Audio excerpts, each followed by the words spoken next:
Chapter 1. Who Still Wants to Be a Doormat? In Hex City, the streetlights flickered on as night settled in with a gentle chill. Zhang Hang, you know I truly like you, but my mom says 300,000 yuan as the bride price isn't enough, it has to be 500,000. You know my younger brother is getting married soon. As his older sister, I have to help him with the down payment for a house. His girlfriend habitually put on a soft, sugary voice, try to squeeze the last bit of money out of him. Zhang Hang saw through her intentions clearly. He replied patiently, you know my family's financial situation, we had to borrow a lot just to scrape together 300,000. I know you're in a tough spot, Zhang Hang. She flipped her golden hair back, the gold bracelet on her wrist glinting under the streetlights. Her tone was gentle. I've raised my younger brother since he was little. You understand, right? Besides, your parents still have a house in the county town. With how high property prices are now, they could just sell it and you have the money. They can rent a place for now. You know they'll need your care when they get older anyway. Zhang Hang, I know we've been together a long time, and you must want to marry me in style. 500,000 won't be that hard for your family, right? Once you help my brother buy a house, he'll surely admire you. Her words kept pouring into Zhang Hang's ears like a mantra. Suddenly, a word popped into his mind, PUA. They had met through work, and since they were both getting older, they naturally drifted into talking about marriage. He had spent every penny he earned over the past 2 years on her. He had already agreed to 300,000 yuan as the bride price. Yet she was still unsatisfied now. She had her eyes on his parents' old home. How selfish could one person be? Zhang Hang thought. Even if I married her, she'd still prioritize her family over ours. What was I thinking, falling for someone like her? Enough, Zhang Hang said, shaking his head in disappointment. Her eyes narrowed slightly. What did you say? I said, we're breaking up. After a moment of silence, the volcano inside Zhang Hang finally erupted. He grinned. We're both grown-ups here. Why play games? You could go find someone else to cling to. I'm not helping anymore. He shook his head, shoved his hands into his pockets, and turned around decisively. As if I'd let myself be treated like a fool. At my age, who still puts up with a sister-complex gold digger, now I don't even have to worry about the bride price. Being single is more fun anyway. Tonight, he'll go to the club and find a girl to sing with. He'll get that 1,888 yuan beauty the boss recommended last time, no. Even better, a 3,888 yuan foreign girl. Tonight, I'm heartbroken, spending a little more is only fair. Love is just a joke. Money is what really matters. Which rich person doesn't have beautiful women around him? If I could live again. As he crossed the street on a green light, Zhang Hang muttered to himself, if I could do it all over, I'd be likely buy. Buzz. A car suddenly shot out from the left of Tesla. A woman screamed as it came barreling toward him. Oh my God. Brake. Zhang Hang's mind went blank. Bang. A pulse. Quick, call an ambulance. No, it's too late. I love you. Love you like a mouse loves rice. What century is this? Who still plays this song? Am I in a nightclub? Did I dream about being hit by a car after getting drunk? Bring me a 3,888 foreign girl. Zhang Hang mumbled in a daze. As his vision cleared, he jolted awake. The face in front of him wasn't a foreign beauty. It was the familiar dark-skinned face of his old buddy, Ligo. Bro, what's a 3,888 foreign girl? Ligo asked, confused. Did you drink too much?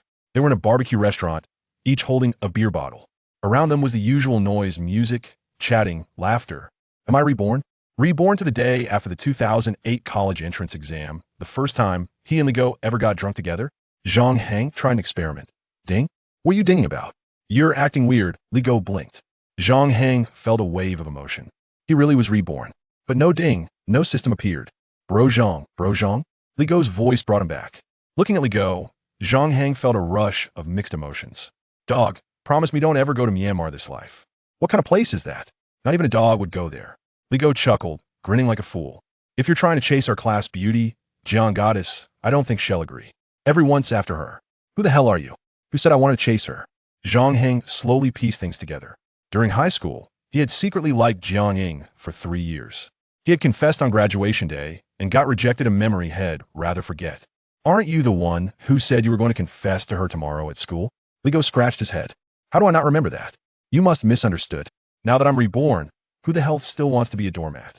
Not for a girl like Jiang Ying Sundra with a dark side. Confessing? No way. I'd block her first. Then why did you ask me to buy these flowers? Ligo pointed to the bouquet on the table.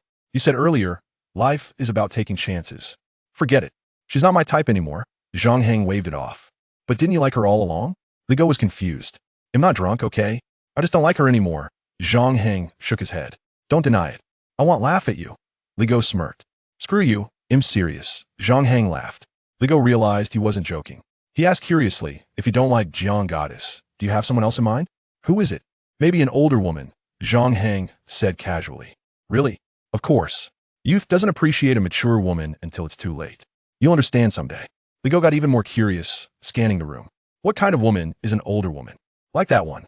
Zhang Hang narrowed his eyes, scanning the crowd, then pointed at the door. A tall, leggy beauty in a black dress with sheer sleeves walked in, her curves swaying with every step. Damn, she's hot, Li Go whispered, eyes darting nervously. Follow me. Zhang Hang smiled confidently, picked up the bouquet, and walked with Li Go toward the woman. Miss, you're so sexy. Flowers for a beauty, here you go, Zhang Hang said with a grin. Li Go beside him was stunned, awkward, red-faced, clearly overwhelmed by the situation. But Zhang Hang stood calmly, looking straight at the beauty. Oh, the woman smiled as she accepted the flowers. Thank you for the compliment. Can I ask you a question? Zhang Hang put his hands in his pockets, looking cool. Sure. Do you know how many people live in Hex City? Pardon? I don't know. Anyway, I don't like it to get stuck in my throat. She laughed, holding the flowers as she walked away. See? That's what a mature woman looks like. Zhang Hang laughed and patted Li Go's shoulder. Come on, let's go buy a pack of cigarettes. Bro, you actually dare to flirt with her? You're awesome. But I still don't get it. What does she mean by get stuck in my throat? Someday, you'll understand. Tell me now, what does get stuck in my throat mean? Bro, please tell me. Chapter 2. As if being cast aside the following morning at 9 o'clock, outside the gate of Heqing First High School. Li Go and Zhang Hang sat on the flower bed, leisurely smoking.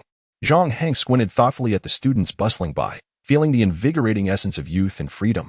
He had stayed at Li Go's house the previous night, yet he still had not disclosed the meaning behind his hoarse voice. Zhang Hang pondered a significant question. What should one do after being reborn?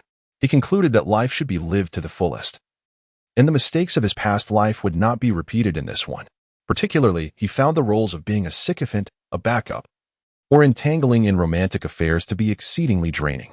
While it is entirely understandable to yearn for beautiful girls during one's youth, at this age, returning from a rebirth, it would be foolish to focus solely on superficial attributes. There were also matters of financial gain to consider. Just then, the teacher arrived. Li Go, startled, quickly tossed his cigarette aside and patted Zhang Hang on the arm. However, Zhang Hang merely smiled and waved at the teacher. Are you really smoking in front of the teacher? Li Go exclaimed. As the teachers entered the campus, Li Go wore a look of astonishment. We've graduated and are adults now. What is there to fear? Zhang Hang replied nonchalantly. You are quite bold, Li Go remarked, giving him a thumbs up. Turning his head, he noticed that their classmates had arrived. Quick! Upon hearing this, Zhang Hang hurriedly discarded his cigarette and extinguished it with his foot. Are you not afraid of the teachers, but rather of your classmates? Li Go was perplexed. It's far more terrifying to be seen by classmates. A pack of cigarettes could vanish in an instant. You're still too young, my friend, Zhang Hang chuckled. A group of students descended from the bus. Zhang Hang recognized only a few among them, their faces merely familiar. His gaze fell upon Jiang Ying, clad in a white short-sleeve shirt and an orange skirt that showcased her fair legs. With her long black hair and fluttering eyelashes, she epitomized youthful vibrancy. If Zhang Hang had any regrets, pursuing Jiang Ying stood as a quintessential example. He had chased after her throughout high school for 3 years. And even in college, while residing in the same city, he devoted another 2 years to her, only to find himself perpetually strung along. In contemporary terms, one might call this being a backup. And Zhang Hang could not forget the memory of their second-year meeting when Jiang Ying appeared with a senior and provocatively inquired whether her boyfriend was handsome. Nearly 5 years of his life squandered on her. Upon catching sight of Zhang Hang, Jiang Ying lifted her head slightly in a haughty manner. Her 2 female classmates whispering and giggling beside her. Let us go, Zhang Hang said to Li Go, walking into the campus without glancing back. Jiang Ying was momentarily taken aback. Typically, Zhang Hang would hasten to her side whenever he spotted her. Why was he ignoring her this time? Moreover, had he not intended to confess his feelings? Jiang Ying quickened her pace to catch up, reproaching him. Zhang Hang, were you just smoking? Yes, what of it? Zhang Hang replied nonchalantly. Are you unaware that I dislike boys who smoke? Jiang Ying's expression soured. Their classmates from West Zhou turned to observe the two, particularly Li Go, who wore a mischievous grin, seemingly relishing the moment. Brother Hang, you claim you don't like her. Let us see how you handle this. In their eyes, Based on past experiences, Zhang Hang would undoubtedly lower his voice and offer a sheepish explanation soon. However, an unexpected situation arose. Why should it concern you whether I smoke or not? Zhang Hang cast a fleeting glance at her. Jiang Ying's expression instantly changed. This was the first time Zhang Hang had spoken to her in such a tone, and she could hardly believe her ears. What did you just say? Zhang Hang replied with an air of indifference. Did you not hear me clearly? His demeanor left everyone astounded, as if jaws had dropped wide enough to accommodate an egg. Jiang Ying, feeling a bit humiliated, adopted a more forceful tone. I once mentioned that I have some feelings for you, but I simply do not wish to pursue a romantic relationship. Oh, Zhang Hang responded. I also stated that we should prioritize our studies. Oh, she echoed. Why do you keep saying oh? Jiang Ying frowned. Is this how you pursue someone? Is this your confession? Who said I was confessing? Zhang Hang countered. Isn't that the case? Jiang Ying scoffed. Haven't you written me over a dozen love letters? Do I need to remind you? What love letters? Zhang Hang chuckled derisively. They were merely essays to practice my writing skills. Jiang Ying was momentarily at a loss for words, and she shifted her approach with this attitude. I will never accept you, so you might as well give up. Do I look like someone who needs your acceptance? Zhang Hang replied with disdain. Jiang Ying's eyes widened in disbelief. Her proud heart stung. It was she who had rejected him. Yet why did it feel as though she was the one being cast aside? She had even considered encouraging Zhang Hang, offering him a glimmer of hope. Yet he remained indifferent. What gave him the right? Zhang Hang, your behavior displeases me. Love must withstand trials. You've only pursued me for 3 years. And now you abandon it all? Jiang Ying expressed her dissatisfaction. Then perhaps you should test someone else, Zhang Hang retorted bluntly. Jiang Ying, proud as she was, found herself at a loss for words, her eyes slightly reddening. Witnessing her anger brought Zhang Hang a sense of relief. Times have changed in this new life. He would not indulge her. Jiang Ying, listen closely, he declared loudly in front of their classmates. The phrase realizing one's mistakes means I no longer hold any affection for you. Do not pursue me any further. You may tread your own path while I walk mine. Understand? You, Zhang Hang, are a jerk. I will never speak to you again. Jiang Ying exclaimed in a fit of rage before turning to flee. 2 female classmates hurried after her. Class monitor Yang Su, visibly displeased, remarked, Zhang Hang. You have gone too far. Zhang Hang narrowed his eyes, assessing her. Who the hell are you? Unreasonable. Yang Su huffed in frustration and rushed after Jiang Ying. Zhang Hang chuckled, genuinely forgetting her identity. Classmates gathered around, some praising Zhang Hang's audacity, others advising him against such impulsiveness, while a few invited him to play billiards, basketball, or visit an internet CAF. Zhang Hang was well liked in class. Dog, I'm heading home now. Let us meet up again in a few days. After receiving his graduation certificate, Zhang Hang departed. He lived in Maple Leaf Town, where his parents were regular employees at a nearby power plant, enjoying decent salaries and savings of several $100,000. In his previous life, during his junior year, his family fell victim to an online scam, losing $500,000, which drastically altered their financial situation. Having been granted the rare opportunity to live anew, one cannot simply resign to idleness. The question remains, how shall one amass wealth? Zhang Hang pondered, stroking his chin thoughtfully. Ventures such as engaging in e-commerce or investing in various enterprises were promptly dismissed by him. Surely, there cannot be individuals who genuinely believe the developmental information released by those companies.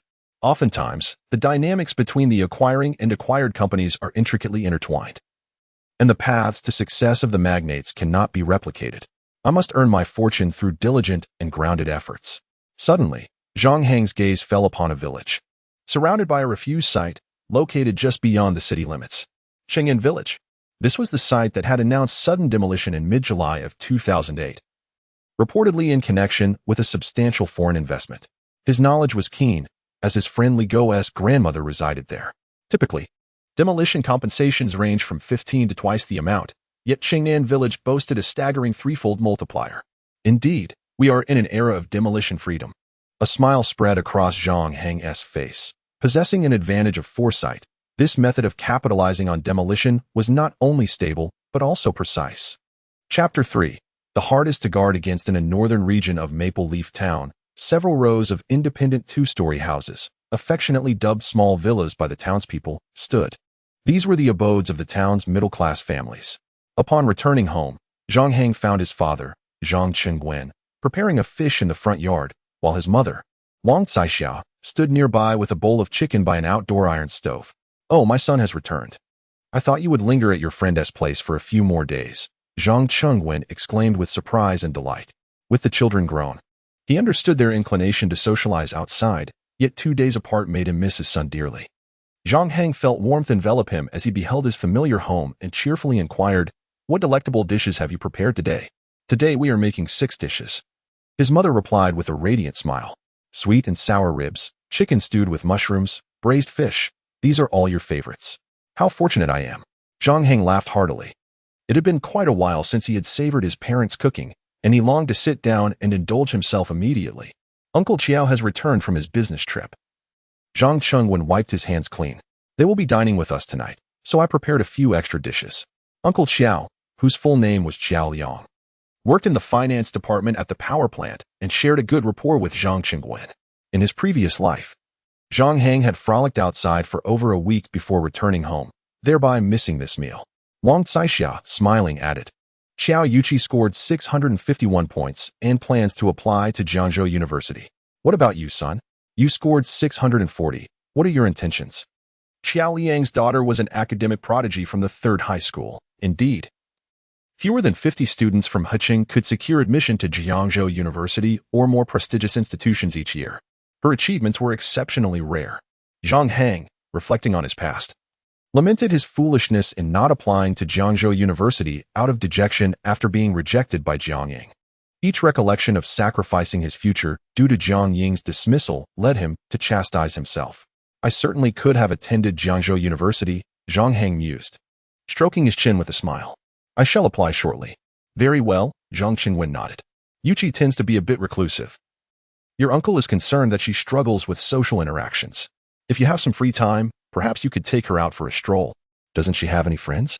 Zhang Hang casually inquired. He had little impression of Qiao Yuqi, knowing only that she rarely ventured outside her home. The last encounter being during their first year of high school. He remembered her as being quite frail, almost malnourished. Indeed, she spends her time buried in books at school and continues studying at home. Soon she will be nothing but a bookworm, Wang Caixia sighed. "Well, let me assess the situation. If time permits, I might take her out for some leisure, but if I am too busy, then that's that," Zhang Hang remarked. "Oh, and who are you calling busy? You think you're such a big shot?"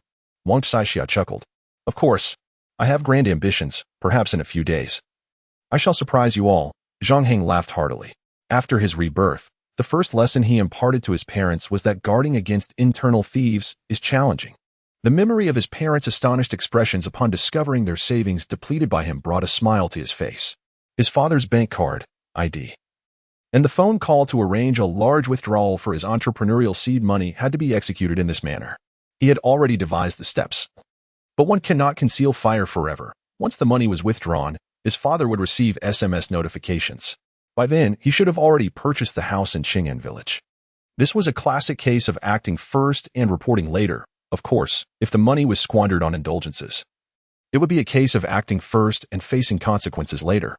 "I shall go and register now," Zhang Hang said, rising after a brief conversation. The bedroom on the left side of the 2nd floor was his, adorned with basketball posters, a bookshelf, a study desk, and a computer setup, making it quite spacious with numerous items arranged within. Upon powering on his computer, he found pages open for Sonic, Red Alert, Warcraft, and several folders. He promptly registered for the Industrial Management Department at Jiangzhou University and opened a page titled "The World is Harsh." His signature read, "Ying. I will love you song by song till the end of time." "Good grief," Zhang Hang muttered, feeling awkward, and consoled himself. Who has done a few foolish things in their youth? He swiftly changed his name to an initial and deleted the signature. At that moment, Jiang Ying returned home, visibly agitated, and sat down at the computer. A suitor who had pursued her for 3 years was inconsequential to her. What truly irked her was Zhang Hang's disdainful demeanor towards her. The more she reflected, the angrier she became, even shedding tears in front of her classmates. Such a humiliation. Opening the chat, she noticed Zhang Hang had deleted his signature, which infuriated her further. Reality is meek, but online, I shall strike back, she thought coldly. Typing furiously, "Zhang Hang, I truly misjudged you. The way you spoke to me today, you are nothing but a dog. Thankfully, I rejected you. With your kind of pathetic existence, I shall never harbor feelings for you. a worthless lump of clay that cannot hold itself up. Remember, my boyfriend will undoubtedly be a tall, rich, handsome man, not someone like you. There are many who admire me. You are nothing. As she typed, she voiced her contempt, her pride wounded, giving way to unbridled fury. Ding ding ding. Zhang Hang glanced at the chat box, noting a flurry of messages, and could not help but smirk. She was panicking. She was indeed panicking. Why should I report to you? Have some dignity and stop bothering me. Am I someone you can aspire to? Zhang Hang typed this message before promptly blocking Jiang Ying. The thought of Jiang Ying sitting in front of her computer, dumbfounded and seething with frustration yet unable to vent her anger, filled Zhang Hang with satisfaction. He couldn't resist humming a cheerful tune before delightfully lighting a cigarette. Indeed. Jiang Ying's expression was grim as she continued typing, only to find the chat window had disappeared, along with any trace of Zhang Hang in her friends list. How dare he remove me from his friends? Jiang Ying could hardly contain her anger, pulling at her hair in exasperation. After a few moments, she devised a plan to tarnish Zhang Hang's reputation and quickly opened the class group chat. Zhang Hang is just a coward who dares to act, but not to take responsibility. The class monitor, Yang Su, one of her admirers, immediately chimed in. Indeed, he has gone too far today. Don't be upset, Jiang Goddess. He isn't worth your time. Zhang Hang took a deep drag from his cigarette, exhaling a plume of smoke while narrowing his eyes in contemplation. Who had taught him to smoke in his past life? Ah, it was a friend from the Provincial Engineering University. This habit is easy to acquire, but difficult to break. After smoking half the cigarette, he extinguished it, wrapped it in damp paper, and discarded it in the trash to erase any evidence. Getting caught smoking by his parents would undoubtedly lead to a stern reprimand. Leisurely playing a game of Red Alert and checking the latest news, he felt as if he had returned to the age of 18. Though many details eluded him, he had adapted to the present circumstances. About an hour later, Uncle Qiao and his family arrived. Son, it's time to eat. Come down. Wang Saixia called out. Coming. Zhang Hang replied. On the dining table on the first floor, 6 dishes were laid out, along with a bottle of white liquor, a case of beer, and several bottles of soft drinks. Uncle Qiao and Zhao, Ichi, it's been a while. Zhang Hang greeted them with a wave. Uncle Qiao, slightly balding yet of a well-proportioned build and handsome features, stood beside Aunt Zhao, who had an oval face and a naturally cheerful demeanor, just as he remembered. However, upon seeing Xiao Ichi, he was taken aback, his heart exclaiming in astonishment. Xiao Ichi appeared quiet and demure, dressed in a white dress, perhaps due to the heat. Her cheeks were slightly flushed, her eyes bright and clear, with a delicate nose and cherry-pink lips, her figure graceful. In Zhang Hang's words, she was the epitome of youthful beauty, a true treasure. He never imagined that the girl next door, whom he hadn't seen in 2 years, would have undergone such a remarkable transformation. Say hello, Uncle Qiao gently reminded. Xiao Ichi lowered her head slightly and timidly said, Hello, Uncle Zhang. Hello, Aunt Wang. Hello, Brother Zhang Hang. She seemed like the type who was both introverted and socially anxious. After they sat down, Zhang Hang smiled and said, My dad heard you were coming and hurried back at noon. The first thing he did was buy some liquor, saying he wanted to have a good drink with Uncle Qiao. Ha ha ha. Then we must drink to our heart's content. Uncle Qiao laughed heartily. Both parents enjoyed drinking, but due to strict household rules, they could only indulge during gatherings.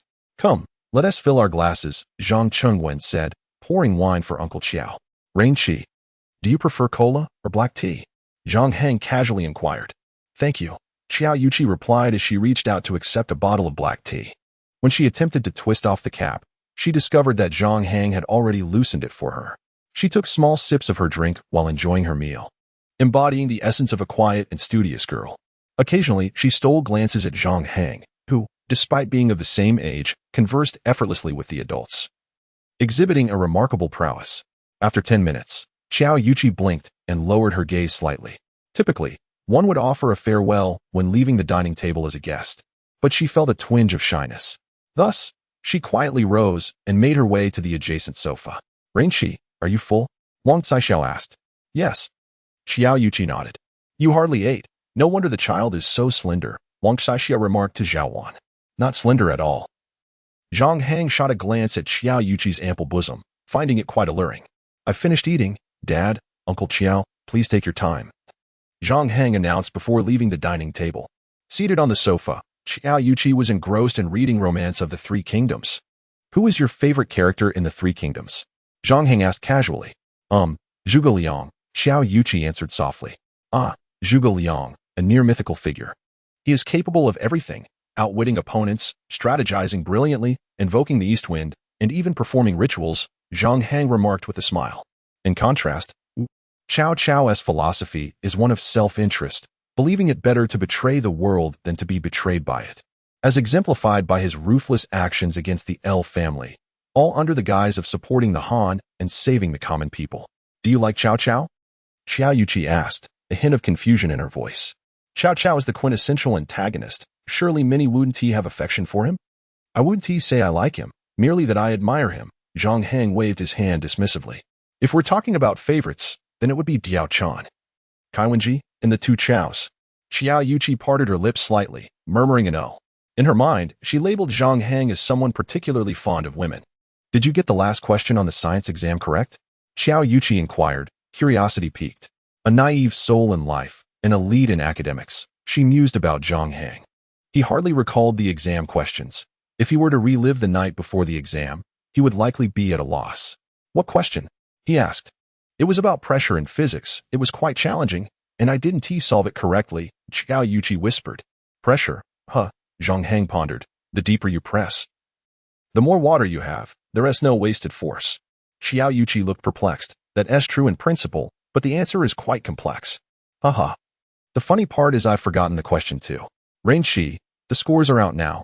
You might as well look forward to university life. Zhang Hang chuckled. Is university life really enjoyable? Xiao Yuqi asked. It depends on how you interpret it. I believe it is delightful, Zhang Hang replied, reclining on the sofa with a cheerful demeanor. I am eagerly anticipating life at Jiangzhou University. Xiao Yuqi said, her gaze returning to her book. But she had not turned a page for quite some time, her eyelashes fluttering gently, out of the corner of her eye. She seemed to notice Zhang Hang's gaze upon her, causing her to lower her head further, feeling a bit aggrieved as she thought, he is looking at my chest. Does he also believe that being overly large is unattractive? It would be preferable if they were somewhat smaller. While some individuals feel insecure about their flatness, she, however, takes the opposite approach. Zhang Hang glanced a few times before averting his gaze, pondering silently. Appreciation is one thing, but a good rabbit does not nibble at the grass near its burrow. It is akin to a romance within a classroom. Zhang Hang mused that while deep feelings may develop over time, the potential for awkwardness in the future is indeed real. The former is an adjective, the latter a verb. He reflected further, convinced that he was not a good rabbit, which was certainly true. Meanwhile, the parents were enjoying their drinks, their voices growing louder as they passionately discussed various matters or individuals. By the way, Chao Liang set down his glass and remarked, during the summer vacation, I plan to enroll my child in a driving school. Cars are bound to become more prevalent. It's wise to obtain a license sooner rather than later. Old Zhang. Does your son, Xiaoying, have any such intentions? Sure, let us go together. It would be nice to have a companion, Wang Caixiao replied with a smile. Mom, I haven't even said I want to go. Zhang Hang interjected, lifting his head in protest. Xiao Yuqi perked up her ears, listening intently to the conversation. Little rascal. If you wish to buy a car in the future, don't come looking for me, and you can't drive without a license, Wang Caixiao said sternly.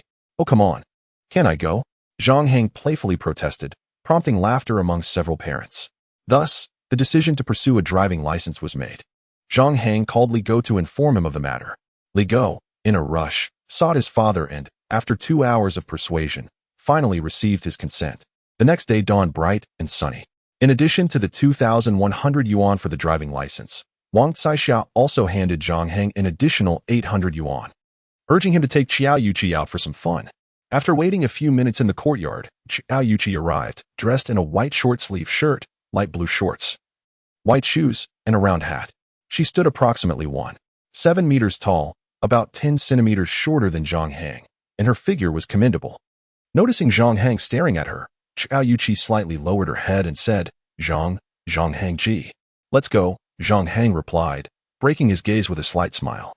Then stood up and led her to the intersection to catch bus 21, which took about 20 minutes to reach the Fengxing driving school in the southern suburbs of Jiangqing. At the entrance of the driving school, most of the attendees were young men and women. After disembarking, the dark-complexioned Li Go waved. Hang Ji, I'm over here. Zhang Hang led the way toward him. When Li Go spotted Xiao Yuqi trailing behind Zhang Hang like a shadow, he was momentarily taken aback. Well, Li Go pulled Zhang Hang aside and whispered, "Who is this beauty?" "She's my neighbor's younger sister," Zhang Hang replied with a grin. "Come on, Yuqi, let me introduce you. This is my good friend Li Go. You can call him Go-ji." Xiao Yuqi clasped her hands together, hesitated for 2 seconds while biting her lip, then softly called out, "Go-ji." She was somewhat perplexed. Why couldn't she call him Go-di, since they were of the same age? "Hello, you," Li Go stammered, nodding vigorously, then leaned closer to Zhang Hang and asked, "What kind of sister is she? Is she a romantic sister?" "Get lost, don't think like that. She is my legitimate little sister," Zhang Hang retorted, somewhat annoyed. Xiao Yuqi lowered her head, pondering silently. Is there still a distinction between propriety and impropriety for my sister? Chapter 5. Chang'an Village. Xiao Yuqi quietly followed Zhang Hang, her eyes resembling the bright, clean stars that adorn the night sky, untouched by the dust of the mundane world. Curiosity piqued by Li Go's murmurs, she quickened her pace to catch a glimpse of the commotion. "Brother Hang, I just saw Jiang Ying and Lu Jia. It seems they are also here to take the driving test," Li Go remarked, a mischievous glint in his eyes. "What does it matter to me whether they come or not?" Zhang Hang responded nonchalantly. "Yesterday, Jiang Ying and the others were gossiping about you in the group chat. When she sees your sister, it will certainly be amusing." Li Go raised an eyebrow.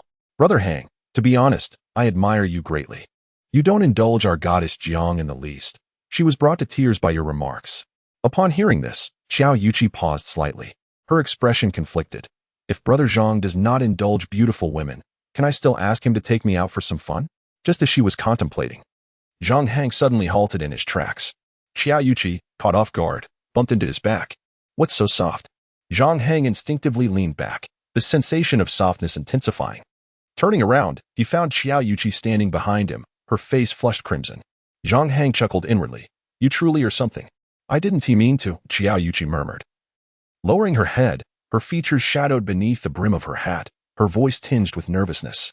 Zhang Hang realized that Xiao Yuqi was not merely shy and endearing. She seemed to harbor a certain insecurity. If he were to learn that her self-consciousness stemmed from her ample bosom, he might find himself laughing for an entire year. Bumping into one another is perfectly normal. "Ranky, don't stand on ceremony with Brother Hang," he reassured her, patting her shoulder with a carefree smile. "Come on. Let us go register." Xiao Yuqi nodded obediently, After queuing to register in the hall on the first floor, they proceeded to a nearby hospital for a medical examination before returning to the driving school to complete the paperwork. Once they finished these tasks, it was only 10 o'clock. Li Go, having plans to attend a birthday banquet at a relative's house, departed, having arranged to meet in Chang'an Village in the afternoon. At the entrance of the driving school, Zhang Hang glanced sideways at Xiao Yuqi. "Do you want me to walk you home first?" Xiao Yuqi's expression clearly reflected reluctance. "Can I ask you a question?" "Of course. Are we friends?" Zhang Hang raised an eyebrow, bemused, and then chuckled in exasperation. "We've known each other for 10 years, dear sister. This is akin to a childhood bond." With her hands clasped behind her back, Xiao Yuqi's clear eyes sparkled with joy. "Then you are my only good friend."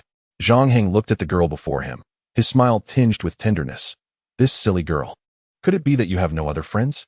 Seriously, if you ever need anything, don't hesitate to reach out to me. I will always be here."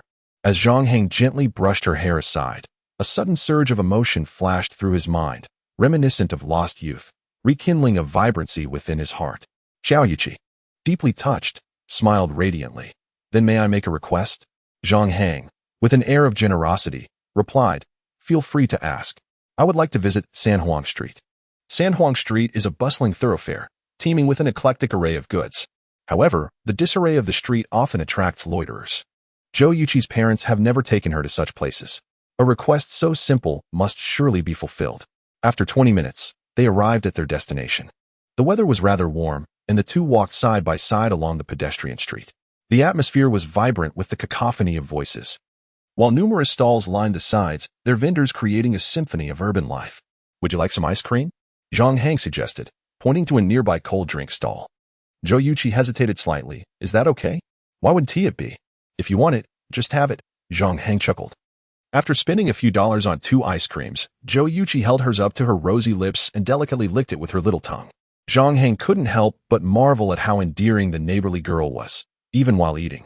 As they strolled along, Zhou Yuqi glanced around, her curiosity piqued by the sights.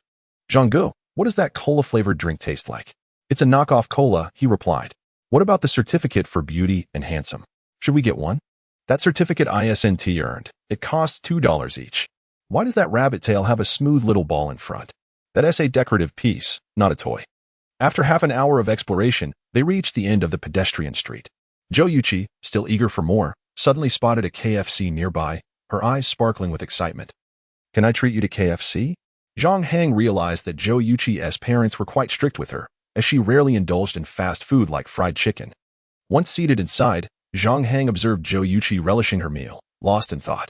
Having been reborn in this era, he recognized numerous lucrative business opportunities, such as franchising with KFC, which typically yields profit. He decided to focus primarily on real estate speculation while considering additional ventures as needed. After consuming 2 burgers and sharing a portion of fries with Zhou Yuqi, Zhang Hang mercilessly took the last fry. Zhou Yuqi pouted, gazing at him with longing, and then reluctantly licked the remnants off her fingers. This expression stirred a sense of guilt within Zhang Hang, akin to snatching food from a child. Open wide, he prompted, offering her a fry he held between his fingers. I don't want it. Zhou Yuqi turned her head, her big eyes blinking innocently. Hurry up, don't dawdle. Zhang Hang's tone turned slightly firmer. You're being mean to me, Zhou Yuqi begrudgingly complied, parting her lips slightly. He fed her the fry, his fingertips brushing against her soft lips, causing him to instinctively narrow his eyes. What soft and tender lips they were. If only he could steal a kiss. It would surely be a delightful experience. Yet, such thoughts felt inappropriate. Delicious, he reminded himself, striving for composure. I must head to South Village shortly. Would you like to join me, or shall you return home? Zhou Yuqi nodded. I want to go with you. All right then. Zhang Hang nodded. Dialed a phone call to Li Go, and then took the bus away from the city. By the time they reached their destination, Li Go was already waiting by the bridge. Crossing the small bridge, a vast expanse of rice fields unfolded before them, with the picturesque village of Qin and in the distance. Zhang Hang gazed out, as if surveying his own territory. From my unique perspective, this place has great potential for development. If you have the means, purchasing a couple of houses here would be a wise investment. Development? Nonsense. My grandmother's house is right here. Honestly, if you're looking to buy, I can offer you my grandmother's for just a few thousand, Li Go joked. Haha, I think I'll pass on that. Zhang Hang laughed heartily, waving his hand. Let's take a stroll. Lead the way. They traversed the uneven dirt road until they arrived at the village's edge, where the first household was a barber shop. First, accompany me for a quick haircut. It will only take a few minutes. Li Go led the way into the barber shop, which was simply furnished with a single barber's chair and a few stools, while a fan lazily circulated the air. The shopkeeper was a somewhat disheveled middle-aged man, dressed in large slippers, who casually washed Li Go's hair before beginning the haircut. After a couple of minutes, a boy of about 10 burst in, calling out to the shopkeeper, Dad, give me 20 bucks. I want to buy some darts. The shopkeeper, somewhat exasperated, retorted, Money. All you ever think about is money. How much can I possibly earn from cutting hair all day? Zhang Hang couldn't help but burst into laughter, his face twitching as he grinned. Zhou Yuqi, puzzled, leaned in and whispered, What are you laughing at? Li Go, perplexed, recalled the shopkeeper's words and suddenly felt a wave of despair wash over him. Cutting hair? Wait, does he mean I'm a fool? Isn't that an insult? The shopkeeper remained oblivious to his faux pas and eventually handed over 20 yuan to his son. The boy, elated, exclaimed, Oh yeah, I'm going to buy a toy. Just as he dashed out, a black Jetta pulled up outside, its license plate reading Jiang 3333. A blonde-haired man emerged from the vehicle, clad in floral shorts, flip-flops, and a white t-shirt, his arms adorned with tattoos, exuding a somewhat intimidating presence. Upon entering the shop, Zhou Yuqi dared not glance in his direction, and the previously lively Li Go fell silent. Hey, Sundabyo, what brings you here? The shopkeeper chuckled. What's wrong? Can't I come to see Sangu? The tattooed man replied casually, plopping down into a chair. I've had a bit of business lately, but this blonde hair isn't working for me. Shave it all off. Just have a seat. I'll be done shortly, the shopkeeper nodded. Sundabyo lit a cigarette, then turned his gaze toward Zhou Yuqi with a smile. What a lovely young lady. How old are you? Zhou Yuqi felt a flutter of nerves, her eyelashes trembling slightly as she pressed her lips together in silence. She had just graduated from high school and was preparing to enter university. Zhang Hang, unfazed, responded with a calm smile. The tattooed man appeared to be around 35. quite similar in age to Zhang Hang before his rebirth, and he could sense that Sun Dabiao bore no ill intentions. Moreover, Zhang Hang felt he had heard the name Sun Dabiao somewhere before. Is she your girlfriend? Sun Dabiao inquired. Zhang Hang, without a hint of embarrassment, replied with an air of nonchalance. Indeed, I have quite the discerning eye, don't you think? Indeed, you do, Sun Dabiao nodded, then turned back to converse with the shopkeeper. Xiao Yuqi lowered her head, her sparkling eyes blinking in a flutter, reflecting a hint of confusion. Zhang Hang mentioned that he was her boyfriend. Was he protecting her? She considered herself quite attractive, yet she glanced at her chest and sighed inwardly. It was too ample. Chapter 6. A Fondness for Feet.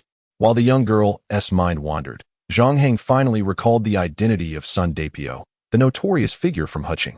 A decade ago, he was exceptionally formidable, embodying the spirit of a valiant knight, commanding respect amid a picturesque landscape, gazing down upon the world's heroes. He once single-handedly confronted 23 men, earning his fame in a single battle. The price he paid was 8 years of incarceration, but upon his release, leveraging his connections, he made a remarkable resurgence. Likely now involved in debt collection and construction-related ventures. Zhang Hang had heard of Sun Dabiao's exploits in his previous life, which left a lasting impression. Once Li Go finished his haircut, the trio departed, navigating the uneven roads of the southern village. The path was rugged, a gentle breeze rustling the leaves on either side, filled with the fragrance of blooming flowers, characteristic of midsummer. The village had few inhabitants, lending an air of solitude to the streets. Dogsy, are there any larger households around here?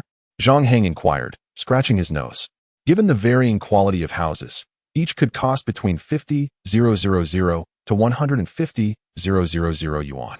Zhang Hang intended to invest more than 500,000 yuan, reasoning that acquiring a single larger property would be more efficient than multiple smaller ones. There's the village committee, which is a 2-story building, Li Go chuckled. Brother Hang, why not buy that? We can have some fun with it. I'm speaking seriously here. Zhang Hang retorted with a laugh. Then that's all there is. Oh, wait, there's a sizable pig farm to the south. Li Go suddenly recalled. That used to belong to the village's wealthiest, Boss Shin.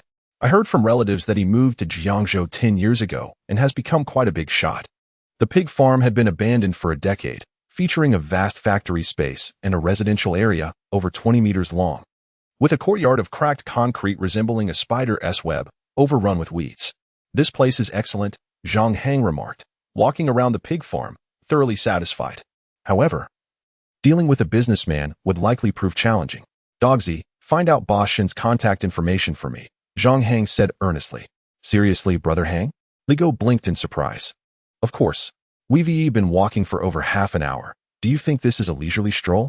Zhang Hang playfully punched Li Go's arm. Be more reliable. Come on. When have I not been reliable?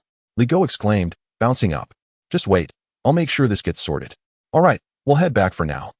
Zhang Hang nodded. Why go back? Let us spend the night gaming at the internet CAF, Li Go invited. Not going.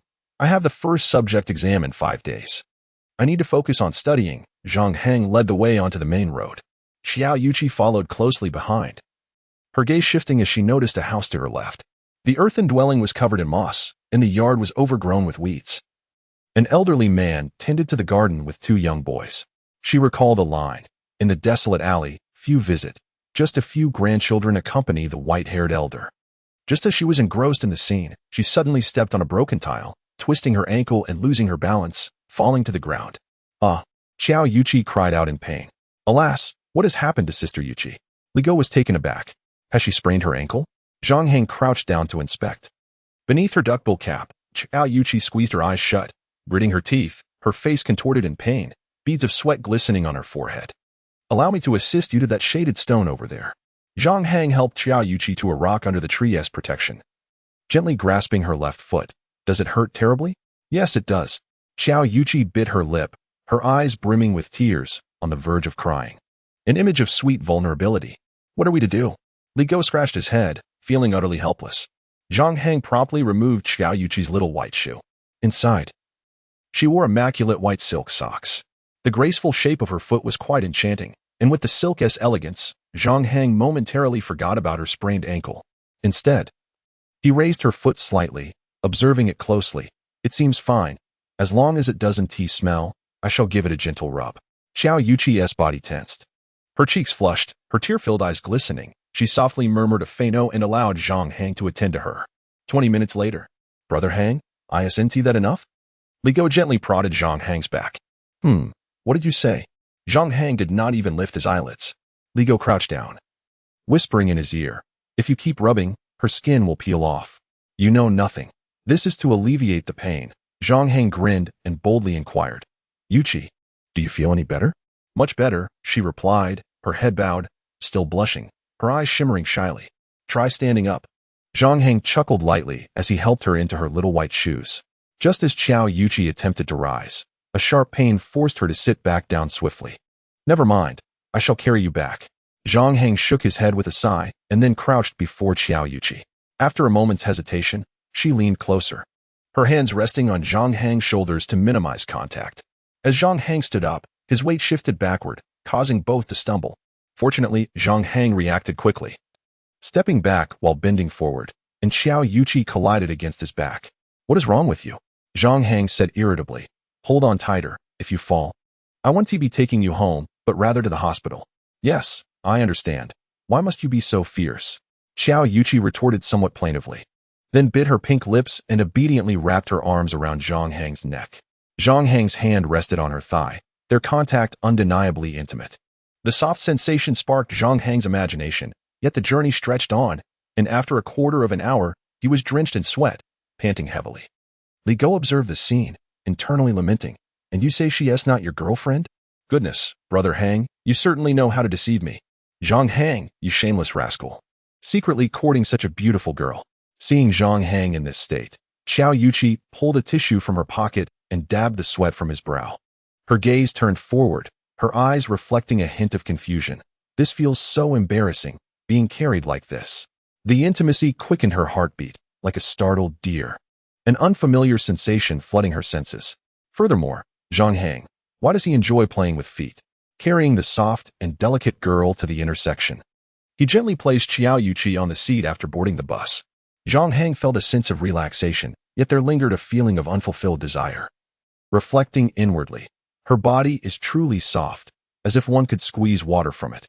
During the journey, their bodies were pressed closely together, generating warmth and perhaps a hint of shyness, causing Xiao Yuqi's charming face to flush a rosy hue. Exhausted, Zhang Hang let out a long sigh. Am I too heavy? Xiao Yuqi asked softly. Not at all, he replied with a chuckle. It seems I really need to lose some weight. Zhang Hang laughed heartily. With a figure like yours, why would you need to lose weight? Xiao Yuqi hesitated. Really? Don't you think? Never mind. Zhang Hang leaned back in his seat to rest. After a moment of silence, Xiao Yuqi turned her gaze out the window, her eyes wandering, lost in thought. After several minutes, they arrived at Maple Leaf Town. Zhang Hang helped Xiao Yuqi to her doorstep and waved his hand. You take good care of yourself these days. I won't bother you. Pouting slightly, Xiao Yuqi replied reluctantly. I'm not a dog. You can't use the word walk. Walking a person and walking a dog are quite similar. Both are about going out to have fun. Zhang Hang responded with a hearty laugh. At a loss for a comeback, Xiao Yuqi shrugged her shoulders. I want to discuss this further. Watching her limp into the house, Zhang Hang returned to his own abode. Wang Caishiao was sitting on the sofa watching television. After chatting for a while, she left for the supermarket to buy groceries. Once his mother departed, Zhang Hang hurried to his parents' bedroom next door. He retrieved a storage box from beneath the wardrobe and began to rummage through it, quickly locating the bank card, ID card, and household registration booklet. He then made his way to the town's ATM. With 5 bank cards in hand, he was uncertain where the money was stored.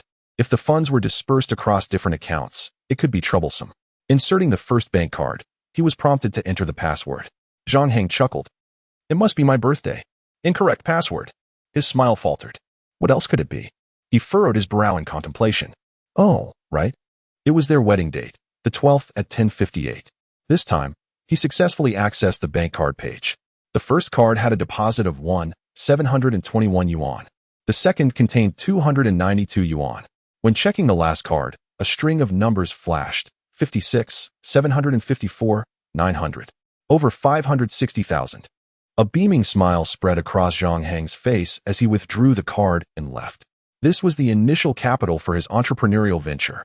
Chapter 7. A good laugh for Grandpa. For the next 3 days, Zhang Hang remained at home, puzzling both Zhang Chengwen and Wang Caixia, who wondered why their son had suddenly lost interest in going out. Once, while enjoying tea and chatting with his father, the two even went fishing one afternoon. Another time, he accompanied his mother shopping for clothes. Wang Caixia often remarked on the oddity of his behavior, yet her heart brimmed with warmth and sweetness. Finally, on the morning of the 7th day, Zhang Hang received a call from Li Go, stating that he was about to get in touch with Boss Shin's number. Zhang Hang greeted his father and stepped out. The two met at the entrance of a hot pot restaurant in the city. Before entering, Zhang Hang inquired about Boss Shin, asking about his reputation in the village, his personality, and his past endeavors. It was noted that Boss Shun had funded the village committee's building and contributed to road repairs. Earning a good reputation, he was said to be a rugged and straightforward man. "Brother Hang, let us talk while we eat. I haven't had breakfast and I'm famished." Li Go lamented. "Stop feigning pity.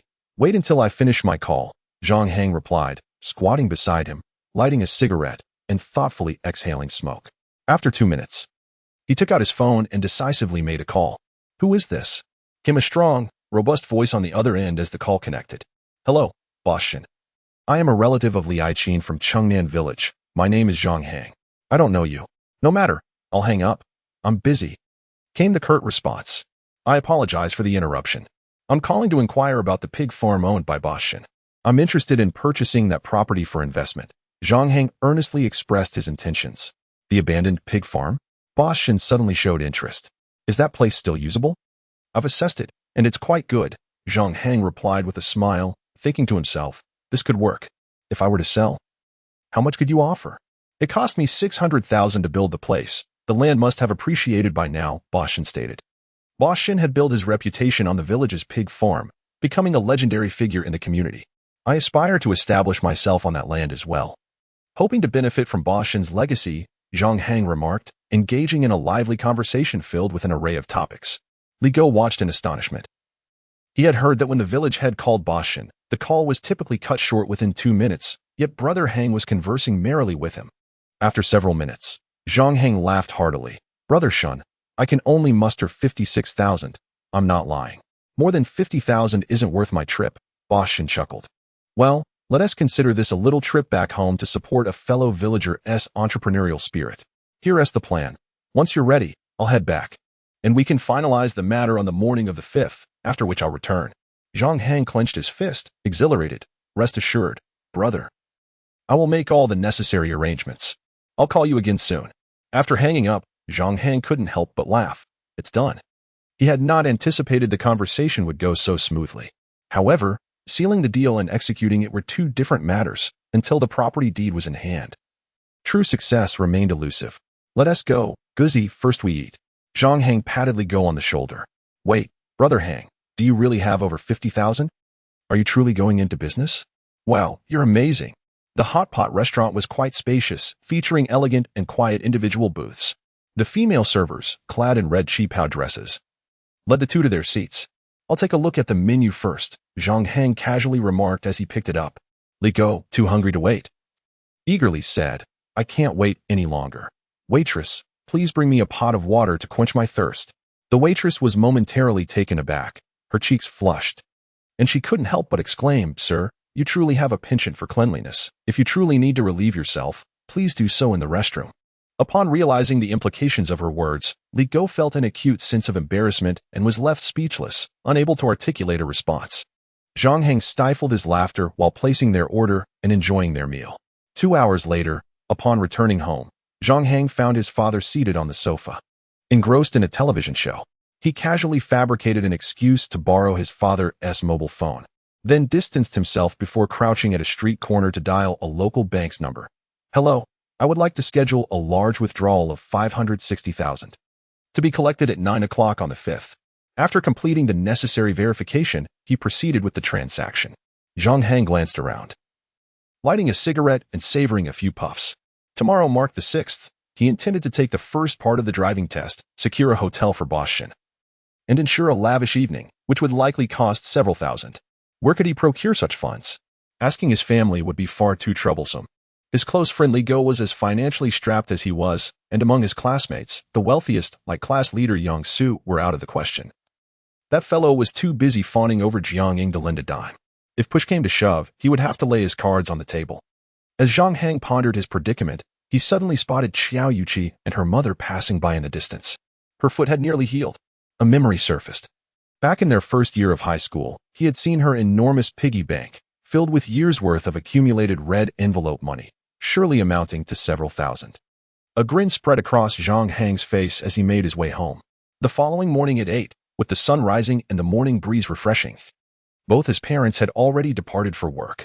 Dressed in a white short-sleeved shirt, floral shorts, and flip-flops, Zhang Hang leisurely settled into a chair in the courtyard, tidying his neat crew cut before lighting a cigarette.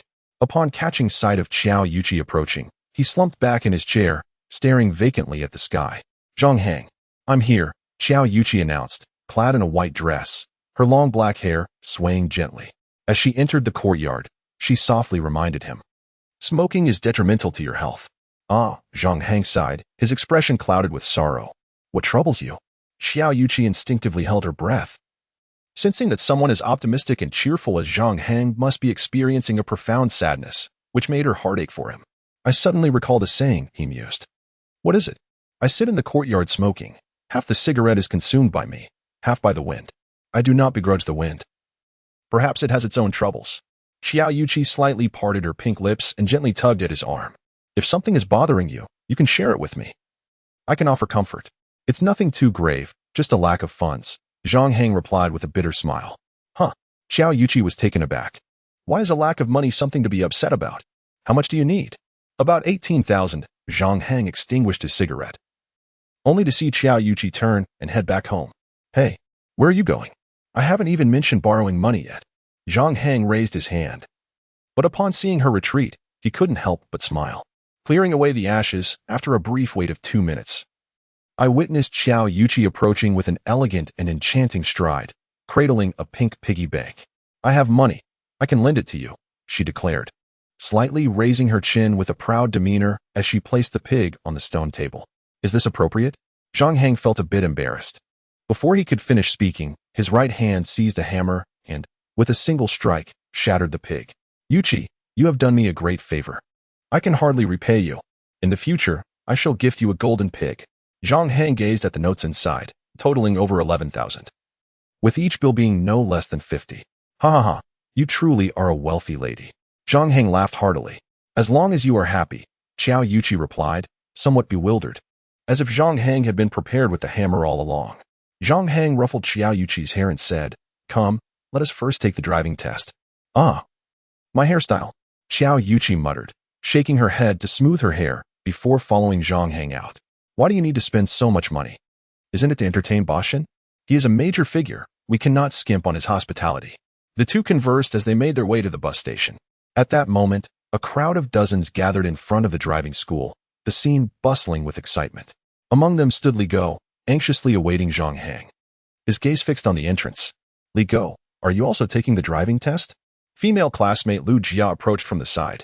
She was of average appearance, with slightly darker skin, yet standing beside Li Go, she appeared fairer. "Yes, but weren't you with Zhang Ying?" Li Go scratched his head, feeling uneasy speaking to a female classmate, his tone noticeably softer than usual. "She just came to watch. She hasn't registered. I'm here to take the test myself." Lu Jia smiled, her cheeks dimpling sweetly. "Is Zhang Hang taking it too?" "He is. He should be here shortly," Li Go replied tersely. Lu Jia's demeanor was a touch condescending. "A few days ago, when we were chatting, Ying kept complaining about that incident at school. We suspect Zhang Hang is playing hard to get, intentionally trying to provoke Ying. What do you think?" "I don't believe it was intentional." Li Go mildly shook his head. "How can it not be?" Lu Jia frowned, questioning him. "He likes Ying. Why would he suddenly distance himself? It doesn't add up. Let me share a secret with you. If Zhang Hang goes to sincerely apologize to Ying, she might consider forgiving him. I still think he didn't mean it." Faced with Lu Jia's assertiveness, Li Go felt somewhat overwhelmed and unsure how to counter her. "Believe what you wish." Lu Jia huffed lightly. "You should go talk to him. Recently, Yang Su has been pursuing Ying quite aggressively. If he keeps delaying, he will miss his chance entirely." The members of Jiang Ying's circle believed Zhang Hang was playing hard to get, with Jiang Ying even arrogantly stating that he would need to apologize for at least 6 months before she would consider forgiving him. "Are you going to Yang Su's graduation banquet in a few days?" Lu Jia inquired again. "I'm not sure. If Hanga goes, then I will too." Li Go responded. Was there ever any doubt? He will definitely go. Lu Jia appeared to have seen through the situation. The opportunity to meet Ying was one he would not miss. Had he forgotten the years he spent serving her tea and running around? The tactics he employed now were rather crude and his performance overly contrived. I am truly dumbfounded. You all are so presumptuous. Li Go could no longer contain himself and, blushing, said, Lu Jia, take a look over there. Confused. Lu Jia followed Li Go's pointing finger and saw Zhang Hang walking side by side with a girl wearing a baseball cap, although her features were obscured. Her striking figure sent a shiver down his spine. She was extraordinarily tall. As they drew closer, when Xiao Yuqi lifted her head, Lu Jia was suddenly taken aback. She was the school belle of No. 3 high school, Xiao Yuqi. Lu Jia was dumbfounded, her mouth agape as if it could accommodate an egg. She had several good friends at No. 3 high school and had seen Xiao Yuqi during outings, leaving a profound impression on her. Though Jiang Ying was already beautiful, she paled in comparison to the enchanting Xiao Yuqi. Hey, Lu Jia, you're here too, Zhang Hang said with an air of nonchalance. Brother Hang, Li Go replied. Clearly displeased, Lu Jia just told me about Jiang Ying, saying something about waiting for you to apologize. Upon hearing this, Lu Jia's face flushed crimson, full of embarrassment. Wishing she could vanish into the ground. How humiliating. My heavens. She was now utterly convinced that Zhang Hang truly had no interest in Jiang Ying. After hearing those words, Zhang Hang couldn't help but clap his hands together, remarking, Jiang Ying's behavior is akin to an old lady crawling into bed. Li Go, puzzled, asked, What do you mean? Zhang Hang scoffed, You've made me laugh. A chuckle escaped Xiao Yuqi as she thought to herself, Brother Zhang Hang is indeed quite humorous. Unable to bear the situation any longer, Lu Jia announced, I need to go to the restroom, and fled as if in a panic, watching her retreating figure. Zhang Hang felt immense amusement. She still expects me to apologize and pursue her? This is simply too funny. Chapter 8. A chain of events. All the candidates gathered in the lobby on the first floor, submitting their identification to the instructor. The students from the Kishi program would go first, while those from the first exam waited. 5 instructors guided the group into the preparation hall. After handing over their IDs, everyone settled into their seats. Li Go quietly discussed gaming topics with Zhang Hang. Xiao Yuqi, slightly bowing her head, hid her features beneath her baseball cap, her eyes flickering. Beads of sweat forming on her forehead. Sitting there felt uncomfortable to her, as she noticed many gazes directed at her. The scrutinizing looks and hushed whispers weighed heavily on her chest, akin to a boulder that she could not shift. Xiao Yuqi glanced at Zhang Hang, feeling aggrieved. If only she could possess his confidence. Fidgeting in her seat, she stood up and stepped outside after 2 minutes. Zhang Hang, momentarily startled, observed her retreating figure and pondered before rising to follow her. By the wall on the side of the building, Xiao Yuqi squatted on the ground, hugging her legs and lowering her head, appearing sorrowful for some reason. Yuqi, what's wrong? Zhang Hang crouched beside her and gently inquired. I just needed some fresh air. Xiao Yuqi replied softly. Is something bothering you? Zhang Hang asked with a smile. Xiao Yuqi shook her head slightly, refraining from answering. The complexities of a young girl's heart are often difficult to articulate. Are you on your period? No. Is something wrong with your body? No. Then why the discontent? I'm not. Zhang Hang, both amused and exasperated, flicked Xiao Yuqi's hat playfully. Come on, can you please share? Keeping it bottled up can't be good for you. Speak up. I'll help you sort it out. Why are you being so harsh? Xiao Yuqi found this approach oddly endearing.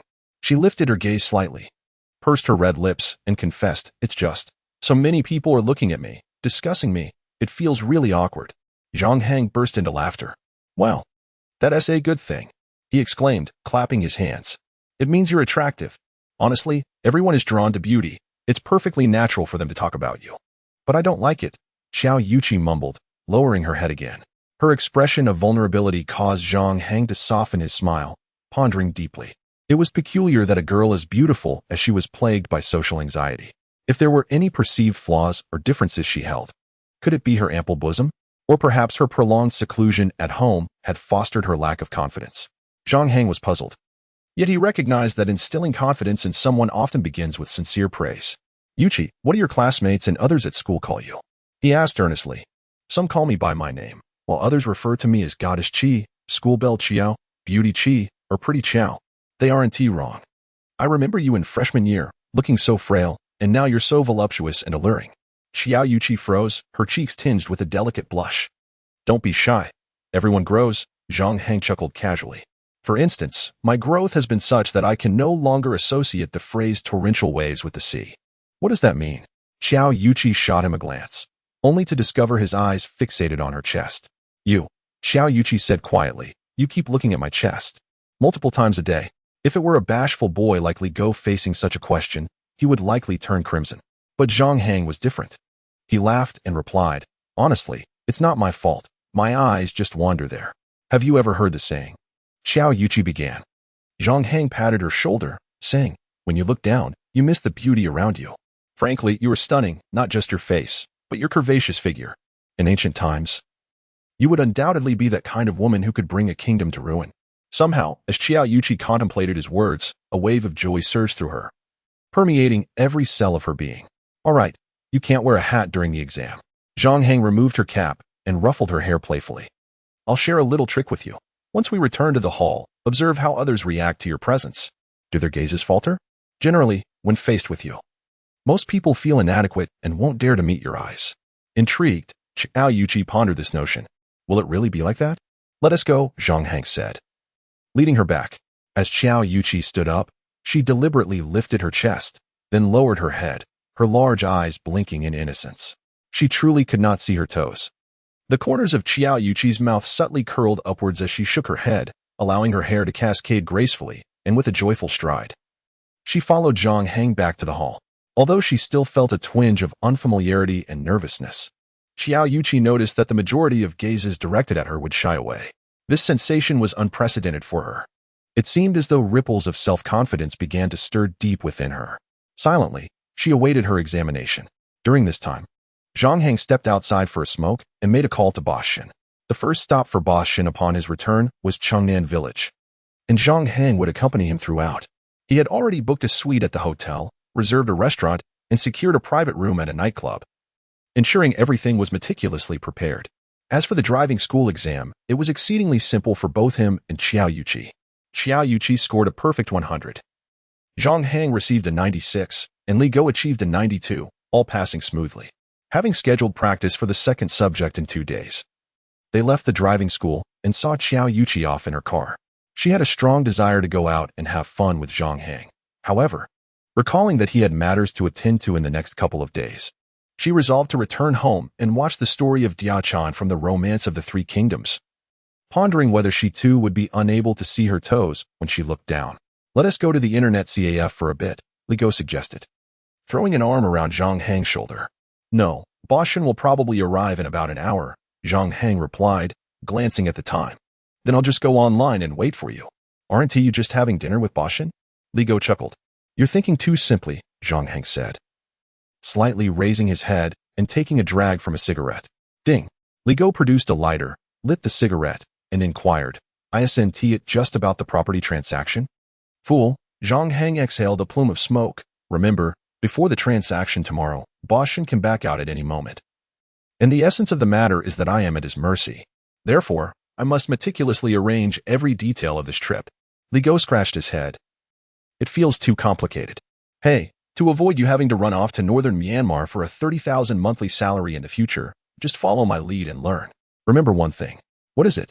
Observe more, remember more, and chatter less. After spending a while at Li Go's grandmother's house in Chengnan Village, the time had come, and the two made their way to the intersection. Boss Shin's vehicle was a black Mercedes-Benz 350, driven by a young man in his late 20s with short hair. In the backseat sat Boss Shin, a rotund man with a broad face, wearing sunglasses, standing at about 5 feet 7 inches tall and weighing approximately 200 pounds. Zhang Hang quickly took a seat in the back, while Li Go sat in the front passenger seat.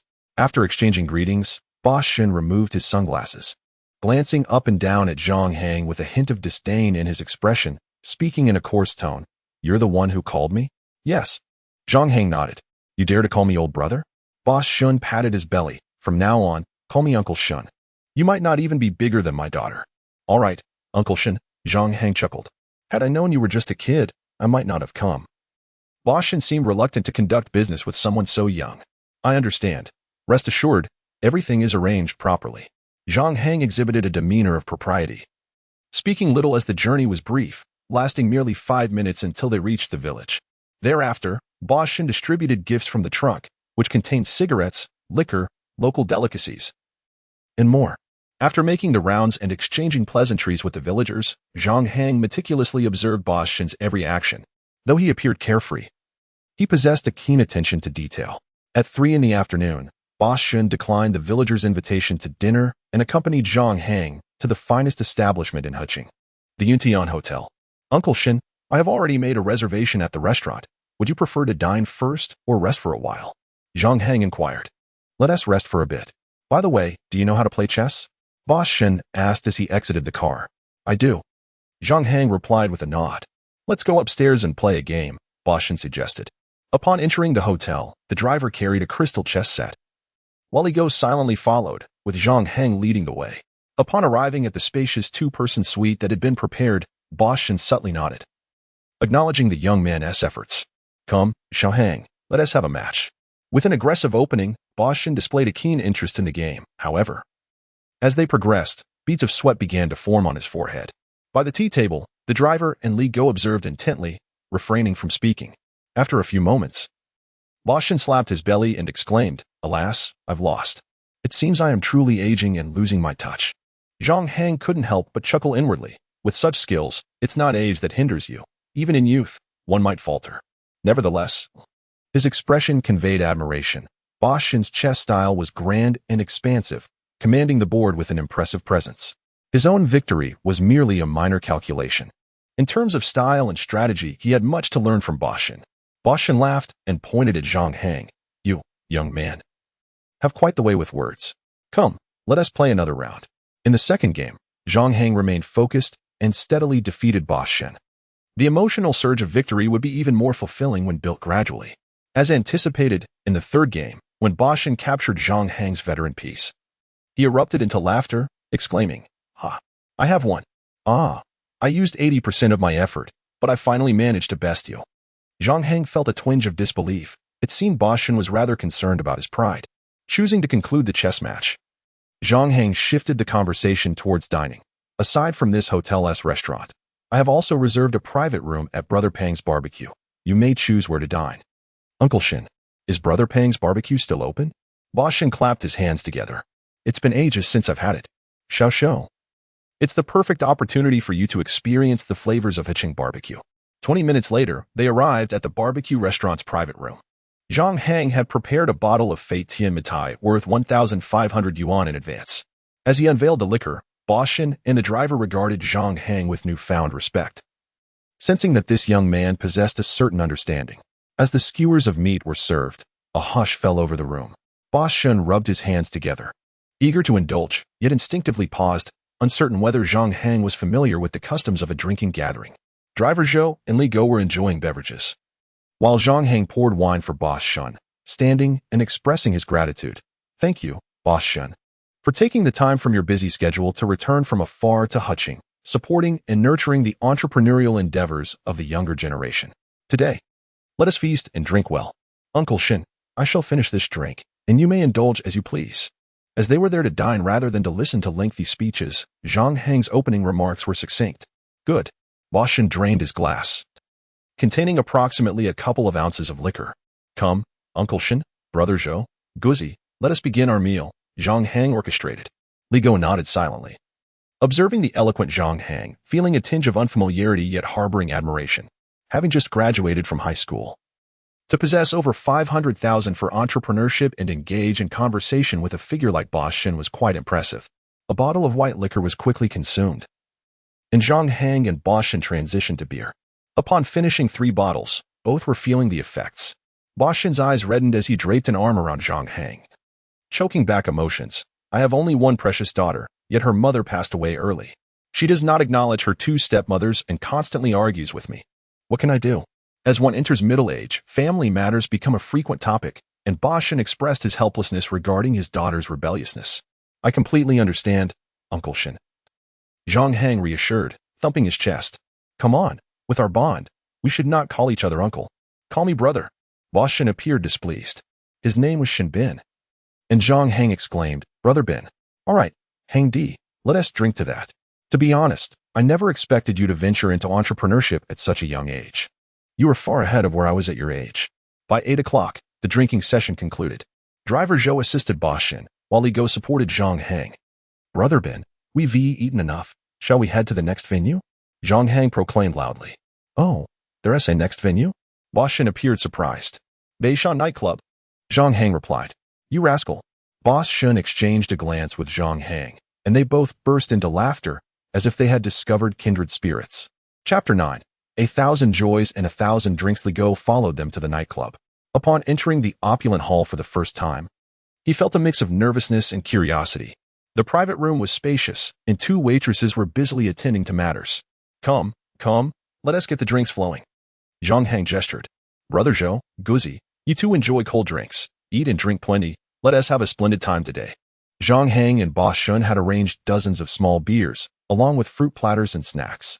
Are we about to sing? Surely, they won't make me sing, will they? Please, don't ask me to perform. Li Go lowered his gaze, finding singing rather tedious and feeling apprehensive in such a setting. Boss Shun reclined on the sofa, replying to several messages on his phone. Driver Zhou sipped his drink and munched on sunflower seeds, thinking it was merely a casual singing affair. Just then, a supervisor entered with 6 beautifully dressed, alluring women, smiling as he said, Gentlemen, feel free to choose. Li Go was left utterly speechless. What does this mean? Boss Shin chuckled as he tucked his phone away. Zhang Hang, with a hearty laugh, declared, What more is there to choose? Let them all stay. Today, we shall revel in delight. All 6 beautiful women remained. One sat beside Driver Zhou and Li Go, while the others accompanied Boss Shun and Zhang Hang. The lovely ladies nestled closely, their bodies almost pressed against Li Go, rendering him momentarily paralyzed. His face flushed crimson, unsure where to place his hands and feet. You seem quite young. How old are you? Inquired a girl with a delicate oval face. I, stammered Li Go, his heart racing so violently that he felt breathless, utterly unable to respond. The girl with the oval face pouted, finding it tedious to be with someone so shy and reserved. However, she thought it was quite pleasant to simply pass the time and earn some cash. Come, let us share a drink, Zhang Hang announced, holding a bottle of beer as he stood on the stage, the sound system emitting the prelude to a world-class tune. Observing the lively scene, every cell in Zhang Hang's body felt invigorated. In his previous life as a wage earner, he was merely a supporting character at such gatherings. But now, I am the protagonist. He raised his glass to Boss Shin, his voice booming, 1,000 joyous occasions, 1,000 drunken nights. Those who are idle on earth are like celestial beings. Cheers to my brother Ben. May good fortune come like the wind, abundance like kites soaring high. Wealth and prosperity year after year. May you possess both power and a promising future. Now bottoms up. In one go, Zhang Hang downed the 300 milliliters of liquor. Excellent. Cheered several young ladies in support. Boss Shin laughed heartily and also finished a bottle of beer. Driver Zhou sipped a cold drink, savoring Zhang Hang's words, and couldn't help but applaud, thinking to himself, this young man truly knows how to speak. Li Go stared blankly at Zhang Hang, his admiration deepening. For 3 years in high school, Brother Hang pursued Jiang Ying, and now that he has graduated, he has transformed into such a vibrant persona. Under the gaze of everyone, Zhang Hang began to sing. The scenery of life is like the surging sea, sometimes fierce, sometimes calm. Dear friend, tread carefully. 1 cup of wine, 2 corners of silver, let's gather together from time to time. Zhang Hang waved to summon a beauty, and hand in hand, they swayed gently on stage. As the song concluded, applause and cheers erupted. The 6 lovely ladies were adept at cheering and hyping the atmosphere. Sing us another one, Ben. Boss Shin was clearly enjoying the revelry with Zhang Hang. The two took turns singing, and as several bottles of beer were consumed, they even began to duet. Oh, friend, do you ever think of me? Come, after this drink, there are still 3 more to go. These years, alone, through wind and rain, let us drink, sing, or perhaps shake the dice. Zhang Hang maintained a splendid sense of rhythm. As the clock approached 11, he stepped out early to settle the bill. Upon returning, only 2 songs remained. A girl with a single ponytail now expressed a keen interest in Zhang Hang. Handsome, where are you going tonight? With a cheerful smile, Zhang Hang replied, Of course, I am off to sleep. Having had a bit too much to drink, your legs are quite nice. And the feel of your stockings is delightful. The girl giggled as she leaned closer, teasing, You know, the best compliment for a woman isn't beauty or sensuality, but rather an invitation to your home for some cream puffs. Although Zhang Hang had indulged in excessive drinking, his mind remained partially alert. He mused silently. I am not one to be trifled with. Miss, I have just graduated from high school. Truly, if I do not return home tonight, I shall face the consequences," he stated earnestly. The woman chuckled. "You certainly have a knack for jesting. Who would believe a high school graduate could be so carefree?" In her eyes, even a college student would appear bashful. How could he revel so exuberantly? Nevertheless, she detected Zhang Hang's refusal and let the matter rest. Though she felt a twinge of regret, such a young and handsome man was a rare encounter. "Brother Ben, shall we step out for a bite to alleviate the effects of the alcohol?" Zhang Hang inquired. "It's getting late. Let us return to rest, Hang." "We shall see each other tomorrow," responded Boss Shen, having thoroughly enjoyed the evening. He instructed driver Zhou to escort Zhang Hang and Li go back before retiring to the hotel himself. Overwhelmed by nausea, Zhang Hang retched in the bathroom and, after consuming half a bottle of water, collapsed onto the bed. "Brother Hang, how have you suddenly become so remarkable?" Li Go exclaimed, now exhilarated. "I can hardly muster the courage to speak to that young lady beside me, and yet I see you slapping others' backsides. You are truly impressive." "Oh, it was merely a facade, primarily to set the mood and ensure Boss Shun had a good time," Zhang Hang replied softly, eyes closed. "Brother Hang, how much does such an outing cost?" "I wish to experience it myself," Li Go said, sitting up with excitement. "Goodness." Zhang Hang abruptly opened his eyes. The hotel bill was 2,008, with dinner and that bottle of wine nearly amounting to 2,000, and the nightclub cost 6,003. Do the math. "My friend. Wow." Li Go was taken aback. "That totals 11,100? Over 10,000 in a single day? I cannot afford that.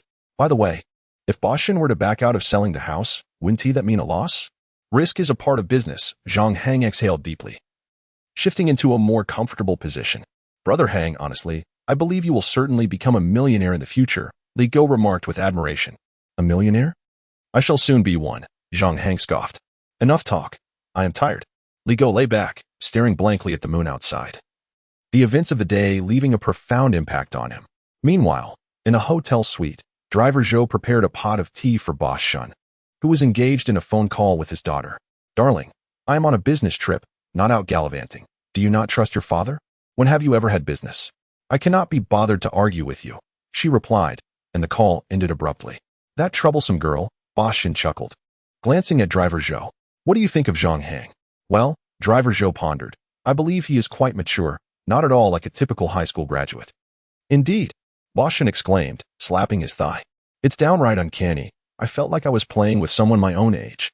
This lad outshines me in revelry. He is truly a talent." "Boss," driver Zhou spoke in a hushed tone, "I have heard from the villagers in the southern part of the city that someone has recently purchased over a dozen houses there, and prior to Zhang Hang, someone had contacted you about buying a house." "That person?" Boss Shin grunted.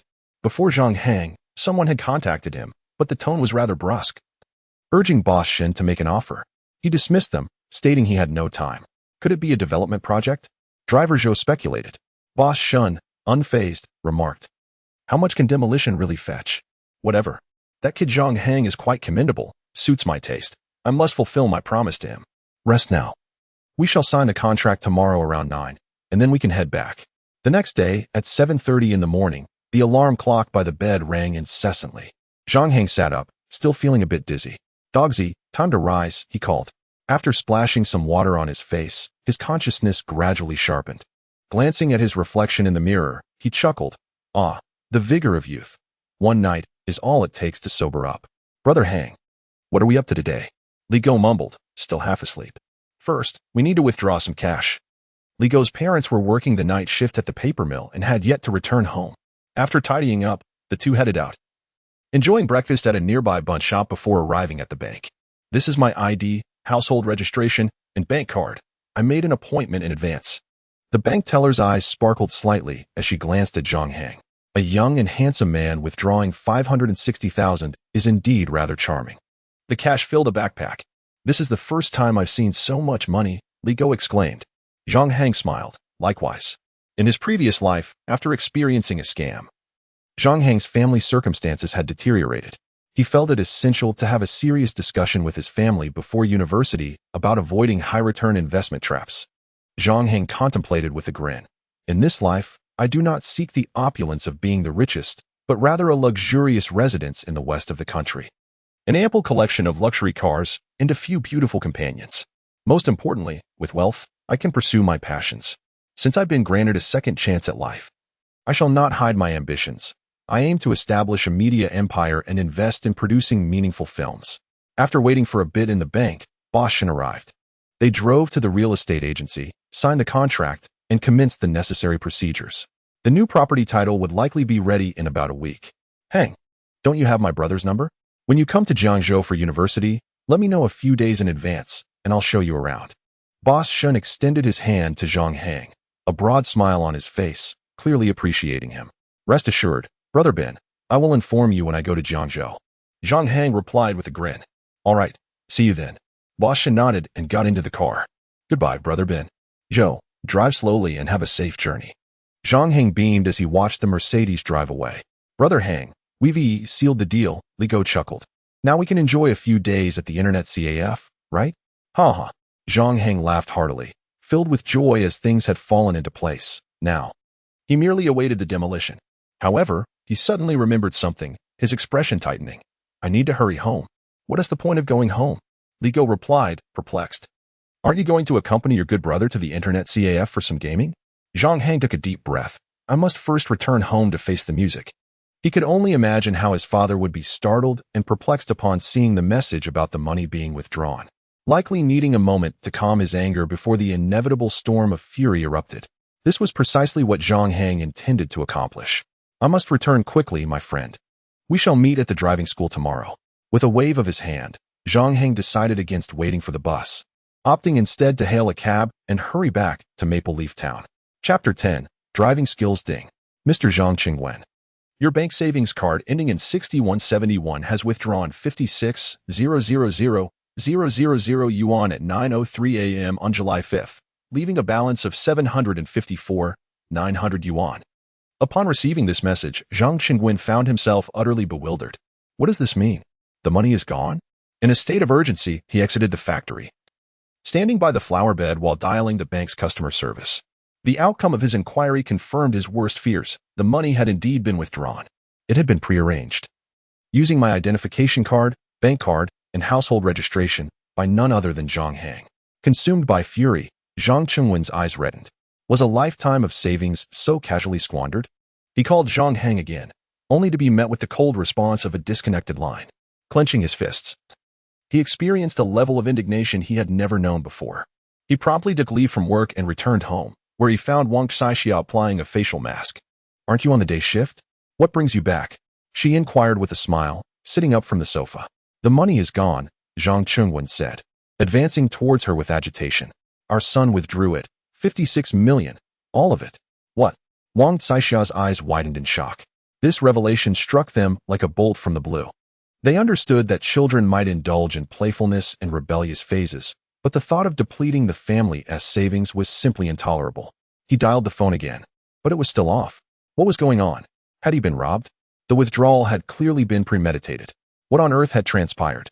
The two sat on the sofa, their anger steadily mounting. After half an hour, the door opened, and Zhang Hang entered, his face flushed with excitement. Unfilial son Neil, Zhang Qingwen exclaimed, pulling out his belt in a fit of rage. Wait, don't strike me just yet, Mom, help. Zhang Hang recoiled at the doorway, shouting, completely daunted by the situation. Hold on, let us hear what he has to say, Wang Saixia urged, restraining her husband's fury. About the money, you're aware, right? Allow me to explain, Zhang Hang said, raising his hands in a gesture of peace, a faint smile on his lips as he slowly stepped inside. Seeing that Zhang Hang appeared neither reckless nor foolish, but rather composed, Zhang Qingwen's anger subsided slightly. Mom, Dad, please take a look at this document first, Zhang Hang said, sitting beside Wang Saixia and producing the property purchase papers. What does this mean? Wang Saixia and Zhang Qingwen exchanged glances. This pertains to the property in South Village, which I purchased from Boss Shen. The house spans 300 square meters with a built area of 900 square meters. It initially cost over 600,000 to construct, and I, your beloved son, secured it for merely 560,000, Zhang Hang explained with a smile. You used the money to buy property? Wang Saixia asked, her brow furrowing in concern. Zhang Qingwen, filled with frustration, glared at him. What use is that foolish purchase? Indeed, dear parents, over the years, my pursuits have not merely been confined to academics. I have also delved deeply into the realms of real estate and location analysis. Based on a plethora of contemporary news and my thorough evaluations, I firmly believe that this particular area is destined for appreciation, with potential for future development. Zhang Hang earnestly elucidated. Moreover, I have come across some insider information, which motivated me to secure a purchase there. He meticulously explained the distinction between investing wisely and squandering money. Zhang Chengwen raised a finger towards Zhang Hang. Still brimming with indignation, you ought to have consulted us before making such a decision. Consultation would have led to certain disapproval on your part, Zhang Hang replied. Thus I opted for a decisive approach. The decision has been made. It is too late for your dissent. Rising from his seat, he approached his father and began to knead his shoulders. Mom and Dad, my earnest desire is to embark on my entrepreneurial journey sooner rather than later. I aspire to earn money to provide you with a better life. Father, I know how much you love luxury cars. Once I achieve financial success, I will buy you not just one, but 10 exquisite vehicles for us to enjoy daily. And mother, I am aware of your fondness for cosmetic treatments. Given that a single laser rejuvenation session costs over 10,000, I wish to earn enough to establish a beauty salon for you, allowing you to indulge in beauty treatments at home at your leisure. With a glimmer of determination in his eyes, Zhang Hang declared, I assure you, within a year, I will purchase a magnificent villa and a luxury car worth $1 million in Jiangzhou. Wang Caixia chuckled through her tears. Do not boast, young man. A villa in Jiangzhou costs several million. How could that be possible within a year? Leave the financial matters to us. Your focus should remain on your studies. As for the property, should we decide to sell it, the loss would not be significant. Do not be upset, dear. This is merely a child's expression of filial piety. Sighing, she added, we can discuss the house later. Son, your primary task is to complete your education. Zhang Qingwen nodded gravely in agreement. In their eyes, academic achievement was paramount at this juncture. Zhang Hang smiled silently, knowing that purchasing a villa in the provincial city was no daunting task for him. Once I arrive in Jiangzhou, that is when my true capabilities will shine. A spark of ambition flickered in his eyes.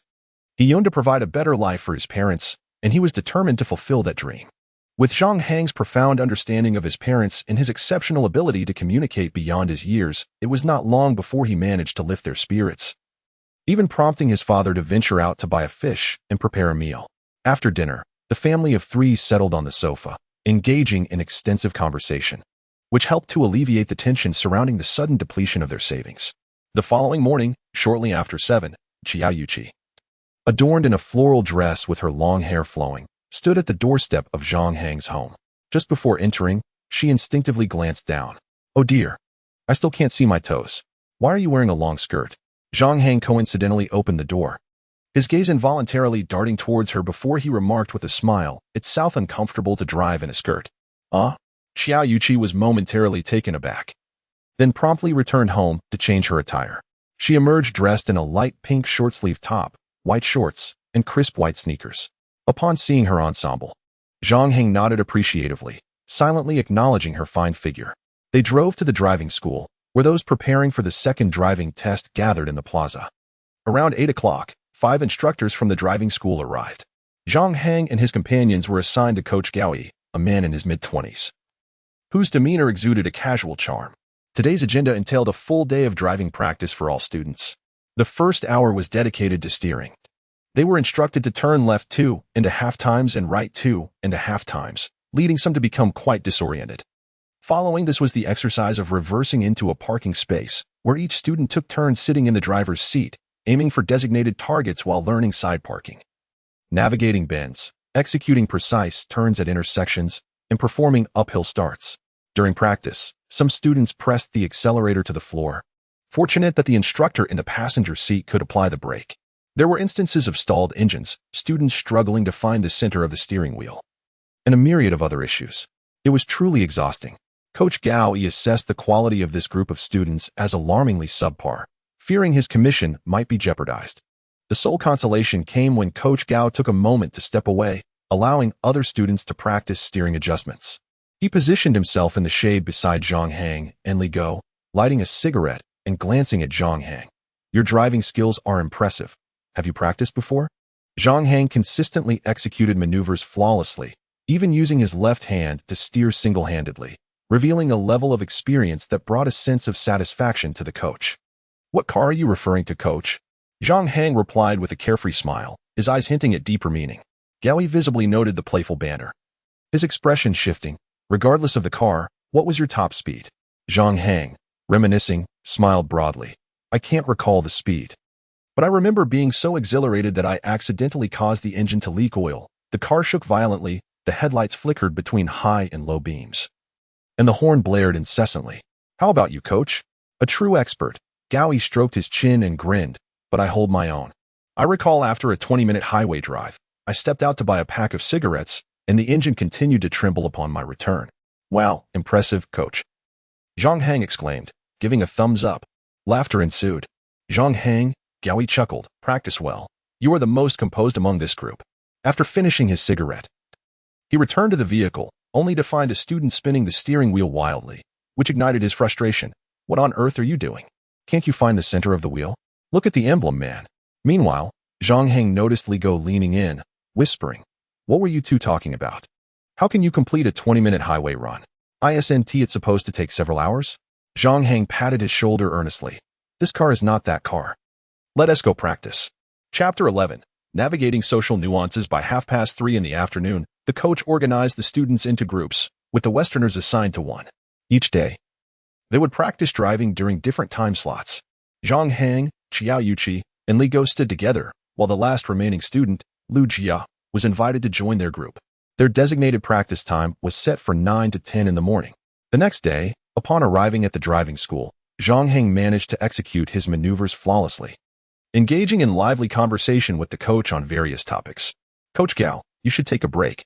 I can manage here, he suggested. On the third day of practice, noticing Coach Gao on a phone call, Zhang Hang waved, taking the passenger seat to supervise the driving session. Gao relished his leisure, finding a seat to enjoy a languorous chat over the phone. During the driving lessons, Lu Jia frequently observed Zhang Hang. He had indeed transformed. Now, he exuded a mature charm. Why did she find him so handsome? Ying might have missed the complexity in Lu Jia's gaze. Her driving skills were commendable, completing 2 laps daily. Yet Xiao Yuqi was another story entirely. Why are you so inept? Seriously, I am quite exasperated with you. Zhang Hang could not help but intervene. He took hold of Xiao Yuqi's delicate hand, saying, it's been several days, and you still don't know the correct posture. You need to grip the steering wheel on both sides. And what else with those soft legs? Why are they bent like that? Xiao Yuqi, clad in light blue shorts, had trouble adjusting her long, fair legs in the driver's seat. Zhang Hang gently adjusted her position, ensuring she maintained the correct driving posture. You're being so harsh with me, Xiao Yuqi pouted, murmuring, I'm really not that foolish. Li Go in the back seat stifled a laugh. Lu Jia shook her head discreetly. She sensed that Xiao Yuqi was less concerned about the touch on her leg and more about Zhang Hang's remarks on her intelligence. Keep practicing. Today, you shall complete 2 more laps, Zhang Hang said sternly. If you don't study properly, you will surely fail. Then I shall study earnestly. Xiao Yuqi replied, her lips pursed and her eyes sparkling with earnest determination. Consequently, the driving lessons became a routine part of their lives. On the 5th day, when Xiao Yuqi donned jeans, Zhang Hang remarked that it was inconvenient for driving, and she switched back to shorts the following day. Yet, Zhang Hang would frequently adjust her leg position multiple times each day. Zhang Hang often remarked, I am foolish, to which she would insist, I am truly not foolish. It must be that the driver's seat is too cramped, causing my posture to be incorrect. The hours spent practicing driving were joyful, and what delighted her more was the fact that she could spend time with Zhang Hang every day. She felt like a flower, basking in the sunlight, beginning to bloom and reveal her unparalleled charm. The seeds of confidence within her also began to sprout. On July 15th, a piece of news rippled through the circles of Huqing like a stone cast into water, creating waves of excitement throughout the city.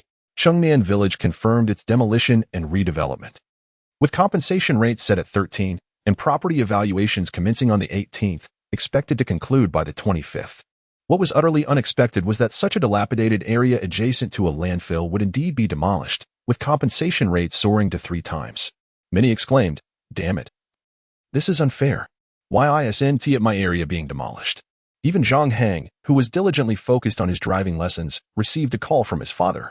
Son, they are demolishing it. Cheng'an Village is being torn down. Zhang Qingwen's voice brimmed with uncontainable excitement and fervor. Is that so? That is splendid. Zhang Hang laughed heartily. Although it had all been anticipated, the official announcement still brought immense joy. What is the occasion for such elation? Li Go in the backseat asked with a grin. Just as Xiao Yuqi, who had just parked the car, turned her head, her bright eyes blinked in curiosity as she gazed at Zhang Hang. What are you looking at? Focus on your driving. Zhang Hang playfully pinched her fair cheek.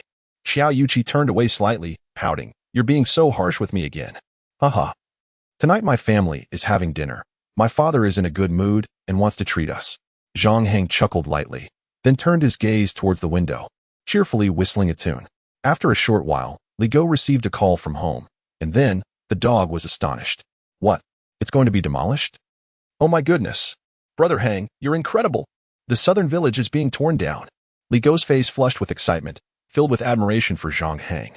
Meanwhile, the usually sullen Lu Jia listened with a vague understanding. Xiao Yuqi's curiosity was piqued. After finishing her driving lesson and on the way home, she asked twice. But the infuriating Zhang Hang remained tight-lipped. When she arrived at Zhang Hang's home for dinner that evening, she witnessed, for the first time in her life, an unusually animated Uncle Zhang Qingwen. Ha ha ha, my good son, you are truly remarkable, far superior to your father. Old Xiao, you wouldn't believe it. My son recently purchased a house in the southern village.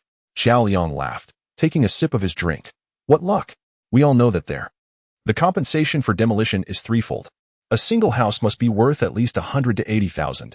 He could easily walk away with 2 to 300,000.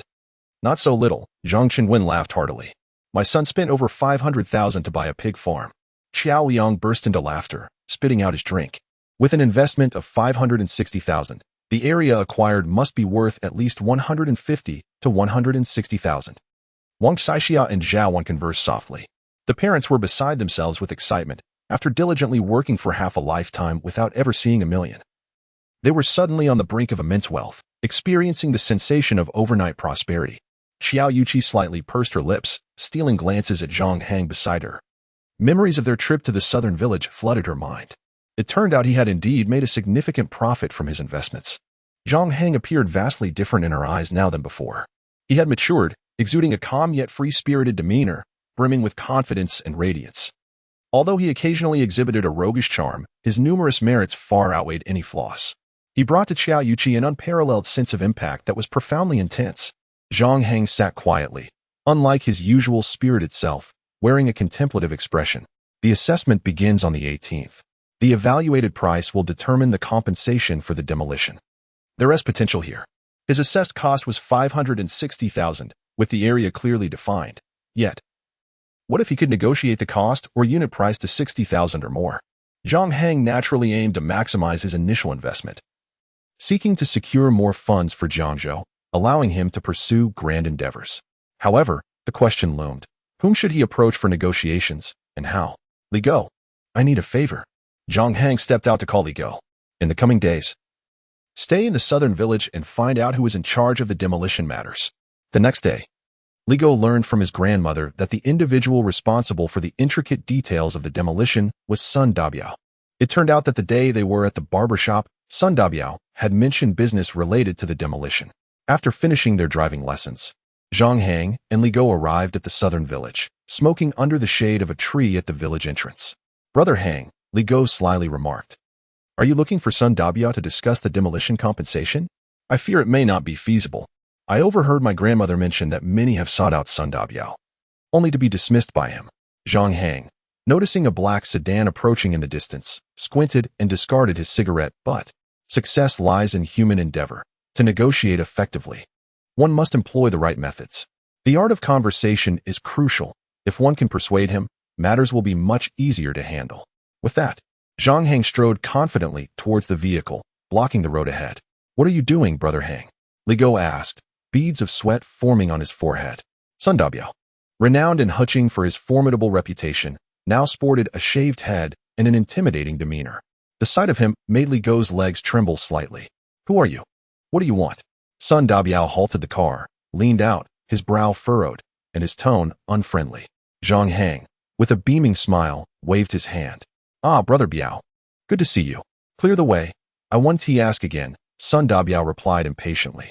Just 2 minutes of your time, Brother Biao. Zhang Hang approached the driver's side and gestured towards a pig farm not far off. That place belongs to me. That is not my concern. If you wish to discuss compensation for demolition, do not come to me. This is strictly business, Sun Dabiao said as he prepared to start the vehicle. Wait a moment. Zhang Hang raised his brow slightly and called out softly.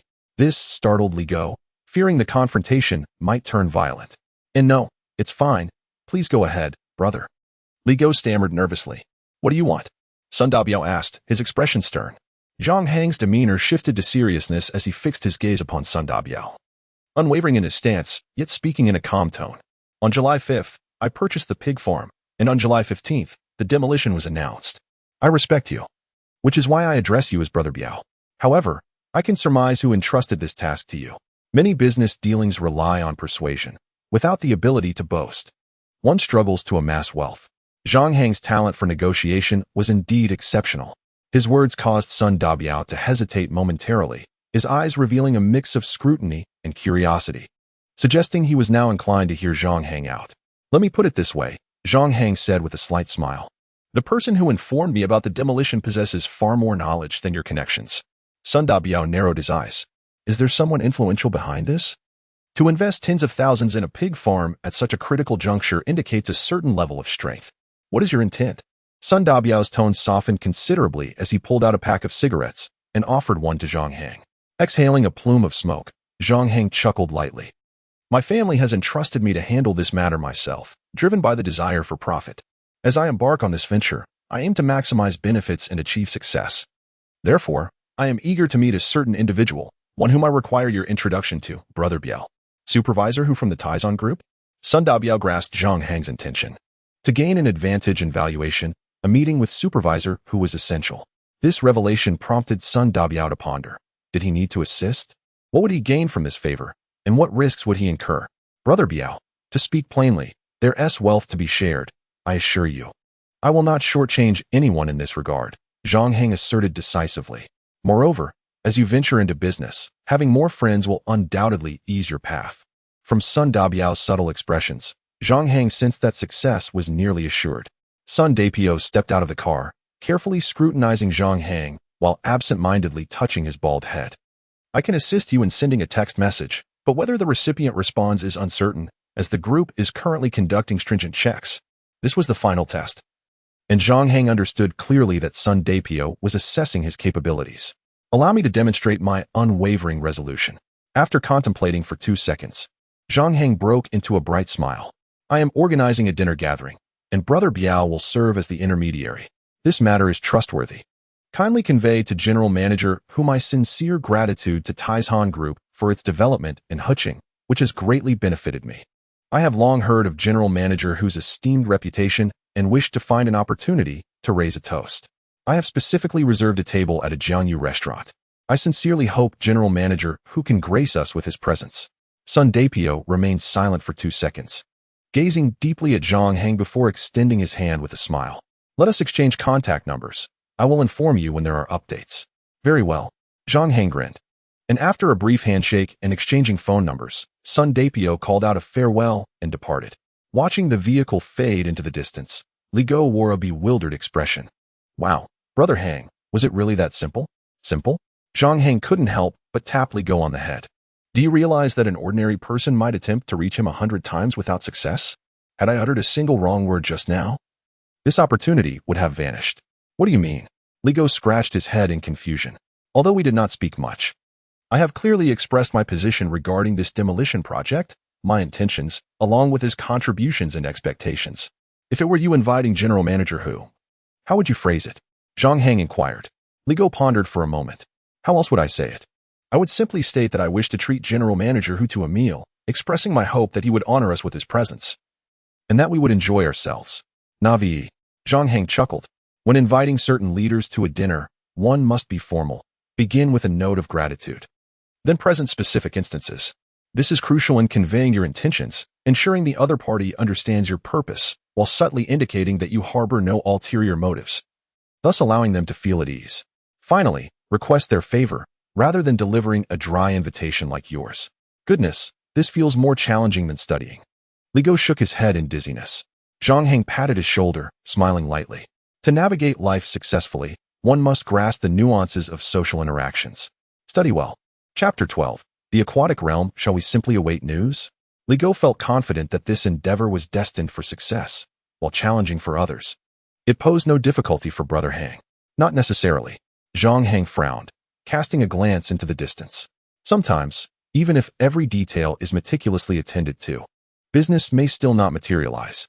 Let us head to an internet CAF and pass the time while we await updates. The two boarded a vehicle and traveled to an internet CAF in the city, engaging in gaming to whittle away the hours. 2 hours later, after Sun Daipyo had concluded his tasks, he returned to Tycoon Group's temporary office in the city, where he met with Supervisor Hu Yong. Hu Yong was a portly man with thick glasses, exuding the appearance of a jovial yet cunning individual. General Hu, have you seen the message I sent?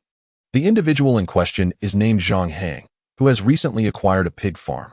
He is a friend of mine, hailing from a family of considerable means. He wishes to arrange a dinner with General Manager Hu through me. Sun Dabiao, adhering to proper etiquette, respectfully offered a cigarette, lit it for him, and subsequently settled onto the sofa to relay this matter.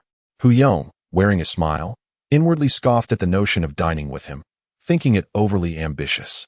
Dabiao, you are aware of how stringent the company's regulations have become recently, he remarked with a feigned gravity.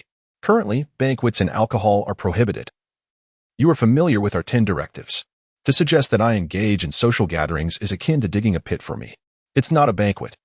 Merely a simple home-cooked meal, Sun Dabiao replied with a smile. However, it was evident from Hu's demeanor that he was unlikely to relent regarding the dinner invitation. Let it be. At this moment, stability is paramount, Hu Yong concluded, shaking his head. Politely declined the invitation. Very well, Sun Dabiao acquiesced, refraining from further discussion, and stepped outside to call Zhang Hang. As anticipated, the invitation was declined. Zhang Hang, having prepared himself mentally for this eventuality, understood well that navigating the corporate world often requires protracted negotiations, not merely a single encounter. To expedite matters, he resolved to employ a more persuasive tactic. Dabiao, there are certain sentiments I would like you to convey on my behalf. Standing at the entrance of an internet CAF, he lit a cigarette and pondered for a few moments before articulating, it is common knowledge that the Tycoon Group wields significant influence. To be frank, they are developing a project in Huching called Water World, which channels spring water from Xiaomao Mountain, creating a tourist attraction centered around a water park. This project is promising and, I believe, will become a hallmark of Huching in the future. You must acknowledge the importance of this internal initiative from your group. Uncertain of General Manager Hu's temperament, Zhang Hang opted to take a chance. Very well, I shall relay your message, Sun Dabiao replied before hanging up. Upon returning to the office, he recounted Zhang Hang's words. Hu Yong, upon hearing this, erupted in laughter, his eyes reflecting a deep-seated disdain. Ha ha ha, that is utterly ridiculous. Waterworld? Is your friend merely indulging in fanciful dreams? Our group is set to develop a high-end residential area here. The plans are already in place. How amusing. By 5 o'clock in the afternoon, Zhang Hang returned home to find a bustling gathering.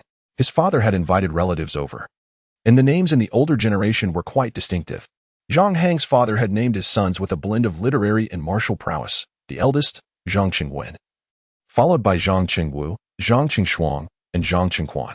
Uncle, and aunt, little pudding, you've come too. Zhang Hang exclaimed upon seeing his uncle's 5-year-old daughter, playfully engaging her in the yard.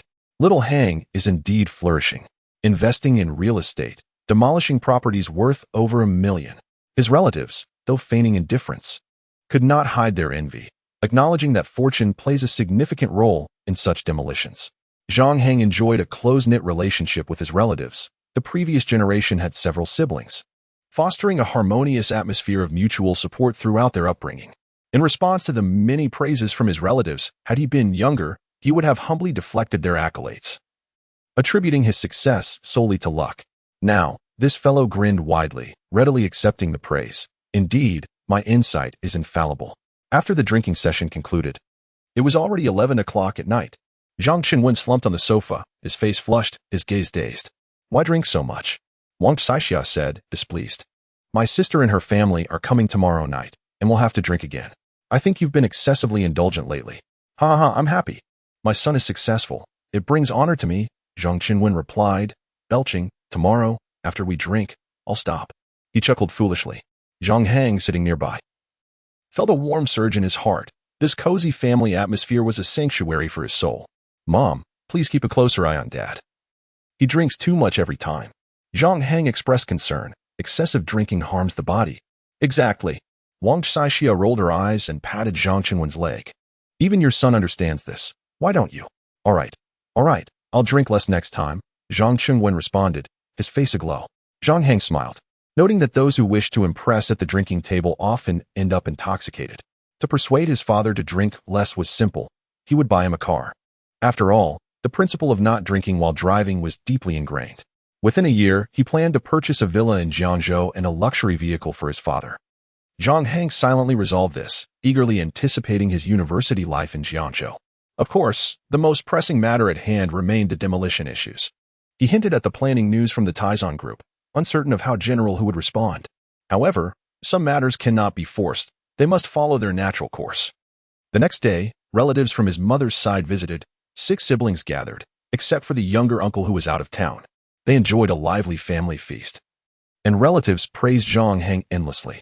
He had achieved the highest scores in the college entrance examination within the family and had garnered attention for his investment in real estate. He was now regarded as a role model among his peers. On July 18th, the residents of Qing'an village began assessing property values. The price negotiations were quite rigorous, nearly reaching the bottom line of market value. Initially, there were many dissenting voices, but after mediation by Sun Dabiao, agreement was quickly reached. On the 20th, at 8 in the morning, Zhang Hang, Xiao Yuqi, Li Gou, Lu Jia, and others sat in the examination hall, awaiting their second driving test. I'm so nervous. It's almost our turn. The first group of 8 had 5 fail. Damn, this exam is incredibly strict. I always cross the line when reversing. I'm so scared. Numerous discussions swirled around them, with most feeling anxious. Zhang Hang, Xiao Yuqi, Li Gou, Lu Jia, follow me, Coach Gaoli instructed, leading them out. Before the exam, he advised, you've practiced well, maintain a proper mindset and perform as usual, and you'll surely pass, especially you, Zhang Hang, your driving is quite skillful. Don't falter during the exam. I won T, coach. Trust me. Zhang Hang chuckled heartily. He was the first to take the stage, and under the gaze of many. He started the vehicle, driving steadily around, completing several tasks, and passed with flying colors. Impressive, Hang. Li Gou and a few others were seated on chairs at the side of the building, where he gave a thumbs up in commendation before heading off to take his exam. Each participant was granted 2 attempts. During his first round, Li Gou's vehicle rolled back more than 50 centimeters, resulting in failure. On his second attempt, the rollback was close to 30 centimeters, incurring a deduction of 10 points. Yet he ultimately passed with a score of 90. He returned visibly shaken. When it was her turn, Xiao Yuqi blinked, clasping her hands together, feeling a bit dizzy from anxiety. Don't be nervous, Zhang Hang said casually, pinching her youthful cheek. If you pass on the first try, I'll reward you with a kiss. Me? Xiao Yuqi's cheeks flushed slightly as she pouted, her clear eyes gazing at Zhang Hang. Could we perhaps consider a different reward? She recalled that kissing, as depicted on television, was typically reserved for couples. Yet, she pondered, it seemed not exclusively so. Xiao Yuqi's gaze drifted, momentarily lost in thought, as she shyly imagined the scene. Noticing her dazed expression, Zhang Hang couldn't help but pinch her cheek again. Hey, why are you in a daze? Hurry up and take your exam. Just find that feeling from practice, and you'll pass. Go on. I'm going now. I can do this. Xiao Yuqi shook herself back to reality, nodded firmly, and turned to approach the examination vehicle. She fastened her seatbelt, started the engine, executed the reverse parking, and successfully completed the side parking and winding road tests. As she stepped out of the car, her legs felt a bit wobbly. The tension had truly been overwhelming. For the first time in her life, she experienced the joy of passing the driving exam. The sunlight illuminated her face, and her enchanting smile seemed to radiate brilliance throughout the area. Seeing the beautiful girl approach, Zhang Hang reflected, her eyes hold the stars and the sea.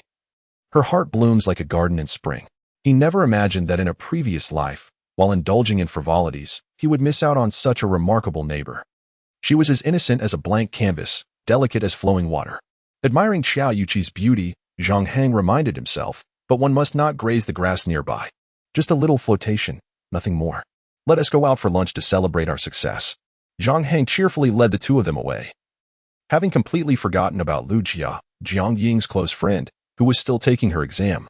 Meanwhile, in the office of the Hu Yong at the Fir Tree Group, he sat in his chair, sifting through documents while his secretary reported on various matters regarding the demolition. Yesterday, two groups attempted to cause a disturbance. But after Sun Dabiao's persuasion, they accepted our assessed price. The male secretary, around 30, slender and sharp-witted, acknowledged the utility of Sun Dabiao's influence. Without lifting his head, Hu Yong replied tersely. Just then, his personal phone rang. Upon glancing at it, he immediately straightened, a serious expression crossing his face, prompting his secretary to cease work and maintain silence. 3 seconds later, Hu Yong answered the phone with a bright smile. Hello, Chairman. Xiaohu. There have been changes in the project planning over at Huching. Someone will send you the documents shortly, but let me summarize briefly. The plan from General Liu has been finalized after discussions in the board meeting. We will divert spring water from Xiaomao Mountain, located 10 miles west of Huching, to create a water park resort system. Consequently, the area we need to occupy will significantly increase. This statement left Hu Yong momentarily stunned, as if he had heard it somewhere before. The new project is named Water World. The news struck Hu Yong's mind like a thunderclap, leaving him with a tingling sensation on his scalp. His pupils dilated sharply as a name flashed in his mind. Zhang Hang. Chapter 13. The dinner party. How could he know? After ending the call with the chairman, a thin sheen of sweat appeared on Hu Yong's forehead, and he felt an unsettling fear creeping in. How could Zhang Hang be aware of a plan that even he did not know about? Could it be that Zhang Hang knows someone on the board? Hu Yong wiped the sweat from his brow, glanced at his secretary, and waved, saying, Go fetch Sun Dabiao. In the hot pot restaurant, steam rose from the bubbling broth as Zhang Hang fished for meat with his chopsticks, while Qiao Yuqi nibbled on vegetables. And Li Go boasted about how steady he was during his driving test. Before he could finish his sentence, Zhang Hang received a call from Sun Dabiao. Mr. Hu is free for dinner tonight, but it must comply with the group's requirements. Just some simple home-cooked dishes, nothing extravagant. Zhang Hang squinted slightly, a glimmer of light shining through his eyelids. He put down his chopsticks and replied with a smile, Sounds good. Thank you so much, Brother Biao. I will be waiting for you at the Jiangyu restaurant on Friendship Road at 7 this evening. After hanging up, Zhang Hang couldn't help but chuckle. Things were likely going to work out. Why are you all looking at me? We're here to eat, he said, as Qiao Yuqi and Li Go stared at him without blinking, leaving him both amused and bewildered. After celebrating the joy of passing the second driving test, and knowing about Zhang Hang's dinner plans, Li Go decided to tag along to observe the excitement, so they headed together to Maple Leaf Town. Dad, I remember there's still over 7,000 in that bank card. Can I use it? I need to treat Mr. Hu from Tycoon Group to dinner tonight. Zhang Hang explained the situation. Zhang Chengwen promptly retrieved the bank card, his face filled with curiosity as he asked, How did you come to know the upper management of Tycoon Group? I'll tell you all about it when I get back, Zhang Hang replied, hurrying out the door with Li Go before his father could ask anything further. Bro, you're so impressive. Now asking for a few thousand feels like asking for pocket change. I'm so envious. If I were to ask my dad for money, he'd glare at me and scold me, Li Go exclaimed as they headed towards the city. Upon reaching the bus stop, they took a taxi to the seafood market. What are we going to that place for? Aren't we supposed to eat at the restaurant tonight? Plus, Brother Biao said we can only have home-cooked meals. Li Go scratched his head, puzzled. Home-cooked meals, my foot. Do you really take those pleasantries seriously? Zhang Hang scoffed. If it's truly just a few home-cooked dishes, then my plans will undoubtedly fall through. But doesn't either company have regulations? Li Go was left bewildered. The regulations are imposed by the other party. Yet, the intricacies of dining arrangements cannot be trivialized. It seems rather convoluted, does it not? If one cannot perceive it, then it does not qualify as a regulation. Moreover, rules are static while humans are dynamic, Zhang Hang remarked with a chuckle. I still fail to comprehend why hosting a meal should be so intricate. Li Go scratched his head, a puzzled expression adorning his face. I recall my dining experiences with Boshin as being relatively relaxed. But can they be compared? You must exert more effort in this regard. Allow me to elucidate. There exists a casual manner of hosting, just as there are formal conventions. It is paramount to understand the balance in conducting oneself. With a resigned smile, Zhang Hang patted Li Go's shoulder, stating, Let us consider today's formal dining occasion and the essential points to note. Li Go leaned in attentively, eager to absorb the information. Zhang Hang pondered briefly. Firstly, notification, which pertains to the dining time. We must arrive prior to our guests. Allowing them to arrive first would be both impolite and disrespectful. Secondly, welcoming. It is a significant faux pas for the host to enter the private room before the leader arrives. We should arrive half an hour early to finalize the details of the meal, and then approximately 10 minutes before the scheduled time. We should call to inquire about their arrival, stepping out to greet them as they approach the entrance. The driver, taken aback, glanced at Zhang Hang through the rearview mirror, astonished by this discourse. The third point concerns companionship. The host may assume the role of the primary companion. However, if one feels inadequate in conversation or unable to partake in drinking, it is advisable to invite a person of high esteem to serve as the main companion. Remember, the primary companion must partake in alcohol. Substituting tea for wine is a grave error, as is allowing the leader to drink in the absence of the main companion. The fourth point pertains to ordering. Do not mistakenly assume that guests prefer homestyle dishes. Substantial dishes are essential. Without them, the essence of the banquet cannot be upheld, akin to the saying, without fish, there is no feast. Without chicken, there is no banquet. Additionally, dishes should be presented in even numbers, symbolizing double blessings. Fifthly, the theme. A dining occasion should not be aimless revelry. The focus should not solely be on the food, but rather on the gathering itself. If one is to orchestrate a banquet, the theme must be emphasized. This can be challenging to navigate. One must be cautious not to overshadow the leader, understanding clearly who is the protagonist and who plays a supporting role. As Zhang Hang articulated these points, his mind wandered through memories of past experiences. Having attended numerous banquets, he had garnered considerable insight. In the silence that followed his words, one could almost hear the sound of dripping water, as a profound stillness enveloped the vehicle. Li Go and the driver waited with bated breath for the continuation of the discourse. The sixth point is maintaining decorum. Guests should not depart prematurely, as this is fundamental. For instance, if I bring you to a banquet and you have a pressing matter, you must notify me in advance before leaving. If you consume a few bites and then slip away, it not only embarrasses me but also disrespects the guest, thus highlighting the necessity of maintaining decorum. Lastly, the seventh point pertains to the conclusion of the banquet. One must wait for the leader to declare that it has ended. They will manage the timing without the host needing to suggest that it is getting late. The final aspect is bidding farewell to guests. The manner in which a banquet concludes is of paramount importance. If not handled adeptly, the overall impact of the gathering may be diminished. For instance, discreetly settling the bill in advance or paying after the guests have departed is preferable to doing so in their presence. It is advisable to arrange transportation ahead of time, personally escorting guests to their vehicles, thereby bestowing a flawless conclusion to the evening. Do you comprehend, dog? Zhang Hang's gaze shifted towards Li Go, who appeared somewhat dazed and replied, I understand, but not entirely.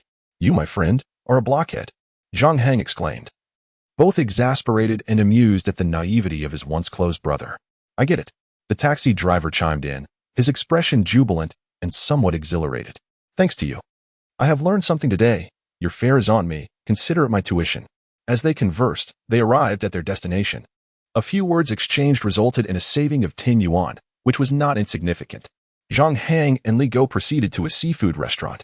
Boss, I shall take this Australian lobster, 20 of those abalone, and the tiger grouper as well. The total for these exquisite ingredients exceeded 700 yuan. They then visited a nearby liquor store, purchasing 2 bottles of white wine for just over 1,000 yuan. Such extravagant spending mirrored the level of hospitality extended to Boss Shen. Li Go regarded Hanggu as a person of considerable ambition and pondered whether they would visit a nightclub that evening.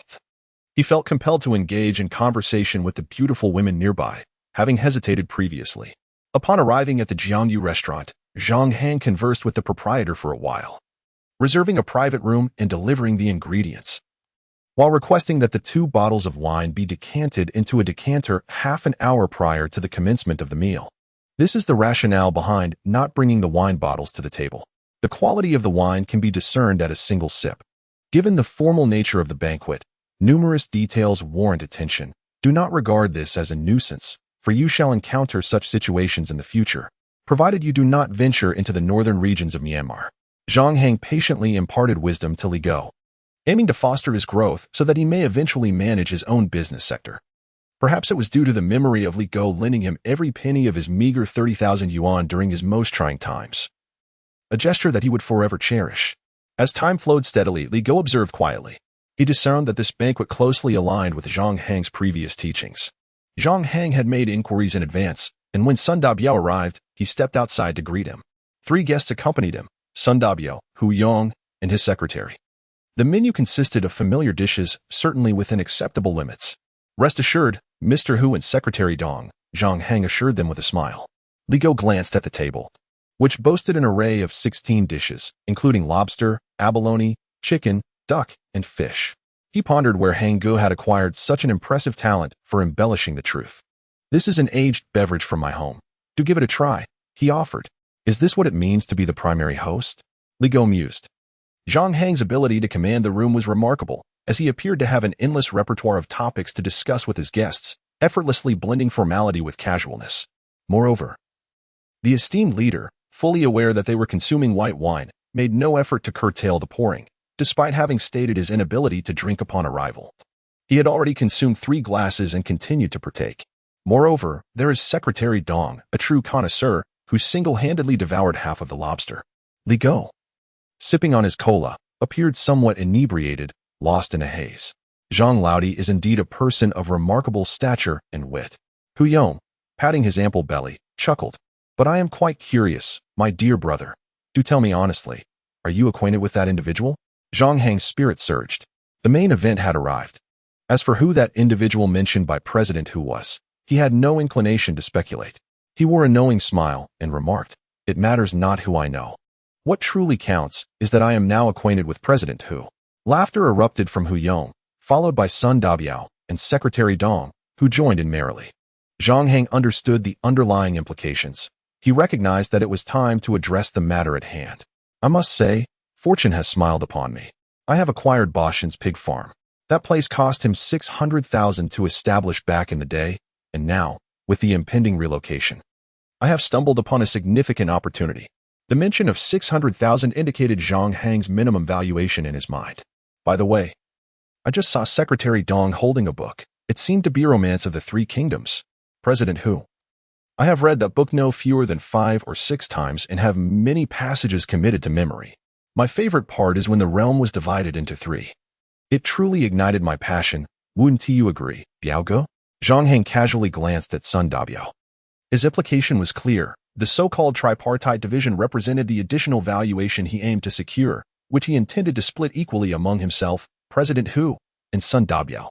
Sun Dabiao pointed at Zhang Hang, laughing heartily, feeling pleased that this young man did not forget his role as a mediator.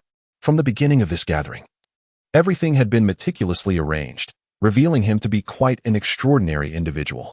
Hu Yong, with a twinkle in his eye, took a sip of his drink. It was precisely because of Sun Dabiao's mediation that he felt emboldened to participate in such a gathering upon his arrival. Let us eat and drink well, President Hu. Secretary Dong, Zhang Hang suggested, steering the conversation away from business to discuss the local culture of hitching. As the clock struck 9, Hu Yong glanced at his watch and rose, suddenly pointing to an untouched dish at the edge of the table. Zhang Laodi, no one has touched this fish. Why not take it home with you? He added, I'll arrange for you to take it, and rest assured, I've taken care of the matters you mentioned. Zhang Hang understood the subtleties behind these simple words and chuckled. Then I must thank you, President Hu. By the way, I know a place that serves excellent barbecue. I would be honored if you could join me there sometime.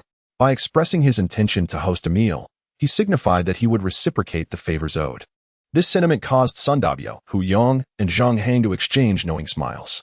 Meanwhile, Li Go, seated nearby, was left puzzled by the entire exchange. As Zhang Hang escorted the others to the door and returned to the private room, Li Go tugged at Zhang Hang's arm, perplexed, and asked, Wait, Brother Hang. I am quite anxious for you. Did you drink too much and forget to inquire about the relocation matters? Li Go, filled with indignation, exclaimed, That fellow who asked you to pack this wretched fish, why did he not suggest packing lobsters or abalone? Does he look down upon Hang Go? Honestly, he ought to be the one packing this fish. I see he is quite adept at nitpicking. Zhang Hang, exhausted, leaned back in his chair, rubbing his forehead. Damn it. My head feels like a boulder. Enough talk. Let us pack it up and head home. Chapter 14. Setting sail. The dishes on the dining table remained largely untouched, with perhaps a couple of tales of liquor left to be taken away. Li Go intended to stay at Zhang Hang's home tonight and accompanied him to Maple Leaf Town. The bright moon hung high, and the night enveloped the world like a thick inkstone, deep and impenetrable. Shadows danced in the tranquility of the night, with stars twinkling and the moonlight casting a silvery glow across the earth, resembling scattered pearls. In the courtyard of Zhang Hang's home, Zhang Hang, his parents, and Li Go sat together enjoying a late-night snack. What fine liquor! Zhang Qingwen took a small sip of the white spirit, squinting his eyes in delight. This must be exquisite. It costs 2,000 a bottle, Zhang Hang chuckled. Coughing twice, Zhang Qingwen's expression turned serious. 2,000 for a pound? Indeed, for a 500 milliliter bottle. Zhang Hang nodded. How extravagant. Haha, this is my first time tasting such an expensive drink. Zhang Qingwen became reluctant to indulge, savoring it with small sips. Father, don't mention merely thousands. In the future, I'll arrange for you wines costing tens of thousands or even hundreds of thousands. A gentle smile graced Zhang Hang's face, yet a tinge of bitterness lingered in his heart. In his previous life, he felt powerless, only beginning to find success at the age of 37, and regretted not being able to honor his parents properly. Reflecting on this brought him shame. Fortunately, in this life, a good existence was just beginning. These words deeply moved Zhang Qingwen, his eyes glistening with unshed tears as he nodded with a smile. Good, good. I'll hold you to that. Li Go. Wang Caishiao interjected, attempting to lighten the mood. Make sure to eat plenty. Don't be shy at home. Thank you, Auntie. Li Go replied with a goofy grin. Hanggu has been particularly impressive lately, drinking with big bosses and executives, and he always speaks so confidently, delighting the guests. Wang Caishiao turned her gaze to Zhang Hang's face, which bore the unmistakable signs of mild intoxication. She could not help but admonish, son, even though you're grown, try to drink less in the future. Understood, Mom. Zhang Hang smiled. This time, the drink was worth it. The banquet cost over 7,000. So the valuation of the house should be secure. However, how much higher it will be depends on the other party's capabilities. They discussed such topics. But Li Go felt muddled, having not heard Hanggu mention anything about relocation during the banquet. Why did he assert that everything was settled? Hanggu, can you explain this to me? He queried, still perplexed as he lay in bed late at night. Time to sleep. I'm tired. The following day, dressed in white shorts and a light pink short-sleeve shirt, Xiao Yuqi joined Zhang Hang, and the three of them headed to the driving school to commence their third subject of study. A brand new journey was about to begin. At 10:30 in the morning, a team of over 20 from the Tycoon group arrived at Zhang Hang's pig farm. After inspecting the premises, taking photographs, and measuring dimensions, Hu Yong, at the forefront, wiped the sweat from his brow. The project supervisor behind him promptly handed over a bottle of cold water, smiling flatteringly. General Manager Hu, how could we trouble you with such a trivial matter as valuation? We can handle it perfectly well. Ah, this pig farm is indeed the largest entity facing demolition. I certainly needed to come and take a look. Hu Yong sighed deeply. He pointed towards the dilapidated structure. A property like this could be valued at nearly 1 million, a tough nut to crack. Xiaolu, to save on costs, you must meticulously draft the valuation report and aim to keep the price around 800,000, which I think would be acceptable. Lu, the supervisor, was momentarily taken aback, setting aside the question of how much this ramshackle pig farm might be worth. 800,000 is a sum that could purchase a 100-square-meter apartment in a first-tier city. The triple compensation could amount to as much as 2,400,000. General Manager Hu was right. It was imperative to drive down the price. With a serious expression, Lu assured, rest assured, General Manager Hu, this matter is in my hands. Hu Yang patted his shoulder, revealing a smile. Work diligently, with your capabilities. As long as you maintain steady development, the future is promising. I have matters to attend to, so I will take my leave. Thank you, General Manager Hu. Please take care. Lu hurriedly escorted Hu Yong to his vehicle before rushing back to the pig farm, instructing several subordinates, let me see the valuation report. Xiao Xiao. How can you describe the building as damaged? That's far too careless. Bring it to me for corrections. With fervent strokes, Lu pinned, building, intact, ground facilities, intact. Site, intact, a series of affirmations of good condition. Xiaomei, ensure that the photos taken of the pig farm appear pristine, resembling a brand new property. This location will serve as a key promotional case for our demolition project, so it must look impeccable. At noon on July 22nd, the demolition evaluation report for Chengnan village was released. The first thing that caught the eye was Zhang Hang's pig farm, assessed at a value of 800,000. Instantly, many were envious. A young man driving a BMW 5 Series glanced at the valuations of his 8 properties, then at the pig farm, and murmured softly. Securing Shenbin's site, valued at 800,000, is truly an impressive feat. Even Shenbin, far away in Jianzhou, heard about this development.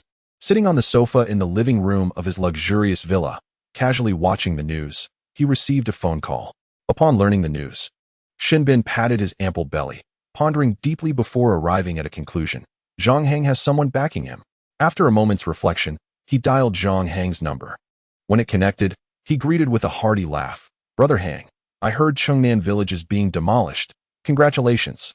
To be frank, a sum of 1 to 2 million hardly captured Shinbin's attention.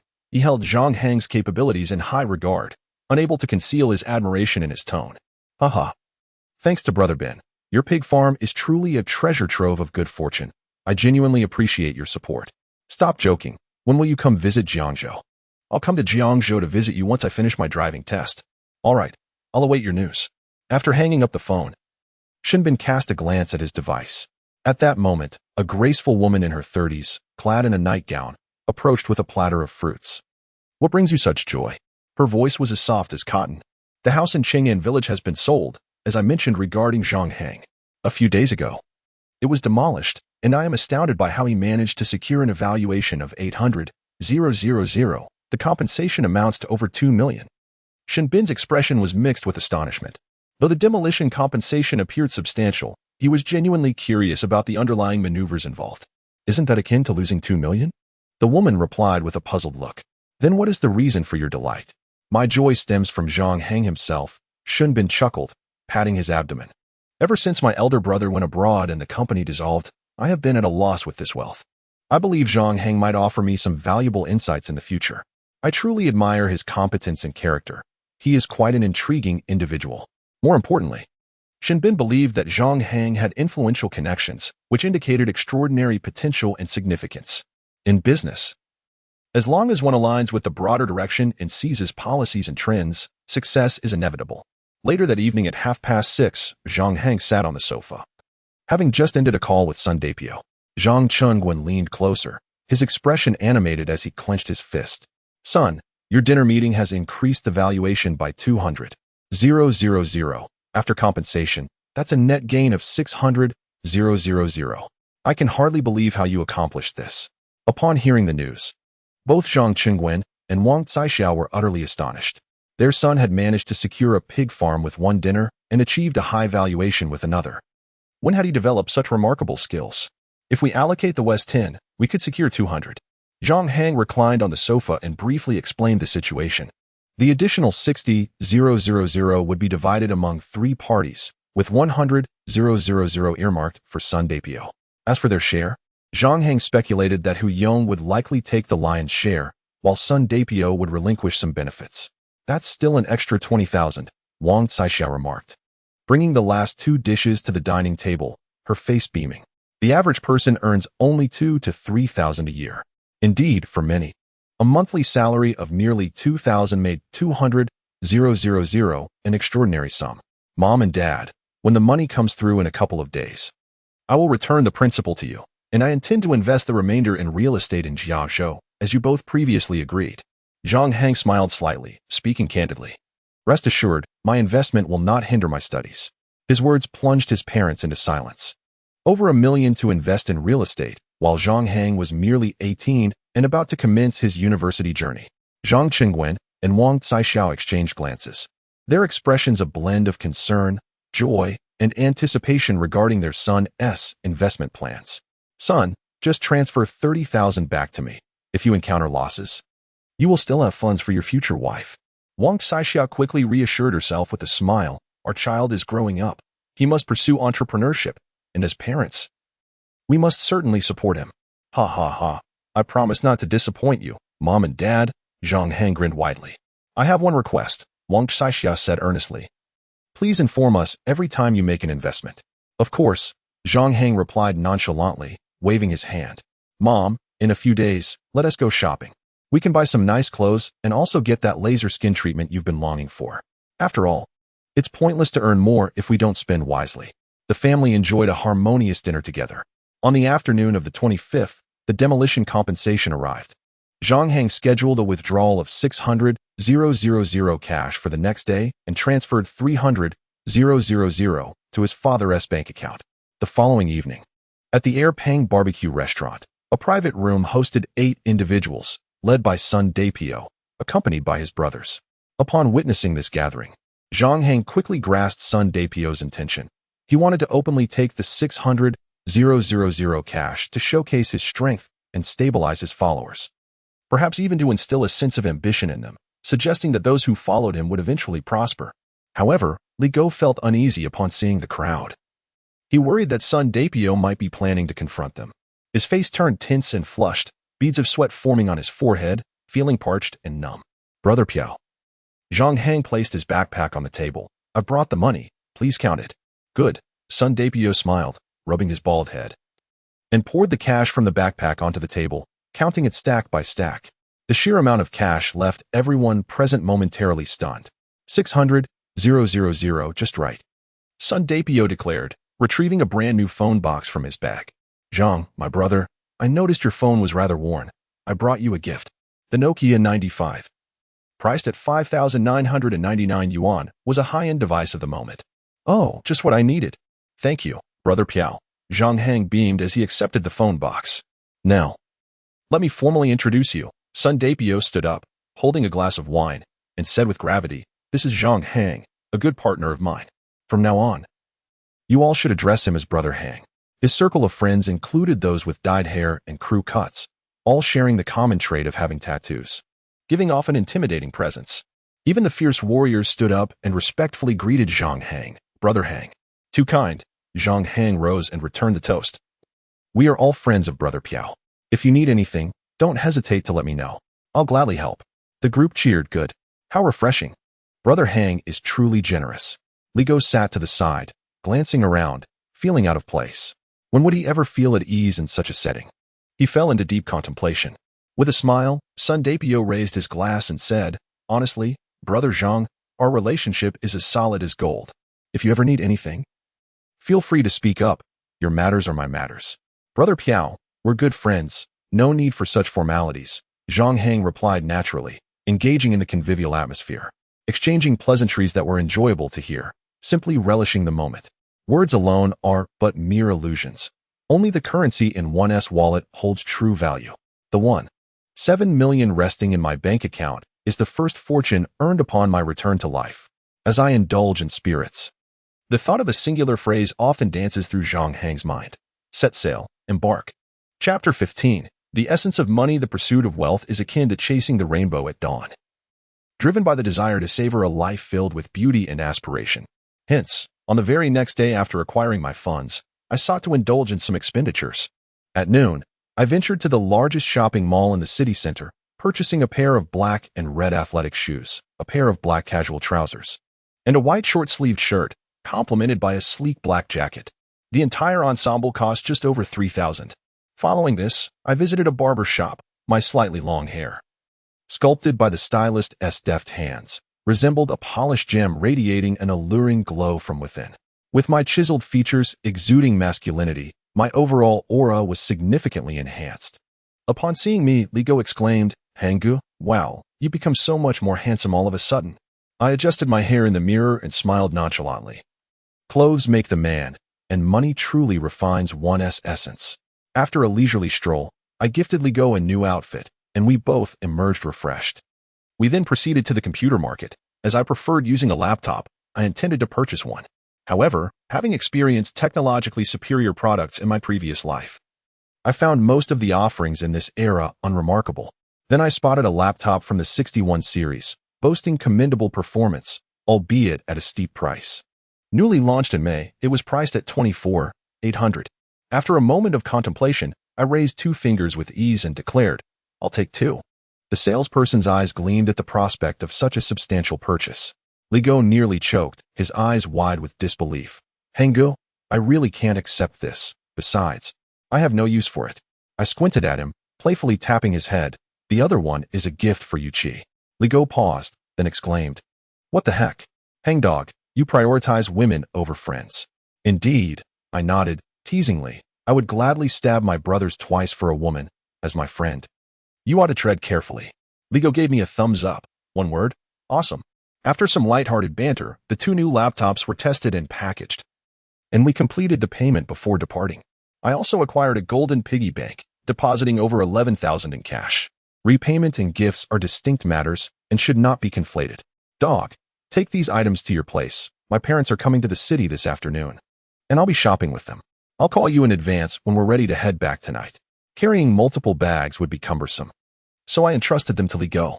I waited for about half an hour until my impeccably dressed parents met me at the pedestrian street. Mom, I have an appointment at the salon. I'll be there from 2 to 3 this afternoon, I informed her. In the meantime, I'll accompany Dad to buy a few outfits, and later this evening, Uncle Chiao will treat us to dinner. I'll also pick out a fine bottle of wine. As the beauty treatment concluded and after accompanying you on a shopping excursion, it would likely be around 5 o'clock, a perfectly opportune time. Zhang Hang discussed the afternoon's arrangements with his parents, eliciting smiles from Wang Caixia and Zhang Qingwen, pleased with the well-structured schedule. Following the planned afternoon outing, they spent just over 20,000 in total. In truth, both Wang Caixia and Zhang Qingwen felt a pang of regret over the expenditure. Yet, Zhang Hang's persuasive nature was hard to resist. I can earn $1 million today. In the future, it will amount to billions, he declared confidently, basking in the applause. Having earned so much, one must indulge a bit. What a few thousand. Mom, when we get to Jiangzhou, I'll take you to buy luxury items. A single bag costs several tens of thousands. Seeing Zhang Hang's extravagant demeanor, Wang Caixia became somewhat anxious. Son, once you reach Jiangzhou, you won't squander all your money. Will you? How could that be? Zhang Hang shrugged helplessly, tilting his head slightly, and earnestly replied, have a little faith in me. Once in Jiangzhou, nearly all the money in my account will be invested in real estate. I have already selected specific projects, just waiting for the on-site evaluations. The time spent shopping with his parents was fleeting, and for a moment, Zhang Hang felt a wave of nostalgia wash over him. He recalled the rare occasions he had accompanied them on shopping trips. In his childhood, they took him on joyful adventures, but now that he had grown, he was so busy that he hardly found time to take them out. In his previous life, he had been constrained by capital. In this society, what freedom can one discuss without money? The desire to accumulate wealth surged within him. With bags in hand, the trio retrieved the computer and other items from Li Go before hailing a taxi back to Maple Leaf Town. Zhang Hang briefed his parents about the computer purchase. You even borrowed Ichi's New Year's money. You truly are resourceful, Wang Caixia remarked with a huff. Let me tell you, if you like her, you must take responsibility. Don't engage in frivolous affairs, or else if things turn sour, your Uncle Chiao will have no hesitation in confronting you. Zhang Hang immediately protested. That is not the case. A rabbit doesn't eat the grass near its burrow. I'm far too familiar with her to pursue anything. He spoke of not pursuing her, rather than being unable to do so, as a subconscious inclination toward the girl next door stirred within him. However, Zhang Hang understood the need for restraint. He knew that engaging with other beautiful women bore little consequence, but with Xiao Ichi, it was different. If he were to hurt her, his conscience would be troubled, and the repercussions would be endless. Yet he could not bear the thought of her being mistreated by someone else, so he decided to observe the situation further. Regarding this matter, Wang Caixia felt the two were getting a bit too close and offered a gentle reminder.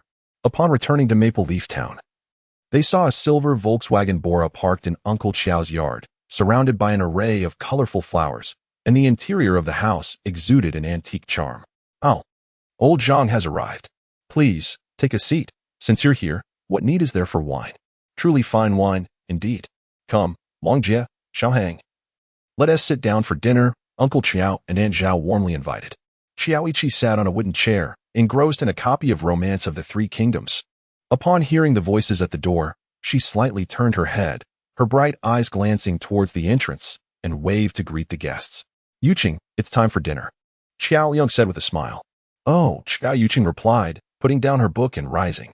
She was clad in short-sleeved pajamas and shorts, her two long, slender legs gracefully displayed, the contours of her figure exquisitely accentuated by her attire.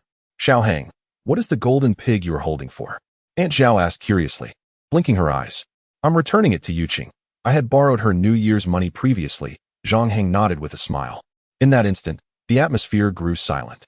Xiao Liang and Zhao Wan exchanged glances, realizing that their children had lent out their New Year's money, and they were the last to find out. Sensing the subtle shift in mood, Zhang Hang quickly added, there's something else. Yuqing and I are about to head to Jiangzhou, and I will frequently need a laptop for university. This model has excellent specifications. It can easily handle software programming, graphic design, writing, gaming, and streaming. Most importantly, it has a fingerprint lock for enhanced security and privacy. I bought 2 today, intending to gift one to Yuqing. He handed the laptop bag to Xiao Liang. Upon opening it, Xiao Liang's expression turned serious as he looked up. How much did it cost? Over 20,000, Zhang Hang replied candidly. Xiao Hang, this is far too extravagant. We cannot accept it, Xiao Liang said, shaking his head with a serious demeanor. Uncle Xiao, Zhang Hang sighed with a smile. Sitting up straight as he explained, you see, if Yuqing hadn't lent me that money, I wouldn't have been able to purchase the house in Qingyan village. This sum is like a lifeline for me. I present this laptop not only as a token of gratitude, but also with a request. Yuqing is proficient in foreign languages, and I would like to ask her for occasional tutoring during university. If I don't accept this gift, how can I reasonably ask her for help? Zhang Hang smiled nonchalantly. You may not realize, Uncle Qiao, but for a high achiever like Yuqing, private tutoring can cost over 100 yuan per hour.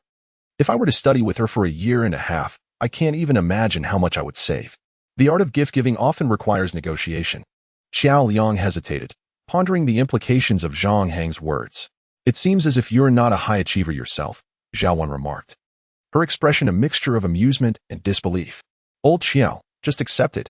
It's a heartfelt gesture from the children, Zhang Qingwen chimed in with a smile, offering his support. All right, I will accept this time, but Xiao Hang, don't let it become a habit, Xiao Liang said, committing the gesture to memory as he set the laptop aside on a small table.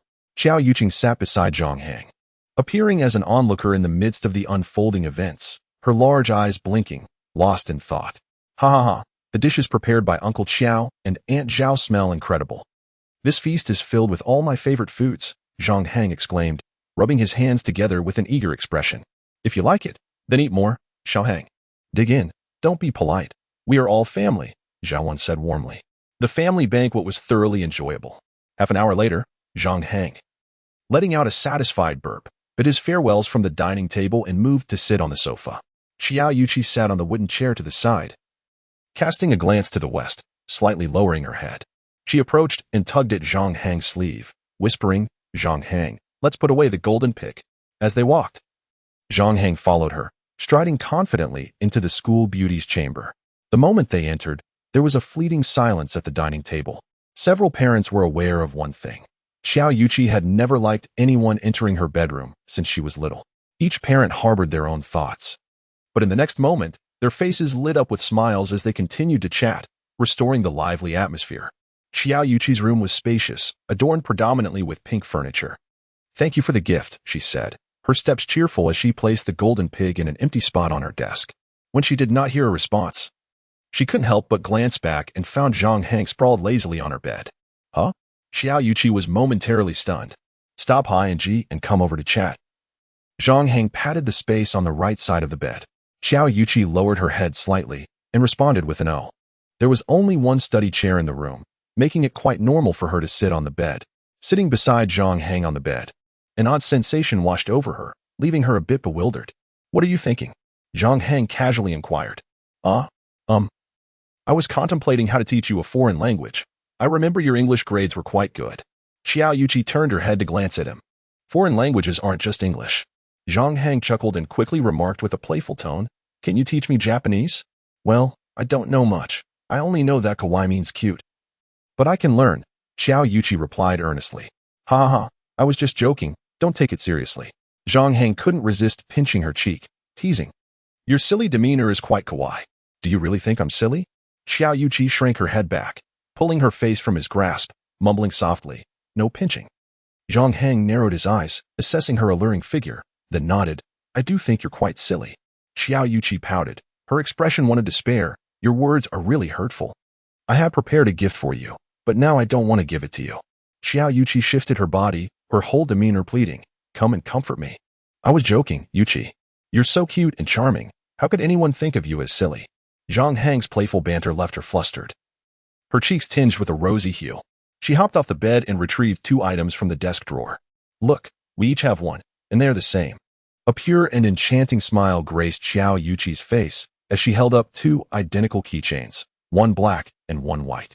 Upon seeing the keychain clasps, Zhang Hang was inexplicably reminded of a saying, a chain to tether a mad dog.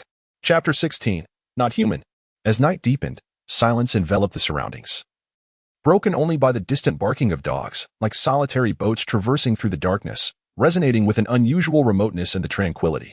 Zhang Hang lay on the bed, tossing and turning, unable to find sleep. His mind frequently replayed the image of Qiao Yuqi holding the two keychains, her sweet smile illuminating the scene. Zhang Hang exhaled a long breath, turned on the bedside lamp, and retrieved a black keychain from the drawer. Under the illumination of the light, the keychain appeared particularly exquisite. A closer inspection revealed a tiny inscription, a gift from Qiao Yuqi to Zhang Hang. A flicker of emotion stirred within Zhang Hang, reminiscent of a long-lost youthful thrill.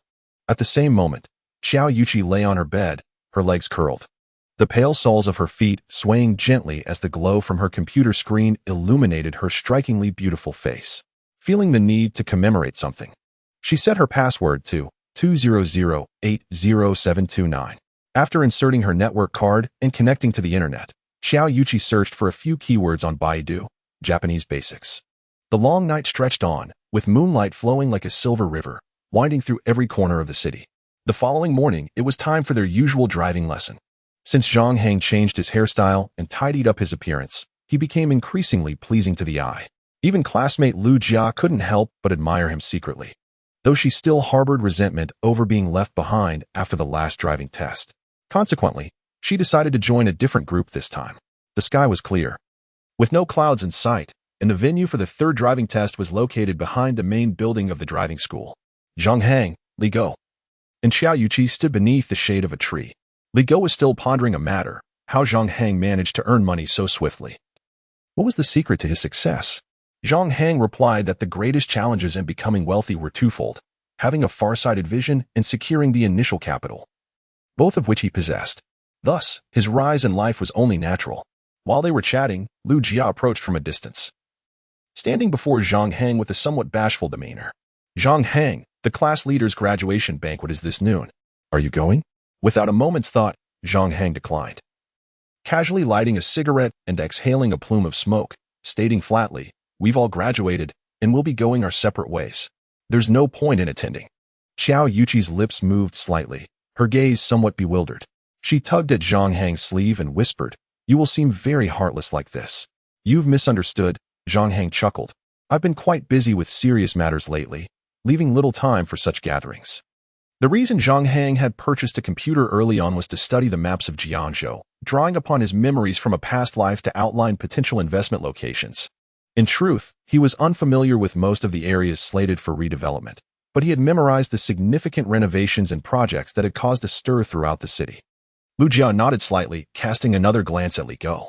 "If he isn't going, I know you won't either." No, you've got it wrong. I must go." Li Go interjected hurriedly. "Lu Jia, let's head out together after our driving practice." Lu Jia was momentarily taken aback, unable to grasp Li Go's reasoning. Zhang Hang couldn't help but chuckle. As July drew to a close, the graduation banquets began in succession. Recently, Li Go had attended several parties, receiving many fine cigarettes and savoring the benefits. Therefore, he planned to attend every graduation banquet. "Go ahead," Zhang Hang remarked, glancing at the cigarette but in his hand, adorned with the logo of Furong Wang, and smiled. "But remember one thing." In an instant, the gazes of Lu Jia, Qiao Yuqi, and Li Go all converged upon Zhang Hang's face. He patted Li Go on the shoulder and smiled lightly, saying, "Do not pretend to be impressive on my behalf." Li Go scratched his head, acknowledging that he indeed had thoughts of boasting to his classmates at the graduation banquet. With someone as remarkable as Hang Ge, it felt almost unbearable to keep such admiration to himself. However, upon hearing Zhang Hang's words, Li Go decided it was best to simply enjoy the moment without pretense. Yang Su, as a local scion, held his graduation banquet at the Qingya Hall of the Shilong Hotel, one of the most opulent venues available. When Li Go and Lu Jia arrived, they found the hall bustling with guests, many clad in formal attire. Yang Su's father, dressed in a black suit, though balding, exuded an air of distinction, while his mother, attired in a red gown, bore the marks of time, yet her former beauty was still apparent. Yang Su himself wore a white suit, styled with a slicked-back hairdo and gold-rimmed glasses, presenting himself as a successful individual. It was evident that once they departed from the campus, the disparities in their backgrounds became glaringly apparent at the banquet. Approximately 70% of their classmates attended. And at the three tables on the right, everyone had made an effort with their appearance. Particularly striking was Jiang Ying, who donned a beige dress, her long hair adorned with soft waves, and a proud expression graced her delicate face. Ying, Lu Jia smiled gently and approached her with quick steps. In such a crowded setting, Li Go felt a bit anxious, sensing numerous eyes upon him. He hurriedly made his way to sit among the boys. "Why did you come alone? Is Zhang Hang not here?" someone inquired. Jiang Ying cast a fleeting glance in their direction. "Hanggu has some matters to attend to." Li Go replied quietly. What could he possibly be occupied with? One of Yang Su's friends teased, adding, "I reckon he's afraid of being overshadowed by the class monitor and doesn't he dare to show his face." Laughter erupted among a few others in agreement. Yang Su's close companions shared a common disdain for Zhang Hang. Li Go's face flushed with indignation. It's not that he dares not come. He genuinely has things to deal with. Just as he spoke, the graduation ceremony commenced. The host passionately introduced the proceedings, and after the parents' speeches, Yang Su attempted to project an image of maturity, speaking in a low tone. Yet, being young and inexperienced in such grand occasions, he stumbled over half of his prepared lines, managing to maintain some coherence overall. Once the ceremony concluded, each table received a box of Zhonghua cigarettes. Just as Li Go reached out, someone else swiftly claimed the cigarettes. Damn it! The swift take all. In the midst of the gathering, Yang Su began to toast and entertain his guests alongside his parents, eventually making his way to the table of classmates. By this point, his complexion had turned slightly rosy. Upon spotting Li Go, he appeared somewhat surprised, then raised a glass of beer, deliberately glancing at Jiang Ying. With a smile, he proclaimed, "I find no words that can adequately describe my feelings at this moment. Time flies, and the preciousness of friendship lies not in its duration but in the steadfast belief and eternity it embodies. Over the span of 3 years together, our acquaintance is a testament to fate. How many 3-year intervals do we encounter in life? This toast is for all of you. Let us drink." Most of the male students indulged in beer, while a few opted for soft drinks. After finishing their drinks, Yang Su filled his glass with beer once more. "Ying, you know my intentions. This toast is solely for you." A flicker of anxiety coursed through Yang Su's heart, uncertain whether Jiang Ying would acknowledge his gesture. The moment he witnessed Jiang Ying lift her glass, her sweet smile instantly stirred his emotions. Yang Su's left lip curled into a smile, revealing his joy. "Damn," he asked, smirking again. "I wish I could seal his lips." Li Go thought to himself, bemused by the class monitor's crooked grin that seemed permanently affixed whenever he smiled. "All right, let us all raise our glasses together." The classmates lowered their voices, playfully cheering. Jiang Ying sipped half of her drink, tilting her head slightly, a hint of pride glimmering in her eyes. She turned to Lu Jia, remarking, "Among those who pursue me, Zhang Hang is the most incompetent. I had offered him opportunities, yet he still acted so brazenly.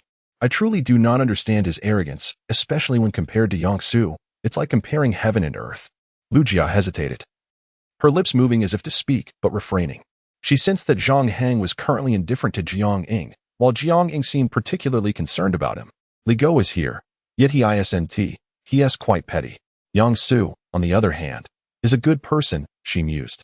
A chorus of whispers arose from the girls nearby. Zhang Hang might be afraid to face Ying. Indeed, he had pursued her for 3 years, and his actions had not gone unnoticed. On the day they received their graduation certificates, Zhang Hang's poor attitude towards Jiang Ying suggested he anticipated her rejection and, fearing embarrassment, had lashed out in frustration. He must be regretting it now. The multitude of voices caused Jiang Ying's expression to lift slightly. She exchanged glances with Yang Su. Yesterday, she had replied to him, indicating she would seriously consider him as a potential boyfriend. Today, however, Yang Su's demeanor towards her had evidently escalated several notches. How amusing Zhang Hang is, she thought. Exhibiting a gracious facade, Yang Su sat down and nodded to Li Go with a gentle smile. His absence shows a degree of self-awareness. It's normal to avoid awkwardness.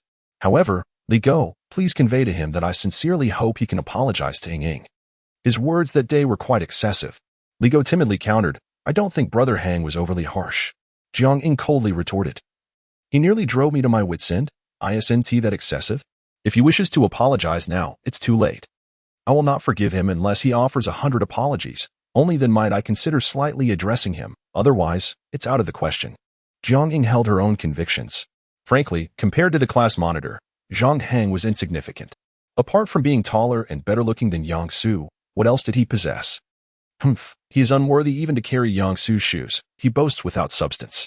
To even mention him is tiresome. I grow weary merely hearing his name. Yang Su's friends mocked him with sardonic remarks, their words particularly grating to Li Go's ears. Beside her, Lu Jia hesitated, her lips pressing together in silence. She feared that speaking would dishearten Zhang Hang. "Li Go, you play with Zhang Hang, lacking both money and entertainment," he remarked. Upon hearing this, Li Go's gaze shifted sharply. Unable to contain himself, his face flushed as he retorted, "Nonsense. I've dined on lobster and abalone with Hang Gu, frequented nightclubs, while here. I haven't even had a single cigarette. What more is there to say?" Yang Su, momentarily taken aback, rose to retrieve 2 boxes of Zhonghua cigarettes, offering them to Li Go with a smile. "I always treat my classmates well. If anyone has any needs, feel free to tell me. Unlike Zhang Hang, who merely talks big, I can take you out for real lobster and abalone." Li Go. Yang Su recalled the confrontation he had with Zhang Hang. His perception of him soured. Though he attempted to appear magnanimous, he couldn't resist taking a jab at Zhang Hang. Furthermore, he believed that Li Go's claims were merely an expression of vanity or the hollow promises made by Zhang Hang. The aloof demeanor of Yang Su and his companions pushed Li Go to his limits. He sneered, "Among us present, including myself, compared to Zhang Hang, we are all mere trifles. He invested hundreds of thousands and earned 2 million, engaging in significant ventures, drinking with big bosses. Who among us can rival that? Moreover, my Hanggu already has a girlfriend. Stop incessantly prattling about confessions." Having vented his frustrations, Li Go felt slightly dizzy, as if he had spoken too rapidly and deprived himself of oxygen. The classmates exchanged glances. For them, the figures of hundreds of thousands and 2 million were just numbers, devoid of any real impact, and they hardly believed him. What a boast! "If he truly makes a fortune, I'll stand on my head and eat excrement," jeered the sycophant Shinjiji. "Ha ha, if you don't believe it, check the demolition list for Qingnan Village. See if Zhang Hang's name is on it." Li Go was undeterred, sneering, and asked Lu Jia if she has ever seen Hang Gu's girlfriend. His audacious assertion left Yang Su speechless. The situation had deviated from his expectations. Rather than undermining Zhang Hang, he found himself in a predicament. All eyes converged upon Lu Jia, who was breathless and apprehensive. Struggling to find her voice, Jiang Ying frowned slightly. Leaning back in her chair with an air of superiority, she scoffed. "He pursued me like a persistent leech for 3 years. When he failed, he settled for any partner. I can understand that, but I truly look down on such individuals. I suspect his girlfriend is likely an unsightly character." "Haha, indeed," Yang Su grinned mockingly. "Lu Jia, who is Zhang Hang's girlfriend? Speak up, perhaps we know her." "Must I really say?" Lu Jia recoiled slightly, her expression torn. "You must." The curiosity of the crowd surged. Under the mounting inquiries, Lu Jia finally relented, whispering, It's that girl from the 3rd middle school, Xiao Yuqi." The scene was rather chaotic. Yang Su cleared his ears and inquired again, "I didn't catch that. What is her name?" Li Go slammed the table and proclaimed loudly, "The goddess of Sanzhong, Xiao Yuqi." A buzz of disbelief enveloped Yang Su. Xiao Yuqi? He recalled having seen her during a high school mathematics competition, albeit just a fleeting glance. Yet, her beauty lingered in his mind, unforgettable. The enchanting Xiao Yuqi was Zhang Hang's girlfriend? This was utterly absurd. Yang Su could hardly believe it. His crooked smile froze on his face. At that moment, Jiang Ying was rendered completely speechless, her inner pride shattered yet again by Zhang Hang. He no longer pursued me, but chose to chase after someone else? Am I inferior to Xiao Yuqi? Jiang Ying fell into a spiral of self-doubt. Many classmates were puzzled, asking, "Who is Xiao Yuqi? Is she really that beautiful? She seems quite pretty. A friend of mine from Sanzhong has some photos of her. Let me show you. Wow, she is stunning. Even candid shots look like wallpapers. No wonder she is called the goddess of Sanzhong." Hearing the murmurs of his classmates was like 1,000 arrows piercing Yang Su's heart. He cast a glance at Li Go, his eyes filled with resentment. What was supposed to be a light-hearted jest at Zhang Hang's expense had turned into an unexpected bombshell. Damn it, how could Zhang Hang's legend pervade even in his absence? Chapter 17. Magnanimous Li Go had no intention of staying for the meal. After showing off, he slipped away. Yang Su took a seat beside Jiang Ying, his heart heavy with sorrow, for what was once his pride had vanished completely. Lu Jia sat quietly, her head down, sensing the suffocating tension in the air. She could discern Jiang Ying's complex emotions, evident from her rising and falling chest. Jiang Ying's breath quickened. The more she thought about it, the more unsettled she felt. Zhang Hang had ceased his pursuit of her, instead opting to date the so-called goddess from Sanzhong. Why should this be? Jiang Ying believed she had given Zhang Hang a chance, allowing him to see a glimmer of hope in pursuing her, yet he had chosen another. It felt like betrayal, and the more she pondered, the angrier she became. "Let me see." Jiang Ying snatched the phone from a nearby male classmate. In the photograph, Xiao Yuqi donned a light blue school uniform, quietly engrossed in her book. Her figure was ample, and her features were as delicate as a doll. She's not that impressive, Zhang Hang muttered through clenched teeth, her disdain palpable. Zhang Hang has truly settled for less. Many male classmates remained silent, in their eyes. Xiao Yuqi seemed to be on a higher level than Zhang Hang. A few female classmates chimed in, asserting, exactly. She's not as pretty as our Ying. Even if he wants to pursue someone else, he shouldn't treat Ying that way. At this point, Yang Su regained his composure and raised his head with a serious expression. I believe Zhang Hang must sincerely apologize to Ying. Zhang Hang nodded coldly, secretly contemplating. When he apologizes, I will directly ask him what qualities Xiao Yuqi possesses that I lack. I will adorn myself beautifully and ensure he regrets his decision for a lifetime. Beside her, Yang Su, in front of the crowd, dialed Zhang Hang's number and ostentatiously put it on speakerphone. Who is this? It's me, Yang Su. Is there something you need? Zhang Hang, at home sketching on his computer, chuckled upon receiving Yang Su's call, curious about what this old class monitor was up to. You need to formally apologize to Zhang Hang. Your words to her that day were truly excessive, Yang Su stated, his brow furrowed and voice serious. The banquet hall was rather noisy, prompting the classmates to instinctively hold their breath and listen intently. Some students in the distance stood up and rushed to Yang Su's side to observe the unfolding drama up close. Apologize? Zhang Hang stroked his chin, his fingers gently tapping the surface of the desk. After a brief pause, he replied, First, answer me a question, and if you get it right, we can continue. What question? Yang Su was slightly taken aback. When a whale dies, it's called whale fall. What do we call it when a shark dies? Zhang Hang asked casually. A dead shark is just dead. What else could it be called? Yang Su squinted, pondering for 3 seconds before answering, shark fall. Incorrect. Shark demise? Incorrect. Shark death? Incorrect. Then what is it? Yang Su's expression grew serious. This was a question he couldn't answer. What could the answer possibly be? The heads of the classmates leaned in closer to hear Zhang Hang's voice over the phone. When a shark dies, it's called, he stated nonchalantly, shark demise. The call abruptly ended, and a heavy silence enveloped the dining table. Yang Su's face flushed crimson. He couldn't help but slap the table in frustration, seething with rage. 2 female classmates stifled their laughter, finding Zhang Hang amusing. Chen Jiji, a sycophant, cursed under his breath. Damn, isn't he just insulting him? Yang Su was nearly breathless from the indignation. He stiffly glanced at Zhang Ying and slowly said, He has gone too far. Don't worry, Ying. I will definitely make this right for you. I have many friends. With just one phone call, I can summon numerous influential figures. I will take you to the driving school to find him, and you will see, he will be so frightened that he will come crawling back to apologize. Unable to contain himself, he vowed that the humiliation he suffered today would be repaid doubly tomorrow. Meanwhile, Zhang Hang, sitting at his desk, couldn't he help but grin after hanging up the phone. Ha ha ha, this is utterly hilarious. The thought of Yang Su and Zhang Ying's exasperated expressions filled him with joy. Humming a little tune, he jotted down some cryptic data on his documents, continually mapping out the order of investments for his upcoming endeavors in Jiazhou.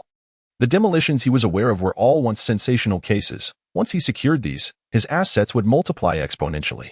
Zhang Hang looked forward to the future, and similarly, he anticipated the life at Jiangzhou University. The next day, under a bright sun and gentle breeze, Zhang Hang strolled towards the bus station with the girl next door, planning to take the bus for driving lessons. Zhang Hang, I want to ask you something, Xiao Yuqi said. Dressed in a white short-sleeve shirt adorned with little bears and light pink shorts, turning slightly to gaze at Zhang Hang with bright eyes. What is it? Zhang Hang replied, hands in his pockets, exuding a relaxed demeanor. It's just a bit strange. Xiao Yuqi's gaze appeared somewhat dazed. What is so strange? Zhang Hang glanced at her and replied, Well, it's quite pronounced, nothing odd about it. Coach Chen is a bit peculiar. He called me last night to say that my driving efficiency was lacking, and that, at this rate, I would never pass. He wants to take me out for additional practice during lunch. Xiao Yuqi responded, Isn't extra practice a good thing? Zhang Hang chuckled, casually ruffling her hair. Xiao Yuqi shook her head, pouting in discontent, muttering, My hairstyle. If you practice more at noon, I will wait for you, Zhang Hang said with a gentle smile. Xiao Yuqi acknowledged him with a slight upward curve at the corners of her mouth, her steps becoming noticeably lighter. After finishing driving practice at 10 in the morning, she waited for over an hour until it was time for her additional session. Coach Chen Staoyang, appearing frail and diminutive, stood at about 5 feet tall. His face dotted with numerous blemishes, earning him the nickname Chen the Pockmarked from other instructors. He typically spoke little, his teaching method rather conventional. And Zhang Hang found his attitude somewhat apathetic. Zhang Hang lit a cigarette and quietly waited beneath the shade of a tree as Qiao Yuqi commenced her practice. Her expression was imbued with earnestness. Surprisingly, the usually taciturn Chen Xiaoyang began to speak more. Qiao Yuqi, your skills are lacking. If you fail this time, you won't be able to take the test before entering university. With only a month left until November, time is running short. And you'll have to learn during the winter break, which would squander a considerable amount of time. You wouldn't want to fail the exam, would you? I have a set of tricks specifically for the test. His smile gradually morphed into something unsettling as he reached out towards Qiao Yuqi's fair thigh, his tone suppressing an unsettling excitement. As long as you study diligently, I can guarantee you'll pass. Qiao Yuqi's body stiffened, her heart in disarray. Although she was accustomed to Zhang Hang's physical contact, she felt no aversion, perhaps due to their childhood friendship or Zhang Hang's natural demeanor. However, Chen Xiaoyang's approaching hand filled Qiao Yuqi with despair and indignation. She dared not speak, her eyes brimming with tears, just as Chen Xiaoyang was about to touch her. A surge of instinctive strength coursed through her body, and she slammed her foot down on the brake. The car lurched to a stop, and seizing the moment, Qiao Yuqi hastily unbuckled her seatbelt and opened the door to retreat. What are you doing? I warn you, if you dare to speak out, I guarantee you won't pass the exam. Chen Xiaoyang barked sharply. He was aware that intimidating a girl like her would usually render her compliant. And this was not the first time he had engaged in such behavior. From a distance, Zhang Hang noticed the car had barely moved before coming to a halt. He hurried over and, upon closer inspection, saw Qiao Yuqi descending from the vehicle in tears. What happened? Did the coach say something to you? Zhang Hang furrowed his brow. Qiao Yuqi bit her lip, remaining silent. Zhang Hang's voice grew firmer. What occurred? Speak up. I am Qiao Yuqi, she choked. He tried to touch me. A surge of rage flooded through Zhang Hang, igniting emotions he had not felt in years. Damn it. Yuqi, do not be afraid. Seeing Qiao Yuqi in distress, Zhang Hang tenderly soothed her by gently patting her back, declaring, I will seek justice for you. As the instructor's car approached and came to a halt nearby, Zhang Hang swiftly made his way to the driver's side. He raised his right leg and forcefully kicked the window, shouting angrily, Get the hell out of the car. With a crack, the window fractured. Chen Xiaoyang, feeling a surge of fear, retorted, Have you lost your mind? Are you really going to smash the instructor's car? Do you want to fail? In a hurry, Chen Xiaoyang locked the car doors, started the vehicle, and sped towards the teaching building. With Zhang Hang and Qiao Yuqi in pursuit, Chen Xiaoyang dashed into the main hall of the building, positioning himself behind a group of instructors.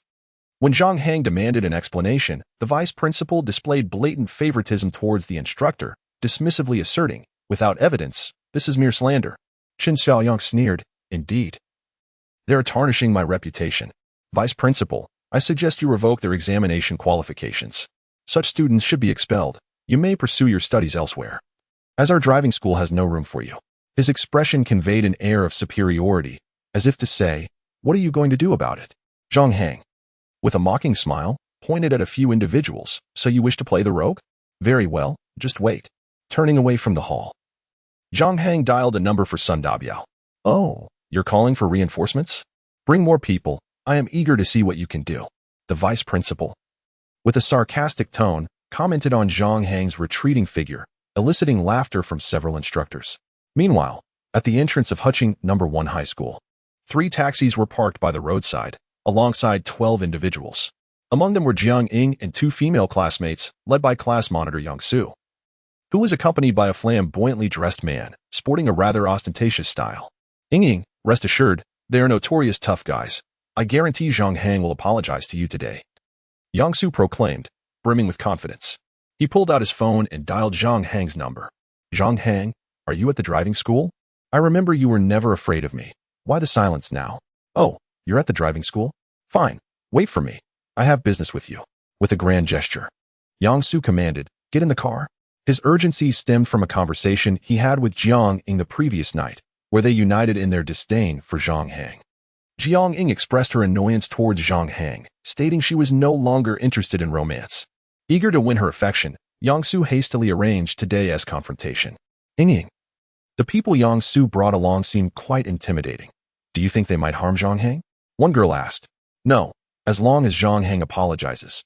Yang Su won't harm him, another reassured. Zhang Hang is truly something. He pursued you so ardently for 3 years, and now he won't even offer an apology. They mused, continuing their conversation. After approximately half an hour, the group arrived near the driving school. Upon parking by the roadside, Yang Su spotted Zhang Hang standing not far from the intersection. Ying, you wait here. If he dares to be uncooperative, I won't hold back. Yang Su waved his hand, followed by a group of vividly dressed men. Who are they? Come, tell me who he is. I want to see who has the audacity to provoke young Master Yang. With a distance of about 100 meters, these individuals exuded a formidable aura as they strode forward, seemingly ready to engage in a confrontation. They advanced swiftly for several dozen meters. Zhang Hang, look over here. Yang Su's heart raced with excitement as he gave a thumbs up, simultaneously mimicking a throat-cutting gesture and shaking his head while pointing at Zhang Hang. As they continued their approach, they were approximately 20 meters away from Zhang Hang when a buzzing sound erupted from nearby. Glancing sideways, he beheld a convoy of black vehicles, around 12 or 13 in total, speeding past and halting at the intersection beside Zhang Hang. The screech of sudden brakes echoed like thunder, sending a jolt of alarm through the air. One by one, the car doors swung open, under the astonished gaze of Yang Su and his companions. A series of brawny men emerged. Most of them donned tight-fitting black shirts that accentuated their extraordinary musculature, their arms and backs adorned with intimidating tattoos. In stark contrast, the few individuals behind Yang Su resembled delicate little puppies. A total of 50 to 60 men disembarked from the convoy, each radiating an extraordinary ferocity. Brother Biao. Zhang Hang nodded expressionlessly. Lead the way, Brother Hang. Sun Dapio patted Zhang Hang's back. Without further ado, they proceeded to address the matter at hand. Zhang Hang took the lead, followed closely by a throng of imposing figures. The overwhelming presence left Yang Su dizzy, his heart racing, and on the brink of suffocation. Oh no, it's Sun Dapio. We're done for. What should we do? Should we run? Oh my, they're looking over here. Their gazes are far too fierce. Yang Su, we don't want your money anymore. You better go apologize quickly. It turned out these were hired hands. Yang Su felt tears well up inside him, forcing a smile more painful than crying as he took a few steps forward, his voice sharp. Hang. I have something to discuss with you. Just a little chat. Oh, by the way, I've heard about your success in making money. I really admire and respect you, so I wanted to learn from you. Brother Hang. Under the eaves, one must bow their head. Yang Su was genuinely frightened, sensing that if a brawl ensued, his life would be in peril. Zhang Hang frowned, casting him a glance. Yang Su, for heaven's sake, be mindful. Don't bother me if there's nothing urgent. I have no time to entertain you. Understood. Yang Su nodded vigorously in response. Subsequently, a vast crowd swept past him, entering the driving school. Wait, Zhang Hang isn't here to confront me. He has some dispute with the driving school? Yang Su's curiosity piqued as he stealthily approached the entrance alongside the crowd, witnessing Zhang Hang lead the group to surround the main hall of the building. At the same time, Jiang Ying and 2 friends looked on, their faces a portrait of astonishment. They observed the scene of Zhang Hang advancing, resembling a true leader from the movies, his commanding presence thrilling Jiang Ying's senses. How has he become even more handsome? They too witnessed the submissive Yang Su, whose sycophantic smile filled Jiang Ying with disdain. It became evident that Yang Su was worlds apart from Zhang Hang. The 2 friends beside her whispered in awe. Zhang Hang's expression was terrifying just now. Yet I find him incredibly cool. How does he have so many brothers? Another added, I agree, he seems different now, more stylish than before, quite handsome. Their chatter drew a cold snort from Jiang Ying, who instructed the driver to leave and sent a message to Yang Su. You are truly worthless. Do not contact me again. However, Yang Su, engrossed in the unfolding drama, overlooked the notification on her phone. They watched for about 30 minutes. Has Zhang Hang just kicked someone? They exclaimed. Let us get closer. This is intense. The police are here. Are they going to arrest them? Wait, they're not being arrested. What does that mean? Suddenly, individuals from the driving school emerged, astonished to learn that the vice principal and a coach had been expelled. Although it was deemed a civil dispute, the driving school's higher-ups were wary of Sun Dapio. Ultimately, the coach's misconduct led to the dismissal of both individuals. Quelling the controversy. There are deities above us. Chen Xiaoyang, you'd better be careful in the future. Zhang Hang's parting words lingered as he departed, leaving the vice principal and Chen Xiaoyang pale and shaken.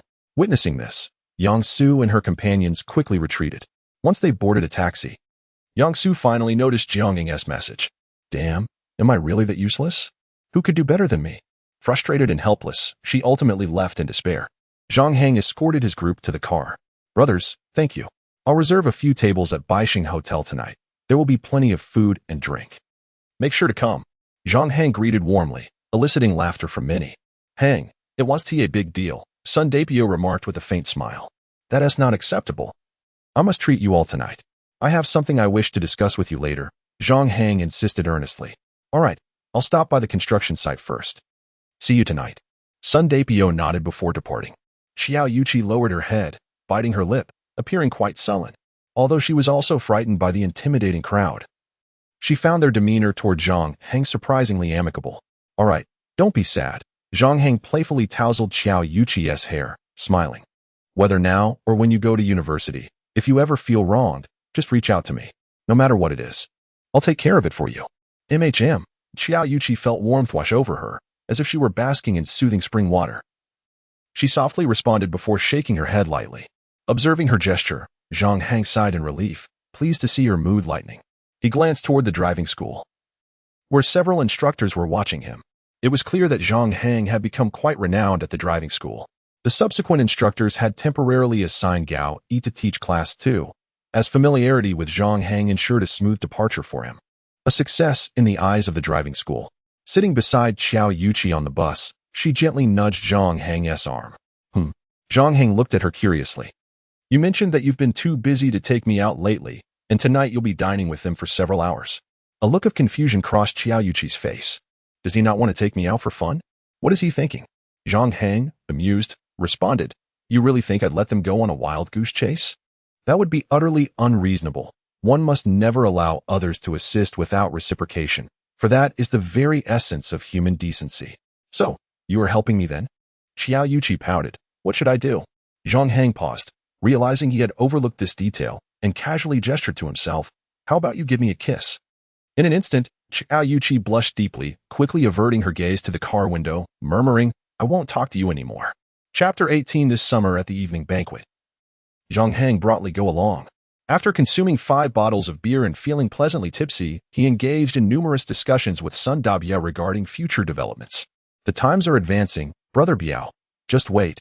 It won't be long before we enter the era of smartphones. In a moment of daze, Sun Dabiao felt as though he were conversing with an esteemed professor. The breadth of the topics and the visionary perspective left him in awe. Perhaps this was an innate commercial acumen. One could only wonder how high Zhang Hang would soar in the future. After all, he was merely 18. Sun Dabiao's demeanor was fervent, treating Zhang Hang not as a mere high school graduate, but as a partner, filled with warmth and respect. Brother Biao. Soon I will be heading to Jiangzhou. Let's keep in touch, whether there's business or not. Zhang Hang shook his hand. Sun Dabiao, with a serious expression, replied. Little Hang, let me know before you go. I must treat you to a proper meal. By the end of the month. The students received their acceptance letters one after another. On August 2nd, Zhang Hang, Xiao Yuqi, and Li Go completed their 3rd driving test. And Coach Gao arranged for Zhang Hang to have the earliest examination possible. On the 5th, they successfully passed the driving test, marking the perfect conclusion of their driving school journey. To celebrate their success, the trio ventured into the city, enjoying a meal at Xiao Yuqi's favorite KFC for lunch, followed by an afternoon at the arcade. For Xiao Yuqi, it was a series of entirely new experiences. By 7:30 p.m., they found themselves at the entrance of a 5-star bar. Xiao Yuqi appeared conflicted, hesitant to step inside. Sometimes bars can be quite chaotic, but I'm here, right? Just let me show you the experience. We'll be home in a couple of hours. Relax a bit. Zhang Hang smiled reassuringly. I've never been to one, Xiao Yuqi admitted. Her nervousness evident, influenced by the negative news surrounding bars she had encountered.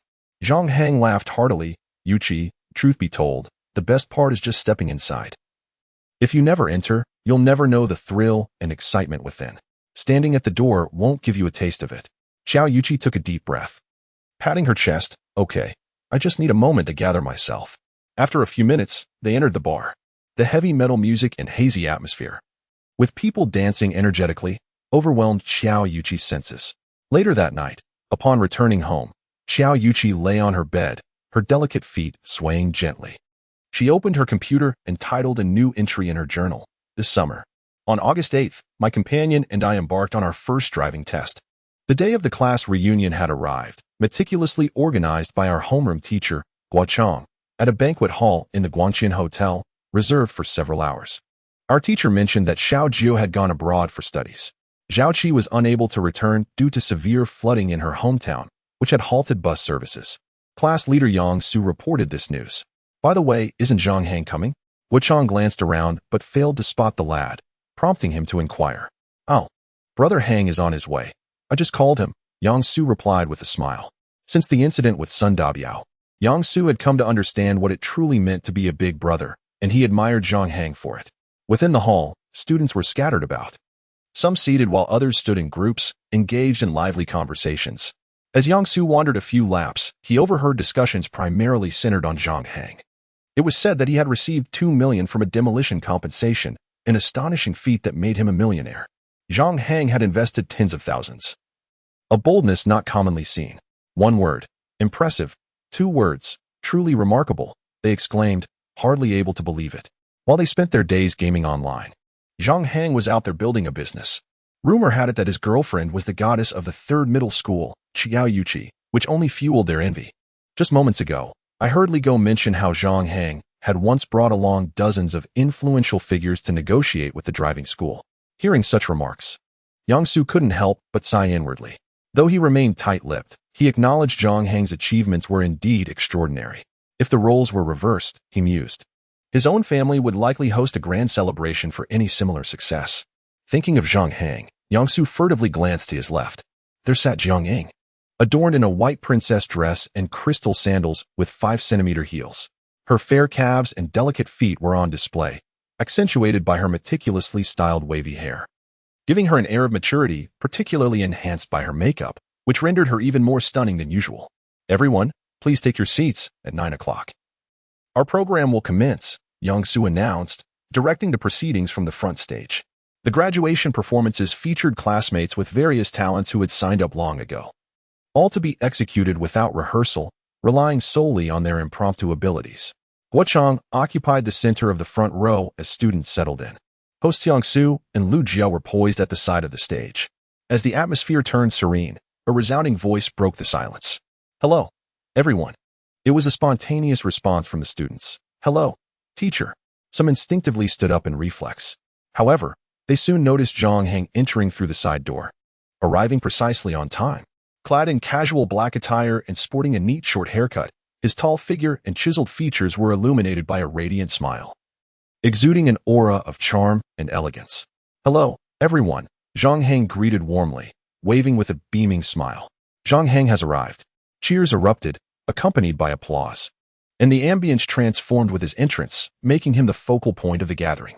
Even Jiang Ying cast a few glances in his direction before lowering her gaze to the empty chair she had deliberately left beside her. She felt a twinge of anxiety, uncertain whether Zhang Hang would choose to sit beside her.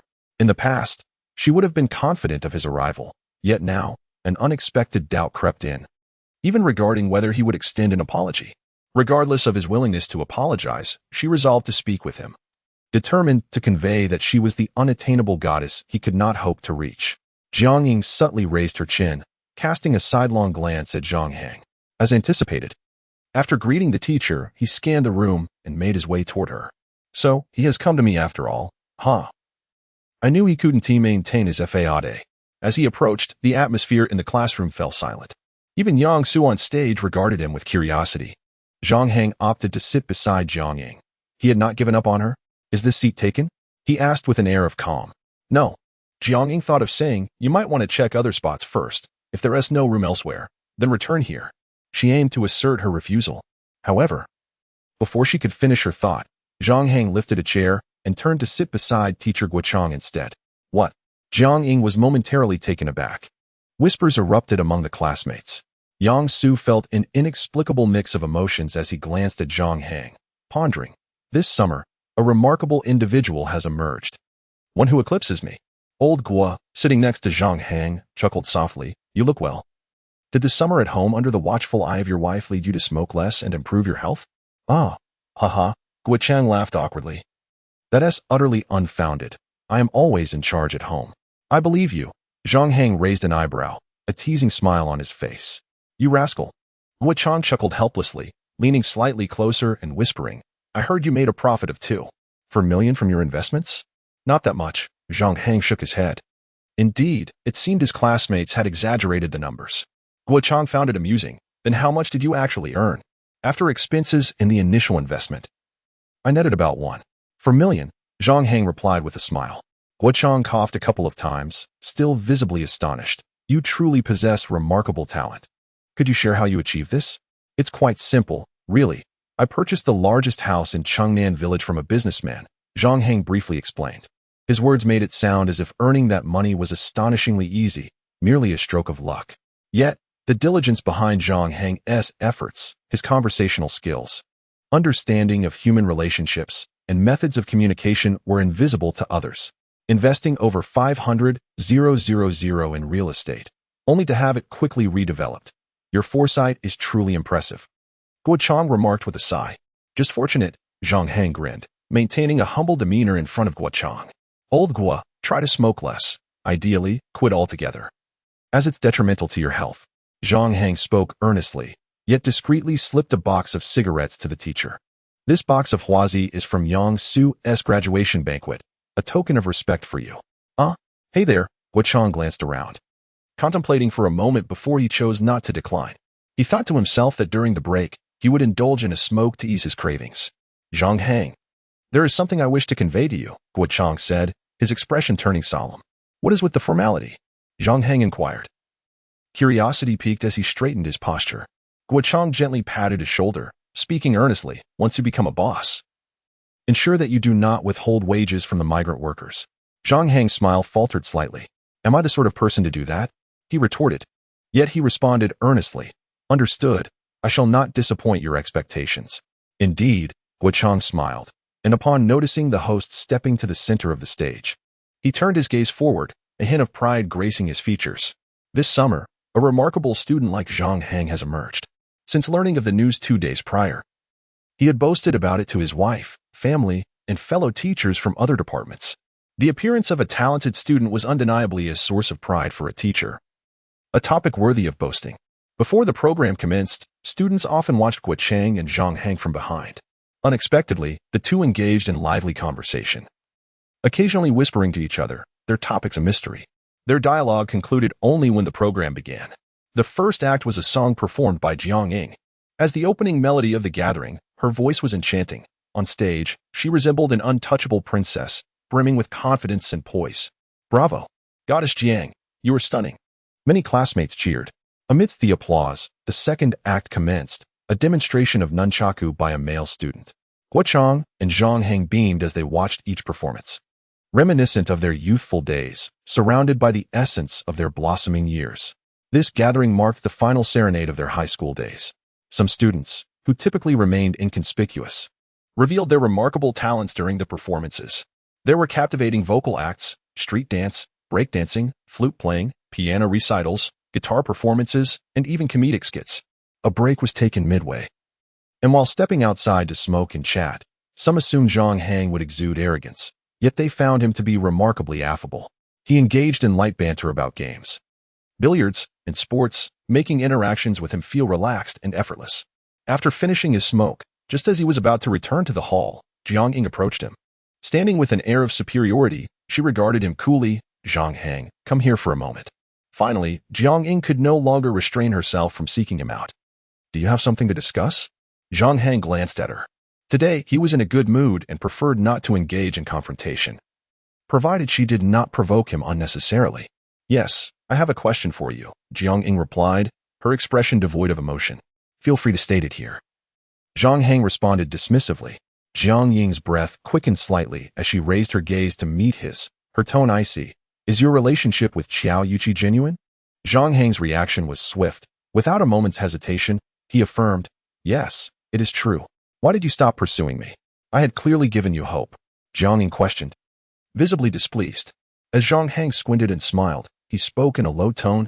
I shall never again play the role of a sycophant. Do you understand? Zhang Ying clenched her fists. To be honest, she felt a bit dazed, having forgotten the words she had prepared for so long. Zhang Hang, if you continue to pursue me, I might still grant you a chance. Her chest rose and fell with emotion. Really?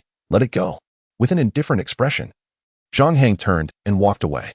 Jiang Ying's mood soured instantly. She gritted her teeth and, unwilling to concede, exclaimed, "Is it just because she has a larger chest? Is taller and has longer legs? What else could she possibly have over me?" Zhang Hang paused for a moment, pondering her words. Aside from what Jiang Ying mentioned, was there anything else? No, she truly could not compare to Qiao Yuqi. Without looking back, Zhang Hang waved his hand dismissively and returned to the venue, leaving Jiang Ying alone in the chaotic wind of the corridor. She silently vowed, "Zhang Hang, I will find a boyfriend who surpasses you, so you can see for yourself just how inferior you are." Angrily, she hardly paid attention to the latter half of the program, fiddling with her phone instead. Posting a status in her personal space, "This summer, I am quite unhappy." The gathering soon disbanded. The teacher remarked that all good things must come to an end. Yet he too wiped away tears as he departed from the high school campus, leaving everyone uncertain of when they might meet again. After the gathering, classmates dispersed in various directions. Some went to internet cafes, others to play billiards, some to sing, and others to engage in roller skating, entertainment in myriad forms.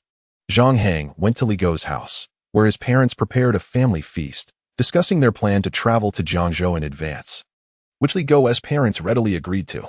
On August 9th, Zhang Hang's family hosted a graduation banquet at a local restaurant, attended by some relatives and friends. Rather simple in nature. After 2 days of preparation, on the morning of the 11th at 8 o'clock, he declared, "Mom and Dad, within a year, I will surely have you living in a grand villa in Jiangzhou." As he departed, his parents were filled with reluctance, knowing their child had grown and was ready to venture into the world. The two stood in the yard, eyes reddened, watching Zhang Hang leave. Climbing into Sun Dabiao's car, he caught sight of Qiao Yuqi at the second-floor window not far away. With some time remaining before the start of school, Uncle Qiao would be driving her, leaving her little time for leisure. After picking up Li Gou, they arrived at the station and boarded the train to Jiangzhou. The train wove through the bustling city, the scenery outside resembling a flowing urban painting, captivating the eye. Zhang Hang gazed out the window, a surge of excitement bubbling within. "Jiangzhou, here I come." Chapter 19. Jiawan Mansion Hanggu. We are taking the train to Zhao City and then transferring to the high-speed train to Jiangzhou.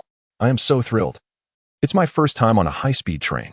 Li Gou, who used to have long hair that often became oily and reflective, had opted for a buzz cut after observing Zhang Hang's penchant for fashion, presenting a cleaner appearance, though his skin was darker and his looks somewhat lacking, especially with his large, dark face paired with thick lips. Speaking up close made Zhang Hang unable to resist giving him a glare. "Speak further away from me. You have the breath of green onions." "Do I?" Li Gou chuckled, "Perhaps just a bit." Li Gou covered his mouth with one hand and exhaled, inadvertently engulfing himself in the aroma. He instinctively shrank back and asked, "Aren't you excited about taking the high-speed train?" Zhang Hang, with a languid demeanor, replied, "What is there to be excited about? Soon, high-speed trains will be ubiquitous. Just wait and see. Our country is progressing rapidly." Curiosity sparked within Li Gou as he inquired, "Is there a significant difference between university life and high school?" His face reflected a blend of confusion and longing. Indeed, there is a vast difference. For university students have a much more relaxed lifestyle, Zhang Hang teased nonchalantly. Not quite grasping the distinction, Li Gou chuckled and asked, "Is there anything special you wish to do in university?" "Not particularly in terms of activities, but there are a few people of interest." Zhang Hang replied with a serious tone. Li Gou took a moment to comprehend his meaning, and with a look of astonishment, he exclaimed, "You already have Yuqi. Why seek others?" Leaning back in his chair, Zhang Hang frowned slightly and, after a few seconds, released a long sigh. "As neighbors, there may not necessarily be a story between us. Speaking of Provincial Engineering University, I am reminded of someone." "Who is it?" Li Gou asked, intrigued. "You already know someone from university before we even enroll? Is she beautiful?" "Indeed," Zhang Hang nodded, adding with a knowing smile, "Her name is Xin Qingru, and her looks are quite impressive." "How does she compare to Yuqi?" Li Gou probed further. "They each possess their own unique charm. Beauty alone cannot be compared." Zhang Hang chuckled. "Once we enter university, well, perhaps after a month, or rather a semester, I am certain I shall be intimate with Xin Qingru." Yet, the mention of Xin Qingru stirred some resentment within Zhang Hang. She was a wealthy and attractive woman. During his time at Provincial Engineering University, he had pursued Jiang Ying for nearly 2 years, and in a chance encounter, he became acquainted with Xin Qingru. leading to some flirtatious exchanges. However, as Zhang Hang began to develop feelings, Shen Qingru ultimately rebuffed him.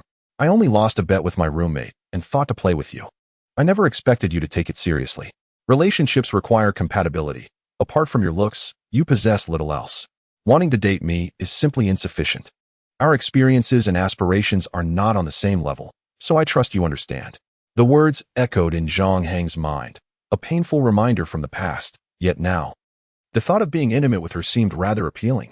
Are you, perhaps, the legendary scoundrel? Li Go inquired, touching his forehead. Do not label me as such. Zhang Hang joked. You may refer to me as a romantic young man. How shameless, hang dog, Li Go laughed. By the way, what's in that small box you're carrying? A gift for Miss Shin? It must be quite valuable. Once we arrive, you shall find out, Zhang Hang teased. Knowing that his gift for Shun Bin could not be trivialized. Throughout the journey, Li Go was filled with excitement, having traveled for about 5 hours. He quickly prepared 2 cups of instant noodles, enjoying a simple lunch before sitting for another 2 hours until they finally reached the transfer station. Wow, this high-speed train is truly impressive, Li Go exclaimed, taking his phone to capture several photos at the platform and hastily sharing them online. As the high-speed train set in motion, gradually increasing its velocity, Li Go curiously gazed around. However, he sensed an unusual atmosphere and nudged Zhang Hang's arm. Remarking on the multitude of young passengers aboard, there are so many young people on this train, yet everyone speaks so softly. It is entirely different from the atmosphere of a regular train. Why is there such a stark contrast? Zhang Hang withdrew his gaze from the window, pondering for a moment before responding. I recall a saying that captures it well. The high-speed train embodies children and dreams, speed, and the daily grind of 9 to 5. While the regular train signifies parents, warmth, the journey home, and the serendipitous encounters of life. The high-speed train moves so swiftly that you scarcely remember the appearance of your neighbor, while the slower train allows you to listen to someone recount their entire life story. Perhaps that is the distinction. Leaning back in his seat, Zhang Hang resumed his appreciation of the scenery outside. Li Go contemplated Zhang Hang's words, nodding in agreement, recognizing the wisdom in his observation.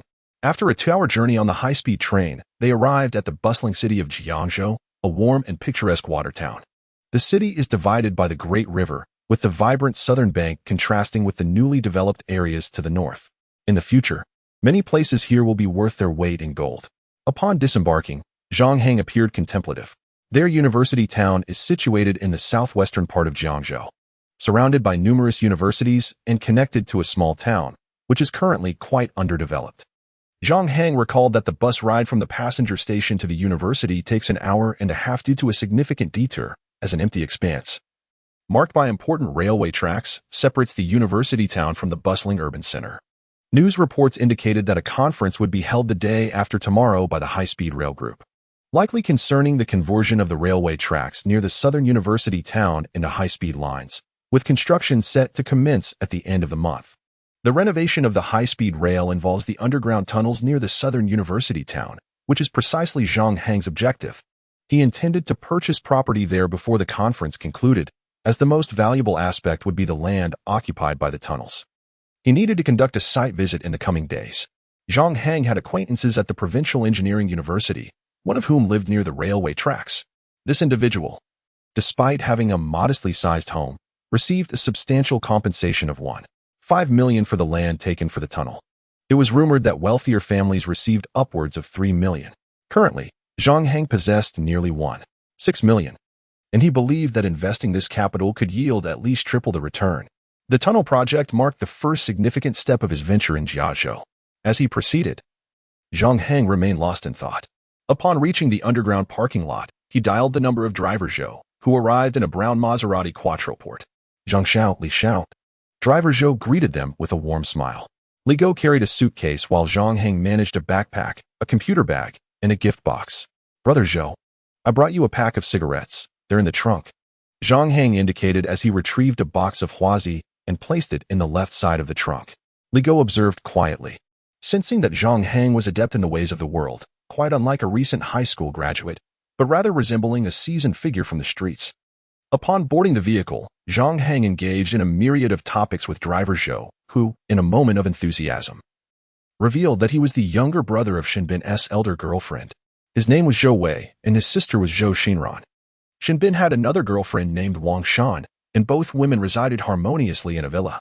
Zhang Hang and Zhou Wei conversed casually, while Li Go gazed excitedly out the window at the urban landscape of Jiangzhou. How vast it is! The buildings are truly towering. As the sun descended in the west, the twilight cast a warm glow across the sky. After a 20-minute drive from the station, they arrived at their destination, Jiangwan Mansion. Zhang Hang recognized this as the most distinctive villa district in Jiangzhou, an affluent area nestled by the mountains and rivers at the heart of Jiangnan District. Presently, the average property price in Jiangzhou hovered around 2,900, nearing 3,000, yet Jiangwan Mansion commanded over 9,000 per square meter. Shinbin's villa boasted an area of over 500 square meters, with 3 stories above ground and 2 below. According to Zhou Wei, the bare shell of the house alone exceeded 5 million, and with renovations, it had surpassed 7 million. The underground parking facility led to the second basement level of the villa.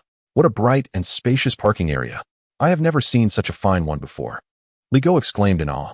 Upon hearing this, driver Zhou cast a glance at him, causing Li Go to feel slightly embarrassed, sensing he had lost his composure. I feel the same, Zhang Hang remarked with a knowing smile. Just stick with me, and I'll ensure you reside in one of these villas in the future. Goodness, I must cling tightly to my brother Hang's leg. Li Go chuckled mischievously. In the garage, alongside their vehicle, there was a red Porsche 911, a Maserati supercar, a Maybach, a Ford Raptor, and 2 Harley motorcycles. Boss Shun is truly wealthy, Li Go thought, overwhelmed by the sight.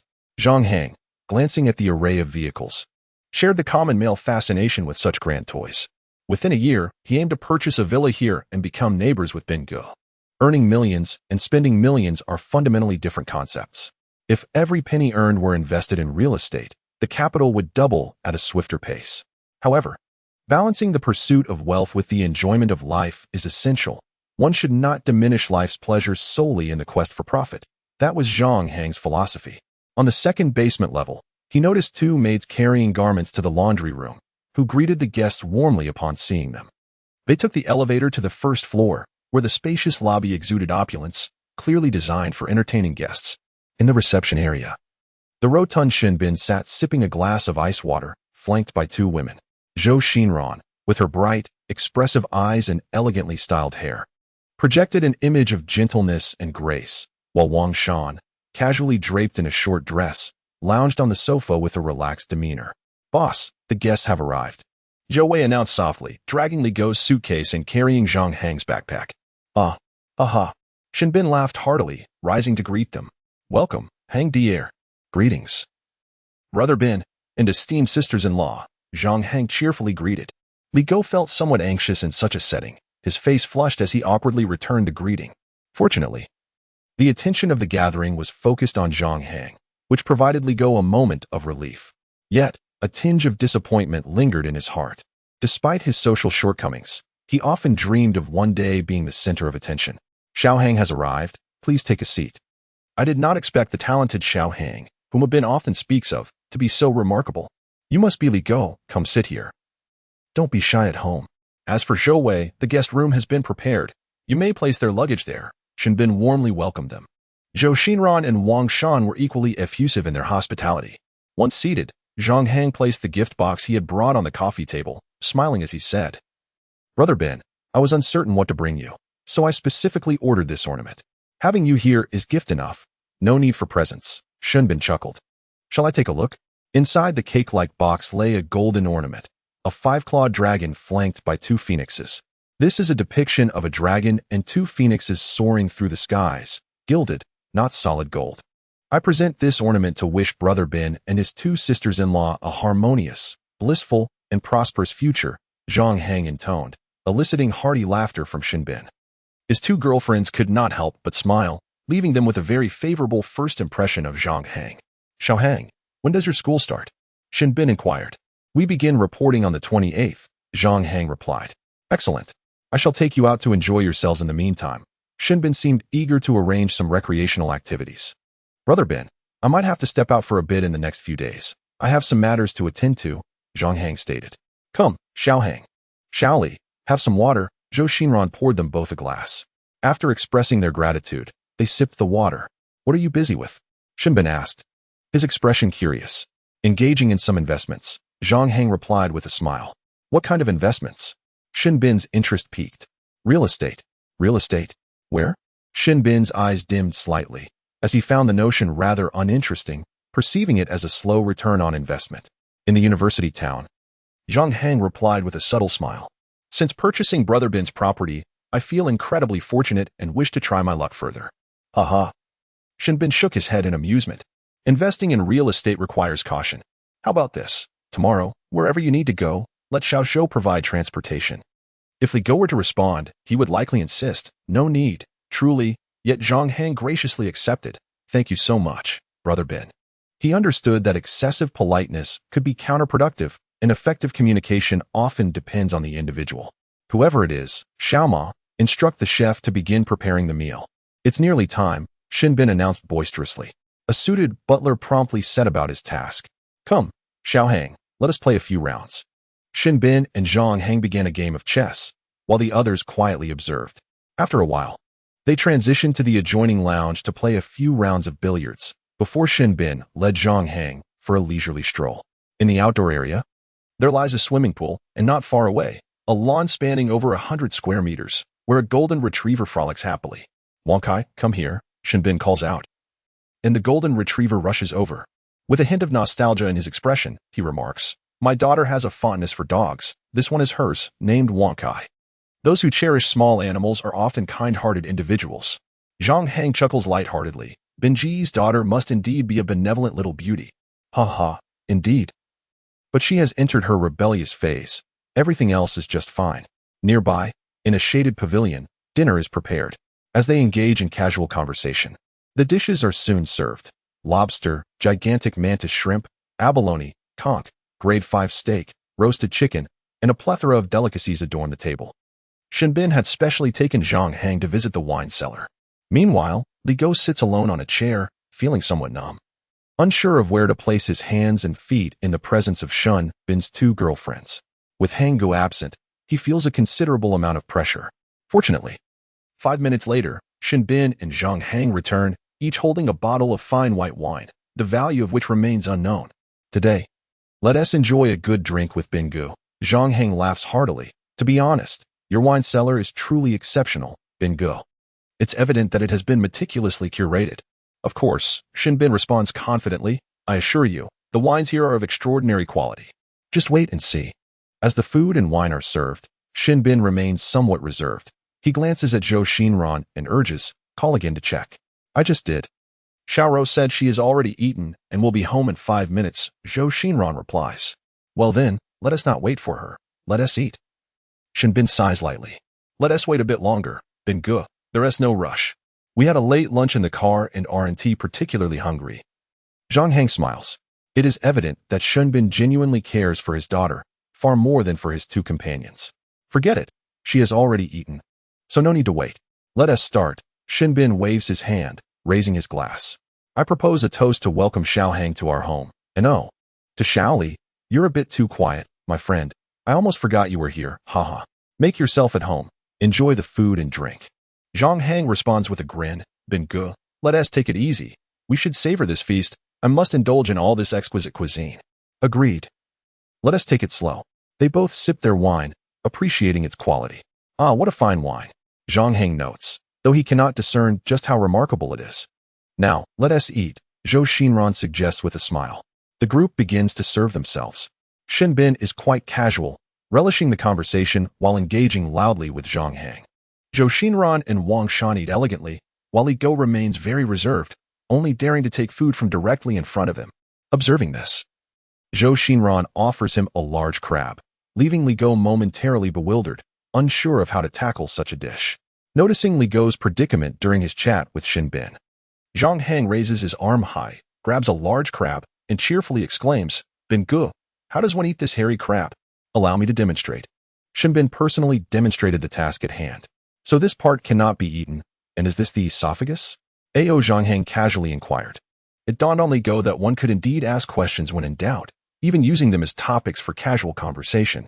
He couldn't help but sigh inwardly, wishing he could be as carefree as Zhang Hang. After a few minutes of eating, dusk descended, and from their vantage point, they could see half of the picturesque bay. Illuminated by the burgeoning lights of the evening, a scene of vibrant splendor. At the entrance of the villa, a girl, approximately 1.7 meters tall, walked in. She donned a pink hoodie, white shorts, and carried a Chanel bag, complemented by light-colored sunglasses. Her delicate features, thin red lips, and perfectly shaped face radiated beauty. "I'm back," she announced as she approached the dining table, casually tossing her bag onto an empty seat and nonchalantly settling in. "Are there guests today?" Hello." Li Go instinctively greeted her, but received no response. Feeling awkward, he raised his glass and took a large gulp of his drink. "Finally, you're back. You've been out all day," Shun Bin said with a hint of exasperation, followed by a hearty laugh as he patted Zhang Hang on the shoulder. "Let me introduce you. This is my daughter, Shin Qingru." Li Go's face flushed crimson, and he quickly lowered his gaze to his thighs, inadvertently spraying his drink everywhere. "Cough, cough, cough," he choked. Utterly bewildered, Shin Qingru, the girl Zhang Hang had previously mentioned as someone he needed to sleep with. Zhang Hang understood Li Go's sudden loss of composure. He too felt a bit dazed, his features stiffening as he internally lamented, "Damn, Shin Qingru is actually Bin Ji's daughter. What a revelation." Chapter 20. The enchantress of the University of Technology Zhang Hang had initially entertained the idea of flirting with Shin Qingru, but now, seeing her alive and sitting before him, he felt no inclination whatsoever. Forget it. For Bin Gu's sake, I want to entangle myself with this troublesome girl. Most importantly, Zhang Hang realized that if any emotional entanglement arose with Shin Qingru, Bin Gu might very well tear him apart. In casual conversations, Shin Bin often spoke of his daughter, revealing himself to be quite the doting father, particularly since Shin Qingru's mother had passed away. She was his utmost priority. Seated nearby, Li Go's face remained flushed from coughing as he murmured, "I truly apologize for my indiscretion." Zhou Xinran kindly offered him a tissue. Zhang Hang, however, boldly chimed in, "Bin Gu, I told you, your daughter must be a beauty, and indeed she is." "Heh," Shin Qingru scoffed, "you only see my exterior and not the essence within. And yet you compliment me. How shallow and hypocritical." Zhou Xinran and Wang Shan fell silent, clearly accustomed to such retorts, causing the atmosphere to grow somewhat subdued. Shin Bin, feeling helpless, adopted a serious demeanor and said, "Xiao Rou, you must learn to be polite. Zhang Hang is a good friend of your father's. Although you are of similar age, you should address him as Uncle Zhang." "Huh." Shin Qingru appeared taken aback, straightening her posture as she pointed at Zhang Hang. "Him? Indeed." Shin Bin affirmed with a solemn nod. "Very well." Though Shin Qingru is somewhat headstrong, she still maintains a degree of decorum. She cheerfully addressed Zhang Hang, saying, "Good evening, Uncle Zhang." Initially, she anticipated that Zhang Hang would not respond, believing her words to be merely a jest. To her surprise, he responded with a hearty laugh, "Bin Gu, my dear niece is truly obedient and listens to you well. You must have taught her excellently." Shin Qingru's expression froze instantly. What on earth is he saying? "Well, she only listens to me now." Shin Bin chuckled. "Young lady, why not have some more food?" "No more," Shin Qingru replied, fixing her gaze on Zhang Hang, momentarily unsure of his temperament and his relationship with her father. With a slight huff, she declared, "I'll go lie down for a bit. Then come down for a swim." Go on, Shin Bin waved his hand with a smile. "Come, Zhang Hang, try this cigarette. It's said to be quite special." Shin Bin produced an iron box of cigarettes, and he and Zhang Hang began to smoke. As Zhang Hang lit a cigarette and exhaled clouds of smoke, he squinted at Shin Qingru's retreating figure towards the villa. A smile crept across his face. If he could not toy with her, then teasing her daily would still be a source of amusement. At the very least, watching her flounder brought him a sense of joy. "Haha, Bin Gu, this cigarette is quite remarkable. The throat hit is intense." Zhang Hang laughed heartily. Hearing his laughter, Shin Qingru felt inexplicably irritated. She turned her head to glance back, her eyes glinting, then snorted coldly as she entered the villa. The third floor of the villa was her domain. From the balcony of her bedroom, she gazed down at the lively dining table, muttering to herself, "I must regain my dignity." That remark about being a good niece from Zhang Hang felt like an affront. The atmosphere at the dining table grew increasingly lively as Shin Bin and Zhang Hang indulged in drinks. The two chatted about everything under the sun, and no matter the topic Shin Bin broached, Zhang Hang was able to engage. Particularly, they discussed off-road vehicles. "That cargo rack on the truck is utterly unnecessary. It looks like it's meant for hauling pigs." "Haha, indeed. Great minds think alike. That's exactly my sentiment, which is why I didn't install that on my Raptor." Modifications to a vehicle truly depend on the individual. Li Go sat nearby, preoccupied with eating, having little else to do. Zhou Xinran and Wang Shan kept him company. But they were genuinely a bit bored, only occasionally interjecting into the conversation. Before long, they settled onto the sofa in the side lounge, fiddling with their phones. After about half an hour of drinking, Shen Bin announced, "Zhang Hang, you carry on eating. I'm heading to the restroom." With that, he amicably walked towards the villa. Zhang Hang stretched lazily, meandering nearby, enjoying the evening breeze and the night view, and couldn't he help but exclaim, "In my previous life, I can only say I existed. Now, this is truly living." However, to purchase a villa here, he needed to intensify his efforts and work harder for wealth. After casually moving his neck and legs, he glanced to his left and saw Li Go reclining on the sofa, engaged in a phone call with his family. He had barely stood for 2 minutes when a splash of water caught his attention. With a splash, a few droplets were tossed from the direction of the swimming pool. Zhang Hang looked over to see Shen Qingru standing in the pool, clad in a black one-piece swimsuit, boldly challenging him. "Can you swim? Dare to compete? Loser has to bark like a dog." Uncle had been drinking, so he decided to refrain from competing with his little niece, Zhang Hang said with a smile. "You." Shen Qingru was quite agitated, gritting her teeth and on the verge of saying something when she noticed a change in Zhang Hang's expression. "The quality of this water is rather concerning. My dear niece. Do you see how green it is? This indicates an excessive chill in the water. If one were to enter, they would quickly become weak and succumb to its coldness. I have heard from the elders that only those with white hair or red birthmarks on the soles of their feet can withstand such frigid waters." "Ah?" Shen Qingru was taken aback, hastily swimming to the edge of the pool and climbing out to stand beside Zhang Hang, nervously inquiring. "Does that mean I might catch a chill? And what is the significance of white hair and red birthmarks?" With a slight smile playing at the corners of his mouth, Zhang Hang replied, "Surely you have heard the saying, white hair floats on green waters, red palms stir the clear waves." Ding. Shen Qingru was momentarily stunned. After a full 5 seconds, she raised her hand and slapped Zhang Hang's arm, indignantly exclaiming, "Are you making a fool of me?" Misunderstanding. Zhang Hang stepped back, suppressing a laugh, and said with utmost seriousness, "The night is cool. Playing in an outdoor pool can easily lead to catching a chill. I merely wish to remind you." "Do I need your reminders? Mind your own business." Shen Qingru huffed coldly before leaping forward and diving back into the pool. She deliberately splashed the water vigorously with her feet, sending waves towards Zhang Hang as a form of retaliation. Witnessing this, Zhang Hang couldn't help but chuckle to himself. He realized that sparring with this girl was quite exhilarating. In a past life, she claimed I was beyond her reach. In this life, I shall leave her speechless. "My dear niece, swim gently. Don't exert yourself too much, or you might cramp up," he called out just as he heard a pained cry. "Ouch, that hurts," Shen Qingru exclaimed, unable to lift her right leg, splashing around in the water. "Is this for real?" Zhang Hang squatted down, watching her with amusement. "Niece, swim over here. You can do it." He suspected Shen Qingru was merely acting, thinking it sufficient to cheer her on from the side, but soon realized that Zhou Xinran and the others had noticed the commotion. Being perceived as someone who would stand by and do nothing would be utterly absurd. Without hesitation, Zhang Hang jumped into the pool. Coincidentally, he collided directly with Shen Qingru. Splash! Shen Qingru instantly felt better, her face lighting up with joy as she splashed water at Zhang Hang, exclaiming, "Ha! You cursed my leg to cramp, and now look at you. You've fallen into the water." With that, Shen Qingru swam away, laughing triumphantly. Zhang Hang, initially expressionless in the water, raised his right hand after she left and chuckled. "The sensation is delightful, albeit a bit small. Do you think you've won? You are still too young." If Zhang Hang were to plunge into the water, there would certainly be a price to pay. "Xiao Hang, are you all right? Is everything okay?" Zhou Xinran and Wang Shan rushed over. Li Go also ended his call and hurried over. "Hang Gu, are you swimming?" "I'm fine, just slipped in accidentally." Zhang Hang replied with a smile as he stood and climbed out of the pool. "I need to change into a fresh set of clothes. By the way, my dear niece, do take your time swimming." His words prompted Shen Qingru to roll her eyes in exasperation.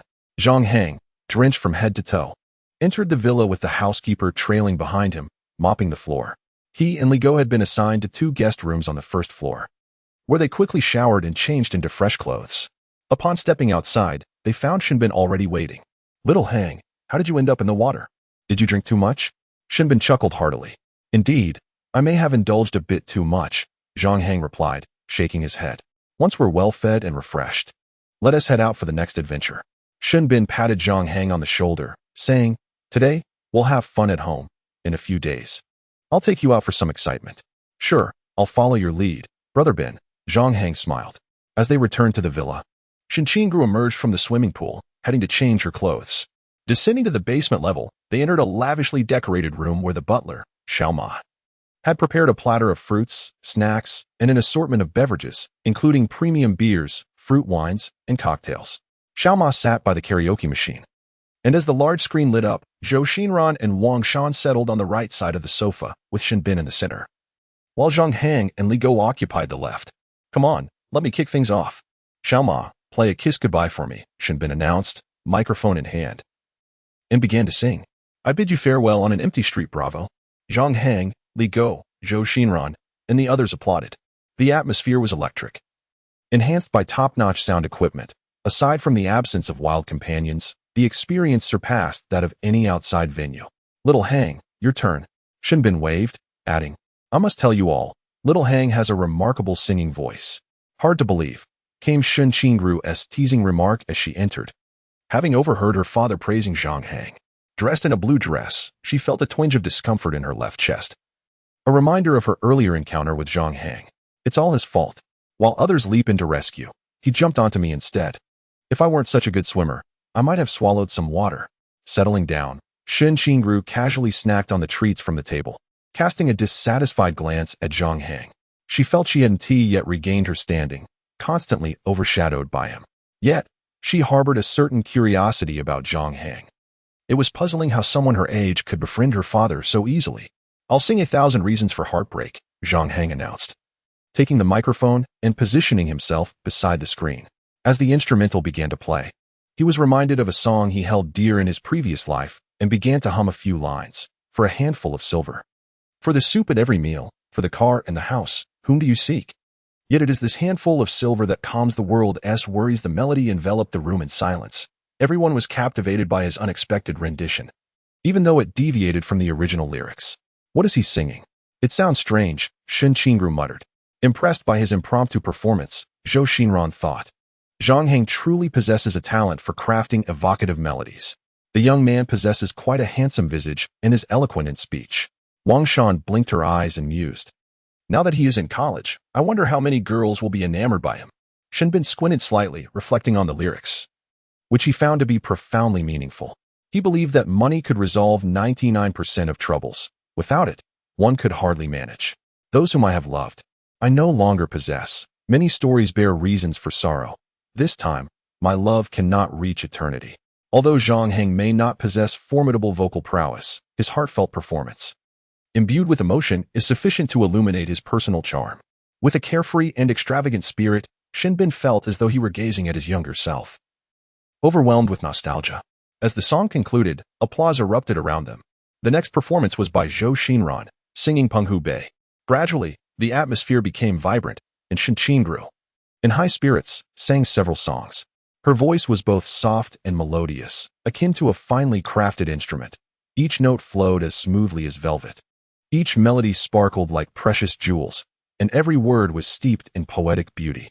Through her singing, one could almost envision a series of flowing paintings, rich with the authenticity of life and profound emotions. Li Go stared blankly at the stunningly beautiful Shen Qingru, feeling as though he were on the brink of falling in love. It was an exhilarating sensation. Zhang Hang, meanwhile, reflected. No wonder Shen Qingru is referred to as the little enchantress of the engineering university. With such allure, who could resist? The singing and merriment continued until 10:30 in the evening, after which everyone retired to rest. Lying on the bed in his guest room, Zhang Hang burped and chatted idly with his family for a few minutes. As he was about to drift off to sleep, he inexplicably thought of the delicate Xiao Yuqi. She must be feeling quite bored at home, he mused. Unbeknownst to him, Xiao Yuqi sat on her bed, engrossed in a book, though she had not turned a page in over 10 minutes. Typically, she could read half a book in 3 hours. But this particular volume of Romance of the Three Kingdoms had taken her 10 days to read just a few pages. Meanwhile, in the living room of Shen Bin's villa on the 3rd floor, and Shen Qingru sat on the sofa. Is Zhang Hang a freshman at Jiangzhou University? Shen Qingru remarked with a peculiar expression. He is nearly my age, and you, Dad, are becoming chummy with him? We might as well be friends across generations. Shen Bin chuckled, patting his belly, and added earnestly, what I mean to say is, Young Hang is a decent fellow. You should not always be so brusque with him. Oh, is that so? Shin Qingru replied casually. He seems all right. I might consider pursuing a relationship with him. Besides, I find him quite handsome. Shinbin sputtered tea from his mouth, wiping it off as he exclaimed, Zhang Hang is not all that great, my dear. Please be cautious. That lad is audacious. Far more so than I ever was, and may not be a worthy pursuit. Shin Qingru could not help but roll her eyes. Well, I see you enjoy his company. Perhaps you share a common affinity? Shinbin quickly countered. Indeed, Young Hang has many commendable qualities. Yet I merely suggest you maintain some distance. Do not always seek to be in his orbit. I shall do as I please. It is none of your concern. Shin Qingru retorted coldly. Shunbin sighed, realizing that since the words had been spoken, it was best to leave it at that. Further discussion would only displease his daughter. He understood that the matter of having two girlfriends was particularly distressing for Shin Qingru. Every family has its own struggles. After sitting for a couple of minutes, Shinbin decided to take a break. The following morning dawned bright and clear, the sky an expanse of azure. Zhang Hang stretched leisurely, rose to wash up, and then strolled through the villa's courtyard. He couldn't help but marvel at how the exquisite wine he had consumed the night before had left him feeling remarkably unscathed, without a hint of dizziness or headache. Of course, his youthful vitality played a significant role. Being young was indeed a blessing. As he walked a few paces, he suddenly spotted Shin Qingru feeding a dog with a pure meat sausage, dressed in snug light blue pants, a white shirt, and sneakers. Her long hair was tied into a high ponytail, with a few strands gracefully framing her delicate face. What a handsome dog, Zhang Hang remarked as he approached, affectionately patting the dog's head. Excuse me, it's a female, Shin Qingru replied with a slight pout. Oh, Zhang Hang paused, his smile fading as he pointed at the sausage in her hand. Dear niece, while I may not be a veterinarian, I must inform you that feeding dogs indiscriminately can lead to serious consequences. Are you not concerned about harming Wang Kai? What do you mean? Shin Qingru blinked, suddenly wary, pondering whether Zhang Hang was up to something. I've always fed it this way, and it has never fallen ill. Don't pretend to be knowledgeable, she scoffed. Well, if you choose not to heed my advice, that is your prerogative. Feel free to research online. If the dog contracts a bacterial infection from its food, Zhang Hang's expression turned somber. And then what? Shin Qingru began to take him seriously, retracting the sausage and looking at him intently. What will the consequences be? In her innocent gaze, Zhang Hang cleared his throat. I can't specify the exact outcomes. As I mentioned before, I'm not a pet doctor. At that, he couldn't suppress a chuckle and quickly turned to leave. You scoundrel. Shin Qingru gritted her teeth in frustration. Ha ha. Zhang Hang laughed heartily. A routine verbal sparring session had brightened his spirits immensely. Chapter 21. Verbal assault. As Zhang Hang reached the villa's entrance, he spotted Li Go sneaking out. Brother Hang, Li Go said, pulling Zhang Hang aside with curiosity. Is she the Shin Qingru you mentioned? The one you plan to sleep with? What? You think I want to sleep with you? Shin Qingru's voice suddenly echoed from just a few meters away. Li Go, startled, felt a rush of heat to his face, quickly shaking his head. No. You misheard. Zhang Hang pondered for a moment before turning around with a mischievous smile. My dear niece has quite sharp hearing. What did you overhear? Humph. Shin Qingru's face was adorned with a mocking smile. As she looked at Zhang Hang, her demeanor shifted, no longer seeking confrontation, but rather finding the situation somewhat distasteful. Ultimately, the Zhang Hang before her is solely preoccupied with his own desires. He shares a jovial rapport with her father, yet he harbors ulterior motives towards her, entirely neglecting proper decorum. Indeed, he epitomizes the base man who thinks only with his lower instincts. How despicable! Shin Qingru scoffed. What do you mean by lacking the courage to face the consequences? Zhang Hang furrowed his brow slightly. Please clarify your words. Clarify? Very well. Then I shall pose a question. Do you harbor feelings for me? Shin Qingru raised her chin slightly, her gaze earnest. This was indeed a moment fraught with tension. To admit affection would imply insidious intentions as her father's friend, while to deny it would invite her scorn. She knew that a few words to Shunbin would sever any ties. Yet, such trivialities posed no challenge for Zhang Hang, who casually replied, Of course, I like you. What of it? Huh? You dare to admit it? That takes audacity, but you are woefully overestimating your worth. I have absolutely no interest in you. Shin Qingru's face was a mask of disdain. You even claimed you wished to sleep with me. She found it utterly distasteful that men, like Zhang Hang, would pursue her solely based on her beauty. Are you out of your mind? Zhang Hang interjected ruthlessly. What did you just say? Shin Qingru's expression darkened. a hint of anger brewing beneath her calm exterior. I merely appreciate beauty. You happen to be quite attractive. What is wrong with liking you? That does not mean I intend to pursue you or engage in a relationship, nor does it require you to do anything. Yet, you dare to mock me? It seems you are rather deluded. With each word, Shen Qingrou's pupils constricted in disbelief. The unfolding events diverged sharply from her expectations, leaving her momentarily stunned. Moreover, Zhang Hang raised a finger, his tone serious. The topic we discussed earlier pertains to my relationship with Bingo. Even if you were tenfold more beautiful, even if you were naked in my bed, I would not touch you, Shen Qingru. Let me be clear. Do not be so narcissistic as to think you are my type. His words also answered Li Gou's unspoken queries. Shen Qingru was off limits. Given his current relationship with Shen Bin, she was akin to a ticking bomb. Any misstep could lead to catastrophic repercussions. Come on, dog. It's time to eat, Zhang Hang waved. Leading Li Gou away, Shen Qingru remained frozen in place, a look of stupefaction etched upon her face. Reflecting on Zhang Hang's words, she felt an inexplicable sense of grievance welling up within her. Her eyes subtly glistened, breaths quickened, but she swiftly reined in her emotions. Only in the stillness of night, when yearning for her mother, would tears escape her. At all other times, she resolved not to be affected. Shen Qingru consoled herself.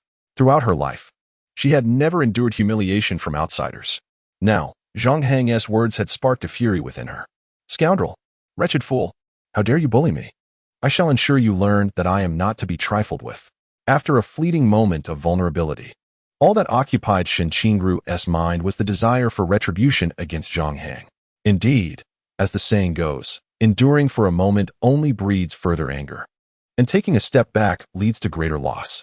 Shen Qingru lifted her hand to rub her face, then hurriedly dashed back to the villa, opening her computer to search for classic retorts. In the dining room on the first floor, breakfast was nearly prepared. To Zhang Hang, it resembled a hotel buffet, with an array of options neatly displayed on 2 counters, allowing anyone to take what they desired. Since Shen Bin was still asleep, Zhou Xinran and Zhou Wei accompanied Zhang Hang for breakfast on the first floor. Zhang Xiao Li Xiao, you must try this donkey meat xiaomai. It tastes exquisite, Zhou Wei remarked with a smile. My favorite as well as donkey meat xiaomai, Zhou Xinran chimed in, nodding in agreement. The meat we use at home comes from the most tender part of the chest, which enhances the flavor. It truly is delightful, Zhang Hang mused, savoring a bite and reflecting on the luxurious lifestyle of the affluent. The atmosphere at the table was initially lively, with the 6 of them gathered around a small round table. However, Shen Qingru soon arrived, holding a glass of milk and confidently taking a seat directly opposite Zhang Hang. Her gaze fixed on him with an air of provocation and defiance. Xiaorou is here, Zhou Xinran greeted with a smile. Shen Qingru did not respond. Her disdain for her father's 2 girlfriends cast a shadow over the atmosphere, rendering it somewhat somber and oppressive. Zhou Wei, sensing the tension, fell silent, and the sounds of eating diminished significantly. My dear niece, Zhang Hang remarked with a faint smile, do not be so enthralled by my appearance. After all, I am your uncle. My goodness, you truly have a thick skin. Shen Qingru retaliated, her tone dripping with sarcasm. This attitude left Zhou Xinran at a loss for words, casting an apologetic glance at Zhang Hang. At times, she found it difficult to speak, fearing that her words would exacerbate the situation. I have thick skin? Zhang Hang laughed heartily, stuffing a dumpling into his mouth. As for skin, I possess none. How could it be thick? Shen Qingru was momentarily taken aback. She had not anticipated such an unconventional response, rendering her 10 minutes of research futile. Thus, she opted for a different approach. Heh, you truly are a dog. Flattery will get you nowhere. I am indeed of the canine variety, Zhang Hang replied cheerfully, enjoying his second dumpling. I think you resemble a pig rather than a dog. You eat so much. Shen Qingru shot back. No. Pigs cannot eat as much as I do. I can consume 3 pigs in one sitting. Zhang Hang countered playfully. The atmosphere shifted once more. Li Gou kept his head down, fearing he might become Shen Qingrou's next target. Zhou Xinran blinked, lifting her bowl of congee to the nearby table. She thought Shen Qingru had finally met her match, relishing the opportunity to witness the ensuing spectacle, perhaps even enjoying the sight of Shen Qingru being bested. Zhou Wei also made way, leaving Li Gou feeling quite uncomfortable. He muttered to himself, I'll go grab some dishes. At the dining table, only Zhang Hang and Shen Qingru remained. Their verbal sparring continued unabated. Your perspective is the most limited among all those I know. I have truly never encountered anyone with such a low viewpoint, Shen Qingru declared, her face a mask of derision. My word, I thought I had no perspective, yet here you reveal that there is indeed a hierarchy of perspectives, Zhang Hang replied. Feigning exaggerated surprise, Shen Qingru found herself at a loss for words. Yet, her indomitable spirit and desire for revenge gradually clouded her judgment, prompting her to resort to personal attacks. Look at your features, each one distinct and at odds with the others, and yet you dare to act superior. How laughable. Zhang Hang chuckled heartily, clapping his hands. You must be a descendant of Archimedes, always eager to argue. When it comes to wit, Shen Qingru is no match for Zhang Hang. He unleashed a series of remarks that were nothing short of devastating. My ears are not a garbage bin. Do not toss every word into them. My dear niece, if the whole world forsakes you, remember to seek me out, for I know several traffickers. My lovely niece, it would be wise to avoid going out lately, as there have been reports of pig thefts, and I fear for your safety. His words nearly caused Zhou Xinran, seated nearby, to burst into laughter. She covered her mouth, her face slightly flushed. It was truly the first time she had witnessed Xiaorou so thoroughly outmatched. Zhang Hang was precisely the kind of person needed to temper her fiery temperament. Zhou Xinran sensed that Shen Qingru, the reigning queen of the household, had been momentarily overshadowed by Zhang Hang's sudden arrival, and it was a relief to witness. My dear niece, there is a saying you surely know. Gradually, Shen Qingru spoke less, her charming face growing increasingly flushed, a sign of her suppressed anger. Zhang Hang, observing this, couldn't help but chuckle inwardly. After delivering such a barrage, he decided it was time to conclude, grinning as he remarked, as the ancient adage goes, misfortune may be a blessing in disguise. Thus, I wish you blessings as vast as the eastern sea. I am well versed in such phrases, continuing would be redundant. In essence, he concluded, you possess your beauty. And I have my shorts, not excessively short, but undeniably stylish. With that, Zhang Hang flicked his head and stood to leave. Do not depart. You are driving me to madness. Shen Qingru rose, her cheeks slightly flushed as she stood in front of him. You are tall yet unattractive, with that gaping mouth. How can I compete with you? She resumed her personal attacks. Zhang Hang pondered for a moment before delivering another crushing blow. Yesterday, when you were swimming, I assumed your figure was quite appealing. However, the darkness obscured my view. Reflecting on it now, I am reminded of an adage. If one weighs less than 100, they are either flat-chested or short. And you are rather tall. Shen Qingru's temper flared, her large eyes fixed on Zhang Hang, and in a moment of impulsiveness, she retorted, So what? My chest may be small, but I will not allow you to touch it. Zhou Xinran sputtered water, covering her mouth as she seized the opportunity to exit the restaurant. Zhou Wei turned away, his face concealed, feeling that the topic had crossed a line. Li Gou stood beside Zhou Wei, silently awaiting the next development. Under the watchful eyes of the others, Zhang Hang contemplated for a couple of seconds before breaking into a grin. My dear niece, if you wish to play this game, I shall not indulge you. Ding. At last, had she regained a semblance of dignity? Shen Qingru felt a warmth blossom within her, her eyes sparkling with newfound brightness. She lifted her chin, haughtily declaring, Are you afraid? Indeed, I am rather apprehensive. Zhang Hang waved his hand and said, Brother Zhou, Dogsy, let us depart swiftly. With that, Zhang Hang was the first to exit the restaurant. Observing his retreating figure, Shen Qingru exhaled a long breath. It was indeed quite embarrassing to have spoken so impulsively. Yet fortunately, her words had caused him to hesitate at the last moment, granting her a brief victory. That insufferable Zhang Hang. How I shall deal with him from now on. Shen Qingru finally discovered a method to rattle Zhang Hang.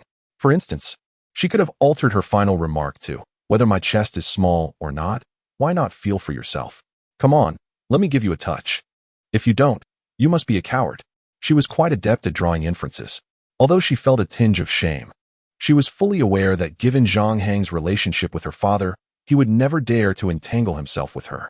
Thus, her words became her ultimate weapon. Humph. Let us see how he flaunts himself before me in the future. Shen Qingru strolled out of the restaurant with her hands clasped behind her back.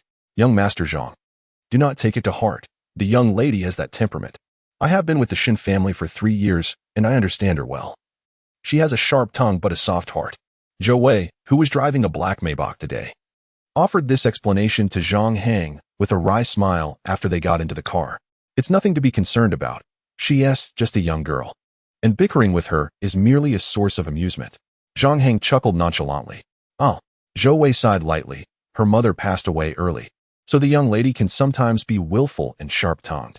If there's anything that may offend in the coming days, I hope young Master Zhang will be forgiving. You need not worry, Brother Zhou. I am merely a guest in her household.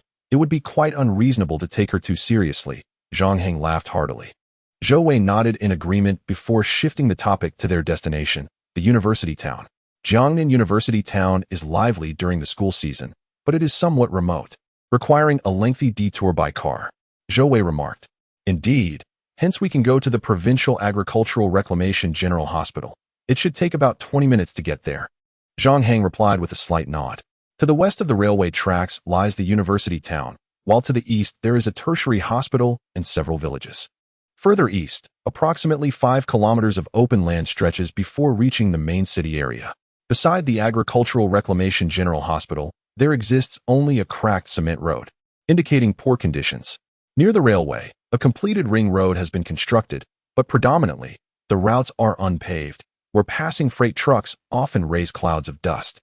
Upon arriving near the hospital, Zhang Hang gazed westward and softly remarked, on sunny days, it is gray. On rainy days, it is muddy. Such is the current state of the university town. Brother Zhou, you can rest in the car. I shall take a stroll westward and call you when I return. Zhang Hang turned to Zhou Wei and said, No problem. Zhou Wei smiled. I will be accompanying you for the next few days, wherever you go. I can assist as well. Ha ha ha. Then I appreciate your efforts, Brother Zhou. Zhang Hang's smile carried a deeper meaning. Rather than Zhou Wei coming to help, it seemed that Shenbin wished to know Zhang Hang's intentions. Brother Hang, what shall we do now? Li Gou inquired eagerly, carrying his backpack and surveying the surroundings with enthusiasm. We are measuring the land, Zhang Hang casually responded. Li Gou initially thought it was a jest, but to his surprise, Zhang Hang truly guided them through the village near the railway tracks, traversing path after path. Crossing the railway, they arrived near the university town. Occasionally, Zhang Hang would observe from the main road, pulling out a small notebook to record certain observations. At times, he would stand at an elevated spot or in front of a university's main gate, gazing westward from that vantage point, as if in search of a reference point. The core area of the tunnel project should indeed be that region. After more than 2 hours of diligent exploration, Zhang Hang, relying on his memory, finally grasped the essence of the place. They returned to the village. What intrigued Li Gou even more was Zhang Hang's enthusiastic greeting to several farmers. Greetings, fellow villagers. How has this year's harvest been? Upon hearing this, Zhou Wei couldn't help but twitch at the corners of his mouth. Such a caring demeanor and tone made him think that, were it not for Zhang Hang's youth, he might be a prominent figure deeply attuned to the sentiments of the people. Chapter 22. I truly miss you. Is everything well in the village? How is your family? He continued. Oh, your children are working away from home, and you, dear uncle, are left to care for your grandchildren alone. That must be quite a burden. Zhang Hang engaged in spirited conversation with 5 elderly gentlemen, leaving Li Gou and Zhou Wei exchanging glances in silence, perplexed by Zhang Hang's intentions. The topics of their conversation were diverse and varied. When Zhang Hang broached the subject of relocation, a bald-headed elder scoffed. What nonsense about relocation? People have been talking about it for 8 years now, and what has changed? It remains stagnant. Those who chatter about relocation are merely trying to sell their houses, misleading outsiders looking to invest. The elder continued, Young man, I advise you not to believe such talk. Properties here will not be demolished for at least 30 years. Just look at the university town. There's no sign of development. This is the end of the line. It is what it is. How many 30-year spans does one have in a lifetime? Through their ongoing dialogue, Zhang Hang gleaned a wealth of valuable information. The villagers had long ceased to believe in the notion of relocation, akin to the tale of the boy who cried wolf. Perhaps only when official approval was fully granted would they start to believe. Acquiring property here should not pose a challenge. After bidding farewell to the elderly gentleman, Zhang Hang fell into deep contemplation. The property prices were not exorbitant, yet they could not compare to those in the southern village. The discussions of relocation from years past had prompted many to construct 2-story buildings in hopes of reaping greater benefits. However, with no developments over the years, anyone who dared to mention relocation now faced derision. A 2-story house with a yard, albeit smaller in size, had a market value of around 200,000, while larger properties could fetch between 300,000 to 500,000. With the high-speed rail conference concluding in a few days, and the issuance of documents taking additional time. Zhang Hang was uncertain when the official approval would arrive. He recalled that on the day he reported to the university in his previous life, construction of the tunnel project had commenced.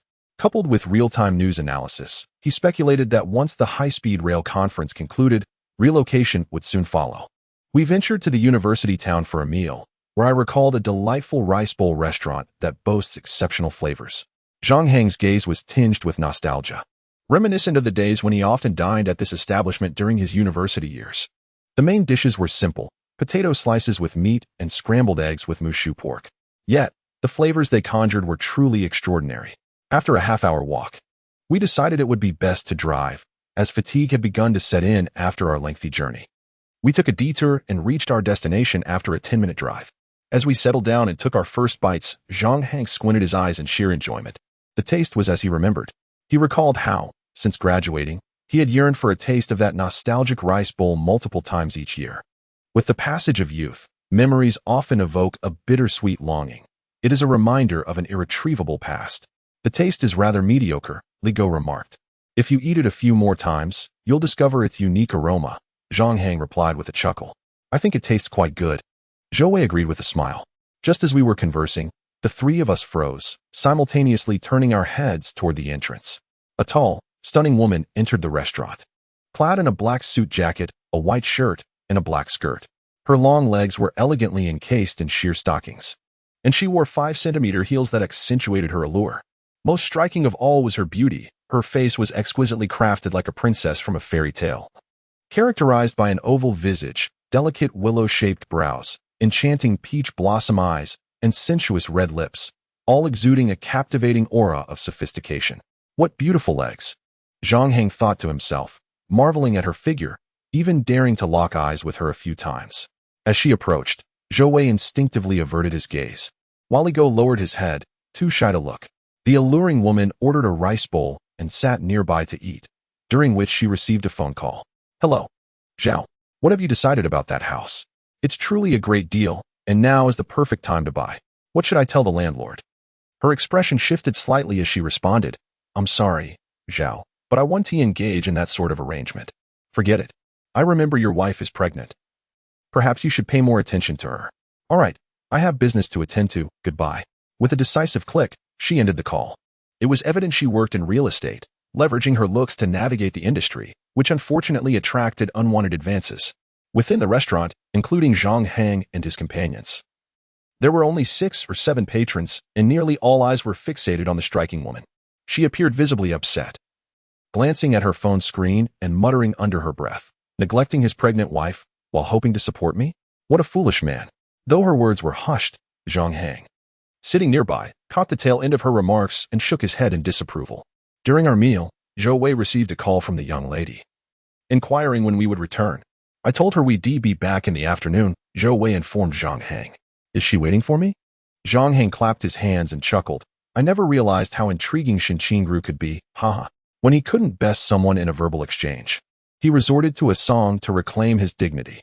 The Shen Qingru he once knew was far from this. However, neither Qiao Yuqi nor Shen Qingru were the beauties Zhang Hang yearned to approach. Yet, the stunning woman before him, with her long legs clad in black stockings, stirred something within him. If only he could carry those legs upon his shoulders, it would be an innate boost to his speed and critical hit rate. Such exquisite legs. Zhang Hang silently admired her. At the same time, Shen Qingru lay on the sofa on the 3rd floor, clutching a bag of potato chips, dressed in a nightgown, her fair legs draped over the edge. She was engaged in conversation in a group chat on her phone. The group was named Goddess Alliance, consisting of 11 girls, a gaming circle that once frequently played together but now often chatted. Shen Qingru typed, I'm already waiting for him. My fighting spirit is high. This time I must seize the opportunity. Wang Xiaoshuang replied, just follow our suggested method. It's bound to work. After all, he has a good relationship with your father. And from that perspective, you've already won. Jiang Ying chimed in.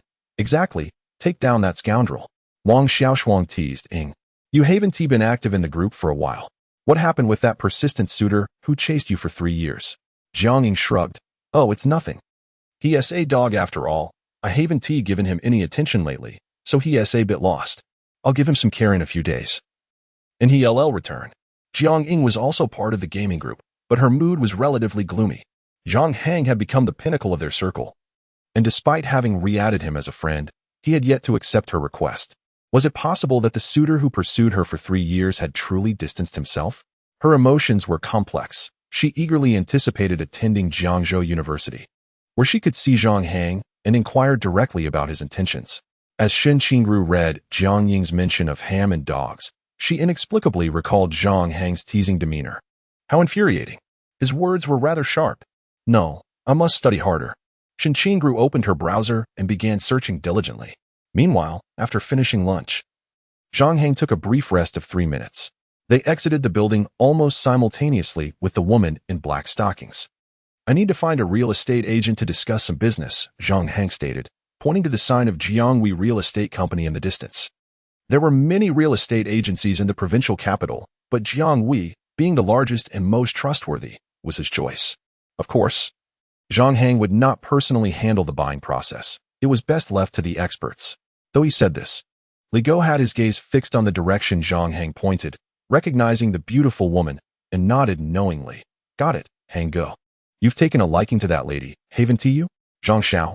I'll go get the car and pick you up at the door later. Zhou Wei said with a raised eyebrow and a smile, as if he were in on a scheme to help Zhang Hang show off.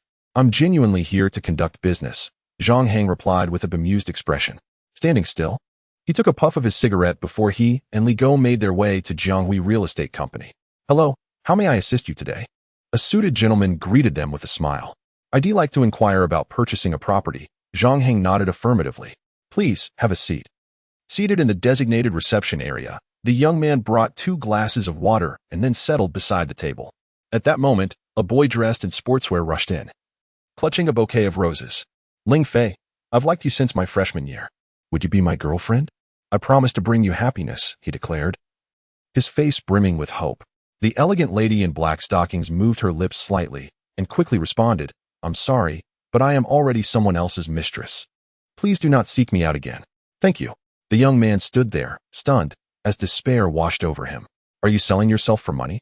He asked, bewildered. No. It has nothing to do with money. I simply have a weakness for handsome men, and he is too attractive, so you understand, the black-stocking beauty replied earnestly. You have disappointed me immensely, he exclaimed, tears welling up in his eyes as he departed in anguish. Sighing, the beauty in black stockings fanned her face with her hand. There were approximately 6 staff members in the room, and one remarked, Ling Fei, you were right to say that. It's best to make him completely give up. Ling Fei smiled faintly. Regardless of what I say, as long as I can rid myself of him, that's what matters. Zhang Hang observed all of this with keen interest. To be honest, he found a favorable first impression of the black-stocking beauty. She handled situations with considerable finesse, avoiding direct confrontation while expressing her opinions privately, suggesting she cared about her job. It appeared she was a recent university graduate, newly navigating the professional world, exhibiting a capable demeanor and an optimistic personality. Moreover, her recent rejection of the suitor was executed with remarkable precision, employing simple yet effective language to ensure he departed. Sir, which property are you interested in? The young salesman inquired with a smile. I apologize, but I find her quite intriguing. Please have her explain the details to me, Zhang Hang said, gesturing toward the beauty in black stockings. The salesman's expression faltered slightly. He suddenly lost interest in Zhang Hang. How could someone so young possibly be here to purchase property? He must be here to pursue women. Pursuing Ling Fei was beyond his capabilities. She was not someone easily won over. The salesman scoffed internally as he approached. Ling Fei, holding a cup of water, quickly walked over. She displayed a professional smile as she sat beside Zhang Hang, crossing her right leg over her left. Hello, are you looking to buy a property? Yes, Zhang Hang replied, assessing her openly. Her figure was well-proportioned, with long legs and a pert backside, exuding an alluring charm.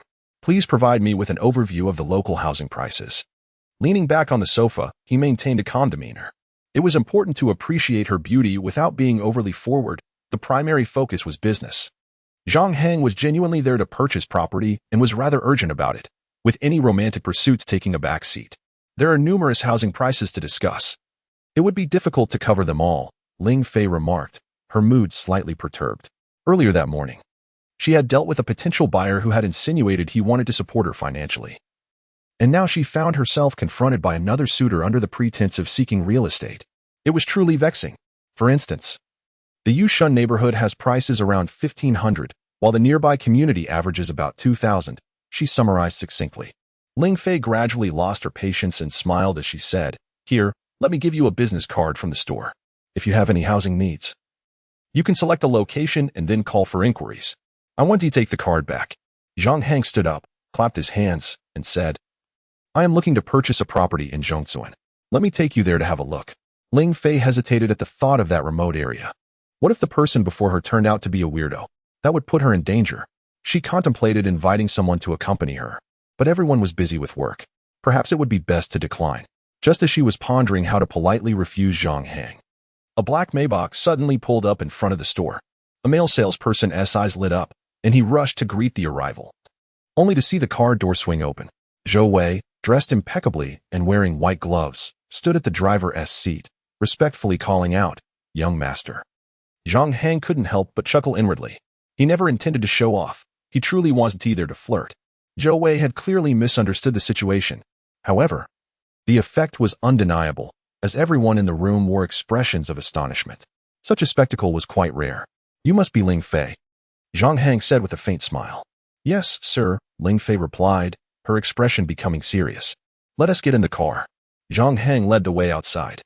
Zhou Wei opened the door for them, and when he noticed Li Go also trying to sit in the back, he couldn't help but remind him, "You should sit in the front passenger seat." "Oh, right, Li Go said, patting his forehead before moving to the front. Zhang Hang and the beautiful woman in black stockings settled into the back seat.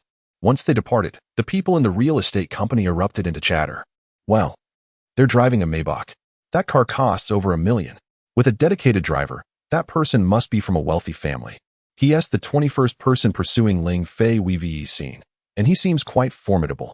Once in the car, Ling Fei appeared much more relaxed, showing no signs of awkwardness or shyness. However, her legs were tightly pressed together, betraying a hint of anxiety. "Beauty, do you believe in love at first sight?" Zhang Hang leaned back in his seat, his eyes half closed, casually teasing her. Rather than mere teasing, it felt more like a test. Zhou Wei, observing Zhang Hang's expression in the rearview mirror, felt as though Zhang Hang resembled a wolf that had spotted its prey, revealing a primal instinct. "I don't believe in love at first sight." Ling Fei covered her mouth and laughed softly. "I believe more in one-night stands." Her voice was melodious, not deliberately flirtatious, but soft and pleasant to the ears. She was quite the conversationalist, able to joke and banter, yet when it came to serious matters, she likely wouldn't be easily persuaded. "Boss, properties in Zhongzuan are approximately 100 per square meter, but the sizes are generally quite large. To purchase a unit would require around 200,000. Ling Fei skillfully diverted the topic back to real estate. Zhang Hang smiled inwardly at this, thinking, "With your pride, how will you respond if I play the card of a domineering CEO?" As the topic of real estate arose, Zhang Hang's demeanor shifted from jest to seriousness, his expression becoming grave and his tone unequivocal. "I intend to invest approximately $1.5 million in Zhongzuan. I have already selected the property. Your responsibility is to negotiate a satisfactory deal at market price. Let me be clear, this transaction must be completed within 5 days. The urgency is palpable. If you feel incapable of managing this, I will find someone else." Upon witnessing Zhang Hang's earnestness, Ling Fei felt a twinge of indignation. What did he mean by doubting her capabilities? However, the prospect of earning substantial commissions from the investment of 1.5 million was undeniably exhilarating. "I'm fully capable. Please trust in my professional abilities," she asserted with a serious expression. "Excellent," Zhang Hang replied with a slight nod and a subtle smile. "You are aware of Hongjian Mall, I presume. If you fulfill this task, I'll treat you to a gift from there." Ling Fei's eyes brightened at the mention of Hongjian Mall, a haven for luxury goods. "Thank you, boss. I will certainly strive to meet your expectations," she responded with a smile. After a brief journey of approximately half an hour, they arrived at Zhongzuan, where Zhang Hang identified the target properties. "These units must be acquired, and we can purchase additional properties on either side, keeping the total around 1.5 million. He reiterated. "Ling Fei, the most crucial point is to finalize the purchase within 5 days. Should you encounter any challenges, do not hesitate to contact me." They exchanged phone numbers and added each other as friends for seamless communication. "Rest assured, boss, I will expedite this matter." Ling Fei waved goodbye. Once the vehicle had departed, she allowed herself to relax, smiling softly. Driving such an expensive car, he should be able to fulfill his promise of a reward. I wonder what he intends to do with the properties in Zhongsuan. He certainly has an air of dominance about him. With that task arranged, it was only 2 in the afternoon. Zhang Hang instructed Zhou Wei to drive, taking a detour through some unique locales. He pulled out his laptop to refine his investment map. They returned to Jiangwan Mansion around 5:30. As Zhang Hang entered, he was greeted by the vibrant figure of Shun Qingru rushing toward him, a cheerful smile adorning her face. Uncle Zhang Hang, welcome home. I missed you so much in just one day. The individuals seated on the sofa were momentarily stunned, their expressions frozen in shock, particularly Shin Bin, whose jaw nearly dropped. Zhang Hang's lips twitched as he muttered, I implore you, don't play around like that. Humph, if you call me auntie, I might let it slide, Shun Qingru replied, playfully wrinkling her nose. After a brief pause, Zhang Hang burst into a hearty laugh, exclaiming, Ha! Bin, look how well-behaved my niece is. She is nothing like what you described. Indeed, she is quite well-behaved, Shin Bin nodded, chuckling in agreement. In the next moment, Zhang Hang, adopting a senior's demeanor, affectionately patted Shin Qingru on the head before making his way toward the sofa area, while Li Go, trailing behind, kept his head down, too timid to look or listen. Shin Qingru stood in a daze for 2 seconds, clenching her fist in defiance. As she turned around, she cast a cold, piercing glance at her father, Shin Bin. What ill words have you spoken about me this time? I haven't spoken ill of you. How could I possibly speak poorly of my precious daughter? Shin Bin quickly straightened his posture and began to explain. Humph. Shin Qingru plopped down onto a single sofa, huffing disdainfully and ignoring Shin Bin entirely. Come, Zhang Hang. Let us play a couple of games. With a cheerful wave, Shin Bin beckoned Zhang Hang to join him for a game of chess. Wang Shan, Zhou Xinran, Zhou Wei, the butler Xiao Ma, and Li Go gathered around, eager to witness the unfolding drama. Come on, Bin Gu, Zhang Hang laughed heartily. As preparations for the match commenced, Shin Qingru darted over to the side to observe, opening with a cannon. Night jump. At the start, nothing seemed amiss. Shin Bin's chess skills were not particularly poor, though they were certainly not exceptional either. Father, aren't you just a walking chess disaster? My goodness, you're utterly hopeless. Everyone knew that Shin Bin despised distractions while playing chess. However, there was one exception, Shin Qingru. No matter what she said, Shin Bin would never be angered. Oh dear, I didn't play this round well. I made a few missteps. How unfortunate. Shin Bin wiped the sweat from his brow. Those 2 moves truly granted me an opportunity. Otherwise, I wouldn't have won so easily. Zhang Hang chuckled, planning to let Shin Bin win in the second round. 1 win or 1 loss is dull. It's the back and forth that brings entertainment. Father, you're lacking. Let me show you how to truly dominate. Shin Qingru rolled up her sleeves, tidied her hair, and entered the battlefield. I assure you, I want to go easy on you. If you lose, don't come crying to me. Shin Qingru declared with fierce determination. Aha, then let our skills determine the victor. Binga knows I never go easy on anyone. My dear niece, if you lose, keep your cool. Zhang Hang replied with a grin. Whoever loses their composure is a dog. Come. Shin Qingru was eager to trounce Zhang Hang. She approached the game with utmost seriousness, contemplating each move before making it. Though she did not often play, she possessed a certain skill that surpassed Shin Bin's by far. Zhang Hang's expression gradually shifted to one of seriousness. She was indeed a formidable opponent, yet not enough to secure victory. Checkmate. After a stalemate lasting 13 minutes, Zhang Hang decisively captured Shin Qingru's position and struck at the heart of her defenses. Gasping for breath, with a faint flush on her cheeks, Shin Qingru defiantly exclaimed, Let us go again. 10 minutes later, Shin Qingru lost once more, gritting her teeth and declaring, once more. Each time, she was so close. Just a move or 2 away from victory. It was infuriating. Zhang Hang maintained a serious demeanor, yet upon seeing Shin Qingru's expression, he couldn't help but feel amused. Winning against Shin Qingru was indeed a challenge. One small oversight could lead to his downfall. Fortunately, Zhang Hang's superior skills kept Shin Qingru breathless and unable to catch her breath. As he continued his winning streak, beads of sweat began to form on Shin Bin's forehead. His own daughter, surely she wasn't losing her composure, was she? That Zhang Hang, truly, didn't he understand the need to let the girl win a little? However, upon recalling Zhang Hang's earnest demeanor while playing chess, one cannot help but feel a sense of superiority in one's own skills, especially when considering the ability to triumph over him on several occasions. Shin Bin wiped the perspiration from his brow, feeling a surge of excitement. Boss, the meal is ready. The butler approached, speaking in hushed tones. Just then, the fifth match between Zhang Hang and Shin Qingru concluded. Well, let us dine first. We can resume our game afterward. Shin Bin suggested with a clap of his hands. Absolutely not. I refuse to accept this. Shin Qingru sprang to her feet.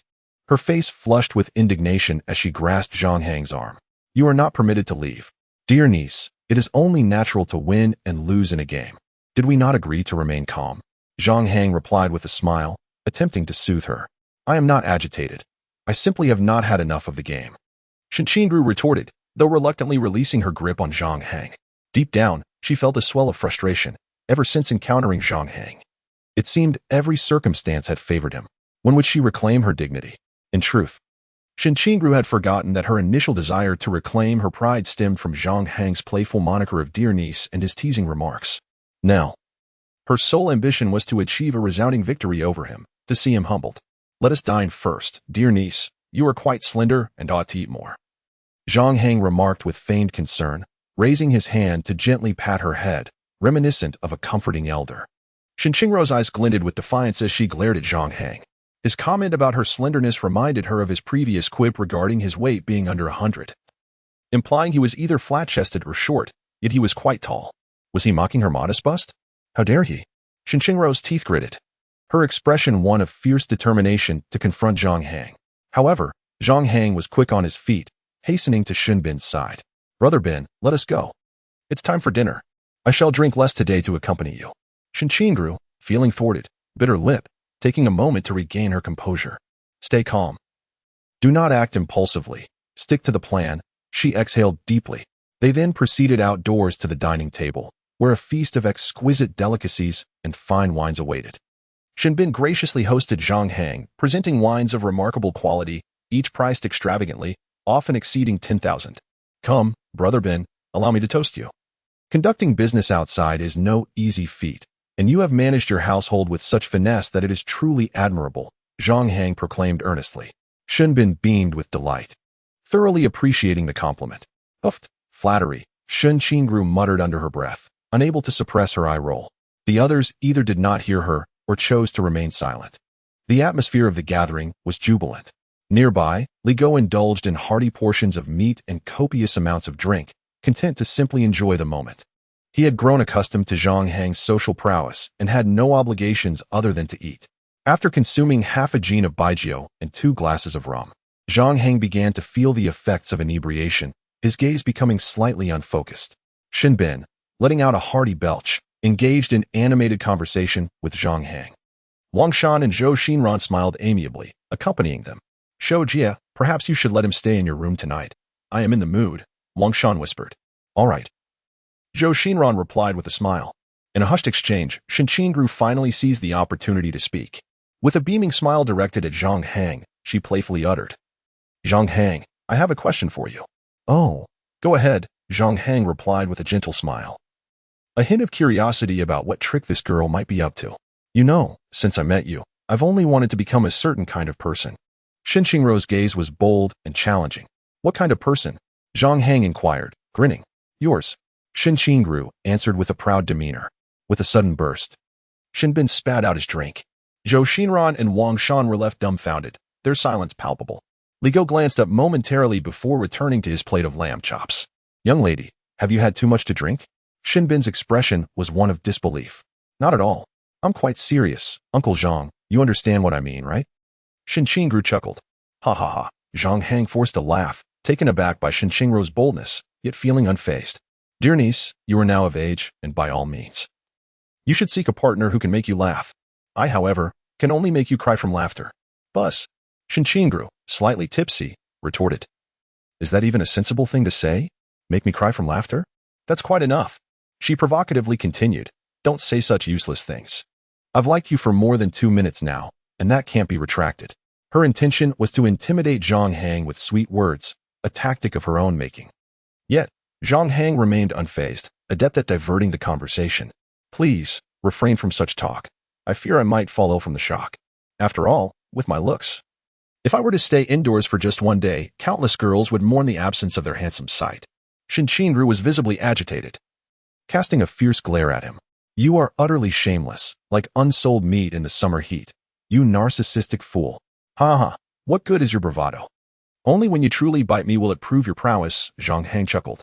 At that moment, Shinbin realized that his daughter and Zhang Hang were merely exchanging playful banter. Young lady, you ought to exhibit some decorum, he admonished sternly. However, Shen Qingru disregarded him entirely, her gaze fixated on Zhang Hang, her mind racing for words that eluded her. Humph. With a disdainful huff, she strode away like a haughty princess, unaware of the internal turmoil she felt. Oh dear, I am truly tipsy. How could I forget so many lines? It's all Zhang Hang's fault, that insufferable provocateur.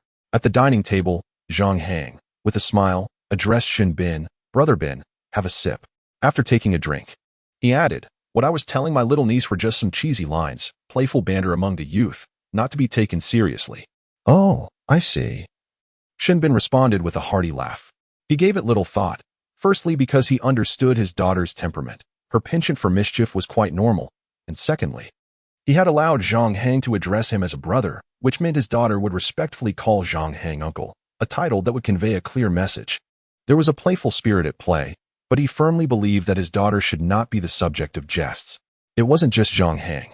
Shinbin had no intention of allowing his daughter to date at this stage, perhaps after she graduated from university.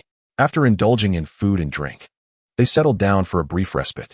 Both Shinbin and Zhang Hang were in a somewhat dazed state. Xiaohang, let us go sing some songs. You've been at home long enough. In a few days, once you finish your tasks, I'll take you out for some fun. There will be splendid performances that I'm sure you'll adore. Shinbin wore a knowing smile. Haha, I am truly looking forward to it. Zhang Hang laughed heartily. The two of them, with arms draped over each other's shoulders, made their way to the villa's karaoke room. Upon entering, Shinbin initiated the evening with several songs until Shen Qingru arrived. She was clad in a red floral short-sleeve top and white ultra-short shorts, her fair legs fully on display. Though Shen Qingru's legs may not possess the long, seductive allure of Ling Fei's, they were impeccably proportioned, devoid of any excess. I'd like to dedicate a song to my newly acquainted uncle, Zhang Hang, Shen Qingru announced from the stage, placing significant emphasis on the word uncle, making it clear to all present that she was up to some mischief. As the accompaniment began, Zhang Hang immediately chuckled, understanding Shen Qingru's little ploy. She launched into a lively rendition of a humorous song about a pig. Pig, your nose has 2 holes. When you catch a cold, it drips like a faucet. Pig, you have dark, beady eyes, gazing out endlessly. Pig, your ears are so large, flapping around yet oblivious to my mockery. Shinbin, exasperated, patted Zhang Hang's shoulder in a gesture of sympathy.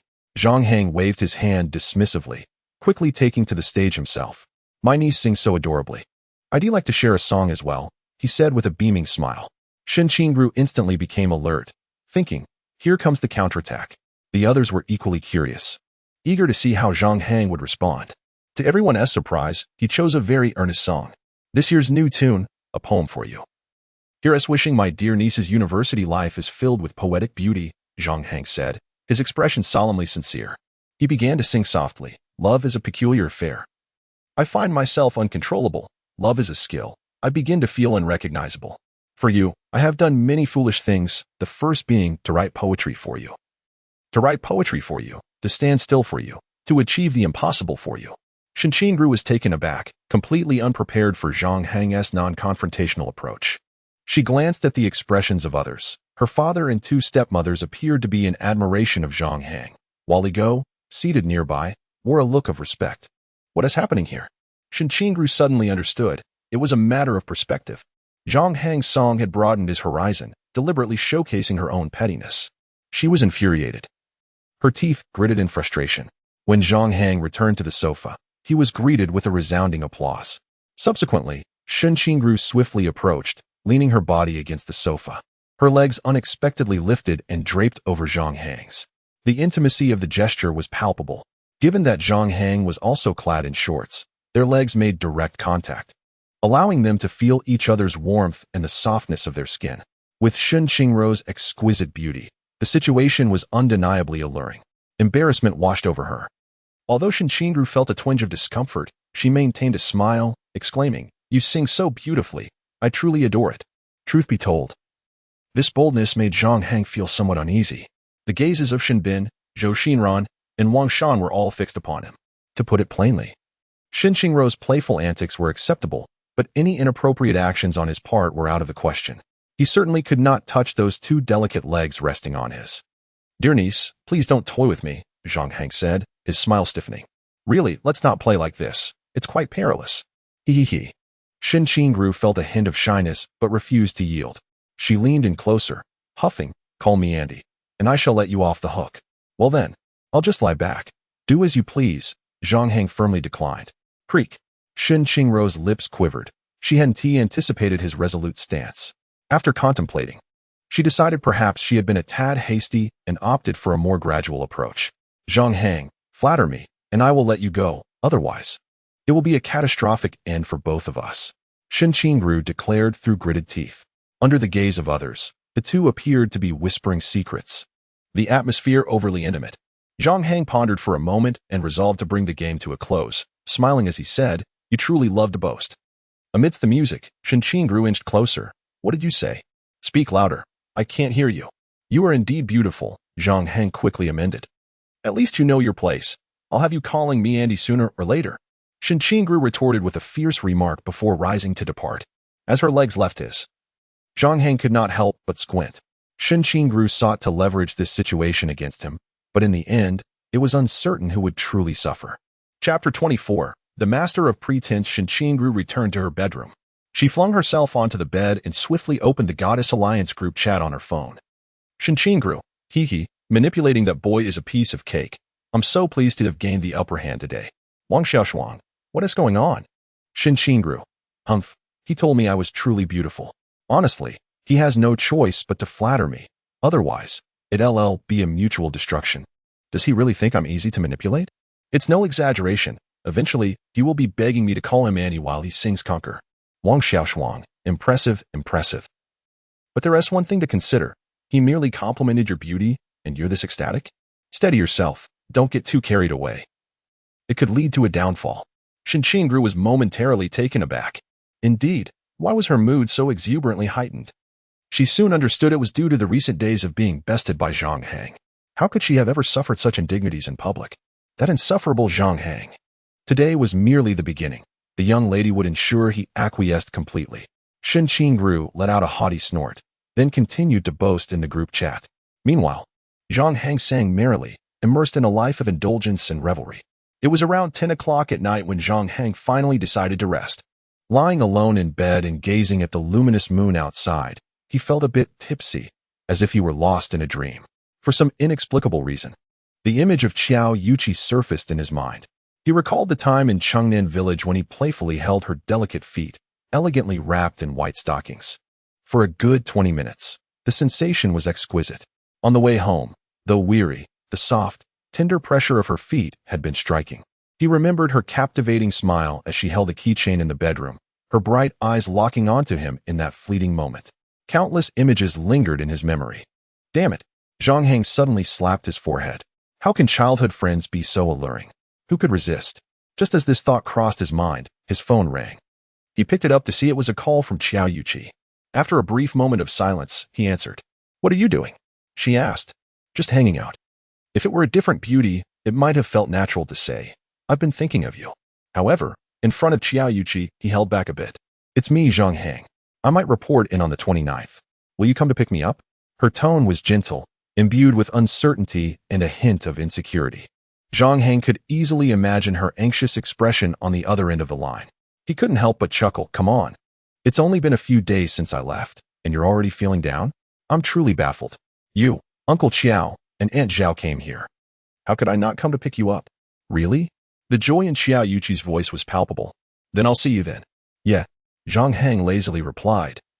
"Please let Uncle Qiao know that I'll arrange the food and lodging for your arrival that night." "Okay." Qiao Yuqi responded softly, then asked, "What have you been doing since you arrived so early?" "Chasing girls, dating several." "I don't believe it. You mentioned you were going to invest in real estate." "All right. I do need to buy a house in the coming days." Zhang Hang had intended to wrap up their conversation after a few casual exchanges, but to his surprise, they ended up talking for 35 minutes. Time truly slipped away unnoticed. He had also mentioned his plans about buying a house to his parents. In the following days, Shen Bin left during the day and returned at night, while Zhang Hang and Shen Qingru engaged in daily verbal sparring, with Shen Qingru consistently suffering defeat, growing increasingly dissatisfied. She sought various ways to best Zhang Hang. What should I do? He is just too seasoned. Shen Qingru occasionally sought assistance in the group chat.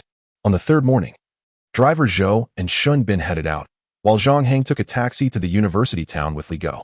When he met Ling Fei, she was still dressed in her work attire and black stockings. Her legs were absolutely flawless, prompting Zhang Hang to silently admire her. "Boss," she greeted with a playful smile. "Today we are signing contracts for 7 households with a total price of 1.03 million. Once the contracts are signed, we can proceed with the transfer procedures." Upon entering the real estate company, all eyes converged on Zhang Hang. The image of him departing in a luxury car remains vividly etched in my mind. Undeterred by the multitude of gazes upon him, Zhang Hang inquired nonchalantly, "Have you clarified those matters with them?" The two had exchanged words on several occasions. Though their discussions had predominantly revolved around real estate, Zhang Hang had expressly instructed her to inform the potential buyers that her intention in purchasing property was for investment purposes, banking on the prospect of redevelopment in the area to profit from the impending demolition. He urged them to deliberate thoroughly before deciding to sell. Once the sale was made, they should refrain from causing any disturbances during the demolition process, as this was a firm boundary. Everything had been made abundantly clear, and not merely once. Ling Fei smiled reassuringly. "Rest assured, boss, I shall attend to everything you have assigned without fail." "Very well, let us proceed to sign these contracts." Zhang Hang nodded lightly. Upon entering the VIP room, they found a dozen individuals present, some smoking, creating a haze of smoke. Zhang Hang offered a subtle smile as he took a seat nearby, promptly commencing the proceedings. The transfer amounted to 1.03 million, and during the payment process, many of Ling Fei's colleagues came to steal a glance. To their astonishment, the deal had indeed materialized. In that moment, Ling Fei's anxieties dissipated entirely. "Mr. Zhang is truly a wealthy and handsome gentleman," she mused, delighting in the calculations of her potential commission. Moreover, successfully completing this transaction seemed to come with the prospect of a luxury reward, something she had long coveted. Ling Fei was undeniably exhilarated, yet the task remained unfinished. The most substantial property had not yet been secured. The red brick house, priced at approximately 430,000, had proven elusive, as they steadfastly refused to sell regardless of her inquiries. After the contracts were signed, everyone departed, preparing to vacate within 2 days. At that moment, only Zhang Hang, Li Go, and Ling Fei remained in the VIP room. Ling Fei voiced her dilemma. The homeowner is Mr. Zhao Zhong, who, along with his spouse, is at the house caring for their grandson. The little boy is 6 years old, and their son Zhao Liang and his wife work in a hospital. They own property in the Ronghui community. I have asked several times, but have yet to ascertain why they refuse to sell the rural house. As she discussed her work, a serious and earnest demeanor overtook Ling Fei. Zhang Hang, upon hearing this, lit a cigarette, reclined on the sofa, and exhaled a plume of smoke, momentarily obscuring his features. Li Go recognized this expression well. It was one Zhang Hang assumed only when he was deeply engrossed in contemplation. Zhang Hang pondered the reasons behind their reluctance to sell. Mr. and Mrs. Zhao had disclosed nothing. Perhaps the truth could be gleaned from their son and daughter-in-law. "Do you have their contact information?" Zhang Hang inquired after a moment of reflection. Initially discomforted by Zhang Hang's unwavering gaze, Ling Fei felt a twinge of irritation. She disliked being scrutinized in such a manner. Simultaneously, she felt a hint of anxiety, sensing a subtle pressure emanating from Zhang Hang. "I do, but I have called them over a dozen times, and they are reluctant to engage in conversation," Ling Fei replied, shaking her head. Zhang Hang frowned. "How did you approach them?" "I simply stated that I was a sales consultant from Jianghui Real Estate." Before Ling Fei could finish her explanation, Zhang Hang burst into laughter. "With such an approach, who would pay you any mind? If it were me, I would have hung up too." He then retrieved his phone and dialed Zhao Liang's wife, Wang Li. "Hello? May I speak with Wang Li?" "Yes. Who is this?" "Ms. Wang, I apologize for taking 2 minutes of your time. My name is Zhang Hang, and I have recently acquired 7 properties in Zhongzuan. I am contemplating further investments in the area and have taken a keen interest in your in-laws' house. However, they seem reluctant to sell and have not disclosed their reasons. Thus, I have come to inquire through you. If it truly cannot be done, we certainly shall not press the matter. The property in question holds educational credentials, while the homes we purchased in the city are devoid of such privileges at the Ing Sha private school. Therefore, Retaining the old residents is imperative for assurance. Yingsha Private School is quite prestigious, and their policy only admits students from 8 neighboring communities. Initially, Wang Li was under the misconception that owning a property guaranteed admission. It was only later that she learned if there were too many applicants, a lottery would be conducted, and they were not fortunate enough to secure a spot. Now that I understand the situation, I must admit my strong interest in that property. I have some connections in Jiazhou, and if I can resolve the issue of educational credentials, would the old house be sellable? Is it truly possible to secure a spot? If it can genuinely be resolved, then it would undoubtedly be marketable. We have long considered selling. The matters concerning education have been quite burdensome. Very well. I shall inform you as soon as I have news. Zhang Hang chuckled softly and then ended the call. Why are you all staring at me? Zhang Hang chuckled as he noticed Ling Fei and Li Go gazing at him without blinking. I just think the boss is exceptionally handsome. Ling Fei remarked with a smile. Indeed, Brother Hang, you are quite dashing, Li Go nodded naturally. Since associating with Zhang Hang, they have frequently witnessed grand occasions. Hee. Zhang Hang chuckled lightly, taking out his phone to dial Shin Bin's number. Brother Bin, I have a question for you. Do you know anyone at Yingsha Private School who can assist with educational credentials? Let me check with a few friends. I will get back to you shortly. Zhang Hang waited for less than 10 minutes, still savoring the sight of Ling Fei's beautiful legs, when Shin Bin returned his call. I've got the contact number for Director Gao. Xiao Hang, I will provide you with his number. Feel free to inquire about anything. Just mention that you were introduced by Hu Laosan. Upon receiving the phone number, Zhang Hang promptly called. Director Gao, greetings. I am a younger brother of Hu Laosan. My name is Zhang Hang. I would like to inquire about some educational matters. A friend of mine purchased a property nearby, but lacks credentials and is currently at a loss. I hope you could offer some guidance. Ling Fei, seated beside him, observed Zhang Hang with a somewhat dazed expression, as if he had imparted a vivid lesson on effective communication and client engagement. Zhang Hang's demeanor, characterized by an unwavering confidence, offered her a fresh perspective and understanding. No wonder he is willing to invest over $1 million. He is not just an ordinary wealthy individual, but someone who excels in his endeavors. Ling Fei's perception of Zhang Hang shifted slightly, though just a fraction. He is indeed quite flirtatious, often gazing at her legs, yet his demeanor towards her remains assertive and aloof.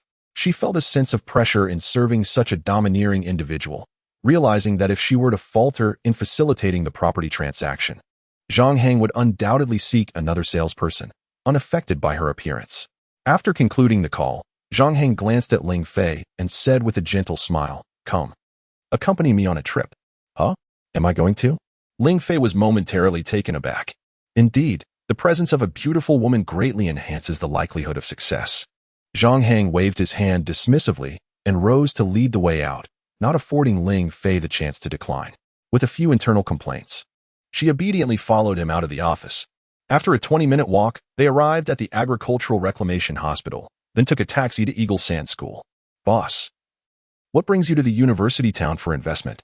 Ling Fei inquired curiously from the back seat, where she sat alongside Zhang Hang.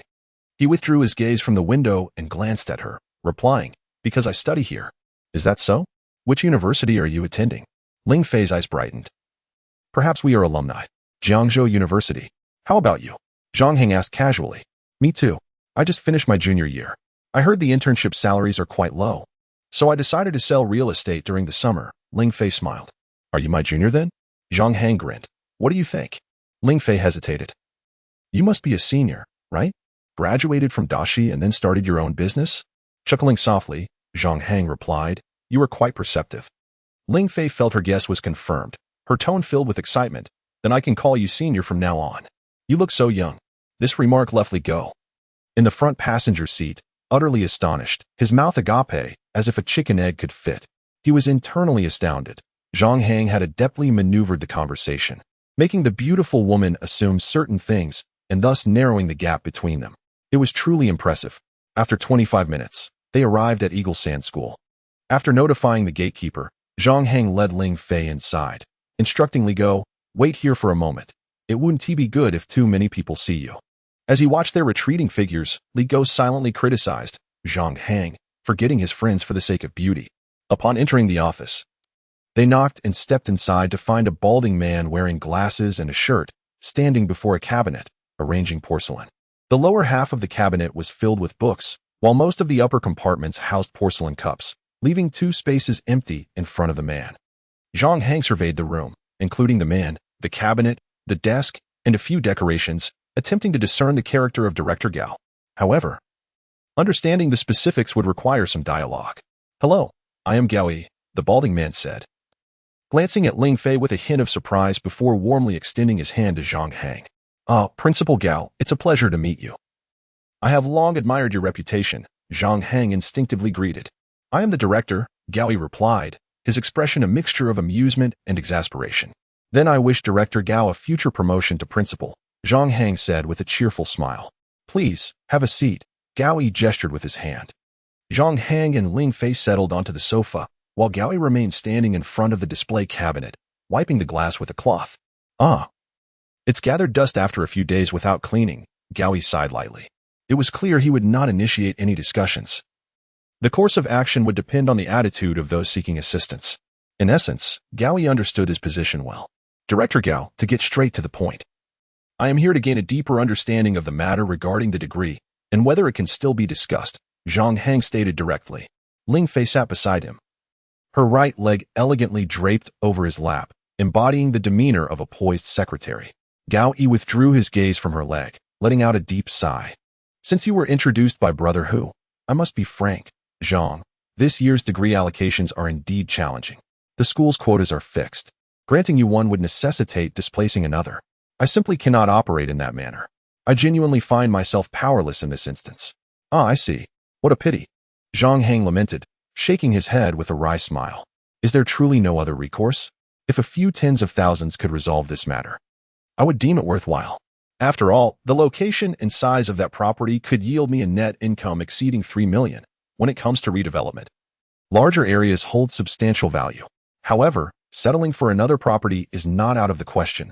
Thus, I retain the initiative to make this decision. It is rather late now.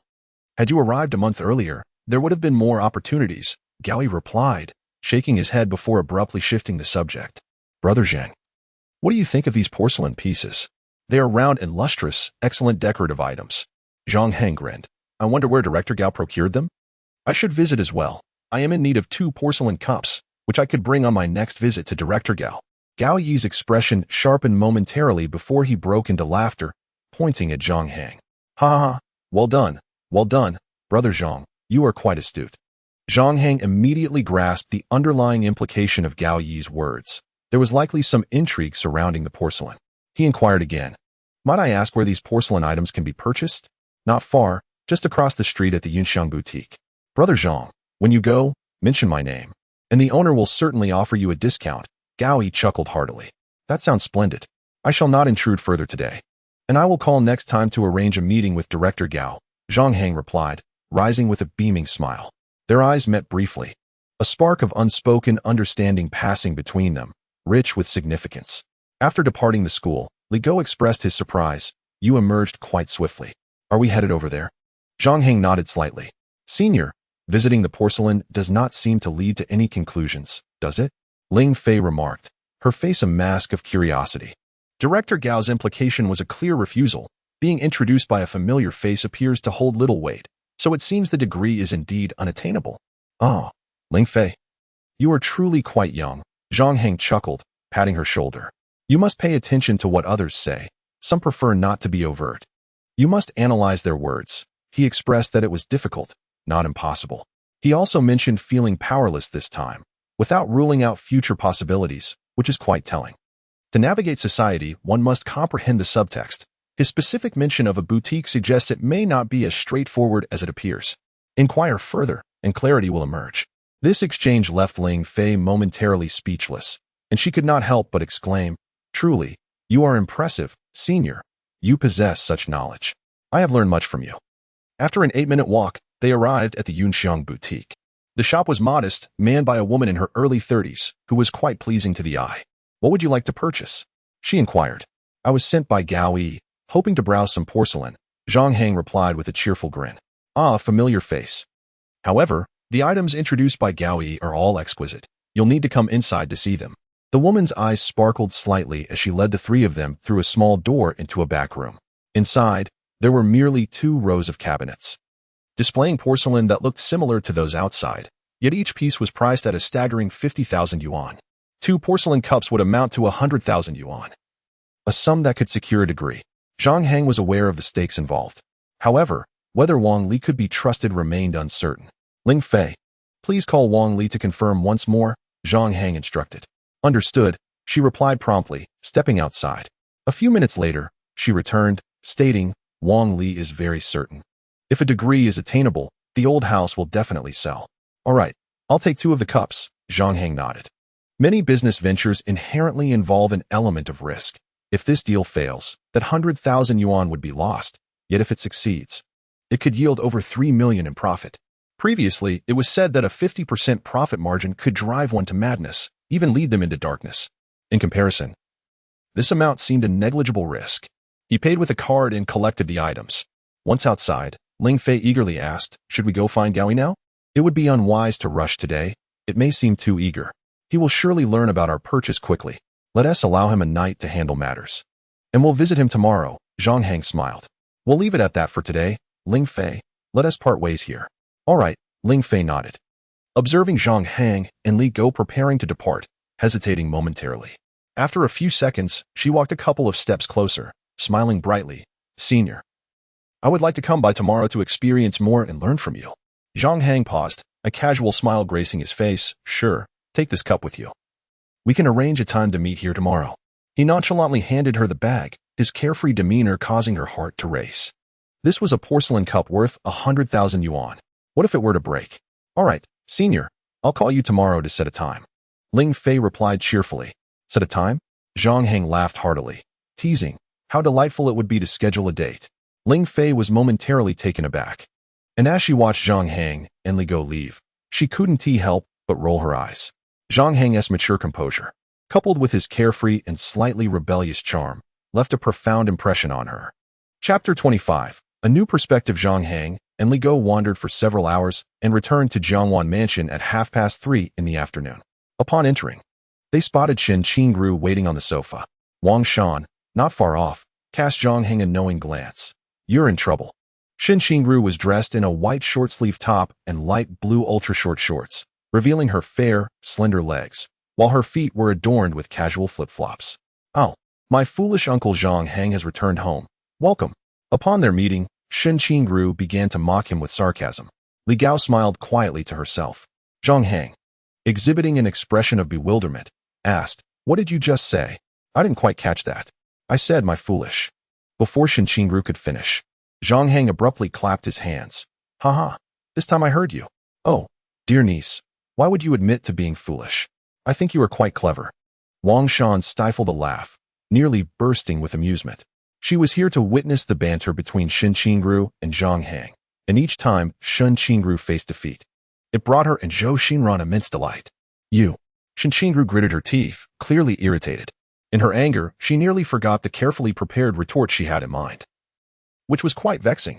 You're the foolish one. Shen Qingru shot a defiant glare at Zhang Hang. Let me pose a question to see if you can answer it. Zhang Hang smiled, not allowing Shen Qingru a moment to refuse. There is an animal that, when killed, causes you to bleed. What is it? Shen Qingru was momentarily taken aback. What do you mean? Is there such an animal? Is Zhang Hang trying to trick me? Wang Shan appeared contemplative, wondering what the answer could be. A mosquito. Zhang Hang replied with a carefree laugh. Dear niece, your reaction is rather slow. Let me ask you another. Little Wang, who loves snacks, weighs 70 kilograms at his heaviest and only 3 kilograms at his lightest. Why is that? Shen Qingru fell silent for 2 seconds before pouting and saying, because he turned to ashes. Zhang Hang's expression slightly stiffened. Her answer was indeed a response of sorts. The true answer, however, was revealed as Zhang Hang stepped closer. Whispering into Shen Qingru's ear, little Wang weighed 3 kilograms at birth. Dear niece, you should study more. He gently patted her head and walked away with a serene smile. Foul Zhang Hang, don't you dare leave.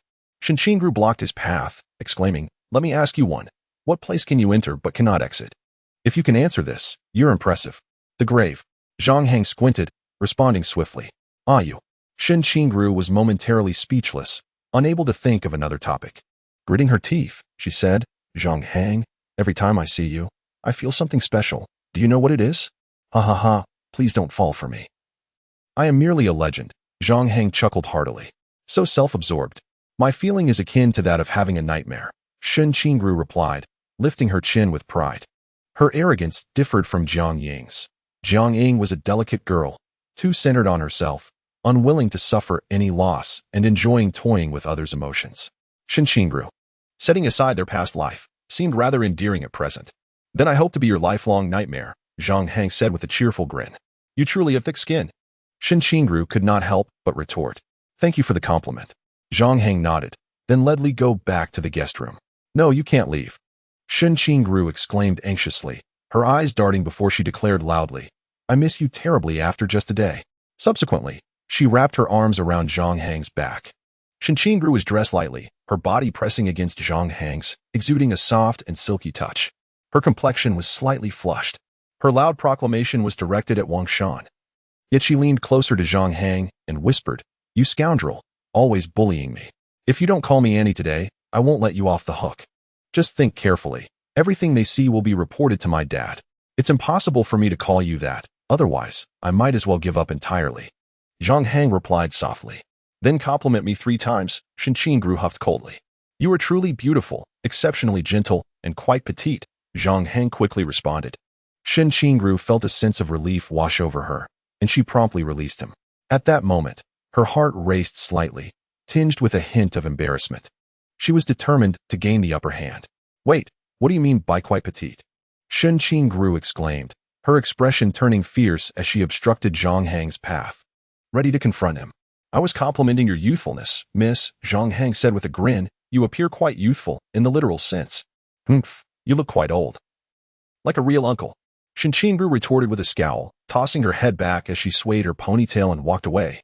Though her rosy cheeks did not escape the notice of those present, Wang Shan observed the two with thoughtful eyes, and as Zhang Hang passed by, she smiled slightly but said nothing. Upon returning to the guest room, Zhang Hang settled onto the sofa and opened his laptop. He accessed a private folder containing a map. Zhang Hang stared at the map for a long while, then suddenly lit a cigarette, taking a deep drag, and mused, the art of wordplay truly is precise and effective. In Zhang Hang's case, real estate was undoubtedly his simplest avenue for generating income. It served as a side venture. He reopened the folder, which documented various information, catering, e-commerce, gaming, and online industries. There were also smaller subcategories, including Bitcoin and others. One thing Zhang Hang remembered vividly was when Didi was just starting out. A CEO invested $70,000, which later yielded over $5 billion in returns. Many opportunities exist for speculation, but upon careful reflection, he realized that there were not many loopholes worth exploiting. The current capital ventures, such as e-commerce, could lead to one's downfall if not approached correctly. In reality, gaming is a highly lucrative industry worth considering. While he couldn't afford to engage in major game productions, smaller browser and mobile games were more feasible. Zhang Hang squinted slightly, exhaling a long plume of smoke.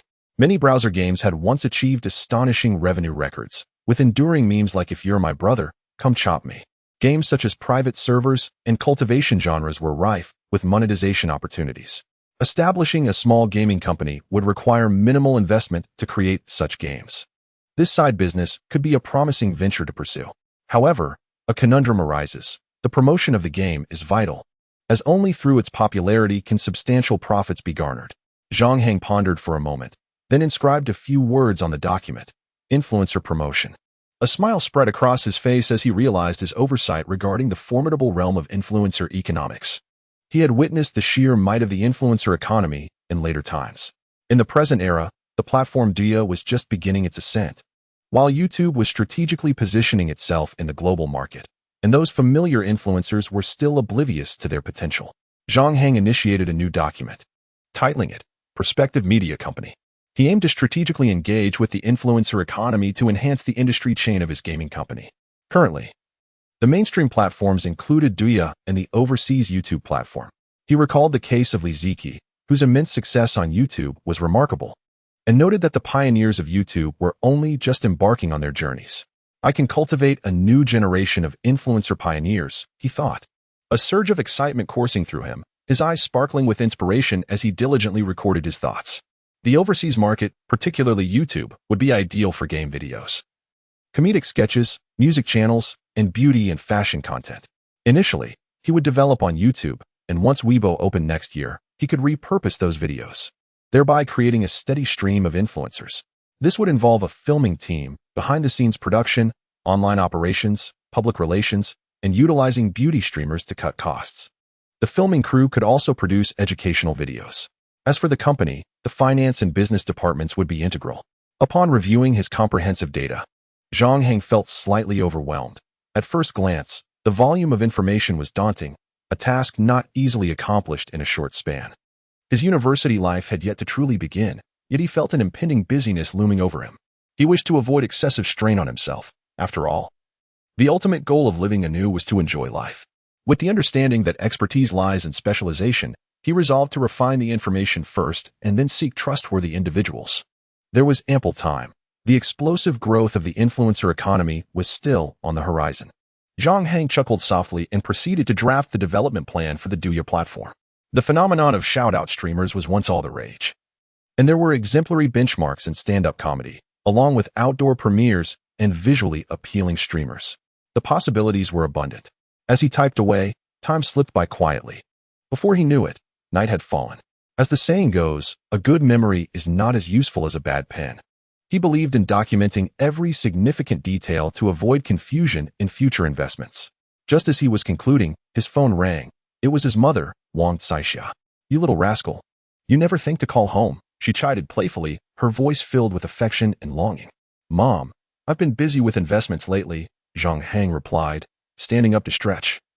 Then moving to the balcony to gaze at the distant scenery, he smiled and added, "Didn't I tell you a couple of days ago that I bought 7 houses? I expect to sign for the largest one in a day or two, and by then, my funds will be nearly expended. Investing in real estate is a gamble. We cannot ascertain its reliability. Should losses ensue, you must diligently pursue your studies, secure a commendable job post-graduation, and lead a stable life." While engaged in conversation, Shen Qingru, with her hands clasped behind her back, sauntered to Zhang Hang's guest room door. She glanced at her phone, observing the messages from her group of friends who had collectively devised a plan for her to reclaim her dignity from Zhang Hang. Presently, Zhang Hang had ascended to a position of considerable prowess within the Goddess Alliance group, akin to a formidable overlord.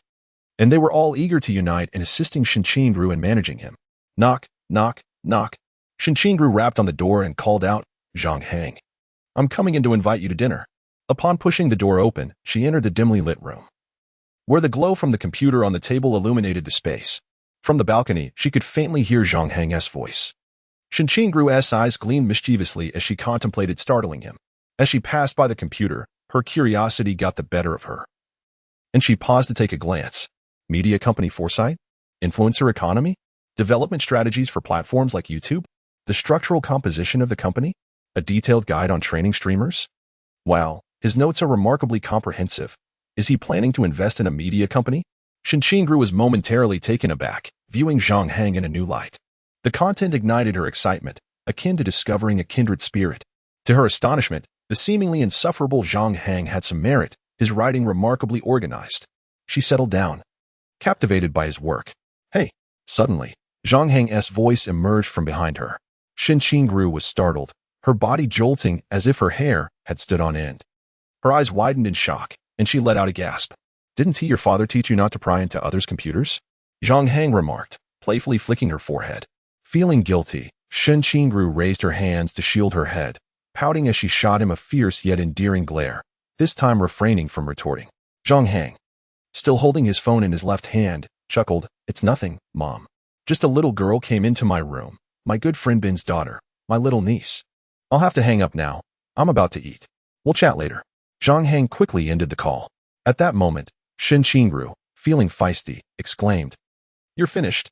For the first time in my life, someone hit me. I'm telling my dad. How old are you to still be calling your parents? How adorable." Zhang Hang teased with a sarcastic tone. "You." Shen Qingru retorted angrily, "I'm quite independent. Thank you very much, you insufferable Zhang Hang." Now, having completely forgotten her rehearsed lines, she found herself at a loss for words. It was perplexing how every time she faced Zhang Hang, her verbal prowess seemed utterly stifled, which frustrated her to no end. Moreover, it wasn't he that she was snooping. The information practically revealed itself to her. "Humph, I saw your notes. Are you starting a media company? What do you think of me? Am I suited to be an influencer? I have a fondness for the anime world and could embody some characters. Just imagining it feels wonderful. I see you're rather vain, Zhang Hang suddenly laughed, shoving Shin Qingru aside as he took a seat at the computer, categorizing under anime, and as Zhang Hang contemplated this detail, his thoughts drifted to other projects. He created a new file, aptly titled Fashion. This initiative, even if he chose not to pursue it personally, could serve as a platform and inspiration to support his relatives in their entrepreneurial endeavors. Upon completing this task, Zhang Hang noticed Shin Qingru's gaze fixed intently on the computer screen. He smiled faintly and remarked, I am merely jotting down potential investment directions. Whether I will proceed remains uncertain. However, I believe you would thrive in this. Really? Shin Qingru exclaimed with delight. You certainly have an eye for talent. I feel quite capable, like Snow White. No. I believe a Tyrannosaurus Rex would suit you better, Zhang Hang replied with a serious demeanor. How ridiculous. Shin Qingru shot him an indignant look, though her spirits remained high. She feigned an attempt to pinch Zhang Hang, but he evaded her grasp. With a decisive motion, Zhang Hang closed his laptop, plunging the room into sudden darkness. A serene silence enveloped the atmosphere. Why don't you turn on the lights? Dinner is about to be served, Shin Qingru said awkwardly, feeling an inexplicable sense of tension and unease in the air. Let's go eat, Zhang Hang said cheerfully. Nodding in agreement, and they both stepped outside. Upon opening the door, they encountered Li Go, who was poised to knock. Li Go stared wide-eyed at the dimly lit room before him, observing Shin Qingru and Zhang Hang emerging from the shadows. His mind raced with shock at the sight of a lone man and woman together in a darkened space. Chapter 26. A fierce individual.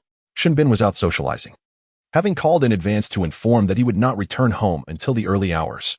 The restaurant exuded an unusually tranquil ambience that evening. Typically, Shin Qingru would engage in verbal sparring, but tonight she was notably reserved, which struck Wang Shan and Zhou Xinran as peculiar. As they neared the end of their meal, Shin Qingru rose and approached Zhang Hang. When are you starting your company? Take me along. Perhaps not. It's still quite uncertain, Zhang Hang replied with a smile. No wonder her demeanor had shifted. She had been waiting for this moment. When the time comes, include me, Shin Qingru said with a beaming smile. Let us embark on this entrepreneurial journey together. Not happening. Zhang Hang firmly rejected her. Do you not realize that entrepreneurship is one of the quickest routes to financial ruin? Then why do you wish to start a business? Shin Qingru huffed.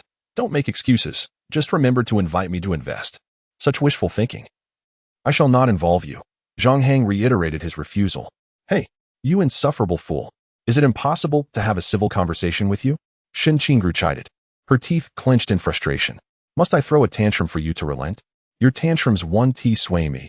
Zhang Hang laughed heartily, reveling in the amusing dynamics of life during his stay at Benji's home. Is that so? Uncle Zhang Hang, I think you are quite handsome, Shin Qingru said, leaning in closer. Stop right there. Zhang Hang raised his hand to halt her advance. Zhou Xinran and Wang Shan were observing. Allowing Shin Qingru to embrace him too frequently would not bode well. Then does that mean you agree? Shin Qingru's eyes sparkled with anticipation. Not at all. Zhang Hang firmly shook his head. This time, before Shin Qingru could make her move, Zhang Hang remarked, but I haven't declined. When I decide to start a company, I shall inform you. Well, that's more like it. Zhang Hang, remember to focus on serious matters and refrain from idling away with my father. Expedite the company's establishment. Shin Qingru said with a radiant smile. Serious matters? The real question is, who defines what is serious? Zhang Hang teased with a grin. You insufferable scoundrel, how unrefined. Shin Qingru retorted, rolling her eyes playfully before gracefully turning to depart. Take care, my dear niece. I shall not escort you further.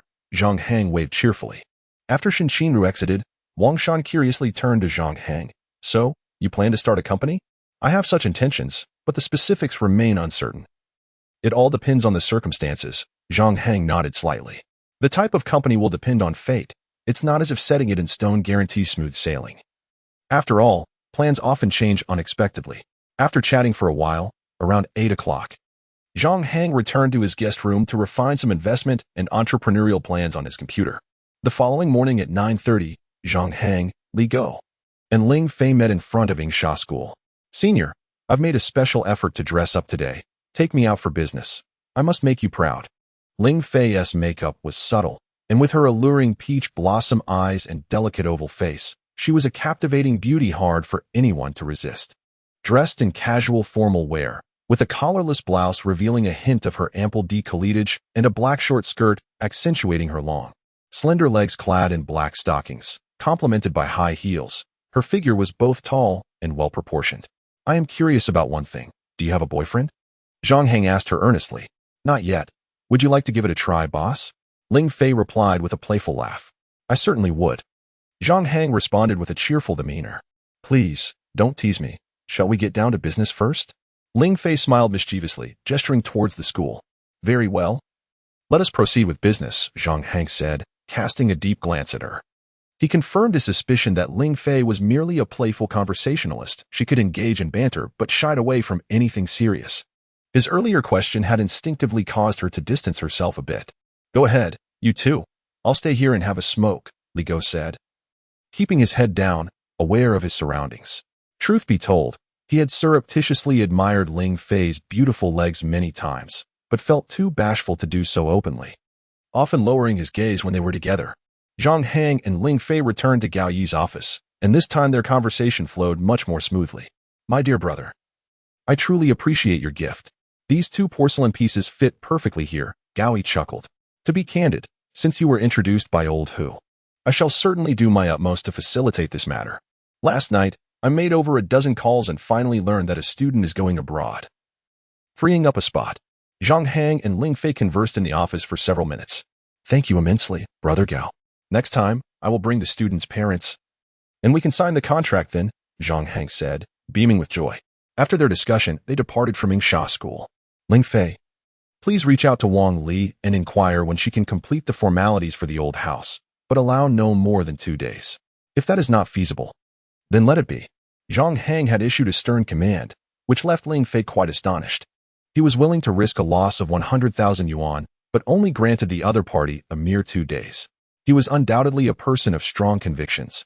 Ling Fei stood at the school gate, stepping aside to make a phone call, communicating for around 5 minutes. Hiki, this afternoon we can go sign the contract, she exclaimed with delight. Standing before Zhang Hang, she blinked and asked, Boss, the task is completed. Will you honor the gift you promised me?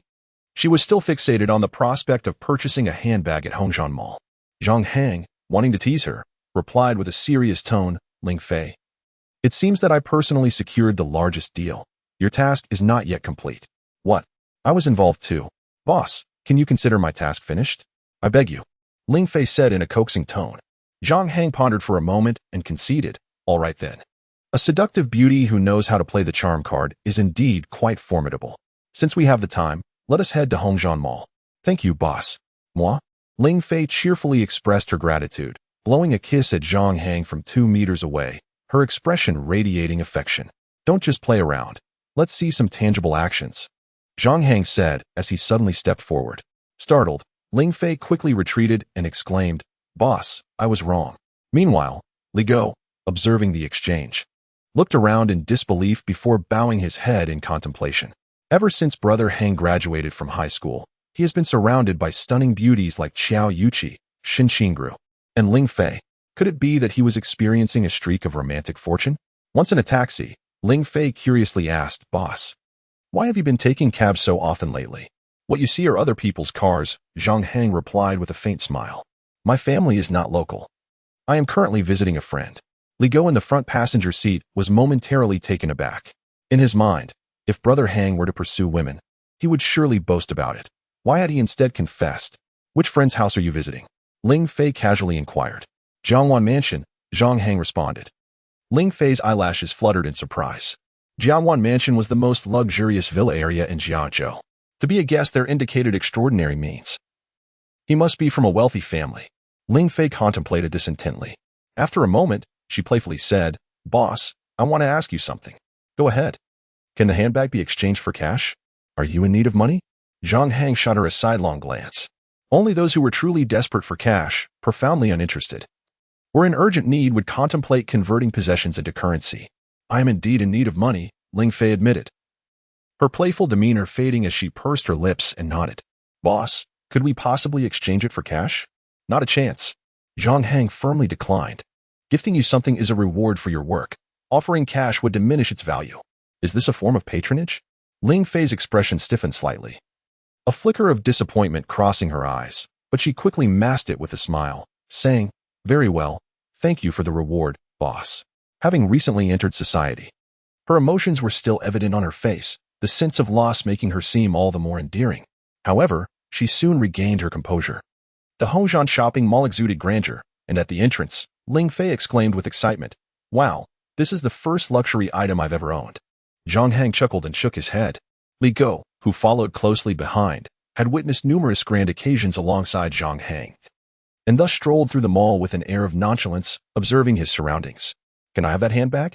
Ling Fei pointed to a store not far from the entrance. "Certainly," Zhang Hang nodded. As they entered the boutique, the sales staff greeted the three young individuals with little enthusiasm. Ling Fei tried on 6 handbags, ultimately selecting her favorite, a bohemian style priced at 15,000 yuan. Zhang Hang opted for a vintage floral crossbody bag, bringing their total expenditure to just over 30,000 yuan. The sales assistant grinned widely, clearly delighted. Upon leaving the mall, they stopped at a nearby postal service to send the vintage bag to Maple Leaf Town. This was Zhang Hang's first gift for his mother upon his rebirth. In high spirits, he led the two of them to a nearby eatery for spicy hot pot. "Boss, do you think it looks good?"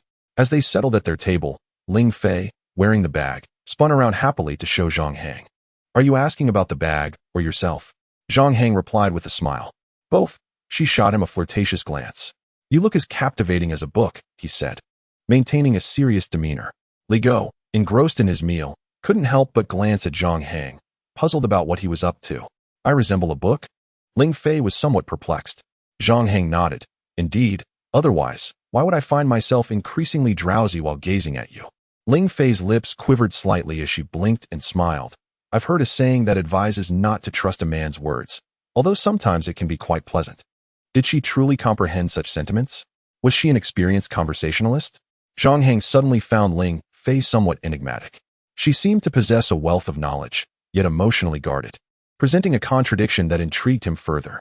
The wild instincts within him stirred, akin to a wolf eyeing its prey, slowly revealing its sharp fangs. As the saying goes, a sophisticated hunter often presents itself in the guise of its quarry. Zhang Hang remained unfazed, since Ling Fei's banter was so casual and bold. He decided to keep pace with her rhythm. With a knowing smile, he remarked, "Ling Fei, did you know? There are 2 kinds of affection. One is falling for you, and the other is falling for you." Li Go muttered under his breath, "Aren't they the same?" Ling Fei paused for a moment, then burst into laughter, realizing the nuance in Zhang Hang's words. In truth, after several days of interaction, she held a favorable impression of him. He merely had a flair for words without any inappropriate actions, much like herself. She interpreted this as a light-hearted and carefree attitude, choosing not to further engage in frivolous banter. As they enjoyed their meal, Zhang Hang found himself lost in thought. In terms of dining options, spicy hot pot was indeed an excellent choice. He recalled several major hot pot chains across the nation, renowned for their strength. There were also numerous brands of cake shops, barbecue, grilled fish, and milk tea franchises. However, the culinary industry is fraught with complexities, unless one has a reliable individual well-versed in the market to assist. Zhang Hang is currently disinclined to venture into this field, as doing so impulsively would be ill-advised. At 2 o'clock in the afternoon, he returned to the Jianghui real estate company in the university town, where he waited a few minutes for Wang Li, her husband, and her in-laws to arrive. "Is the matter of the school placement truly settled? You are not deceiving me, are you?" Wang Li inquired, her voice tinged with apprehension. "Madam Wang, my boss purchased the property in Zhongzuan with the hope that it would be demolished. He is genuinely committed to acquiring a home, thus he diligently pursued this matter. The school placement has been successfully arranged," Ling Fei replied with a radiant smile. Zhang Hang nodded in agreement, stating, "Once we finalize the contract, we can proceed to Eagle Sha School to sign the enrollment agreement." "We are immensely grateful," Wang Li's family exclaimed with excitement. Her husband remarked that he had long wished to sell their home and replace it with a residence closer to his parents. "Madam Wang, my boss invested considerable connections and spent 100,000 to secure the school placement," Ling Fei added with a subtle smile. This revelation prompted Wang Li and her family to exchange glances, astonished by the sum. Mr. Zhao scrutinized Zhang Hang, asking, "Are you not concerned that we might change our minds?" "Business is inherently a gamble," Zhang Hang replied cheerfully. "What if I purchase your property and it is demolished shortly thereafter? That would simply be your fortunate stroke of luck." Mr. Zhao chuckled. Wang Li pulled her husband aside for a brief discussion before returning to say, Mr. Zhang, we are profoundly thankful for your assistance with the school placement. For our old house, we will accept 100,000 from you. She voluntarily waived 3,000. Zhang Hang glanced at Ling Fei, impressed by her negotiation skills that had indeed saved him a considerable amount. During the contract signing, a disheveled man clad in tattered sportswear approached the real estate company, his sharp facial features suggesting he was not unappealing. Ling Fei, come here. How long has it been since you sent money home? What are you doing? You buy luxury items for yourself but neglect your family. It seems you are consumed by vanity, he chastised her. Ling Fei's expression soured as she faced the taller man. Ling Mo, is this how you behave as a brother? I am at work. Why are you causing a scene? She dragged him outside. This incident caused Zhang Hang to furrow his brow. Ling Fei still had to send money home each month? No wonder she was eager to liquidate her handbag. Every family has its burdens. After a brief interval, Ling Fei returned, her handbag missing, her eyes swollen and red from evident tears. She appeared dejected as she gathered the signed contracts and departed the company without a backward glance. Li Go sighed. She must be suffering at home. It truly tugs at one's heartstrings. It is often said that a wise official cannot adjudicate domestic disputes. Without understanding the circumstances, one should refrain from conjecture. Zhang Hang remarked. With the final property resolved, he found himself with less than 30,000 remaining, fortunate indeed for Ling Fei's 3,000 in savings. After completing his task, Zhang Hang finally felt a sense of relaxation. While taking a taxi back to Zhangwan Mansion, he pondered for a few moments and sent a message to Ling Fei. Time helps us heal the wounds of our hearts. Ultimately, we will revel in the joy that belongs to our own world, quietly guarding our hearts and smiling serenely. Ling Fei replied, Thank you, senior. Inside the taxi, Li Go turned his head with a mischievous expression. I'm still quite curious about Ling Fei, Brother Hang. Why don't you ask her? Ask what? Mind your own business. Zhang Hang retorted with a chuckle. All right then, Li Go said, opening his phone. He grinned and continued. I have a few acquaintances in our school's freshman group. Around 7 or 8 people. We're planning to have dinner on the first day of reporting. Brother Hang, since you report a day later than me, why don't you come along? I won't go, Zhang Hang declined. I can't muster the courage to go alone, Brother Hang. Just the thought of us parting ways in college makes me feel quite down. Please accompany me for a few more days, Li Go pleaded. Come on. Our colleges are right across from each other, Zhang Hang replied, somewhat irritated. Don't worry, I will often visit your school. Ha ha, that's great. Let's go to this gathering together. It's settled then. Li Go laughed and resumed chatting in the group. As for the freshman group, Zhang Hang didn't even bother to join, finding it rather uninteresting. 30 minutes later, upon returning to Jiangwan Mansion, the golden rays of the setting sun filled the sky. Shen Qingru was swimming in the pool while Wang Shan, Zhou Xinran, and Zhou Wei lounged on nearby deck chairs. Shen Bin had returned, but he was entertaining a few friends in the indoor restaurant. When Shen Qingru spotted Zhang Hang, she hurriedly climbed out of the pool. Zhang Hang, I have a question for you. What is your dream? Shen Qingru, fearing Zhang Hang might refuse the interview, immediately posed the question. This tactic evidently worked, as Zhang Hang appeared to contemplate before responding. My dream is to earn $1 million a month, just like my father. Wang Shan and the others turned to look at Zhang Hang. In this day and age, earning $1 million a month certainly marked one as exceptional. Wow, your father is quite impressive, Shen Qingru expressed, showing little regard for money but displaying admiration. Indeed, Zhang Hang replied earnestly. My father's dream is also to earn $1 million a month. Ding. Shen Qingru was momentarily taken aback. Zhou Xinran and the others burst into laughter, finding it remarkable how Zhang Hang always managed to outsmart Shen Qingru. You are truly impressive. Do you know what my dream is? Shen Qingru tilted her head slightly, adopting a somewhat proud demeanor. I don't know, nor do I wish to, Zhang Hang said as he passed her by and sat down on the deck chair beside Li Go. You, disgusting scoundrel, Shen Qingru exclaimed, standing next to Zhang Hang and making a playful gesture. If you keep teasing me like this, I'll bite you. Ha ha, dear niece. Zhang Hang straightened his posture and chuckled. Let me ask again, what is your dream? Humph, you infuriate me. Shen Qingru rolled her eyes dramatically. Then her expression softened with longing. My dream is to start a business. It would be quite exciting to open a media company with a partner. You should go swimming instead. Zhang Hang waved his hand dismissively.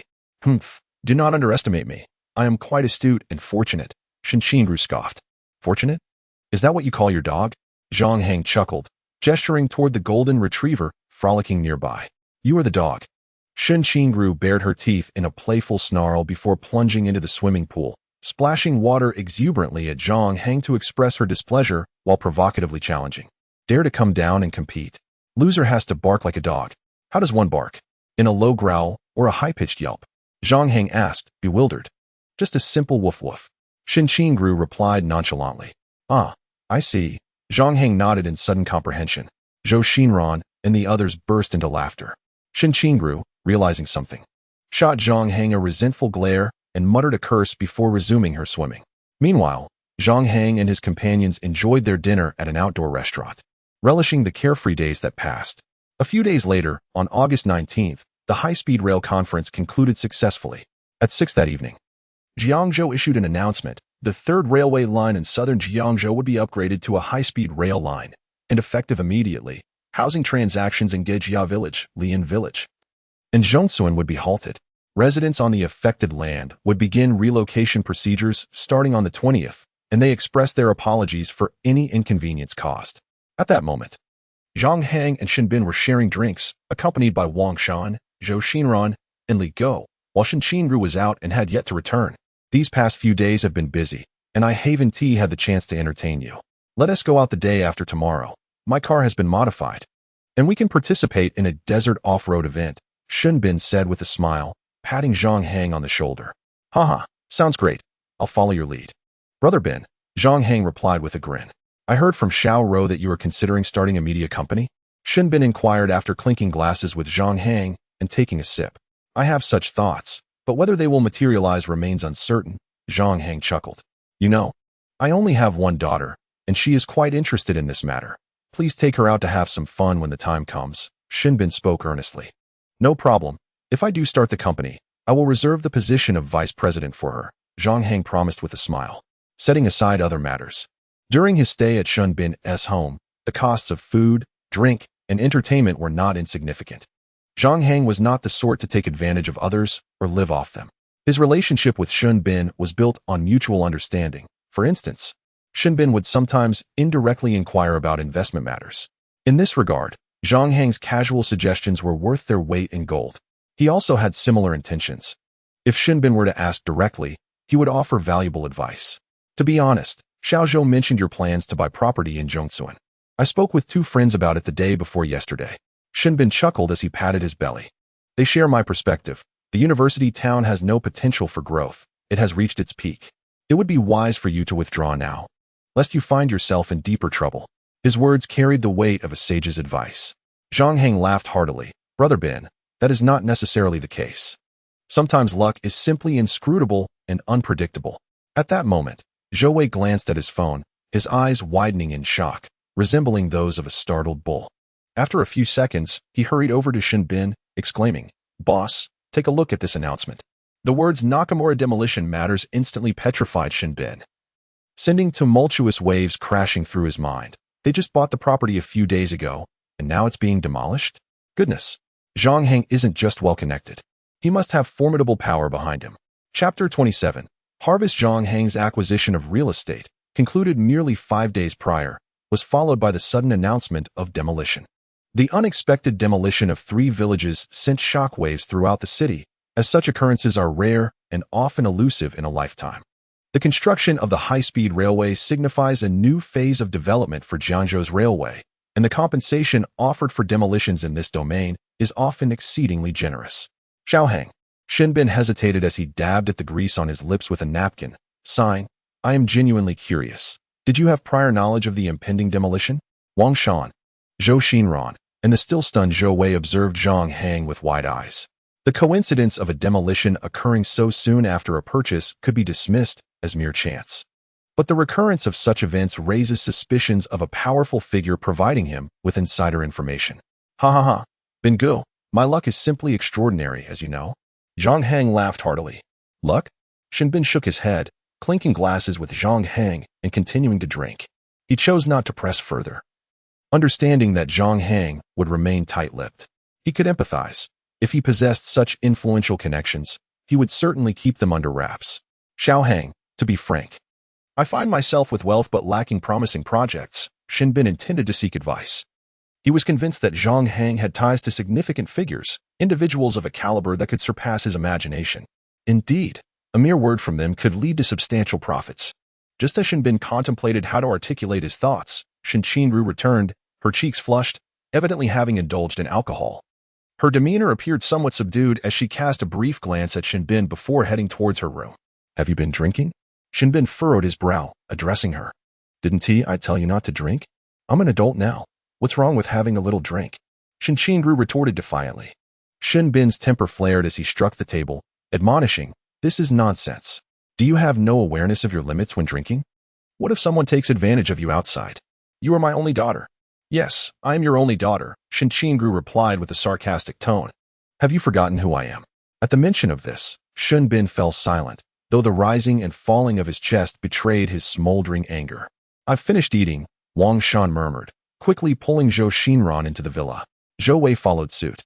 The father-daughter conflict was not something they wished to witness. As Zhang Hang was about to escortly go out, he paused. Shen Bin spoke, his voice heavy with gravity. "Shen Qingru, once a life is lost, it cannot be restored. Your mother has been gone for 10 years. You cannot forever dwell in the past. How can I make you comprehend this? Indeed, death is irreversible." Tears streamed down Shen Qingru's cheeks as she choked out, "But I can still cherish the memories. In previous years, you would take me to my mother's grave to pay respects and lay flowers. But now, your home is filled with 2 women, while you indulge in revelry outside. What were you occupied with today? Was it your career? Do you even have a career now?" Shen Bin felt as though a lump had lodged in his throat. He attempted to speak, but found himself at a loss for words. He had indeed remembered that today marked the anniversary of his daughter's late mother. Yet the realization had come too late. Witnessing his daughter's tears flowing freely left Shen Bin somewhat flustered, and he sighed, "You shouldn't drink so much. Your face is flushed. My dear girl, I have truly been overwhelmed with work. Enough with the flimsy excuses. You can deceive me, and I might forgive you. You can break my heart, and I might overlook it, but remember, I have my limits. I will no longer be at your beck and call," Shen Qingru said through her tears before turning away to leave. Shen Bin raised his hand, ultimately letting out a deep sigh. "What have I done?" he lamented, casting a frustrated glance at Zhang Hang. "She called me more than a dozen times today, and I didn't see them. I was entertaining an important friend. Otherwise, my phone wouldn't have been on silent." I truly Shen Bin's eyes became slightly red-rimmed as he poured himself a glass of white liquor and downed it in one gulp. "Xiao Hang, she is my only daughter. How could I not care for her?" He clung to Zhang Hang, pouring out his grievances for a full 10 minutes without allowing a word in edgewise. "Brother Bin, arguments at home are common. The essence of life is a lang of bittersweet experiences. Life presents a myriad of situations, so do your best to calm your emotions. Besides, today is not over. Visiting the grave doesn't have to occur during the day, does it?" Zhang Hang's words struck a chord. "It takes an hour and a half to drive there, and we still have time. However, my daughter is in a mood, and if I go to console her, it will take at least an hour or 2. Shen Bin swayed slightly, feeling the effects of the half a gin of liquor he had consumed over the past 10 minutes. He affectionately grasped Zhang Hang's hand. "Please help me. You get along well with her. Go comfort her while I prepare and buy more flowers." "All right, I will do my best, but I'm not sure where she is." Zhang Hang replied with a hint of resignation. "She is sitting at the Riverside Park. Just walk straight down that road, and you will find her." Shen Bin weakly gestured in the direction. He was indeed quite familiar with his daughter's habits. "Understood," Zhang Hang nodded, glancing at Li Go. "Dogsy, you can go rest now." "Okay." Li Go hurried back to his room. Zhang Hang exited the courtyard alone, passing through the north gate of the villa area. After crossing the street, he arrived at the Riverside Square. The square was bustling with evening strollers, and after scanning the area, Zhang Hang quickly spotted Shen Qingru sitting on the steps. She gazed sorrowfully at the river, as the gentle breeze caressed her face and the shimmering surface reflected the vibrant lights along the banks. Shen Qingru's mood seemed to improve somewhat as she silently contemplated the waters, reminiscing about the person who resided deep within her heart. "Miss, do you still want this bottle?" Zhang Hang inquired softly from behind her. "No," she instinctively replied, handing over the bottle, only to catch sight of Zhang Hang. She pursed her lips, averted her gaze, and turned her attention back to the river. Their essay saying, "One should not advise others on virtue until they have endured their struggles." "I am not here to counsel you. I merely wish to engage in conversation," Zhang Hang said gently, settling beside her. "No, thank you." I prefer to be alone for a while, Shin Qingru replied, wrapping her arms around her knees and taking a deep breath. Sometimes, it suffices just to listen to what a girl says, Zhang Hang remarked. If he truly left, it would be quite unfortunate. Clearing his throat, he smiled and continued. You know, every time I reflect on the joyous moments spent with my parents during my childhood, I feel a profound happiness. Yet, during high school, I found myself in a quandary, for I had harbored feelings for a girl since the first year. For a time, I hesitated, contemplating whether to confess. Ultimately, I decided to flip a coin. If it landed heads up, I would confess my feelings. However, it came up tails. Shin Qingru lifted her head to glance at him. Her attention momentarily diverted. So you didn't confess? She asked. I did confess, Zhang Hang replied, shaking his head.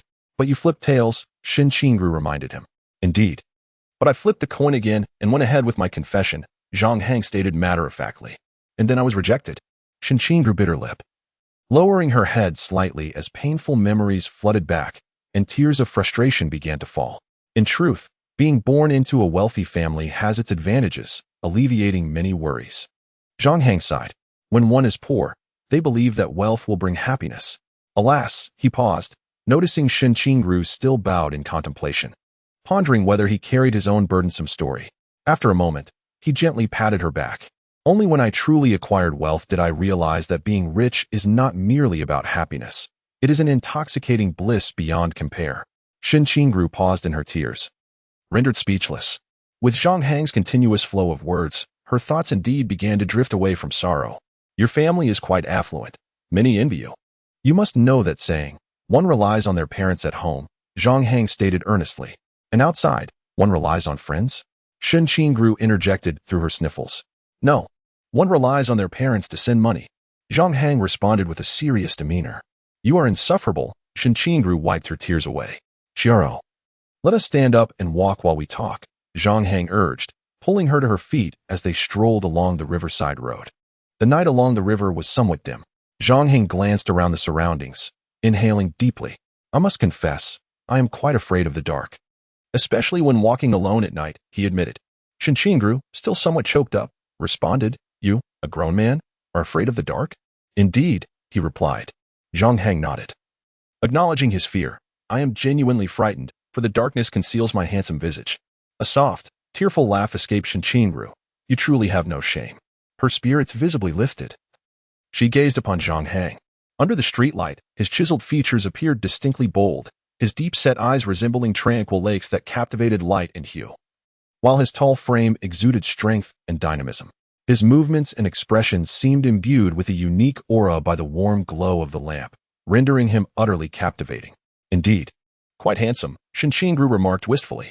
Ha, it's a rare pleasure to hear you praise me. It's not an easy feat, Zhang Hang chuckled in amusement. Humph. Only sometimes. Most of the time, you are rather unappealing, Shin Qingru retorted, indicating her emotional state had significantly improved. She wiped away her tears, her pitiable demeanor eliciting a desire in Zhang Hang to comfort her with a comforting embrace. However, given his relationship with Shin Bin, he knew he could not indulge in such affection toward Shin Qingru, unless, of course, she were to take the initiative, in which case it would not be his concern. Even if they did not end up together, a little flirtation would suffice to satiate Zhang Hang's mischievous inclinations.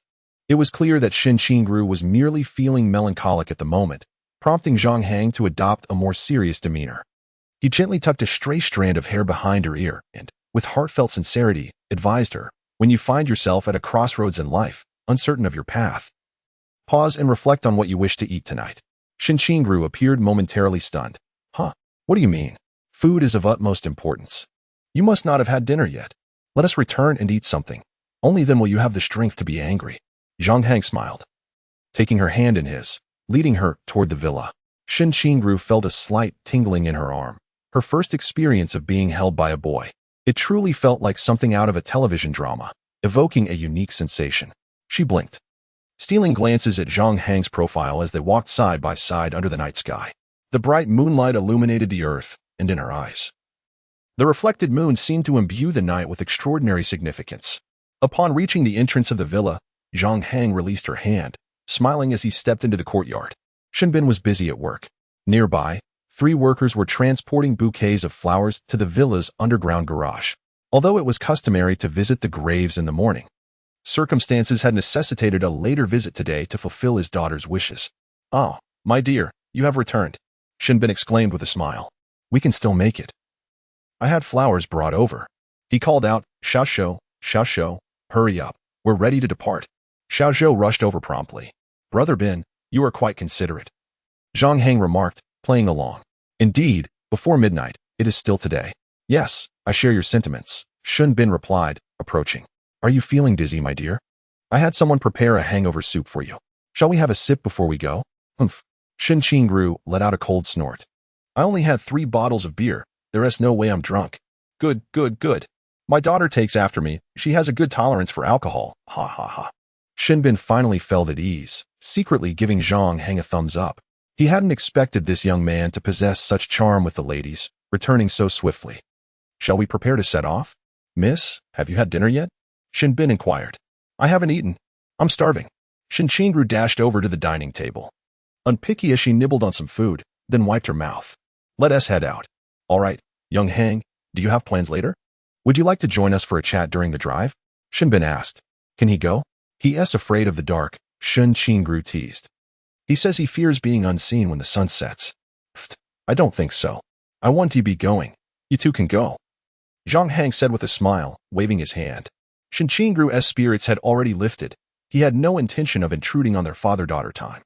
After watching Shinbin and Shin Qingru depart, Zhang Hang returned to his room. With some leisure time on his hands, he took out his phone, lay back on his bed, and cheerfully dialed his father, Zhang Qingwen. "Dad, have you seen the news from Jiaozhou? The announcement today states that Jiangsuan will be demolished." "Yes. I invested in Jiangsuan. I bought 8 properties." Listening to the excited voices of his parents on the phone, Zhang Hang felt a warmth enveloping him. A good life was just beginning. In the following 3 days, the assessment for the demolition was completed.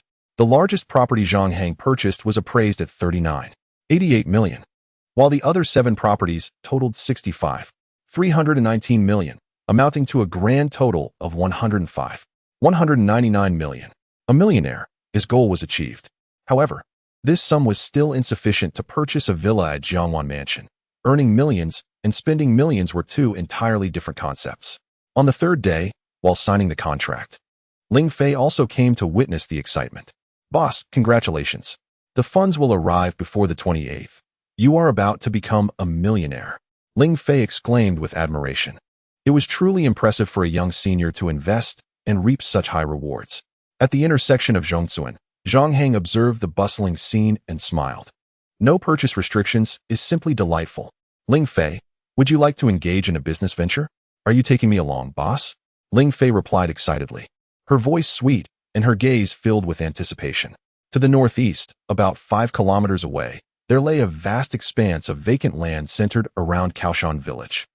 Zhang Hang smiled slightly. "I plan to invest 1 million there. Buying properties is quite labor-intensive. Do you think you can handle it?" Ling Fei's eyes widened, her body quivering slightly. Then she replied with determination, "I can, I will, I am capable." Zhang Hang grinned broadly. Kaoshan village was a remarkable place. Soon, the Jiangzhou West Station was set to commence nearby, and a brand new, exceptionally prosperous commercial district was also planned in the vicinity. Securing that piece of land would provide the confidence needed to purchase a villa at Jiangwan Mansion. The most crucial aspect lies in Zhang Hang's timely purchase of a house coinciding with the demolition schedule. This fortunate turn of events has stirred some public grievances, albeit on a minor scale, and has not caused him any trouble. Zhang Hang remains uncertain whether anyone in higher authority has taken notice of him. It is likely that they have.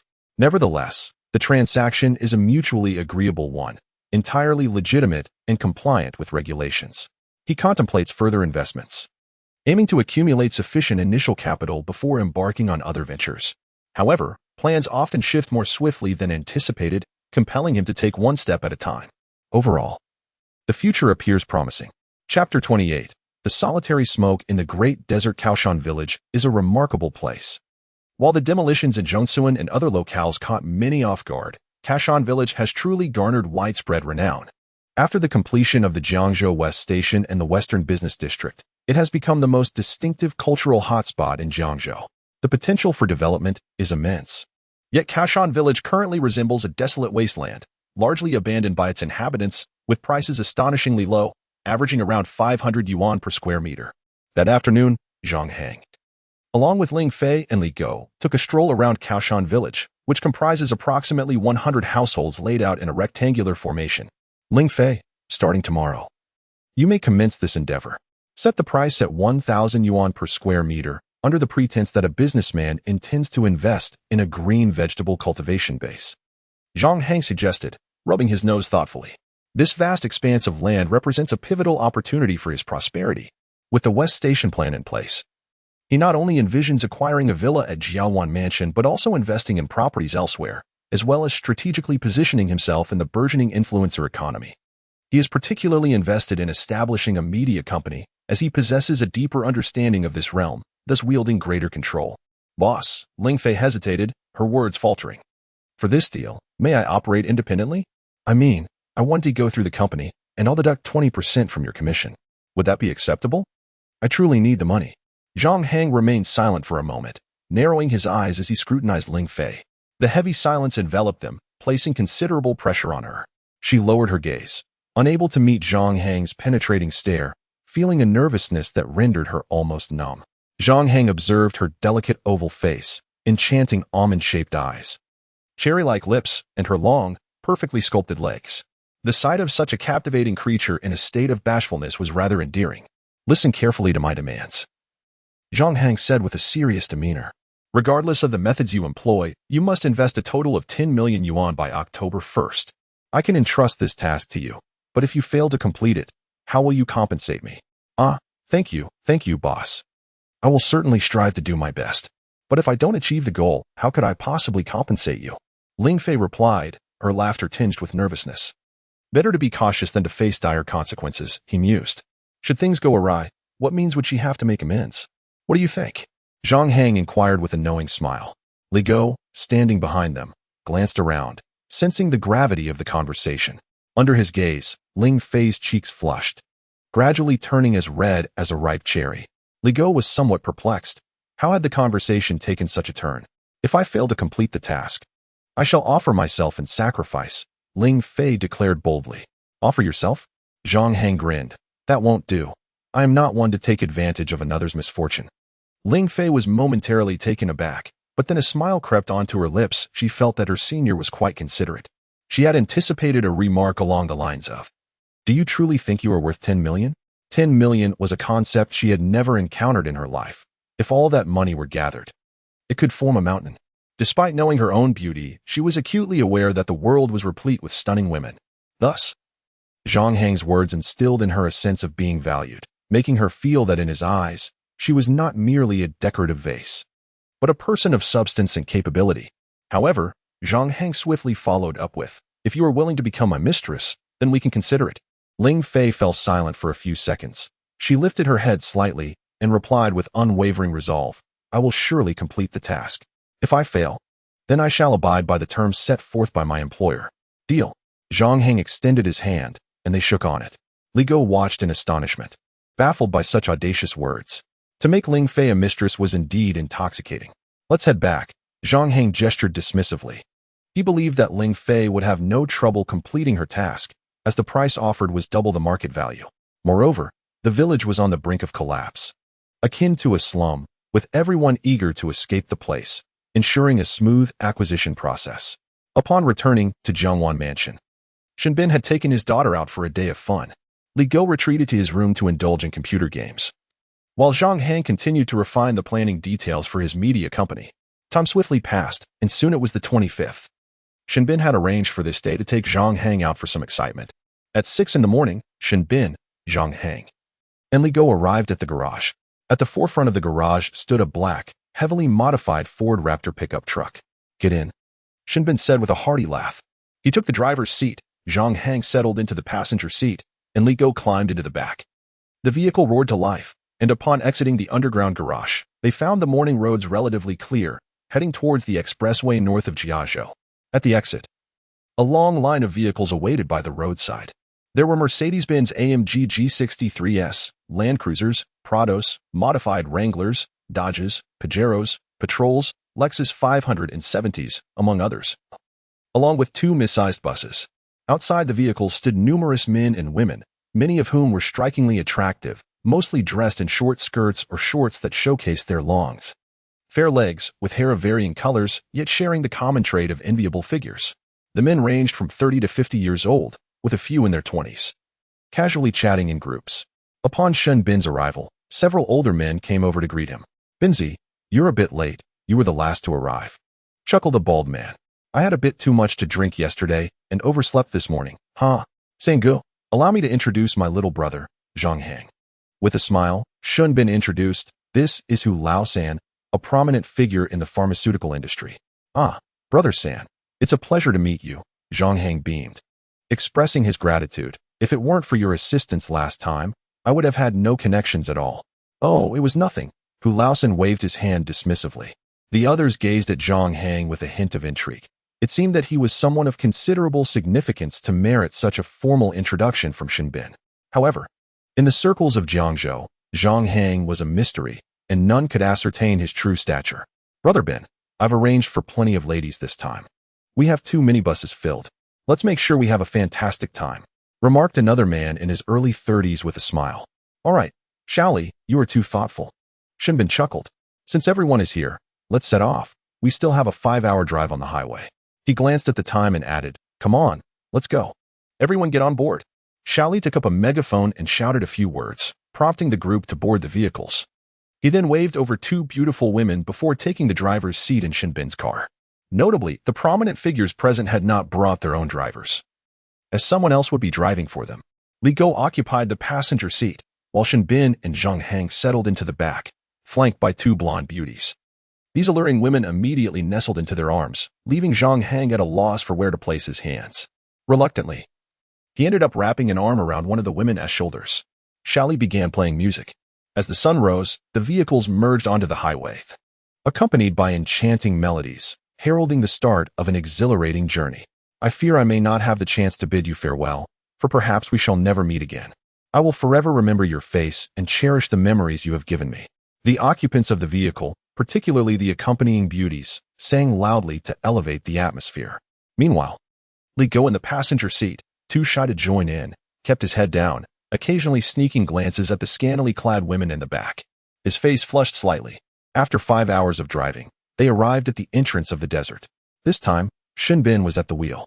Dozens of vehicles raced through the desert, creating a truly magnificent spectacle. They took a half-hour break along the way for a quick bite. Soon after, they witnessed numerous beauties posing alluringly atop car hoods, some even shedding their clothing, leaving Li Go blushing deeply from the overwhelming visual impact. "Brother Hang, are they all professionals at this?" Li Go discreetly nudged Zhang Hang's arm, whispering his inquiry. "Indeed, you can refer to them as desert treasures. They are here specifically for companionship," Zhang Hang replied with a slight nod, chuckling as he patted Li Go's arm. "Relax, there's no need to be shy. We're here to enjoy ourselves." "Ah, understood," Li Go nodded in agreement. As time passed, they reveled in off-road adventures across the desert, embracing every thrill and excitement. As dusk approached, the convoy arrived at a villa-style hotel near the desert. In a circular plaza adorned with lights and music, a large dining table awaited, laden with an abundance of drinks. The feast consisted of roasted whole lamb, skewered lamb meat, sheep's milk, and beef, a veritable carnivore's delight. Dining, drinking, and conversing, surrounded by an abundance of beautiful women, Li Go found companionship in 2 others. "Why are you so quiet?" "Handsome?" one inquired. "What type of beauty do you prefer?" Laughter echoed, as the bashful young man blushed, feeling out of place in this lively atmosphere, the rapid heartbeat rendering him dizzy. After some time, Shen Bin and a few friends found a moment of respite. He tapped Zhang Hang's arm, saying, "Come, accompany me to the restroom." They exited, and after a brief visit, Shen Bin led Zhang Hang to a secluded pavilion. "How do you feel?" Shen Bin burped lightly. "Not bad," Zhang Hang replied with a smile. "Drink less. We'll have a splendid time tonight," Shen Bin chuckled. Zhang Hang grinned. "The events you've arranged, Brother Bin, are truly extraordinary." "Of course," Shen Bin affirmed. "Originally, it was set for the 31st, but I made special arrangements to host you earlier." His words underscored Zhang Hang's significant standing in his regard. "I see how those people are exceptionally warm towards you, Brother Bin," Zhang Hang remarked, his expression playful. "Oh, they are merely fair-weather friends," Shen Bin replied with clarity. "Their warmth stems from the knowledge of my wealth, disposable income, To be precise, they are like wolves eyeing their prey. Why would they be so enthusiastic without ulterior motives? However, when out for enjoyment, one must refrain from scrutinizing every detail. I grew up alongside a wonderful brother named Lin Xinghai. We share a bond akin to that of blood brothers.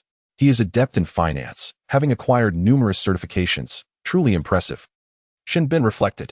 At one point, I had over $1 million in hand, following his lead in stocks and futures. In just 3 years, I netted over $1 billion. Eventually, he amassed around $5 billion and ventured to America in search of grander opportunities.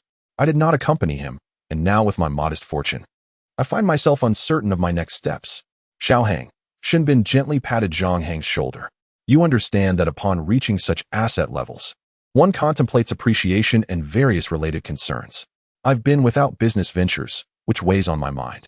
Over the years, many friends have offered me suggestions, yet I find them untrustworthy. You, however, inspire hope and direction. Might you offer your brother some advice? If it's inconvenient, feel free to disregard my inquiry. How could it be inconvenient? Zhang Hang laughed heartily. Since you've asked, I will certainly provide my advice. Having reached this point in conversation, to decline would be to show great disrespect. Brother Bin. Zhang Hang's smile gradually faded, and gazing into the distance under the moonlight, he spoke softly. Your situation is rather complex.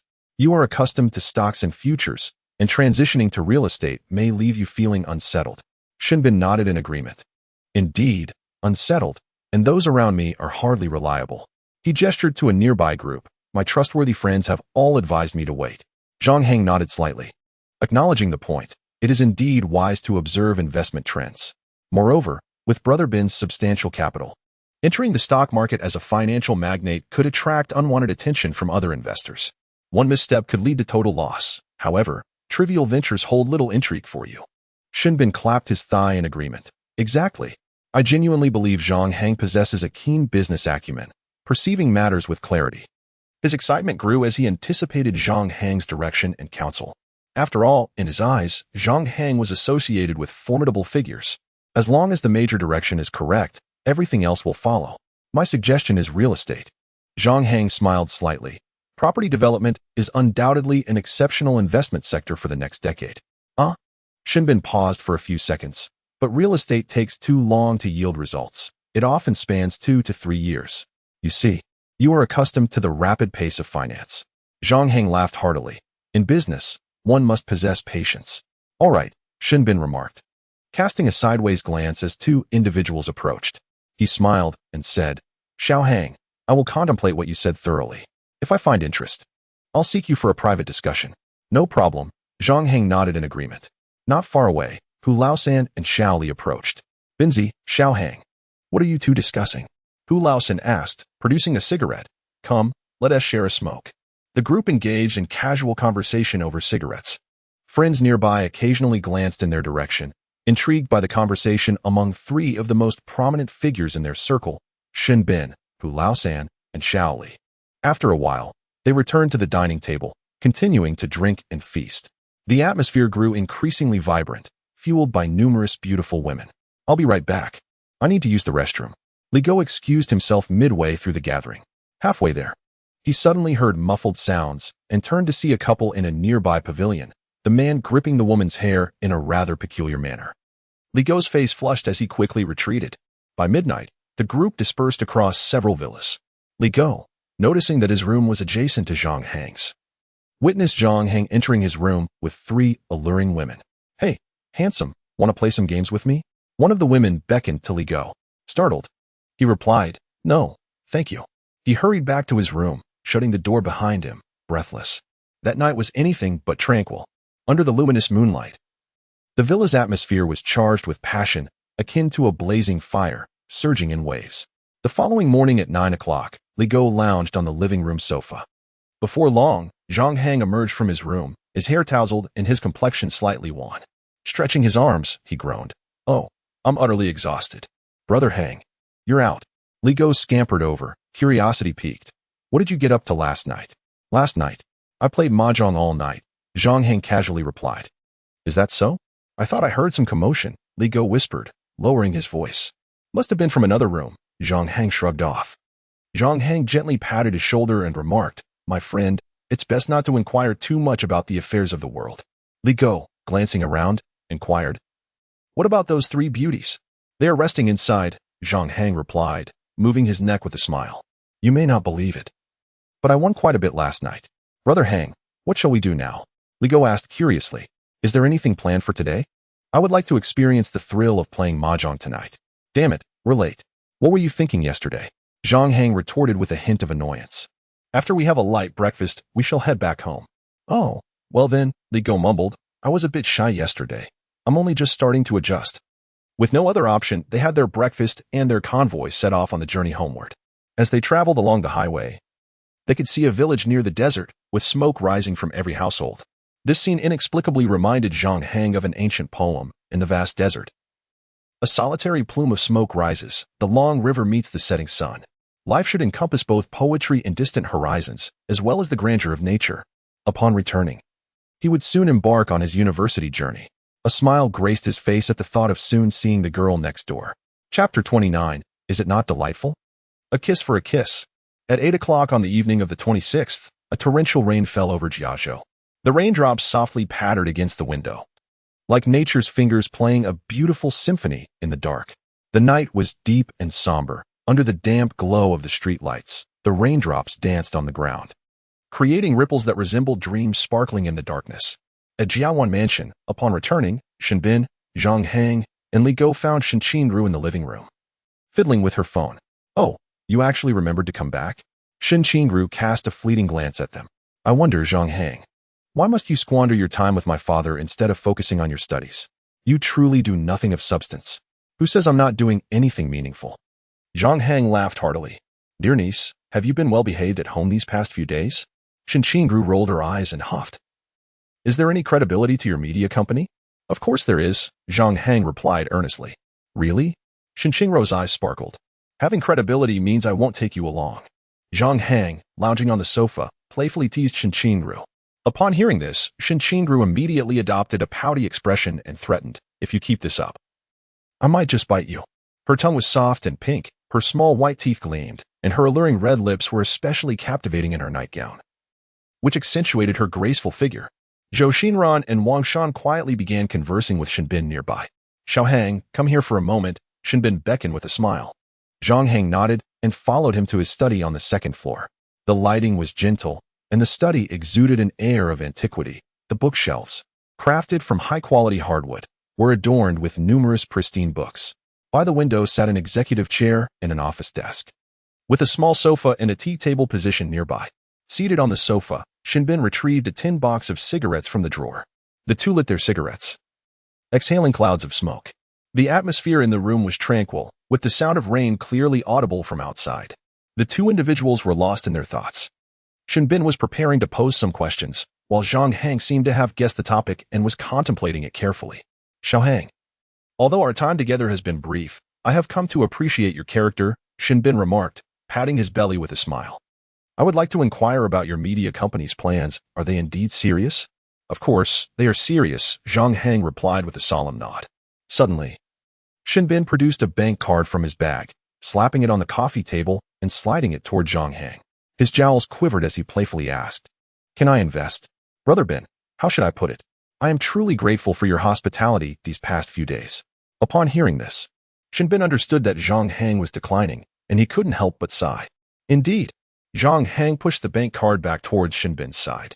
For now, I prefer to manage the company on my own. Very well, Shenbin acknowledged, retrieving another bank card from his bag and insistently handing it to Zhang Hang. Here is 1 million, as a gesture of support for my brother. However, there is one condition: allow my daughter to hold a position within the company, as it would be a good opportunity for her to gain experience. That is acceptable. I appreciate Brother Bin's support, Zhang Hang replied with a serious expression. I will reserve the position of vice president for her. Shenbin then took out a cigarette, and both lit up, exchanging knowing smiles. Shenbin's intention to invest was merely a test. His true aim was to ensure that Shenqingru could join Zhang Hang's company, thereby nurturing her interests. On the other hand, Zhang Hang wished to maintain control over the company, at least initially, as it was his domain where he could operate freely. He possessed knowledge regarding the company's composition, structure, and operations, yet he was somewhat unfamiliar with the intricacies of the board of directors and shareholders. As for the funds provided by Brother Bin, They would suffice to cover Shen Qingruo's salary during her university years, serving as a reciprocal gesture. Brother, how long does it take to establish a company? Zhang Hang pondered before asking. Selecting a location, renovating, hiring staff, and obtaining various business licenses can be quite a convoluted process, I presume. Having received Shen Bin's financial support, he was determined to advance his plans. With a profit of 5 million from Zhongsuan, he intended to invest 10 million into Kaoshan village, leaving him with 500,000 plus Shen Bin's contribution, which would be sufficient for the short term. Indeed, you will be starting university soon, and there will be military training at the beginning of the semester, Shen Bin remarked, stroking his chin. The tasks are not particularly daunting. It merely involves visiting a few locations. I have some acquaintances who could assist. Shen Bin clapped his hands together. With 3 days until the start of classes, we can first select an office location and then apply for the necessary permits. This will take some time, during which we can also handle renovations and recruitment. Agreed, Zhang Hang replied with a smile, clapping his hands together. Brother Bin, I owe you for this. I shall treat you to a few nice meals later. In my territory, it's not for you to arrange. We shall discuss it once your company is operational. Shen Bin jovially responded, his spirits soaring. He was eager to conclude the conversation with Zhang Hang and share the delightful news with his daughter. Zhang Hang returned to his room, seizing the moment to refine the detailed plan for the media company.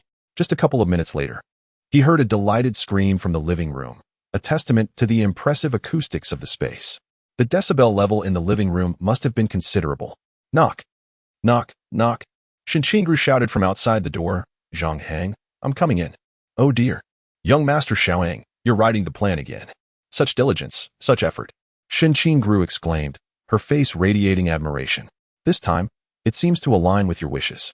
Your father has consulted me several times. Were it not for his sake, I wouldn't have agreed to play with you.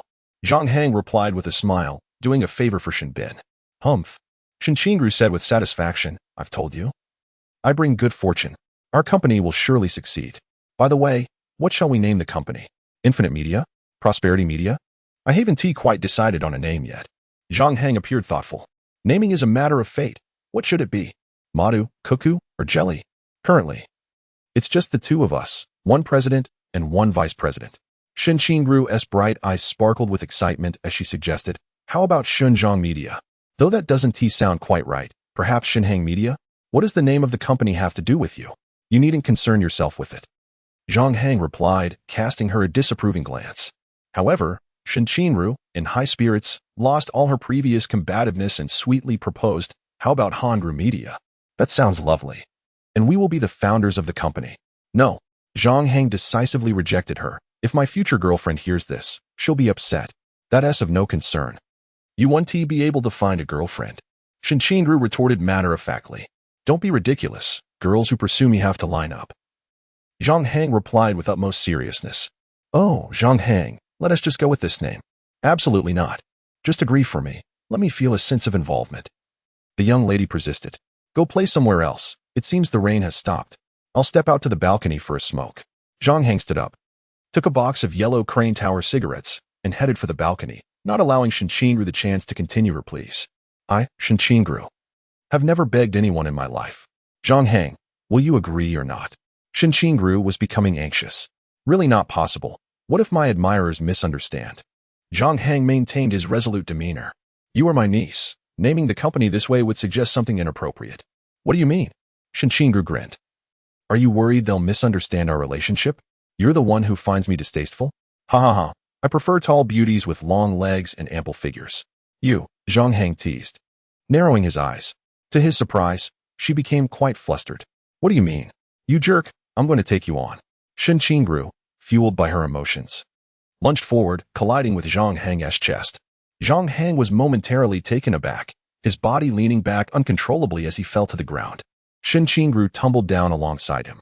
In a rather serendipitous moment, their eyes met, noses misaligned, and their slightly parted lips brushed against each other. Zhang Hang could feel Shen Qingru's moist lips, accompanied by the refreshing breath reminiscent of recently chewed gum, and a softness akin to that of a serpent, gently warming his own. Zhang Hang's gaze froze. It was the first time since his rebirth that he experienced such an electrifying sensation. Shen Qingru was momentarily stunned, her large eyes wide and unblinking, as if turned to stone. Fortunately, Zhang Hang reacted swiftly, hazily uttering, "Haven't you had enough yet?" With the words spoken, their contact intensified. Shen Qingru seemed to feel melodies dancing on the tip of her tongue, a delightful tingling sensation enveloping her, rendering her utterly languid.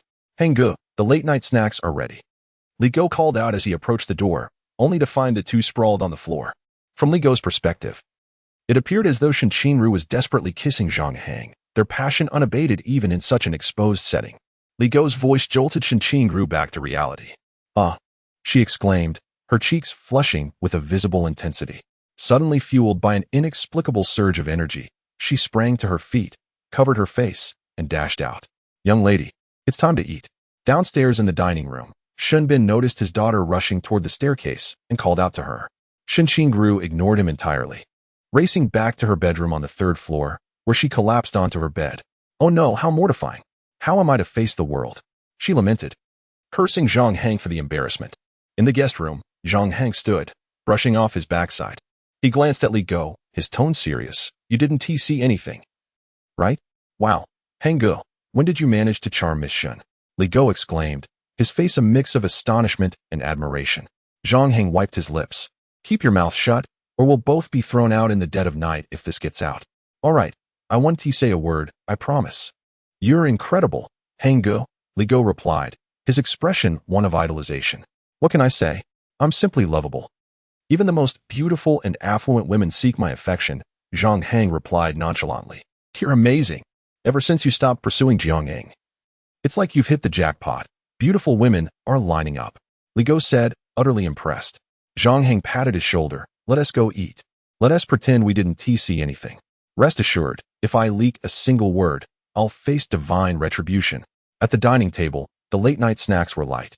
Shen Bin and Zhang Hang abstained from alcohol, engaging in casual conversation. Zhang Hang had assumed Shen Qingru would not join them, yet to his surprise, she strode in with an air of pride. After finishing their meal, as they chatted, Zhang Hang waved and cheerfully called out, "Look who's here, my little niece. Come here, young lady." "Haha, would you like some porridge?" Shen Bin asked, smiling. "How about some crab roe porridge?" Wang Shan inquired, rising from her seat. "We also have steamed dumplings," Su Xinran added enthusiastically. "I'm not hungry." Shen Qingru gently shook her head, sitting beside Shen Bin, and smiled at everyone. "Dad, I just finalized the name for our company with Zhang Hang." "Really? What is it called?" Shen Bin asked, patting his belly with amusement. "What is your name, Zhang Hang?" "My father is asking you," Shen Qingru said with a hint of a stiff smile, her eyes brimming with veiled menace, as if to imply, "Should you refuse, I shall ensure our demise together." Zhang Hang felt a surge of amusement. In his previous life, she had treated him with cold indifference, as if a chasm of social status lay between them, creating an illusion of disparate lives. The once lofty Shen Qingru now stood before him, desperately pleading for her company's name. This stark contrast brought Zhang Hang immense satisfaction. More importantly, he found Shen Qingru's lips rather delightful. Though their kiss was born of a mishap, he believed it might fulfill her desires. After all, the company's name was merely a trivial matter in his eyes. As Zhang Hang began to speak, he immediately sensed a murderous intent in Shen Qingru's gaze. Thus, he rapidly pondered. What was the name of the company she mentioned? 3 seconds later, clarity struck him. "Ah yes, Bin Ge, the company is called Hang Ro Media. I think it holds significant sentimental value, as it combines a character from both our names," Zhang Hang replied with a bemused smile. "Haha." Shen Bin erupted in laughter, perceiving that Zhang Hang's company name was likely the result of coaxing and cunning on his daughter's part. "Indeed, Hang Ro Media sounds quite charming," he remarked. "It truly does sound lovely," Zhou Xinran applauded. "Absolutely beautiful," Wang Shan concurred. "Isn't it?" Shen Qingru shot Zhang Hang a fierce glare before turning to the others with a smile, silently lamenting. This was a first kiss earned through such means. The Grand Maiden's ideal first kiss was far from this. Shen Qingru's emotions were tumultuous. Aware of this, Zhang Hang sought to divert her focus, saying, "With only 3 days until the new semester, Xiao Rou, as the company's vice president, you must participate in various matters, such as site selection and decor style. Your input is essential." "All right, I'll research some information in the next couple of days," Shen Qingru nodded. "No, we need to visit several locations tomorrow. You should gather more information tonight," Zhang Hang replied with a gentle smile. Assigning Shen Qingru some tasks would hopefully ease the awkwardness stemming from their kiss. As for the future, they would grow accustomed to it. Shen Qingru haughtily huffed. Just wait. I'll present you with several decor styles by tomorrow morning. Oh, you little rascal, Shen Bin teased, pointing at Zhang Hang before turning to his daughter, advising, my dear, don't stay up too late. Get some rest. Chapter 30. Hang Row Media. The moonlight seeped through the window late at night, casting a serene and harmonious ambience within the room. Shen Qingru's bedroom was dimly lit. As she reclined on her bed, legs together, her laptop resting before her, its screen emanating a soft, warm glow that illuminated a corner of the room. Her eyes remained fixed on the screen, hands resting naturally at her sides, her long hair cascading slightly, resembling a beautiful painting. Damn it! Shen Qingru's exquisite face suddenly clouded with frost, her expression contorted with frustration. How did I end up kissing him? How infuriating. I am utterly exasperated. That was my first kiss. He surely cannot claim the same, as he speaks so nonchalantly. Humph, what kind of respectable person goes out gallivanting with my father? Utter nonsense. Absolute rubbish. I shall never acknowledge him again. Zhang Hang, to take a look at these interior design styles I have meticulously selected. The following morning at 7:30, Shen Qingru, clad in a short-sleeved shirt and ultra-short shorts, dashed to the guest room where Zhang Hang resided. Eager to showcase a series of photographs.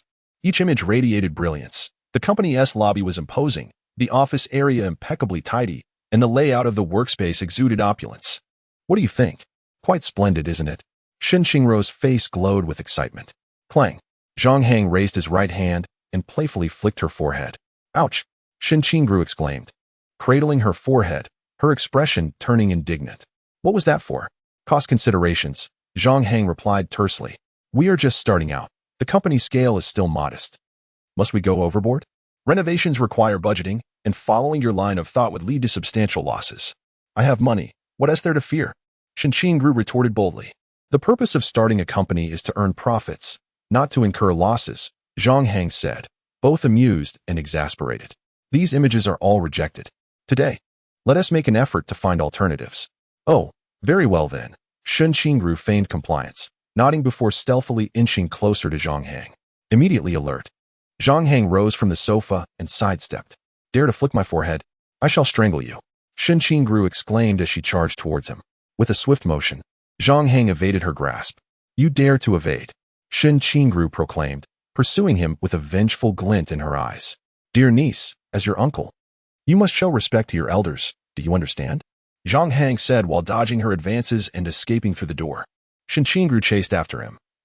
And upon exiting the room, they encountered Li Go, who stood there, dumbfounded. What are you staring at? Haven't you seen a beauty before? Shen Qingru shot at him. Li Go stammered, shyly lowering his gaze. Shen Qingru harbored some resentment towards Li Go, had he not stumbled upon them yesterday. When only she and Zhang Hang were aware, the situation would not have been so awkward. Zhang Hang, you scoundrel, she muttered, chasing after him.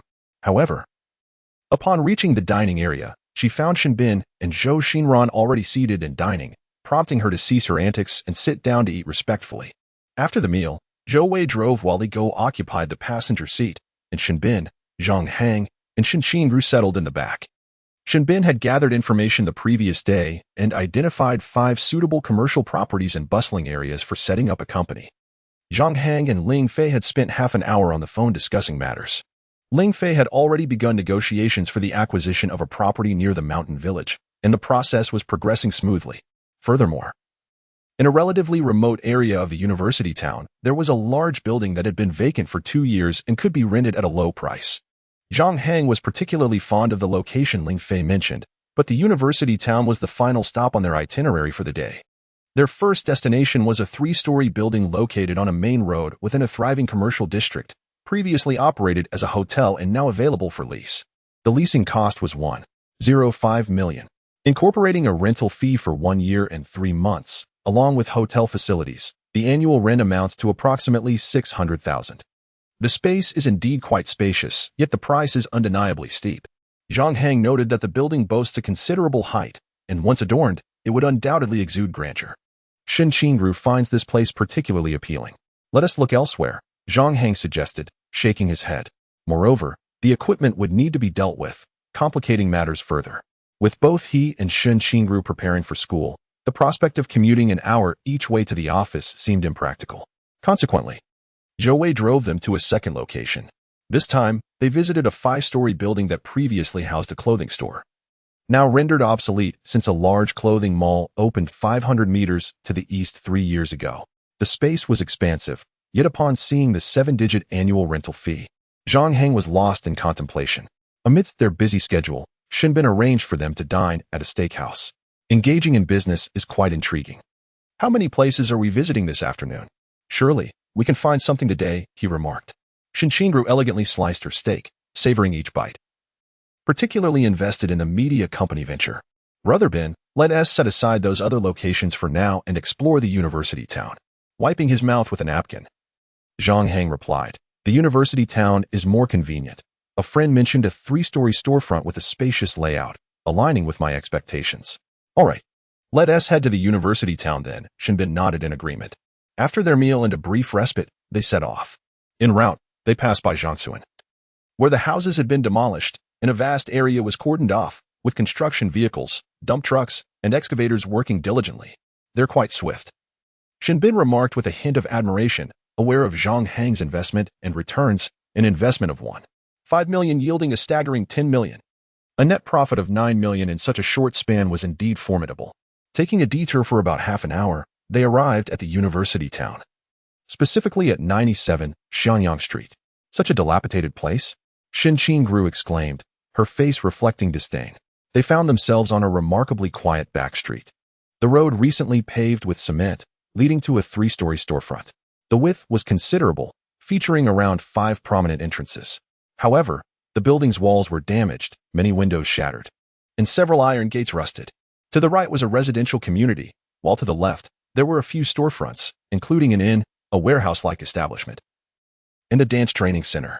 Overall, the back street was sparsely populated, lending an air of desolation. Zhang Hang, this dilapidated place does not meet my expectations, Shinchingru declared with a look of refusal. I find it quite satisfactory, Zhang Hang replied, hands clasped behind his back, nodding with contentment. I too believe it's decent. Shinbin chuckled. My dear girl, the more rundown a place appears, the greater its potential for renovation. The surrounding streets are relatively clean, and the land in front of the storefront is indeed yours, correct? You could establish some organized parking spaces. The primary advantage is its spaciousness. And the price shouldn't be excessively high, should it? The asking price is 35,000 per year. Zhang Hang pondered for a moment and remarked, I believe 300,000 is a reasonable amount to negotiate. He was open to discussions. Shinbin chuckled as he patted his belly. Although Shinchingru was quite displeased, she felt powerless and could only watch as Zhang Hang conversed with the landlord over the phone. 2 hours later, they met in person, and he signed a 5-year contract with an annual rent of 300,000, paid yearly. With the contract signed, the matter was settled. After a busy day, Shinchingru returned home and collapsed onto the sofa, languidly exclaiming, I want dumplings. I am so hungry. The chef promptly arranged dinner. After the meal, the following morning, Shinchingru presented Zhang Hang with several renovation proposals, showcasing various distinctive styles. Each department's workspace was outlined, and the layout for the lounge area was proposed. Additionally, she suggested constructing several esports rooms upstairs, a gym, and a larger makeup room for the pool. She noted that the office seemed rather cramped for their needs. Zhang Hang felt a tremor in his heart as he replied, Xiao, we know you are a wealthy beauty, but we must be mindful of the budget. The images you provided are overly extravagant. Let us aim for a simpler, more stylish aesthetic.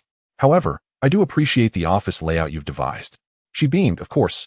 I will present you with a new proposal tomorrow. In the morning, Shinbin gathered a few friends and took Zhang Hang to complete some formalities for Hangru Media Company Limited, located at 97 Xianyang Street, Nanli District, Jiangzhou City. After finalizing the paperwork, Zhang Hang rushed to the university town, where, under Ling Fei's guidance, he signed a purchase agreement with 8 individuals. He returned to Jiawan Mansion at 2 in the afternoon. Shinchingru had been overwhelmed with tasks these past few days, which indeed alleviated the awkwardness following their kiss. What do you think of these design styles, Zhang Hang? She inquired. They are far too extravagant. A minimalist and fashionable approach aligns better with our expectations. Our lavish elements should primarily be on the ground floor and storefront, and we cannot afford to spend recklessly. Shinchingru spent the afternoon in Zhang Hang's guest room as they sat together, continuously finalizing the decor style for each area on the computer. During this time, Li Go visited several times, each departure marked by an envious expression. Brother Hang has started a company. That's impressive. And he has a beautiful companion by his side. I bet they must have shared at least 10 kisses this afternoon. Ah, if only I could be as suave as he is. The next morning, Zhang Hang visited several more locations to complete additional formalities. In the afternoon, Shinbin drove several individuals to the university town, where the owner of a construction team awaited them at the storefront. After negotiating the renovation plans, the construction team indicated that achieving their ideal vision would certainly exceed a budget of 500,000.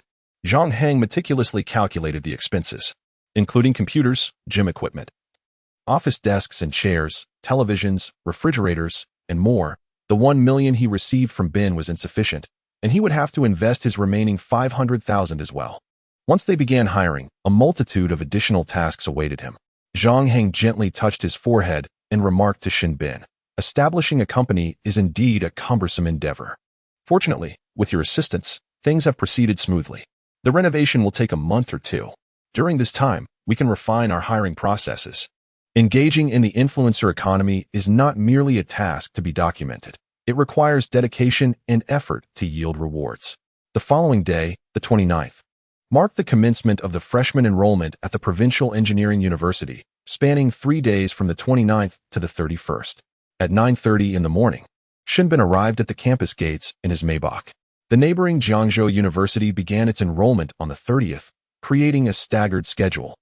Zhang Hang accompanied Shinbin to escort Shen Qingru to the girls' dormitory, which featured Western-style rooms with a bed atop a desk and a small wardrobe. The conditions were certainly inadequate for someone of Shen Qingru's stature. Yet, the novelty of the environment invigorated her spirit. "Dear girl, if there's nothing pressing, return home. This place is rather rudimentary. Do not compromise your comfort while you are away," Shinbin advised earnestly. "Understood," Shen Qingru replied, eagerly unpacking her belongings. "This doesn't concern me anymore. Bin go. I will head downstairs to see Li go off," Zhang Hang cheerfully said to Shen Qingru. "My dear niece, when you take selfies, do not be excessive. We have met in person." "What? Your words are truly irritating. When have my selfies ever been excessive?" Shen Qingru retorted, her expression one of defiance. "Haha." Shinbin laughed heartily. "Xiao Hang, go ahead with your tasks. Let's keep in touch frequently." Zhang Hang. As Zhang Hang prepared to leave, Shen Qingru rushed to the entrance, blocking his path with a serious expression. "Remember your promise to me." Over the past few days, Shen Qingru had frequently consulted Zhang Hang regarding the company's renovation plans, and they agreed to visit the company together once a week to monitor progress. Unlike Zhang Hang, who appeared to be a hands-off manager, Shen Qingru eagerly anticipated the beautiful photos she would take after the company opened. "All right, I will return now," Zhang Hang replied lazily, before taking his leave. "Ugh." Shen Qingru made a face at his retreating figure before returning to her dorm room. "Have you seen Shen Qingru off?" Li Go awaited at the corner downstairs, dragging his suitcase, his eyes filled with anticipation. Upon seeing Zhang Hang, he complained, "Hang Gu, I don't quite understand.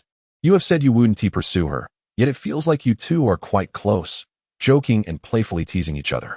After the earlier incident, Li Go glanced around to ensure no one was nearby before whispering, "And I heard you two even kissed. It seemed rather passionate. As if I saw you extending your tongue." "Come on." Zhang Hang chuckled. "You must understand that kissing without extending the tongue is merely playful. Besides, kisses and hugs carry no obligations. Engaging with other lovely ladies, even if it involves a few hotel stays, is quite normal. The only difference with Shen Qingru is that I cannot be the one to initiate such intimacy." Li Go nodded, somewhat perplexed yet understanding. On the first day of registration, a multitude of people traversed the campus, all adorned in splendid attire. However, the presence of handsome men and beautiful women was rather scarce. "Look, you first have the enchanting Yuqi, followed by the development of a romantic relationship with Lingfei, and not to mention, I witnessed you sharing a kiss with Shen Qingru. Hang Gu, you truly are a scoundrel." Li Go, lurking nearby, chimed in mischievously, "I too wish to find a partner, but I am rather timid. If you lack courage, then perhaps you should buy a chess set. There you might find your match," Zhang Hang retorted, slightly annoyed. "But remember, speak carefully in front of Yuqi and Xiaorou. While you may be more casual around Lingfei, she possesses a certain allure that I find quite appealing. They are all stunning beauties. Alas, why do I not encounter my goddess? Where is my destined love?" Li Go sighed wistfully. Zhang Hang burst into laughter, patting Li Go on the shoulder. "Do not let youthful opportunities slip away. Love is far more delightful than mere sustenance. Let us hasten to the dormitory and then to the cafeteria for a meal. Within the campus, one could observe couples strolling hand in hand, while new students surveyed their surroundings with curious gazes. The sky was a brilliant blue. The sun cast its radiant glow upon the earth, and for reasons unknown, the flora and fauna within the campus appeared to be imbued with extraordinary vibrancy, as if illuminating this corner of the world. The commencement of college marks a significant phase in life, one that can be aptly termed the final chapter of youth. Chapter 31. No wonder Xiao Rou could not compete with him. Miss is already settled in the university dormitory. Is there anyone who wishes to dine together? Shen Qingru initiated a discussion in the Goddess Alliance group. Having been established for over 2 years, the members were familiar with one another's circumstances. And 3 individuals were set to study in the university town: Wang Xiaoshuang, Jiang Ying, and herself. The 3 had previously arranged to meet for a meal before the semester began. Wang Xiaoshuang replied, "I'm afraid today won't work. I am still on the road and won't arrive at the university town until 3 in the afternoon. Additionally, I promised to accompany a friend for dinner this evening." Shen Qingru responded, "Very well then. Jiang Ying, what about you?" Jiang Ying replied, "I will be going to school tomorrow." Shen Qingru noted, "Oh." Shen Qingru and Wang Xiaoshuang were relatively closer, and they began to chat privately. "I have recently achieved remarkable success. Truly, I can easily handle him. Whatever I say." He dares not retort. "Humph, the tricks you all speak of are ineffective. Let me tell you, that old dog is truly formidable." His words come so swiftly that one cannot respond in time. Upon hearing Shen Qingru boast, Wang Xiaoshuang immediately inquired, "How did you manage to win? I am so curious." Shen Qingru replied, It was my first kiss that brought me this victory, having held this secret for several days." Shen Qingru finally found a moment to share with her friends met online, feeling unburdened. Wang Xiaoshuang exclaimed, "What? Your first kiss? What transpired?" "I am bewildered." Shen Qingru elaborated. "I accidentally bumped into him, and then we kissed. I used to think that the dramatic kisses in television shows were mere fiction, but I never expected such a coincidence to occur in real life. I'm finished. I am no longer pure. Woe is me." Wang Xiaoshuang reassured her. "That should not be too concerning. What is the name of that boy? What does he look like?" Shen Qingru. "His name is Zhang Hang, utterly incompetent, unattractive, resembling a pig, and spends his days tormenting me without the slightest consideration. It's infuriating, especially since he happens to be a friend of my father. I must confess, I am utterly exasperated. Just look at him. He radiates nothing but unpleasantness." Her fingers danced across the keyboard swiftly, conjuring memories of intimate moments shared with Zhang Hang. The proximity allowed for the exchange of breaths and the electrifying sensation of touch, an intoxicating experience. Yet, he is not devoid of merits, eloquent and charming. He brings joy to my father during their time together. His prowess in handling affairs is commendable, akin to a strategist orchestrating victories from afar. Shen Qingru recalled the night of a quarrel with her father. The image of Zhang Hang illuminated under the streetlight surfaced in her mind. In truth, he possesses a certain handsomeness, a penchant for cleanliness, and an admirable demeanor. He is far from a boorish individual. My first kiss was inadvertently bestowed upon him, and I suppose I can reluctantly accept that. Upon concluding her message, Shen Qingru glanced at the chat window, astonished to see she had filled an entire page with her musings. Even more perplexing was the transition from insults to compliments. Half a minute later, Wang Xiaoshuang, "My dear sister, I am at a loss for words." Shen Qingru felt equally helpless. Many of her university friends seemed to prioritize social gatherings and dining out, all eager to find romantic partners, which was rather disheartening. Meanwhile, Zhang Hang, accompanied by Li Go, arrived at the boys' dormitory. Li Go was the first to arrive, settling his belongings before they headed to the cafeteria. While dining, Zhang Hang recognized 2 familiar faces, his former university roommates, Yu Zhou and Li Shuai.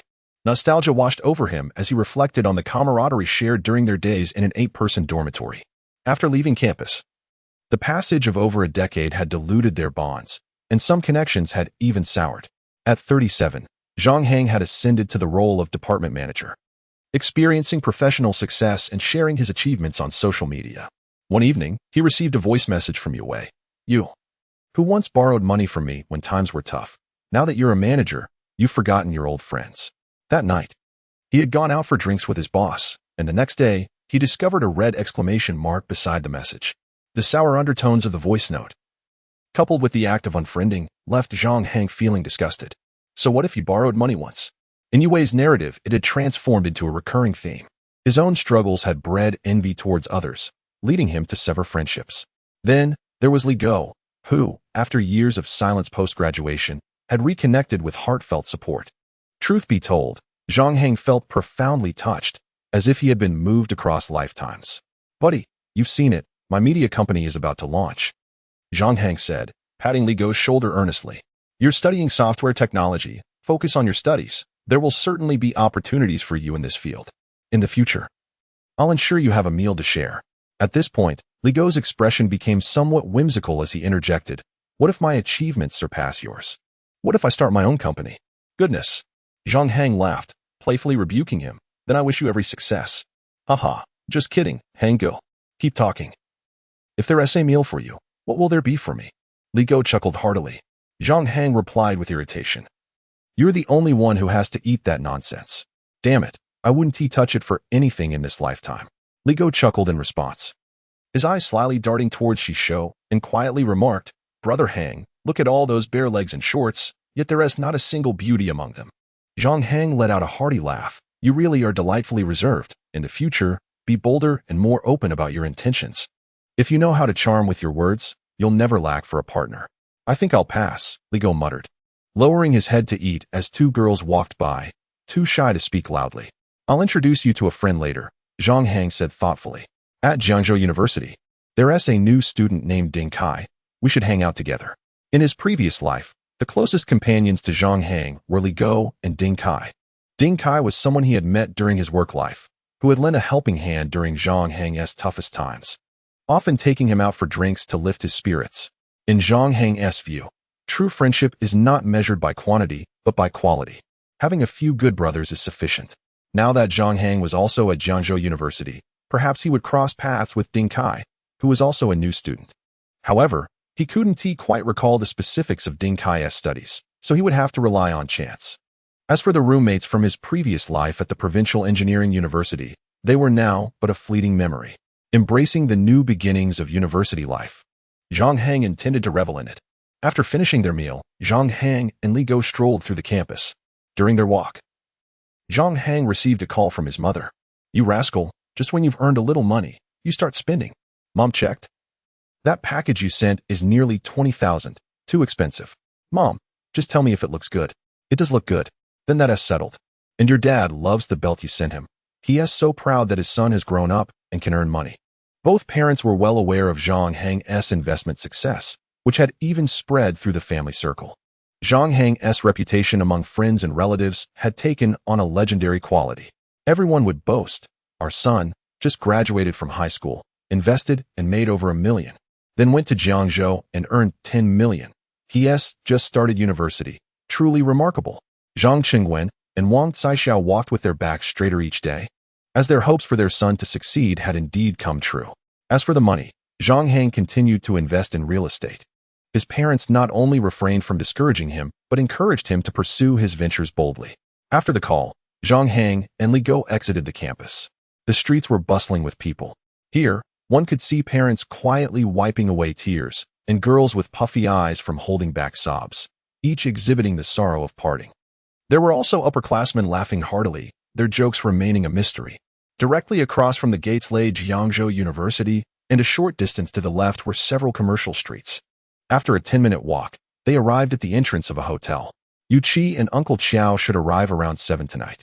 They'll be staying for 2 nights and leaving the day after tomorrow. I'll go to school to register that day.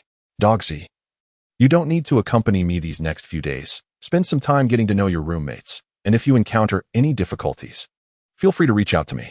At the entrance of the hotel, Zhang Hang and Li Go were engaged in casual conversation. "No, Hang Go. You promised me you'd accompany me to the social dinner this afternoon," Li Go urged. "You can't back out now, can you? How long could a meal possibly take?" Zhang Hang replied with mild irritation. "It'll be over by 7 at the latest." "Hee, that's fine. Otherwise, I'd feel too anxious alone. By the way, has Ruachi arrived? Shouldn't I go greet her?" Li Go scratched his head, contemplating. "Should I treat everyone to dinner?" "No need." Zhang Hang shook his head. "There will be plenty of opportunities to dine together in the future." "All right." Li Go nodded in agreement. Upon entering the hotel, Zhang Hang booked 3 rooms. He intended to stay there for the next couple of days to host Uncle Qiao and his companions. After finishing these arrangements, he strolled through the commercial street. It was the bustling back-to-school season at the university town, with a noticeable increase in foot and vehicle traffic. However, during student holidays, the area resembled a ghost town. Around 3:30, Li Go and the new students they had arranged to meet gathered in front of the entrance to the Chongzhou hot pot. Coincidentally, Yu Zhou and Li Shuai were also present. Zhang Hang regarded these two with disdain, wishing never to cross paths with them again, thus maintaining a rather indifferent demeanor. There were 6 boys and 5 girls in total. Zhang Hang glanced at the girls. None were particularly stunning beauties, nor were any unattractive. They were simply decent-looking. Once inside the restaurant, they settled into a private room and ordered mini hot pots. However, the prices were rather steep. A meal for 9 would likely cost around 500 yuan. Calculating it out, that was about 50 yuan per person, which was acceptable. Not everyone possessed high spending power. Most new students had a monthly budget of merely 1,000 yuan, with some having only a few hundred. I'm Yu Zhou, from Beiping. One of the boys introduced himself. I'm Li Shuai. It's nice to meet you all. Another girl chimed in. I'm Guo Ran, known as Little Cutie in the group. I'm thrilled to have dinner with everyone. This is my good friend Wang Xiaoshuang. She attends Jiangzhou University, and I specifically invited her to join the gathering today. Hello, Wang Xiaoshuang smiled and waved. With her slender face and well-proportioned figure, she had willow-like eyebrows. In Zhang Hang's eyes, she could not compare to the exquisite Xiao Ruoqi, yet she was the most attractive among those present. After a while, Li Go finally gathered the courage to introduce himself, mentioning that Zhang Hang was also from Jiangzhou University. At that moment, Yu Zhou interjected with a grin, Wang Xiaoshuang, which department are you in? I applied for the finance program at Jiang University, but fell short by a few points and ended up at my second choice, Provincial Engineering University. This nearly provoked a chuckle from Zhang Hang, who silently mused, what a character. Yu Zhou's words, along with his tone, seemed intended to showcase his academic prowess while praising Jiangzhou University, all while implying that he had settled for a lesser institution. It was worth noting that this gathering was hosted by Provincial Engineering University. Yu Zhou's comment put Wang Xiaoshuang in an awkward position. Oh, that is a pity. However, Provincial Engineering University has its merits. Some departments are even better than Jiangzhou University, Wang Xiaoshuang replied with a slight smile. Her thoughtful demeanor caught Zhang Hang's attention. It was rare to encounter a girl who was considerate of others' feelings. Amuya from the other 2 girls then proceeded with their introductions. My name is Li Go. When I spoke again, my voice was somewhat subdued. I believe that having spent some time with Brother Hang, I had gained considerable experience and was no longer as timid as before. Yet, upon seeing attractive ladies at this gathering to which I had recently joined, I felt a surge of anxiety. However, Yu Zhou appeared oblivious to my discomfort, laughing heartily.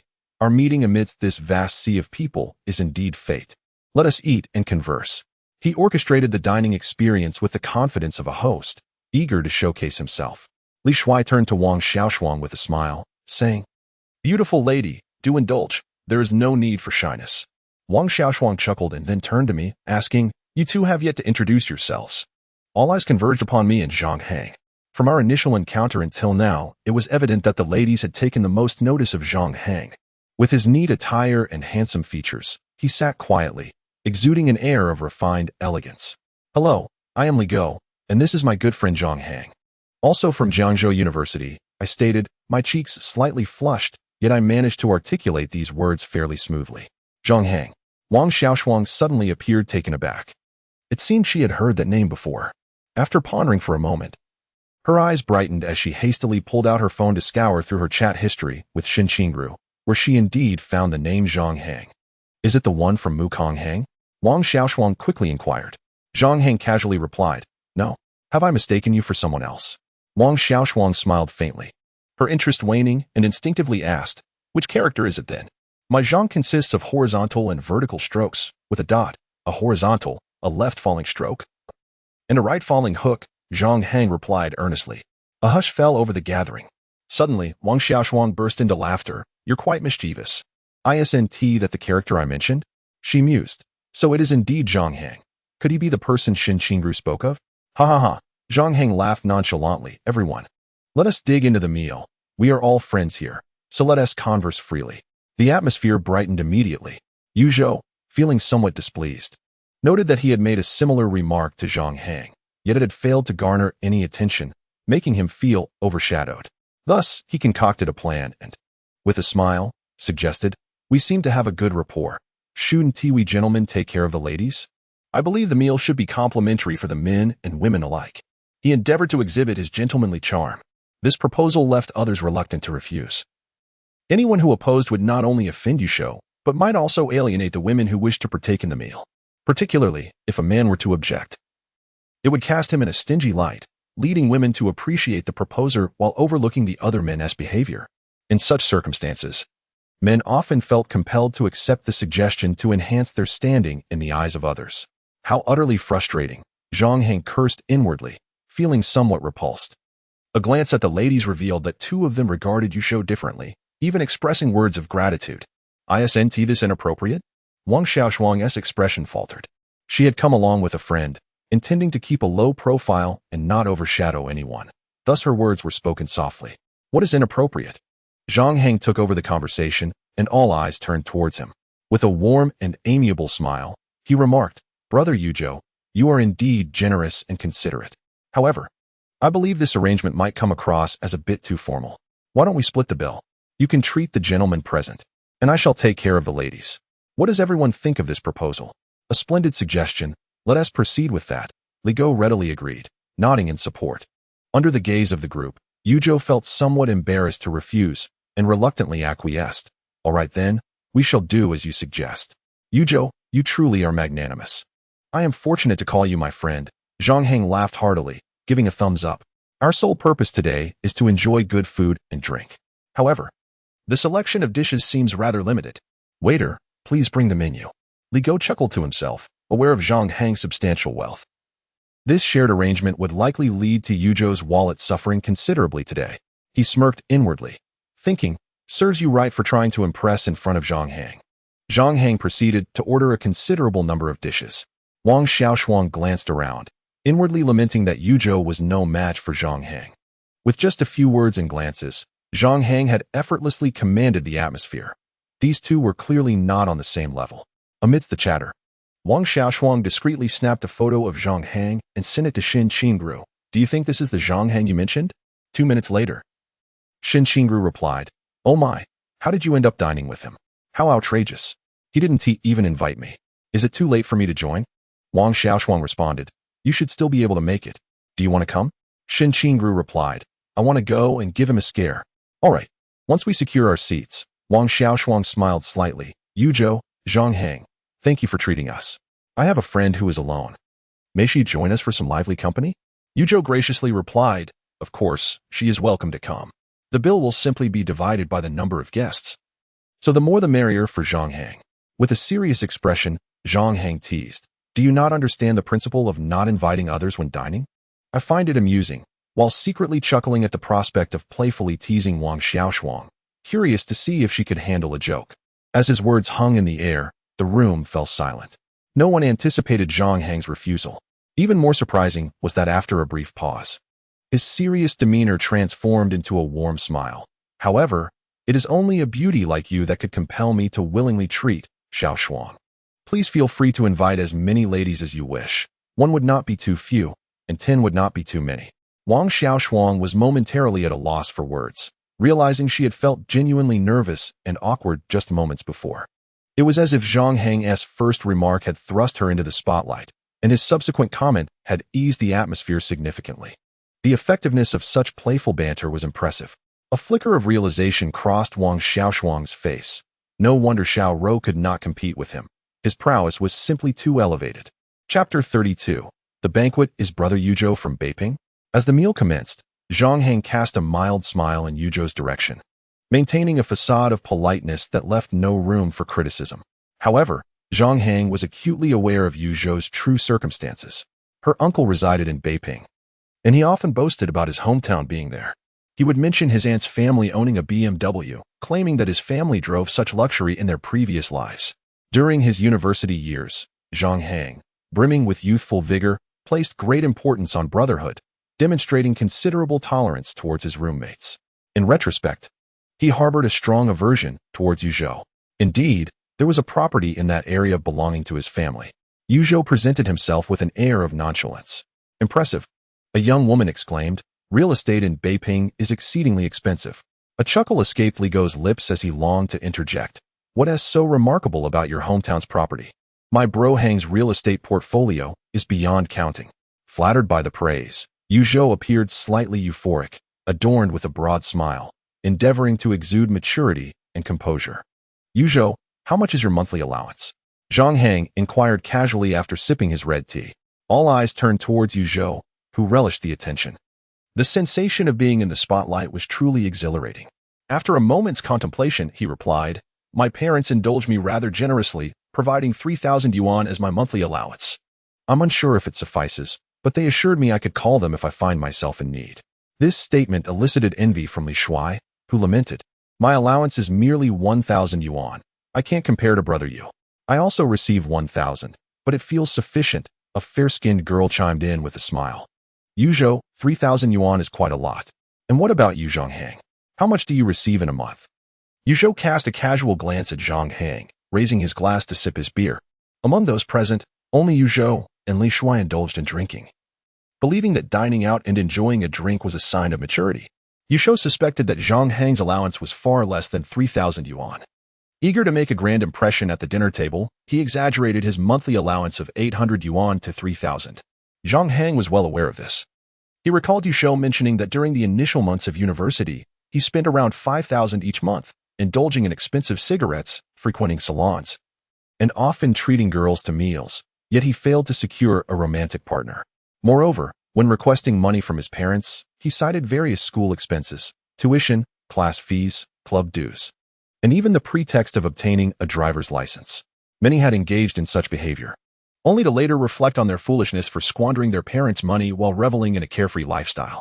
Zhang Hang's greatest regret was investing money in unreciprocated affections. He vowed never to fall into the role of a sycophant again. As the focus shifted to Zhang Hang, he smiled calmly and stated, my allowance is modest, just enough. A few coughs escaped Li Gou, who looked at Hang with bewilderment. Why not flaunt it? I'm worried for you. As long as it suffices. Wang Xiaoshuang replied with a gentle smile, embodying a soft-spoken demeanor. After a brief exchange, her impression of Zhang Hang was not merely that of a handsome and charming individual, but rather someone whose depths were unfathomable. A single sentence suffices, encapsulating a multitude of meanings, with an exceedingly high upper limit.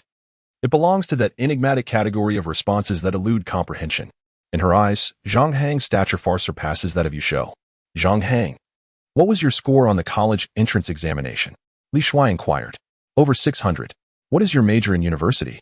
A hint of defiance flickered in Li Shuai's gaze. There are many departments at Jiangzhou University, yet their strength pales in comparison to that of the Provincial Engineering University. I've heard numerous seniors express this sentiment. I, on the other hand, am studying industrial management, Zhang Hang replied as he added slices of meat to his small hot pot. Observing the neatly arranged, indistinguishable slices of meat, he mused to himself, it's all about technology and hard work. The Industrial Management Department at Jiangzhou University ranks among the top 3 disciplines, with the lowest admission score this year being 637. This score, aside from Wang Xiaoshuang, who is also from Jiangzhou University, dwarfs that of others. To be honest, I don't quite understand what one studies in industrial management. I find it rather dull. Yu Zhou feigned a sigh. Industrial management, Wang Xiaoshuang interjected, is the discipline that examines the operational patterns of profit-oriented organizations and the theories, methods, and techniques of enterprise management. It can be beneficial for future business endeavors. Li Shuai chuckled. However, embarking on a business venture is exceedingly challenging. Without adequate personal resources, success is nearly impossible. Indeed, I have seldom encountered individuals who have started from scratch. Yu Zhou nodded. The two seemed to conspire against Zhang Hang, subtly implying that his future employment prospects were bleak. Li Gou could no longer tolerate it. These two were truly insufferable. Now was not the time for pretentiousness. Regarding Zhang Hang, Li Gou became resolute, chuckling.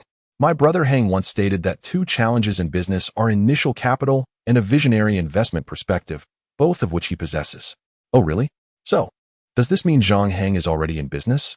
What achievements does he have? Yu Zhou immediately burst into laughter. Such bravado. To boast about business endeavors right after entering university. Who would believe it? Yu Zhou awaited the spectacle of Zhang Hang's embarrassment. Why dwell on such matters? Zhang Hang replied with a grin. You've worked hard today, so indulge yourself. Li Go abruptly ceased his banter, nodding. Understood. No need for further discussion. Brother Hang, may I have a cigarette? Li Go handed him a cigarette and proceeded to light it. Zhang Hang took a calm drag. Honestly uninterested in the affairs of Yu Zhou and Li Shuai, it was preferable to remain indifferent to them. These two were hardly worth his pretentiousness. Like ants mocking a giant, to the giant, it was merely a jest. Oh, Li Go, now wholly attentive to Zhang Hang, lowered his head and resumed eating. Wang Xiaoshuang, what is your major? Li Shuai asked again.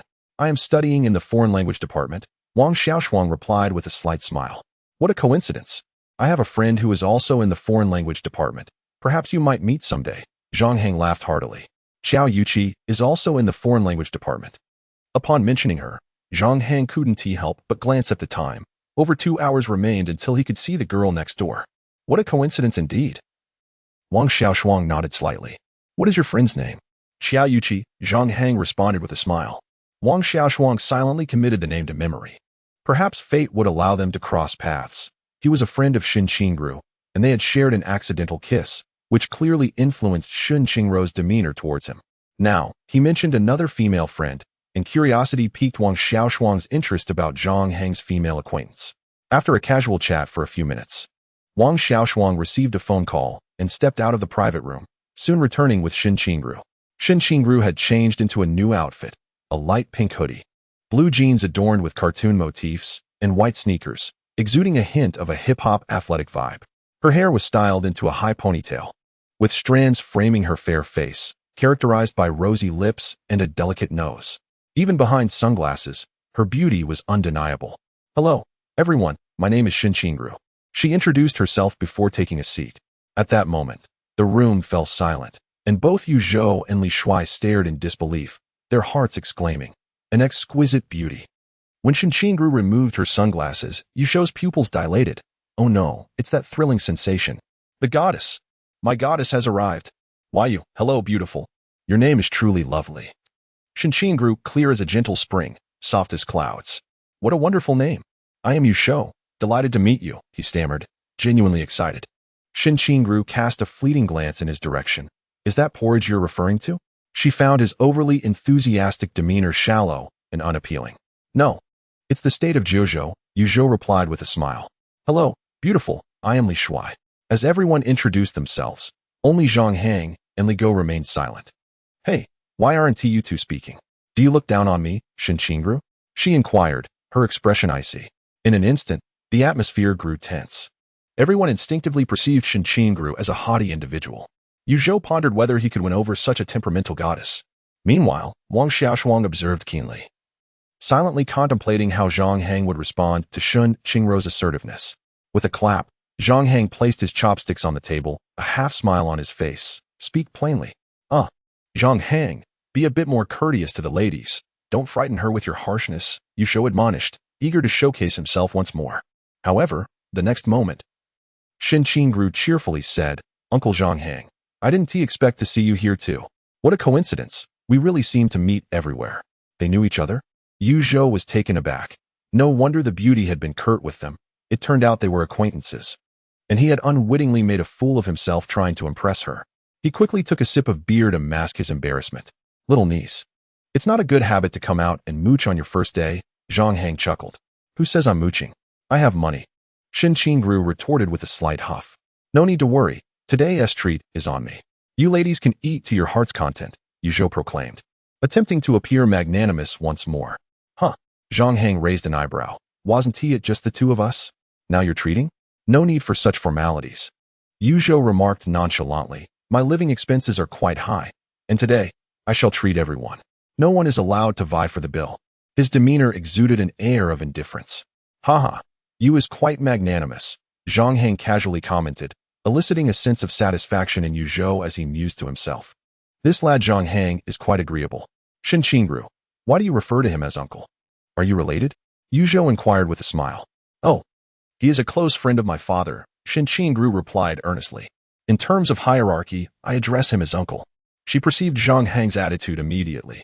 Yu Zhou, eager to showcase his generosity, was set on treating everyone, and Zhang Hang was merely playing along, fulfilling Yu Zhou's desire to impress. However, The one who would ultimately feel the pinch in their wallet was yet to be determined. Shen Qingru, who was not particularly fond of being treated, chose to remain silent. As Yu Zhou's pretentiousness was overwhelming. To her surprise, Zhang Hang had such a high standing. Yu Zhou, laughing heartily, lifted his glass. Then I too must call you Uncle Zhang. He aimed to bridge the gap and align himself with Shen Qingru's generational cohort. Haha, no problem at all. Zhang Hang responded with an air of nonchalance, displaying an enthusiastic demeanor. Shen Qingru, radiating cheerfulness, engaged in lively conversation with everyone, exuding a social butterfly charm. Her impression of Yu Zhou was far from favorable. In her heart, she harbored disdain. Even I, the young lady, cannot compete with Zhang Hang. What does he think he is doing? Particularly irksome was the way Yu Zhou subtly brushed against Li Shuai's hand, prompting Li Shuai to play along with the pretense and inquire about living expenses. Shen Qingru learned that Yu Zhou received 3,000 yuan each month. Well, that's quite a lot, she remarked, though her eyes remained fixed on Zhang Hang, her tone lacking sincerity. 3,000 yuan was insignificant compared to Zhang Hang, who was exceptionally formidable in contrast. Goodness, I've only bested him once, and it cost me my first kiss. The thought ignited her ire. And seeing Zhang Hang engrossed in his meal, she could not resist sending a message. You scoundrel, you went out to eat without me. How inconsiderate. Zhang Hang glanced at his phone and texted back, bringing you would delay my pursuit of the ladies. How shameless. What is the price of your audacity? She retorted. You are quite the unsavory character. You speak the truth. When you go out to eat in the future, could you possibly take me along? Not a chance. Zhang Hang. I'm angry. Didn't he notice at all? Do you believe I would bite you? Why don't you give it a try? I'll take you on. With a thud, Shen Qingru slammed her phone on the table, gnashing her teeth, eyes fixated on Zhang Hang. Her expression left Yu Zhou and the others bewildered, finding her adorably charming. Ah, what is wrong with my little niece? Zhang Hang inquired with a grin. Your little face is all scrunched up. Are you upset because you weren't informed about the gathering? Not at all. Shen Qingru huffed coldly. All right. Next time Uncle will take you along. Zhang Hang replied cheerfully. When is next time? Shen Qingru pressed. Zhang Hang pondered briefly before responding. Just next time. What a dismissive answer. Shen Qingru scooted her chair to the left, then slid down, lifting her leg as if to kick Zhang Hang. Zhang Hang had long been prepared. He slightly lowered his body and grasped her ankle with his right hand. Shen Qingru twisted her foot, causing her shoe to fall off. Upon witnessing this, Zhang Hang immediately tickled the sole of her foot. Ah, Shen Qingru couldn't help but laugh, swiftly retracting her foot. All right, just don't forget to call me next time. Ha ha ha, no problem. Zhang Hang responded with a hearty laugh. Shen Qingru rolled her eyes, her lively gaze, radiant face, and expressive demeanor captivating to behold. She felt a sense of small victory in having elicited such a promise from Zhang Hang. But I need to wash my hands, Zhang Hang stated as he rose to head to the restroom. In that fleeting moment, a shadow of resentment flickered in Shen Qingru's eyes. What a jerk. How dare he find me repulsive?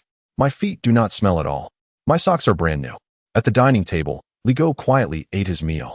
Whenever Shen Qingru was present, he adopted an unusually low profile, especially after witnessing Zhang Hang share a kiss with her. He was quite apprehensive of inciting the young lady's ire. The young lady was eloquent, and while Zhang Hang could handle her, he certainly could not. Yu Zhou was still attempting to engage Shen Qingru in conversation, to which she responded with casual indifference. Wang Xiaoshuang observed from the side, contemplating. In terms of conversation, attitude, and other aspects, Xiaoro is no match for Zhang Hang. Her demeanor suggests she might have a bit of a crush on him.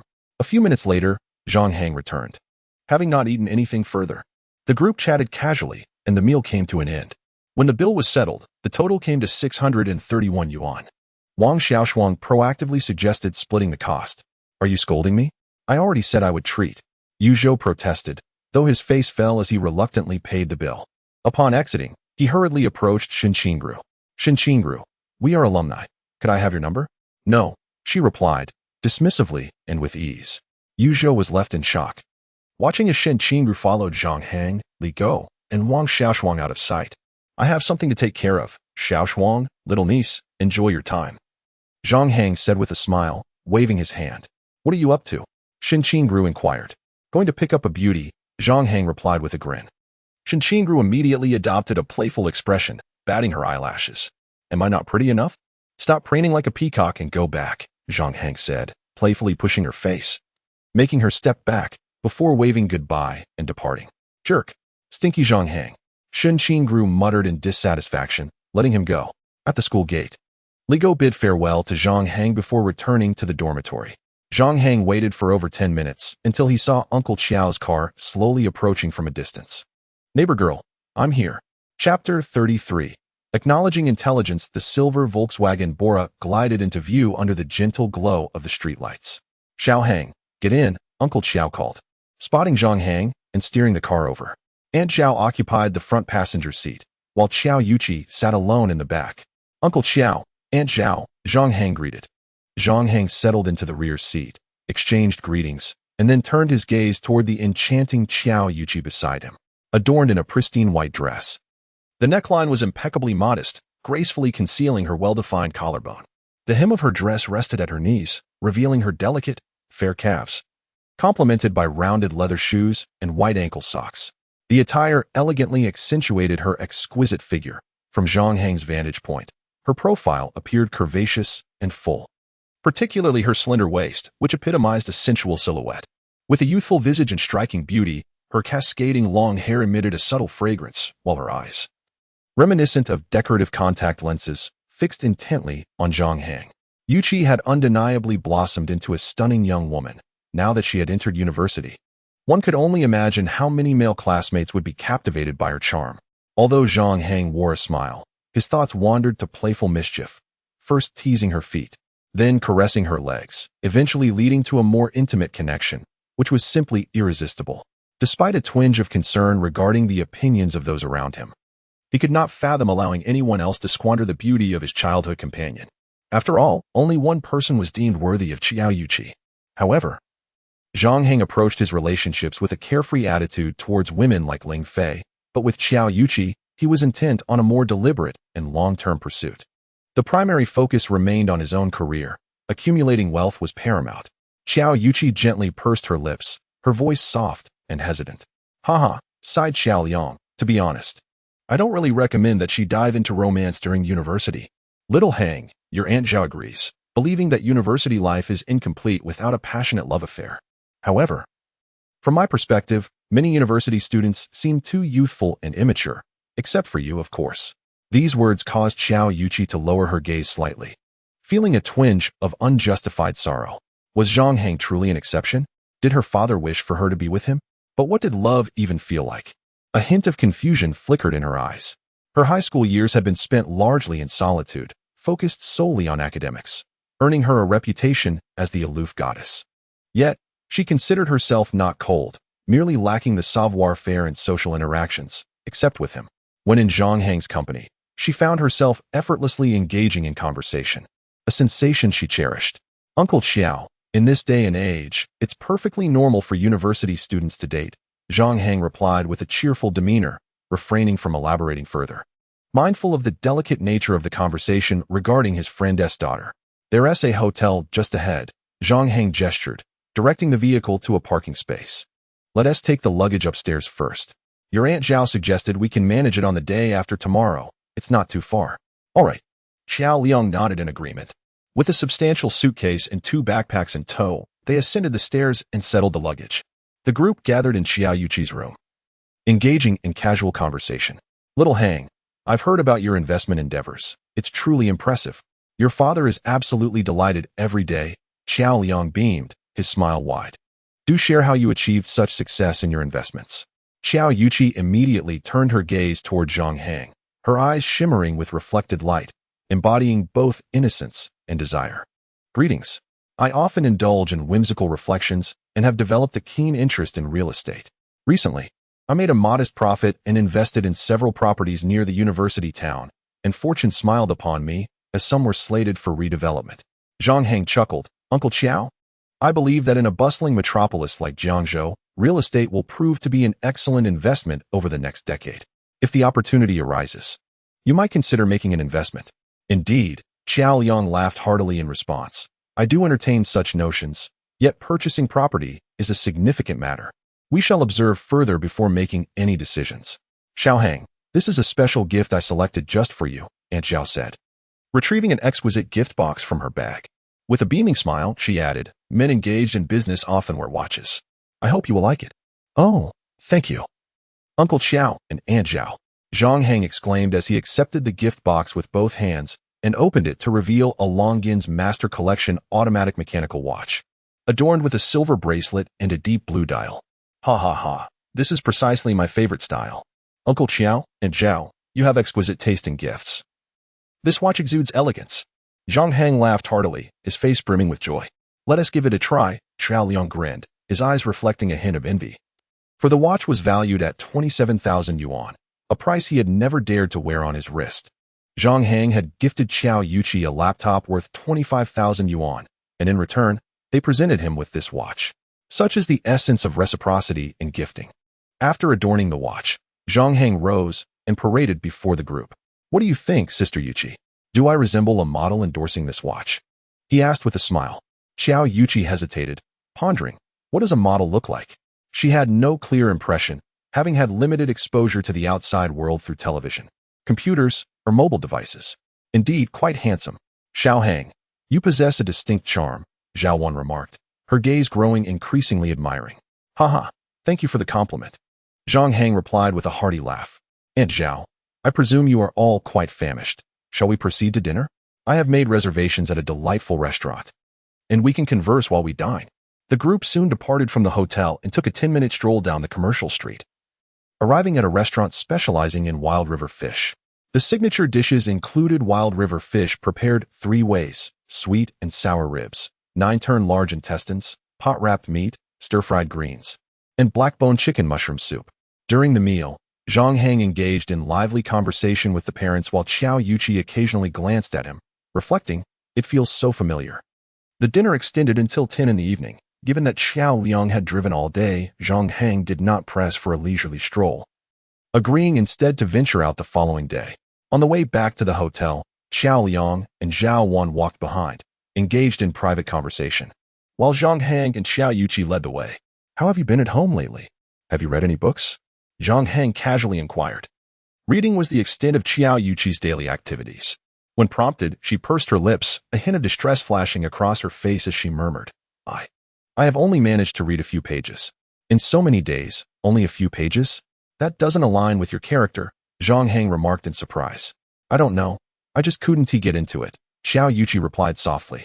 What do you do all day then? I daydream. I truly am at a loss. If you find it uninteresting, why not go out and socialize with classmates? Zhang Hang suggested. Xiao Yuqi turned her head, her beautiful eyes fixed on him without blinking. I've been feeling quite bored lately. Life feels monotonous. Reading is tedious, as if I am engulfed in solitude, with no one to take me out for leisure, except for you. Xiao Yuqi silently pondered. Living in darkness had become a habit, and she did not perceive it as anything unusual. Yet, when she one day glimpsed the warm sunlight and then returned to the shadows, it became an unbearable torment. During her days at home, Xiao Yuqi's thoughts were consumed by the desire to hasten her arrival at university, where she could see Zhang Hang and escape her boredom. He always had the knack for taking her to delightful places and engaging in captivating conversations. Observing the girl before him, a flicker of compassion crossed Zhang Hang's eyes. She was not like Shin Qingru, who was vivacious, cheerful, and a bit proud. Instead, she was reserved, subtle, and delicate, often concealing her feelings.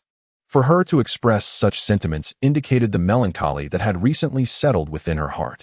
Tomorrow, I'll take you out for a proper adventure, Zhang Hang said, ruffling Xiao Yuqi's hair. Oh no, my hairstyle. Xiao Yuqi pouted, casting a reproachful glance at Zhang Hang before shaking her head to smooth her hair back into place. Haha. Zhang Hang laughed heartily. As they continued walking, Xiao Yuqi took the initiative to inquire, what have you been up to all these days? Me? Just living freely. Zhang Hang replied, casually bantering with her. Not far behind, Xiao Liang and Zhao Wan exchanged glances at the two ahead. Zhang Hang is truly remarkable, successful, business-savvy, and handsome. He knows how to make a girl smile, Zhao Wan remarked with a beaming smile. He and Yuqi have been childhood friends. Do you think they have a chance to be together? That's uncertain, Xiao Liang shook his head. What do you mean uncertain? Wang Jiao often tells me that if our daughter were to marry him, she would wake up smiling from her dreams, Zhao Wan retorted. That depends on whether the kids like each other, Xiao Liang sighed. I like Xiao Hang too, but that doesn't matter. It's up to our daughter. Have you considered what would happen if they were to date and then break up? It could create an irreparable rift between the families. We mustn't only focus on the bright side. Every couple needs to navigate the intricacies of life. We argued plenty when we were young, he added, but you're only addressing the practical aspects of life. Overall, they seem well suited for each other, Zhao Wan countered. Yes, you make a valid point. Oh, let's not worry about the affairs of the young ones, Xiao Liang replied with a sheepish smile, choosing not to dispute further. Continuing an argument might lead to irritation, and in the end, he would have to soothe her. Upon returning to the hotel, the hour was late. Xiao Yuqi took a shower and lay on her bed, her mind echoing with Zhang Hang's words. Her large eyes stared unblinkingly at the ceiling. After a while, drowsiness enveloped her. She turned off the lamp and pulled the blanket up to her chin, finally closing her eyes and drifting into a gentle slumber. In the middle of the night, the thunder rumbled and a torrential downpour commenced. By the next morning, around 8 o'clock, the rain was still falling. The amusement park was no longer an option. Uncle Xiao, let's go to the Saidong Water World instead, she suggested. They had initially planned to visit the Jiangzhou amusement park, but the weather had thwarted their plans. Saidong Water World was an indoor entertainment venue. Zhang Hang and Xiao Liang donned their swimsuits and made their way to the entrance, eagerly awaiting the arrival of their companions. After a brief moment, Zhao Wan and Xiao Yuqi appeared, clad in modest one-piece swimsuits. Nevertheless, Xiao Yuqi's curvaceous figure still captured attention. In contrast, Shen Qingru was more daring. During a previous swimming outing, she sported a bikini. However, when it comes to allure, the enchanting legs of Ling Fei in black stockings reigned supreme, evoking a desire within him to effortlessly lift her onto his shoulders. Within the water park, they indulged in a variety of attractions, including thrilling rapids, water tunnels, and crashing waves, until the afternoon sun began to dip past 3 o'clock. The lengthy queues had proven unavoidable. After leaving the water park, they visited a nearby shopping mall where Xiao Liang and Zhao Wan each purchased 2 outfits and a plethora of gifts, predominantly clothing, for others. Subsequently, Zhang Hang arranged a sumptuous hot pot dinner before they returned home.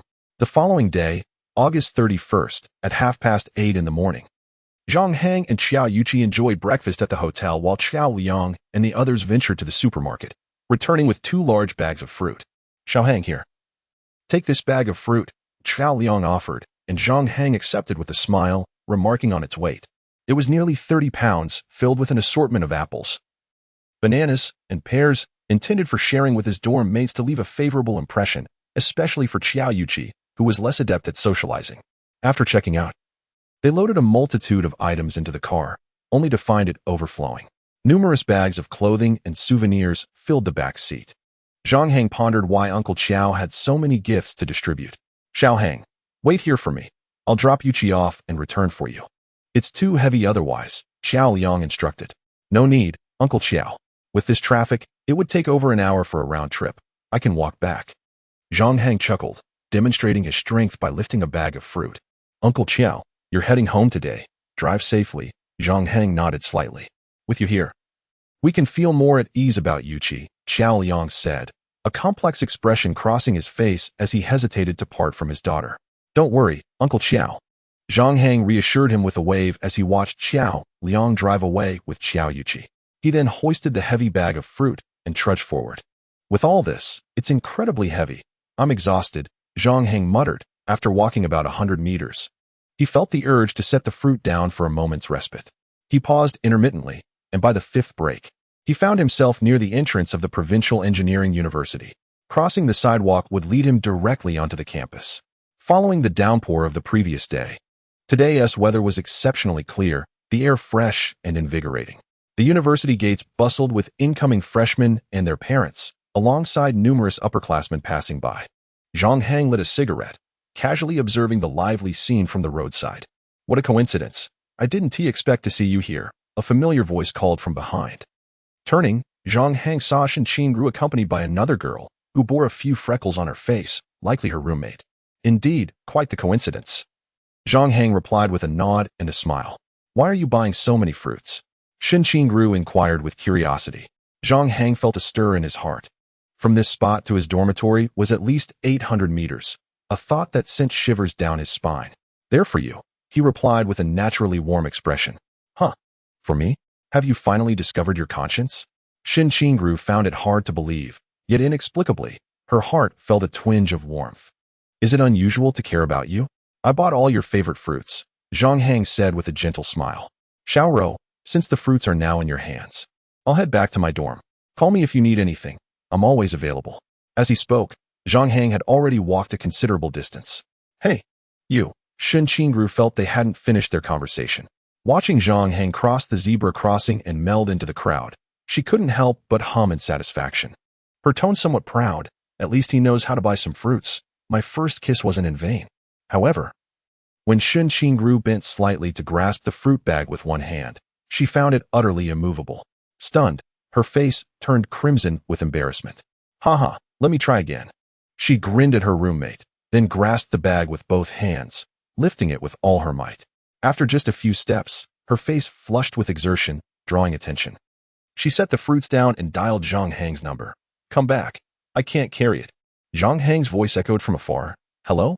Xiaoro, what did you say? The signal is poor. I can't hear you. Beep, beep, beep. Chapter 34. When it comes to charm, it's you. At Jiangzhou University, Zhang Hang whistled cheerfully as he strolled leisurely through the campus, glancing at the young women on either side. His mood was quite buoyant. The thought of Shen Qingru struggling under the weight of the fruit bag, swaying as she made her way back to her dorm, made him want to chuckle. After walking for a few minutes, he arrived at the base of the 6th dormitory building. The dormitory had been renovated and looked quite pleasant, featuring 6-person rooms arranged with bunk beds above and study desks below. Names had already been affixed to the beds, and Zhang Hang had previously visited to drop off his backpack and some newly purchased clothes. He had secured a spot by the window, allowing him to gaze out at a portion of the teaching square from his bed. Upon returning to the dorm, all 5 of his roommates had gathered, 2 of whom appeared to have just arrived and were busily organizing their wardrobes and luggage. The other 3 included one lounging on a bed, swinging his feet and smoking, while the other 2 sat at the communal table, munching on sunflower seeds. The table, quite worn and rectangular, was just large enough for 6 people, bearing the marks of time left by the previous occupants of dorm 301. Zhang Hang's gaze fell upon a short-haired boy with narrow eyes, his expression sharpening. Ding Kai. What is he doing here? A wave of surprise washed over Zhang Hang. What a stroke of luck. One more good friend from my past life has surfaced today. I'm Zhang Hang, he said with a beaming smile as he approached the table and took a seat. I'm from Hicheng. Where are you all from? Ding Kai. From Yancheng. I'm Wang Li. The group introduced themselves. The individual reclining on the bed, smoking, is named Li Dawei. His socks are notably soiled, and a pungent odor pervades the vicinity. Near the door, tidying up the desk, is Sun Dong, who is impeccably dressed in designer attire and possesses a seemingly pleasant demeanor, often breaking into a smile. Another roommate, Zhao Xiaodao, is organizing the wardrobe. His initial impression on Zhang Hang is one of shyness, often delicately pinching his fingers in a manner reminiscent of an orchid, lacking any semblance of masculinity. Among the housemates, apart from Zhao Xiaodao, who stands around 1.6 meters, the others hover around 1.7 meters, with Zhang Hang being the tallest at just over 1.8 meters. Hey, pass me a cigarette, Li Dawei calls from his bed, tossing one to Zhang Hang. It is a 7 yuan pack of red yushi. I recall that on my first day here, Ding Kai wasn't around, Zhang Hang enthusiastically remarks. Seated opposite Ding Kai. Hi, I was transferred here, Ding Kai responds, his face somewhat angular, with large eyes, dressed casually in a white t-shirt and light blue jeans, exuding a laid-back air. I see. Wang Li, who has a receding hairline and conceals it with long, dark golden curls, grows animated as he recounts. One foot propped on a chair. Yesterday, Li Dawei got into a fight with that guy. He went to report it to the teacher and ended up switching dorms. Oh, what sparked the altercation? Zhang Hang glances at Li Dawei, who occupies the upper bunk. Sun Dong and Zhao Xiaodao also cannot help but steal a glance. They got overly competitive playing card games. Wang Li scoffs. That brat couldn't handle the loss and tried to reclaim his money, which displeased Li Dawei, resulting in a couple of kicks. Ding Kai's eyes widen in indignation, exclaiming, if he can't handle it, then what's the point? Honestly, giving him a couple of kicks is too lenient. He ought to be taught a lesson. With a sudden flourish, Ding Kai produces a folding scissors from his pocket, menacingly plunging the tip into the table, asserting, if he doesn't comply, he deserves it. Zhang Hang's lips twitch as he nearly bursts into laughter, surprised by Ding Kai's youthful exuberance, recalling how foolish he seemed back when they first met. The others, still unfamiliar with Ding Kai, are momentarily intimidated by his bravado, perceiving him as a tough character. Only Zhang Hang is aware of the underlying truth. Reflecting for a moment, he surmises Ding Kai's demeanor stems from past experiences of bullying during high school, leaving an indelible mark on his psyche, compelling him to adopt a more aggressive faade. That's excessive. Li Dawei straightens himself, chuckling as he suggests, "Brothers, shall we indulge in some cards later? Let us play with a 1 yuan stake." "Sure, why not?" Ding Kai replies nonchalantly. "Sounds good." Wang Li nods enthusiastically. "You all carry on." Sun Dong smiles faintly. "I'll pass." Zhao Xiaota shyly declines. Zhang Hang is not fond of this gambling style, often leading to chaos in the dormitory. He contemplates and proposes, "Since we're all here on the first day, have you all had a drink? Shall we find a place to have a few?" A brief silence envelopes the group. Sun Dong, with a light smile, replies, "You all go ahead. I've already eaten this evening." He appeared to be the type who, despite his outward politeness, maintained a rather indifferent demeanor. One could discern his favorable circumstances from his attire. However, individuals of such character, when befriended, often exhibit a strong sense of loyalty. As for me, I have never partaken in alcohol. Zhao Xiaotao, both eager and slightly apprehensive, responded affirmatively. Wang Li, exuding an air of confidence, suggested, "How about we visit a bar? I am quite familiar with that place." Zhao Xiaotao looked surprised. "You've been to a bar before?" "Of course. I go there at least twice a week. I have a close acquaintance in Chia City who owns a bar, so I can drink freely," Wang Li stated with a serious expression. "Impressive. I've heard that the expenses at bars can be quite high," Li Dawei chimed in, his excitement mounting at the thought of a lively evening. "Not particularly steep. Just around 1,000 to 2,000 yuan per visit.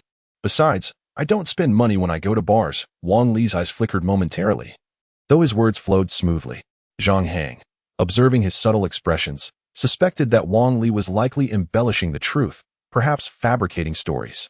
Upon hearing this, Ding Kai quietly tucked away his folding scissors and suggested, "Let us skip the bar. Since Sun Dong has already eaten, we should gather everyone for our first meal together. Why not buy some food to enjoy at home?" Sun Dong cast a surprised glance at Ding Kai and smiled. "All right, I won't spoil the fun for everyone. I'll join in for a drink later." His demeanor clearly indicated that he was accommodating Ding Kai, reciprocating the courtesy extended to him. "Then let us purchase some provisions," Zhang Hang said with a smile. The 6 of them set off from the campus, strolling through the commercial street to shop. "I'll go buy some alcohol. I'll pick up some cooked food. I'll grab some roasted chicken necks over there. I'll get some fruits." They returned to the dormitory, laden with bags. Zhang Hang procured some delicacies, including pig trotters and lamb head meat. Sun Dong bought 2 crates of Qing beer. Zhao Xiaotao selected fruits. Li Dawei acquired 6 skewers of roasted chicken necks. Ding Kai went for pastries. Wang Li, however, returned empty-handed, only to produce a box of Su cigarettes, casually tossing it onto the table, saying, "These cigarettes are delightful. I'll have a try." Li Dawei eagerly grabbed one and lit it. Ding Kai also took a cigarette, offering one to Zhang Hang. "I prefer Likun." Zhang Hang cheerfully presented a box of Likun cigarettes priced at 13 yuan. In the dormitory, the 6 of them lit up, and Li Dawei turned to Sun Dong and Zhao Xiaotao. "You two might as well smoke a good one instead of second-hand smoke. Would you like to give it a try?" "I suppose I'll try." Zhao Xiaotao, feeling shy, accepted a cigarette. After taking a puff, he immediately began to cough. "At first, you shouldn't inhale deeply. Just take small puffs," Li Dawei advised earnestly. "This is too harsh," Zhao Xiaotao exclaimed, tossing the cigarette to the ground, feeling as though he might regurgitate his bile. "I have a request." Sun Dong fanned away the smoke. "Could we refrain from smoking in the dormitory after 10 at night? It disrupts sleep." 10 o'clock? All right. The smokers exchanged glances and nodded in agreement. Soon after, they eagerly unpacked the culinary delights they had purchased, each with a can of beer in hand. The atmosphere was somewhat subdued, lacking the vibrancy one would expect. In our room 301, with everyone gathered for the first time, it's certainly worth celebrating. Zhang Hang, holding a beer in one hand, grinned widely and inquired, "May I ask who has kept the dormitory so impeccably clean?" When Zhang Hang arrived on that day, the floor was littered with trash, and dust covered the tables. However, upon his return today, he was greeted with a pristine environment. It was primarily Zhao Xiaotao who tidied up.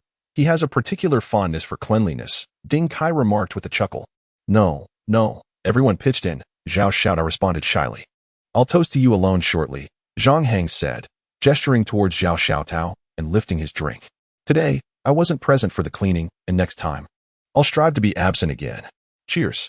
Zhang Hang spoke with great enthusiasm, leading everyone to take a sip of their drinks, albeit somewhat confused by his words. Hey, are you trying to shirk your responsibilities? Ding Kai and Wang Li teased him. Sun Dong cast a sidelong glance at Zhang Hang. At that moment, Zhang Hang was dressed in a black shirt with the top buttons undone, paired with black casual trousers and sneakers, presenting a very proper appearance. Sun Dong's first impression was that this fellow's looks posed a threat to him. Now, that impression had intensified. This person possessed commendable organizational skills. Just joking. The dormitory belongs to everyone. No one should bear the burden alone. If there are exceptions, I believe the dorm leader should work harder. And I think Ding Kai would be quite suitable for that role, Zhang Hang remarked with a smile. This statement was a subtle probe to gauge whether Ding Kai harbored such ambitions, as he would undoubtedly support his brother. He also sought to discern the attitudes of the others. Am I suitable to be the dorm leader? Ding Kai hesitated. I think it's a good idea, Sun Dong nodded, seemingly quite favorable towards Ding Kai. All right, let's do it. Ding Kai, seeing the support from everyone, slapped the table and pulled out a pair of folding scissors from his pocket, thrusting them onto the table. In the future, if you need anything, just let me know. I'll see who dares to bully anyone from our dormitory. If they don't comply, I'll give them a taste of this. Laughter erupted as Zhang Hang finally couldn't contain his amusement. Come on, everyone, let's eat and drink. As the beer flowed, the others began to feel its effects. With only Zhang Hang remaining relatively sober, Zhao Xiaodao, unable to hold his liquor, retreated to the restroom after just 2 cans of beer. Wang Li and Li Dawei engaged in lively conversation, boasting about their exploits, occasionally exclaiming, "Wow, you're quite impressive. Just take them down." Ding Kai chimed in with his catchphrase. Humorously teasing, Li Dawei, your feet stink so badly that you nearly made me vomit this afternoon. From now on, I'll just call you Stinky. Haha, back in high school. They used to call me that. Li Dawei grinned widely. Zhao Xiaodao, you're like a girl. From now on, we'll call you Tao Mei. Is that all right? Ding Kai, in high spirits, began assigning nicknames. No problem, Zhao Xiaodao replied hazily, slightly tipsy.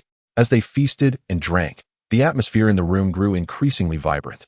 Midway through their revelry, a few individuals from other dormitories wandered in to see the commotion. Around 9 o'clock, Sun Dong, feeling particularly spirited from the drinks, rolled up his sleeves and boasted, "My family is wealthy. My shoes cost over 1,000, my jacket 2,000, and my backpack." Zhang Hang let out a burp. He loosened the collar of his black shirt by another notch and unbuttoned his wrist. It's a bit warm. Immediately after, Zhang Hang raised his hand to take a cigarette, lighting one up as the watch on his wrist caught everyone's attention. Zhang Hang, you still wear a watch? Wang Li remarked, a hint of envy in his tone. That watch looks rather nice. How much did it cost? Li Dawei inquired. Wow. Sun Dong rubbed his eyes in disbelief, and upon a closer look, he was taken aback. Is that the latest Longines Master Collection? Goodness, Zhang Hang, you own this watch? I pleaded with my father for 2 months, and he still wouldn't buy it for me. Oh, it's just a gift from an elder. Zhang Hang replied with a faint smile. I've worn it all day. It feels a bit heavy. So I'll set it aside for now to avoid delaying our drinking. He opened his cabinet and placed the watch in its brand new box. Wait a moment.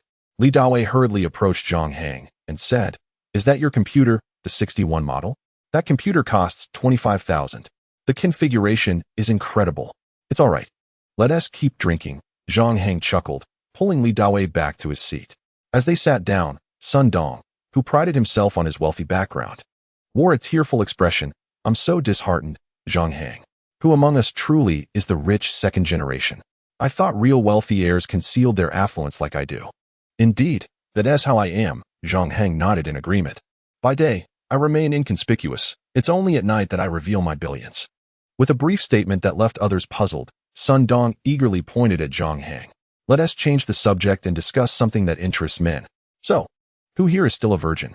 Sun Dong asked with a serious demeanor.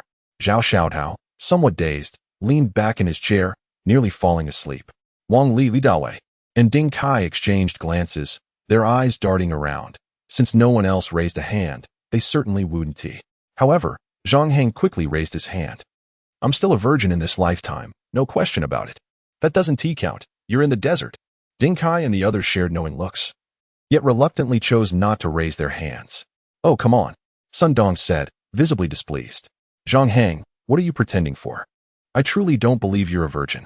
Believe it or not, it's up to you, Zhang Hang chuckled.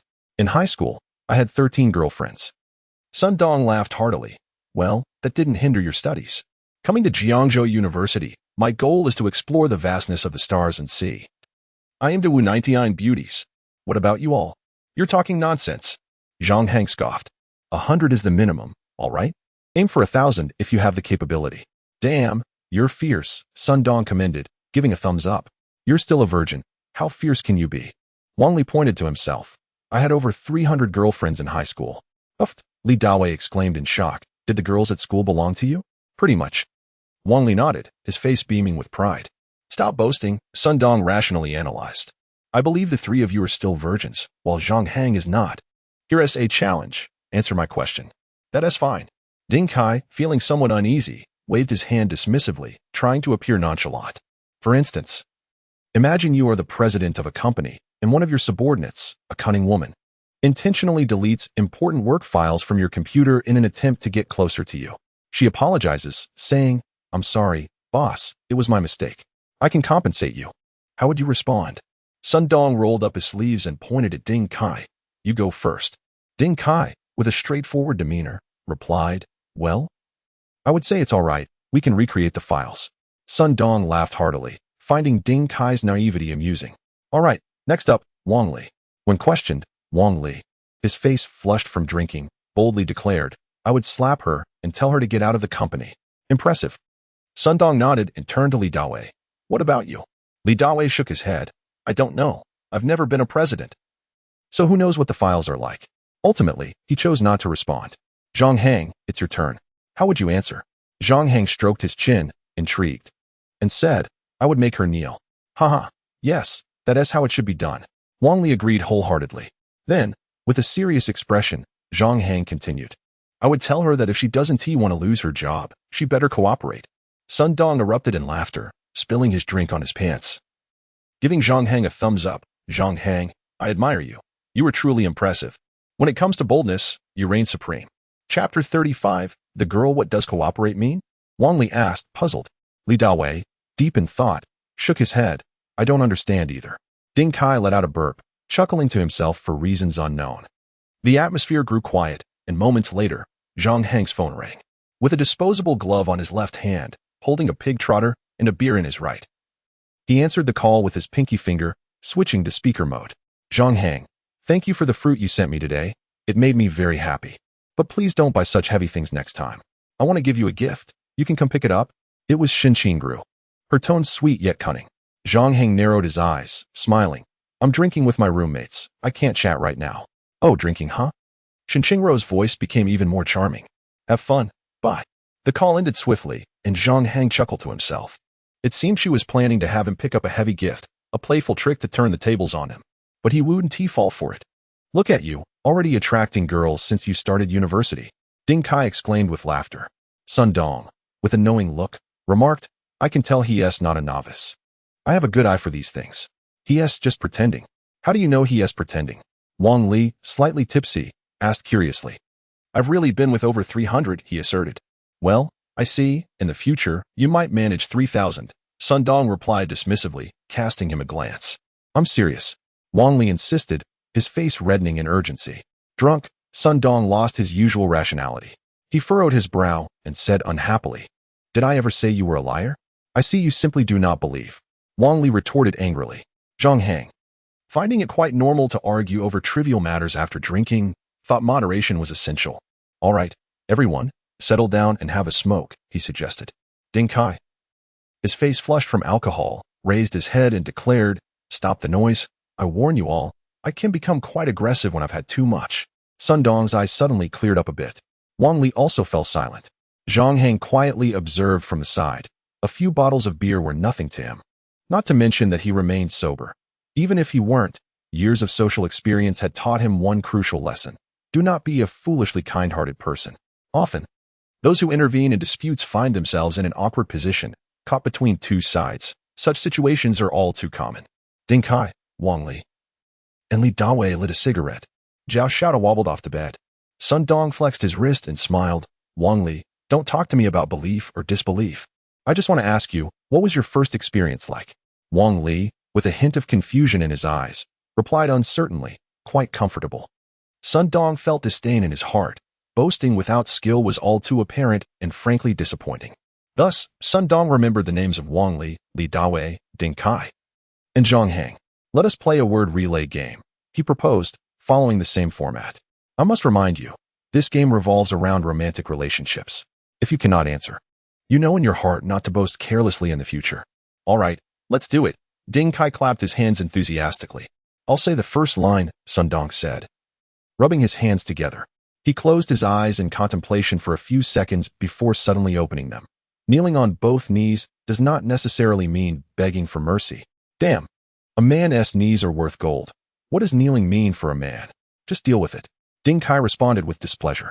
What does that mean? Wang Li pondered, struggling to find any special significance. Li Dawei scanned the room, quietly observing the expressions of others. Can no one answer? Sun Dong surveyed the group. Holding fists does not necessarily imply politeness. Li Dawei astutely remarked, that statement holds true, doesn't it? It fits perfectly. Striving for improvement does not necessarily equate to studying. Wang Li quickly added, it could just mean a chimney smoking. How so? Ding Kai inquired. I'm not good at this. Sun Dong, you should provide the answer. There should be many possible answers, but what you all said is incorrect. This isn't fun, Sun Dong replied, shaking his head in disinterest. Then he remembered Zhang Hang, who had been silent beside him, and turned to him. Right, Zhang Hang, you didn't speak earlier. I almost forgot about you. You should be able to answer, right? All eyes turned to Zhang Hang. He smiled gently. I believe I understand what you mean. You were referring to romantic relationships. What you said was, kneeling on both knees does not necessarily mean begging for mercy, correct? Sun Dong nodded. Exactly. Therefore, both of you were mistaken.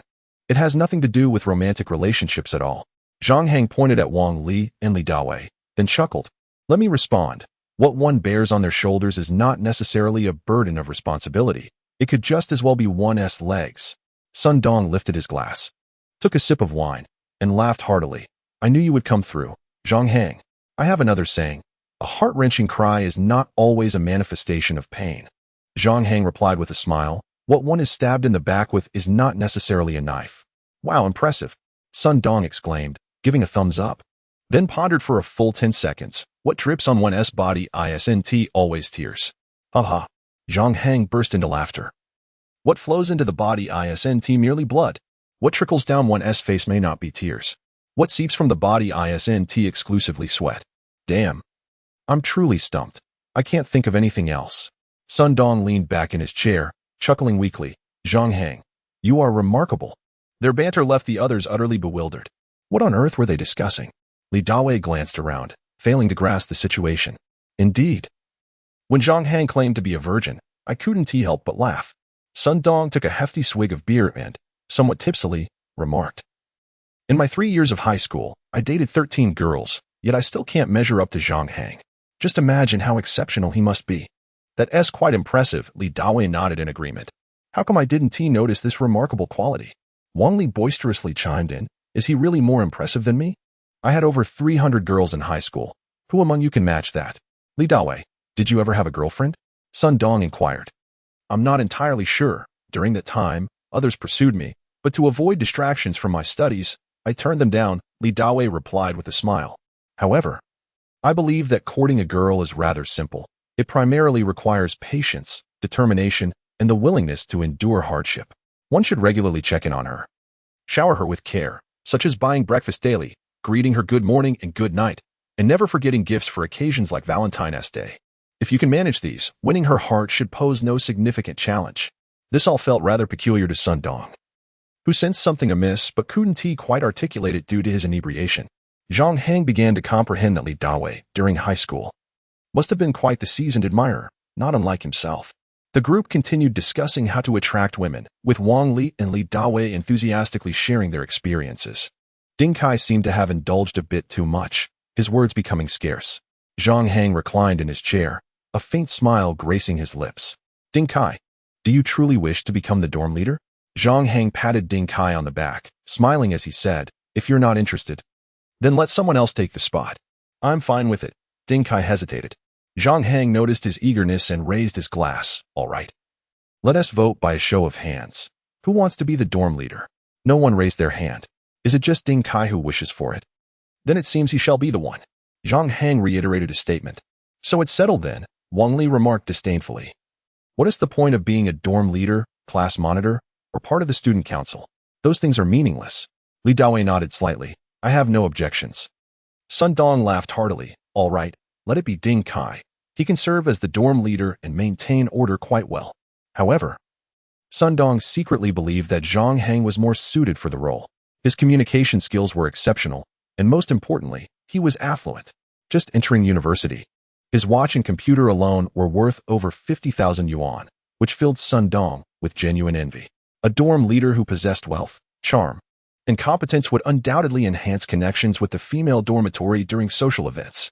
Furthermore, Zhang Hang's financial prowess was a significant advantage, with increased interaction with the ladies. How could one not find a partner? Nevertheless, Sun Dong noticed that Zhang Hang was reluctant to take on the position, so he let it go. Thank you all. If anything arises, just let me know, and I'll handle those who oppose you. Ding Kai mumbled in a daze. Ha ha ha, Ding Kai, Zhang Hang beamed. Being a dorm leader entails responsibility. Do not underestimate the importance of the position. Once you shoulder the responsibility, it transforms entirely. He raised his glass, signaling to everyone. 6 freshmen from diverse backgrounds have come together. Our personalities, lifestyles, and cultural customs differ, which will inevitably lead to some friction. Much like how Li Dawei scared off his previous roommates, let us strive to avoid such occurrences in the future. During our adjustment period, let us practice patience and tolerance. And as for you, Ding Kai, as the dorm leader, it falls upon you to mediate. Cheers. Zhang Hang softly declared. The group took a sip of their drinks. At that moment, Zhang Hang's phone rang again. Another girl? Li Dawei chuckled. Indeed, Zhang Hang replied with a smile, answering the call with his left hand. I'm in the dorm, organizing the bookshelf and desk, and I've distributed the fruits. They are quite enthusiastic towards me. Xiao Yuqi's tone was somewhat subdued yet relaxed. What are you doing in the dorm? Drinking with my roommates. Zhang Hang laughed heartily. The surrounding individuals instinctively held their breath, straining to catch the sound of Zhang Hang's conversation, but this time the phone was not on speaker, rendering the girl's voice indistinct. Another girl. Sun Dong remarked with a complex expression. Here he was, a self-proclaimed romantic at Jiangzhou University, yet to engage with any beauties, only to encounter a roommate who was on an entirely different level of prowess. If only I could have my own charm. You should drink less. Don't get drunk. Zhang Hang. I just went out with my roommates to buy a pot, and along the way, 8 people wanted to add me as a friend, and 3 asked for my phone number. Did you give it to them? I didn't respond. I was a bit scared. I wish you were here.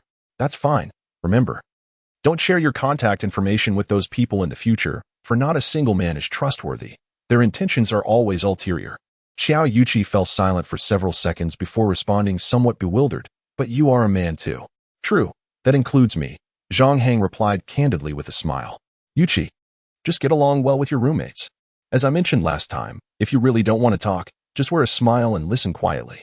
Okay, I understand. Can we have breakfast together tomorrow morning? Xiao Yuqi asked softly. Sure, I'll come find you in the morning. Zhang Hang responded briefly before the call was swiftly terminated. Noticing the curious gazes of a few others upon him, he chuckled lightly and raised a finger, declaring, She is a girl I have no interest in pursuing. Dude, have you only been hanging out with girls? Ding Kai remarked, perplexed. It's just girls calling you. There are no guys. Zhang Hang shrugged, considering himself fortunate, as these few had not received a single call. Just as he was about to pick up his chopsticks, a third call came through. Those watching in anticipation held their breath, listening intently. Senior, I've secured another 8 deals. Are you free tomorrow at noon? The voice on the phone was Ling Fei. Her excitement barely contained. The imagery of her alluring figure flashed through Zhang Hang's mind. Elegant legs adorned in black stockings, a seductive beauty. Well done. Keep it up, he encouraged. Aha, will I receive a reward? She inquired teasingly. Of course. What would you like? Is a cash payment upon completion acceptable? Ah, senior, I cannot fulfill your daydream. Ling Fei's voice dripped with charm, her tone enticing and sultry. I'm not daydreaming, Zhang Hang retorted with a smile. You give me the impression of being like Ouyang missing a component. Hee, you give off a powerful vibe, as if you possess the ability to control grand affairs. Much like Morong without his foundation. Ling Fei's tone was playful and full of allure. She was a skilled conversationalist, adept at steering the dialogue. Zhang Hang had often heard her flirtations. However, the master of words was much more subdued in person. Senior, shall we meet at noon tomorrow? Sure. You've been working hard lately, you little temptress. It's not hard at all. I'll be waiting for you tomorrow, bye. As he ended the call, Zhang Hang regarded the others with an indifferent expression, raising a finger again. This girl, she is someone I like. No sooner had he spoken than another call came in. This time from an unfamiliar number. Hello? Zhang Hang lit a cigarette and inquired. The voice on the other end was long forgotten, cold and somewhat resentful. This is Jiang Ying. Li Go gave me your number. Meet me at the central square. Her tone was assertive, as if issuing a command. What do we have to discuss? Zhang Hang replied, his tone less than pleasant. Haven't I made myself clear? Are you truly intent on severing all ties with me? Jiang Ying's voice was icy. You pursued me for 3 years, only to abandon me now? I need a reason. Because I choose to. Zhang Hang abruptly terminated the call, a smile creeping upon his lips. Jiang Ying's attitude, having been rejected, would likely leave her fuming for a couple of days. He glanced up slightly to find his roommates' concerned faces staring back at him and chuckled. This girl, while I have no affection for her, continues to pester me. Which is rather bothersome. Chapter 36. I hold no interest in the class monitor Zhang Hang. The square bustled with activity under the night sky, with freshmen meandering in small groups. The fresh environment stimulated the senses of every newcomer. In the corner of the square, the elegantly adorned Jiang Ying's face turned slightly pale with anger. I have already taken the initiative to call you. What more do you want? This summer had been rather disheartening for Jiang Ying. She initially intended to have her class monitor, Yang Su, decisively overshadow Zhang Hang, but to her dismay, the seemingly promising Yang Su was consistently outshone by Zhang Hang. The more Jiang Ying pondered, the more discontent she felt. Zhang Hang had clearly harbored feelings for her for 3 years. Why should he simply walk away? At this moment, at the Provincial Engineering University, 8 young men gathered, engaged in lively conversation. With a carefree demeanor, Yang Su proclaimed, "None of you should boast. Let me tell you about a classmate of mine. He graduated high school less than a month ago and has already earned over 2 million. Do you even comprehend what 2 million means? The cash weighs 50 kilograms. He is at Jiangzhou University, and I might have the opportunity to introduce you to him." Unbeknownst to him, Zhang Hang had unwittingly become the subject of his peers' boasting, especially for Li Go, who, while dining with his new roommates, had grown more relaxed after a couple of days of interaction. After a few drinks in the dormitory, he exclaimed, "I'm not bragging. Listen to me. I live in a grand villa in Jiangzhou every day. My brother Hang is incredibly impressive. With beautiful companions and even the desert treasure, he is well acquainted with them all."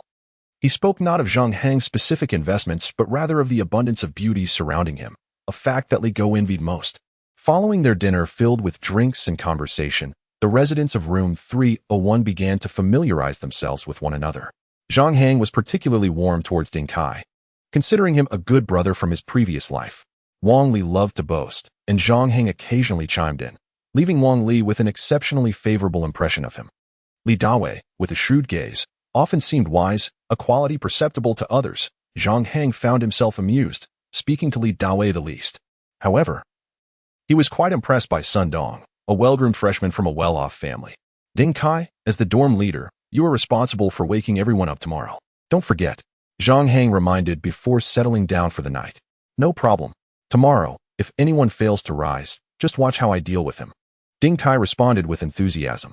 Just as Sun Dong, having had a bit too much to drink, climbed into bed, he heard this and shivered, quickly pulling out his phone to set an alarm for 6:30.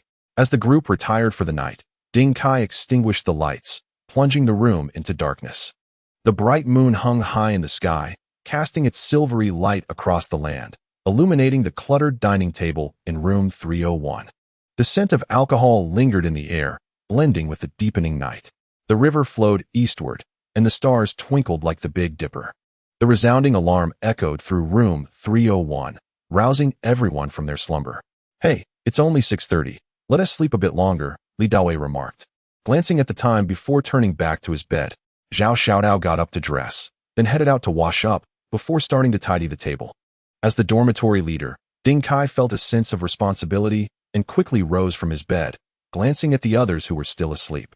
He decided not to awaken them and instead took the initiative to get things done. I too got up. Zhang Hang sat up, donned his clothes, and rather bluntly rapped on the beds of others. "It's 10:06. Aren't you getting up? We need to be in class by 8. Shouldn't you tidy up?" He continued. "Wang Li, your hair looks like a bird's nest. Aren't you going to wash it? You never know how many pretty girls will be in class today." He added, Sun Dong, your face is all greasy. His words proved effective. As everyone promptly got out of bed, Li Dawei even jumped down without waiting for Zhang Hang to call him, exclaiming, right. We should tidy up and see how many beauties are in class today. Let us skip washing up for now and clean up the battlefield from yesterday. Zhang Hang chuckled. Ding Kai watched his back, lost in thought. He seemed more suited to be the dorm leader, waking everyone up in a manner that was agreeable to all. After tidying up the dormitory, everyone grabbed their wash basins and toiletries and headed to the washroom. They washed their hair, brushed their teeth, shaved, and changed into fresh clothes. Arranging their hairstyles, Sun Dong had some hair gel and proactively offered it to Zhang Hang. Do you want to use it? Sure, Zhang Hang nodded. Accepting it and styling his hair further. Thanks, he said as he handed the gel back. Sun Dong glanced at Zhang Hang and complained, Dude, if I had to let you use it, you'd look even better now. It feels like you're overshadowing me. Zhang Hang wore a crisp white shirt with the top 2 buttons undone, paired with black casual trousers and red and black sneakers. Though he considered his attire quite casual, his tall stature and good looks radiated a sunny charm, giving him an air of distinction. Your watch looks great, Sun Dong remarked enviously, eyeing Zhang Hang's wrist. Let us go. We're off, Zhang Hang said with a smile, waving his hand. The group left the dormitory and walked through the campus, where the air was refreshingly crisp. As the sun began to rise, the sight of long legs and well-defined arms was visible throughout the school. Wang Li, Li Dawei, and Ding Kai whispered comments about some of the girls, but as they got closer, they fell silent. How typical of them. Zhang Hang and Sun Dong, however, were unabashedly admiring the beauties around them. Zhao Xiao followed quietly behind, rarely glancing at those around him. As they approached the cafeteria, Ding Kai suddenly recalled something and leaned towards Zhang Hang, whispering, Zhang Hang, remember you promised that girl you'd have breakfast together? Zhang Hang's heart skipped a beat. He thought to himself, no wonder I felt like I had forgotten something. I'll call her, he said, pulling out his phone and dialing Xiao Yuqi's number. How was it in the dorm yesterday? He asked with a smile. Not bad. It's quite quiet over there. They all went out to eat, she replied. Why didn't you go with them? He inquired. I was waiting for you, she said, leaving Zhang Hang momentarily speechless. He felt a twinge of guilt for forgetting, realizing that Xiao Yuqi was still looking forward to him. I'll come pick you up, Zhang Hang said cheerfully. Okay, she replied before they hung up. Zhang Hang waved his hand dismissively, saying, you all go ahead and eat. Aren't you heading to the cafeteria? Bring the girl over to show us later. Sun Dong replied with a cheerful grin. I'm not going to the cafeteria. I'm heading off campus for some delicious food. Zhang Hang chuckled heartily and then departed. Upon reaching the girls' dormitory, a number of female students passing by stole glances at Zhang Hang. Wow, there's a handsome guy. Hee hee. That one in the white shirt looks quite charming. He must be picking up his girlfriend. Moments later, Xiao Yuqi, dressed in a flowing white dress, approached with a buoyant stride. Let us go off campus. I'll take you to a place that serves exquisite, authentic soup dumplings. Zhang Hang led Xiao Yuqi as they walked out of the school. After a brisk 13-minute walk, they arrived at a small eatery tucked away in a side street of the commercial district. The establishment appeared unremarkable, with somewhat unclean facilities, yet it was bustling with patrons. Boss, 2 baskets of beef soup dumplings, 2 bowls of lamb soup, and a plate of pickles, please, Zhang Hang ordered with enthusiasm. As they began their meal, Xiao Yuqi ate with elegance, taking small, measured bites. Is it delicious? Zhang Hang inquired with a subtle smile. The surrounding crowd often cast curious glances at the pair. While Zhang Hang was unfazed, Xiao Yuqi felt a tinge of nervousness and shyness. It's tasty, she replied, lowering her gaze for a few moments before looking back at Zhang Hang, her expression a mixture of confusion and curiosity. What did you mean by what you said yesterday? Zhang Hang paused in surprise. What did I say? You mentioned that every man has a purpose in approaching me, and then you included yourself in that. I don't quite understand. Xiao Yuqi gazed at him intently. Isn't it obvious? There are distinctions between men and women, Zhang Hang chuckled lightly. But you are different. Xiao Yuqi said softly. How so? Zhang Hang shook his head in bemusement, leaning slightly closer as he earnestly replied. You are quite beautiful, especially with that lovely figure. I would be moved as well. After all, I am a young man full of vigor. Though I usually maintain my composure, there are times, like when I've had a drink, when I might act impulsively. Therefore, you should be prepared for that. Xiao Yuqi lowered her head, a look of bewilderment on her face. She had clearly heard whether he said defend or prepare, and wondered how she was to prepare. Zhang Hang chuckled inwardly. Xiao Yuqi was truly too innocent and adorable. He picked up a soup dumpling, dipped it in vinegar, and popped it into his mouth, savoring the rich broth that burst forth. He watched Xiao Yuqi, who was still looking down, and felt a peculiar sensation stirring within him. Truly, she was so pure, like a blank canvas. Should he truly take advantage of her? This was a challenging decision, causing Zhang Hang to hesitate. Their childhood ties, their parents' acquaintance, and their strong relationship were all significant factors weighing on him. It left him feeling somewhat unsettled. He could hardly imagine the aftermath should he hurt Xiao Yuqi. The consequences would be disastrous. When did I become so sentimental? Zhang Hang shook his head, looking at it from another perspective. If someone else were to hurt Xiao Yuqi, it would be even more painful for him. Rather than let her be wronged by others, it might be better for him to take the lead. This situation could be resolved. He would simply let things unfold naturally. At that moment, Xiao Yuqi lifted her head, seemingly having made a decision. Her large eyes fixed intently on Zhang Hang. Her delicate face slightly flushed as she whispered rapidly, "I won't guard against you. You are different. The most you could do is kiss my cheek." Zhang Hang nearly burst out laughing. Is this really a test for a leader? At this moment, Xiao Yuqi resembled an alluring, ripe fruit, making one unable to resist the urge to pluck it. Well then, shall I kiss your cheek right now? Zhang Hang teased with a grin. Oh, no. There are too many people. Xiao Yuqi blushed and lowered her head. Haha. Zhang Hang couldn't help but laugh. To hell with childhood sweethearts. To hell with neighbors. As long as one is fond of it, that is enough. Why overthink it? Yuqi. When the night is quiet and the ambience is elegant, if I were to kiss your cheek, you must not refuse, Zhang Hang said earnestly. Xiao Yuqi nodded. This kind of intimacy with Zhang Hang seemed acceptable to her. She thought to herself that it could just be imagined as the innocent kisses from their childhood. After all, it was quite normal to kiss cheeks when playing house back then. Honestly, Yuqi, their essay saying, one should not harbor malicious intent, but always be cautious of others. It's important to maintain a degree of vigilance. Moreover, the dormitory is like a small society. One should spend time with those they feel comfortable with and limit interactions with those they do not resonate with. Trust your instincts, Zhang Hang advised in a didactic manner. He wondered if she would take his words to heart. Upon arriving at school, Zhang Hang intended to escort Xiao Yuqi back to her class. She mentioned that they were gathering on the playground today, as the instructor was taking them to clean up collectively. After bidding farewell to Xiao Yuqi, Zhang Hang ambled toward the teaching building. Class 08211. He noticed the brand new class poster in the third classroom on the right on the first floor. It was already 8 o'clock. Zhang Hang was probably the last to arrive. Approaching the classroom door, he saw about 60 students inside, animatedly chatting. Upon noticing his arrival, their voices instinctively lowered. Is he from our class? Quite handsome. I wonder if he is one of those shy boys. To be honest, many of the female students hoped for a male classmate who was not only handsome, but also cheerful and sociable. Previously, most of the boys had left them somewhat disappointed. However, Zhang Hang's presence brightened many faces. Over here, Ding Kai waved from the back row. Zhang Hang nodded with a smile. Dressed in a crisp white shirt, black trousers, and sneakers, his tall figure, complemented by sharp facial features and a hint of a playful smile, exuded a carefree and natural charm. Zhang Hang's gaze naturally swept across the rows of girls. A few of them were quite appealing. With over 60 students in the class, there were around 10 boys and approximately 23 girls. Zhang Hang, Sundong said with a smile.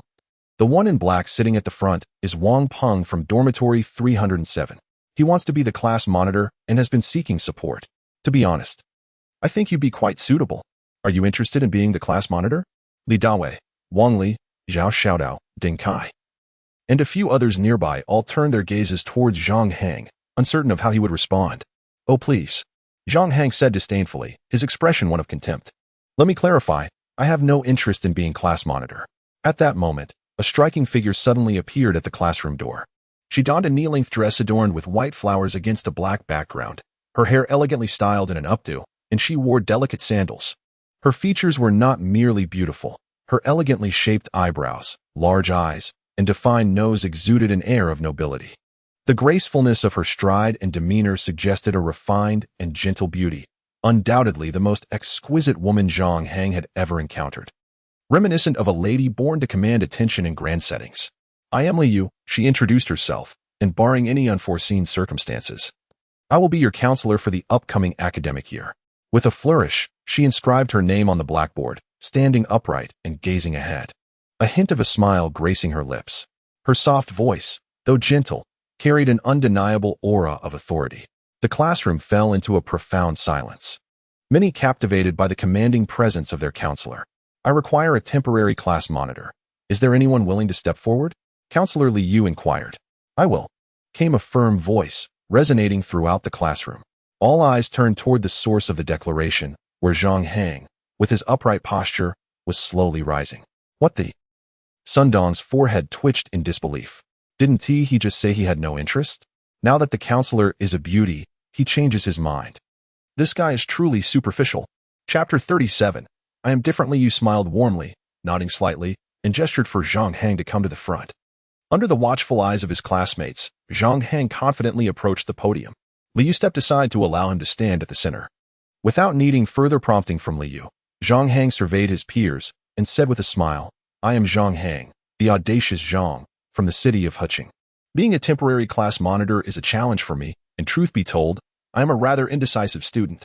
Zhang Hang shook his head slightly, his expression revealing a depth of narrative, as if his eyes had weathered many storms. This led many to wonder, had Zhang Hang committed some folly in high school due to his indecisiveness, resulting in his current complex emotions? One can gradually improve. There is no need for self-deprecation, Counselor Liu gently interjected. Zhang Hang took a deep breath and smiled faintly. My indecisiveness does not imply a lack of focus.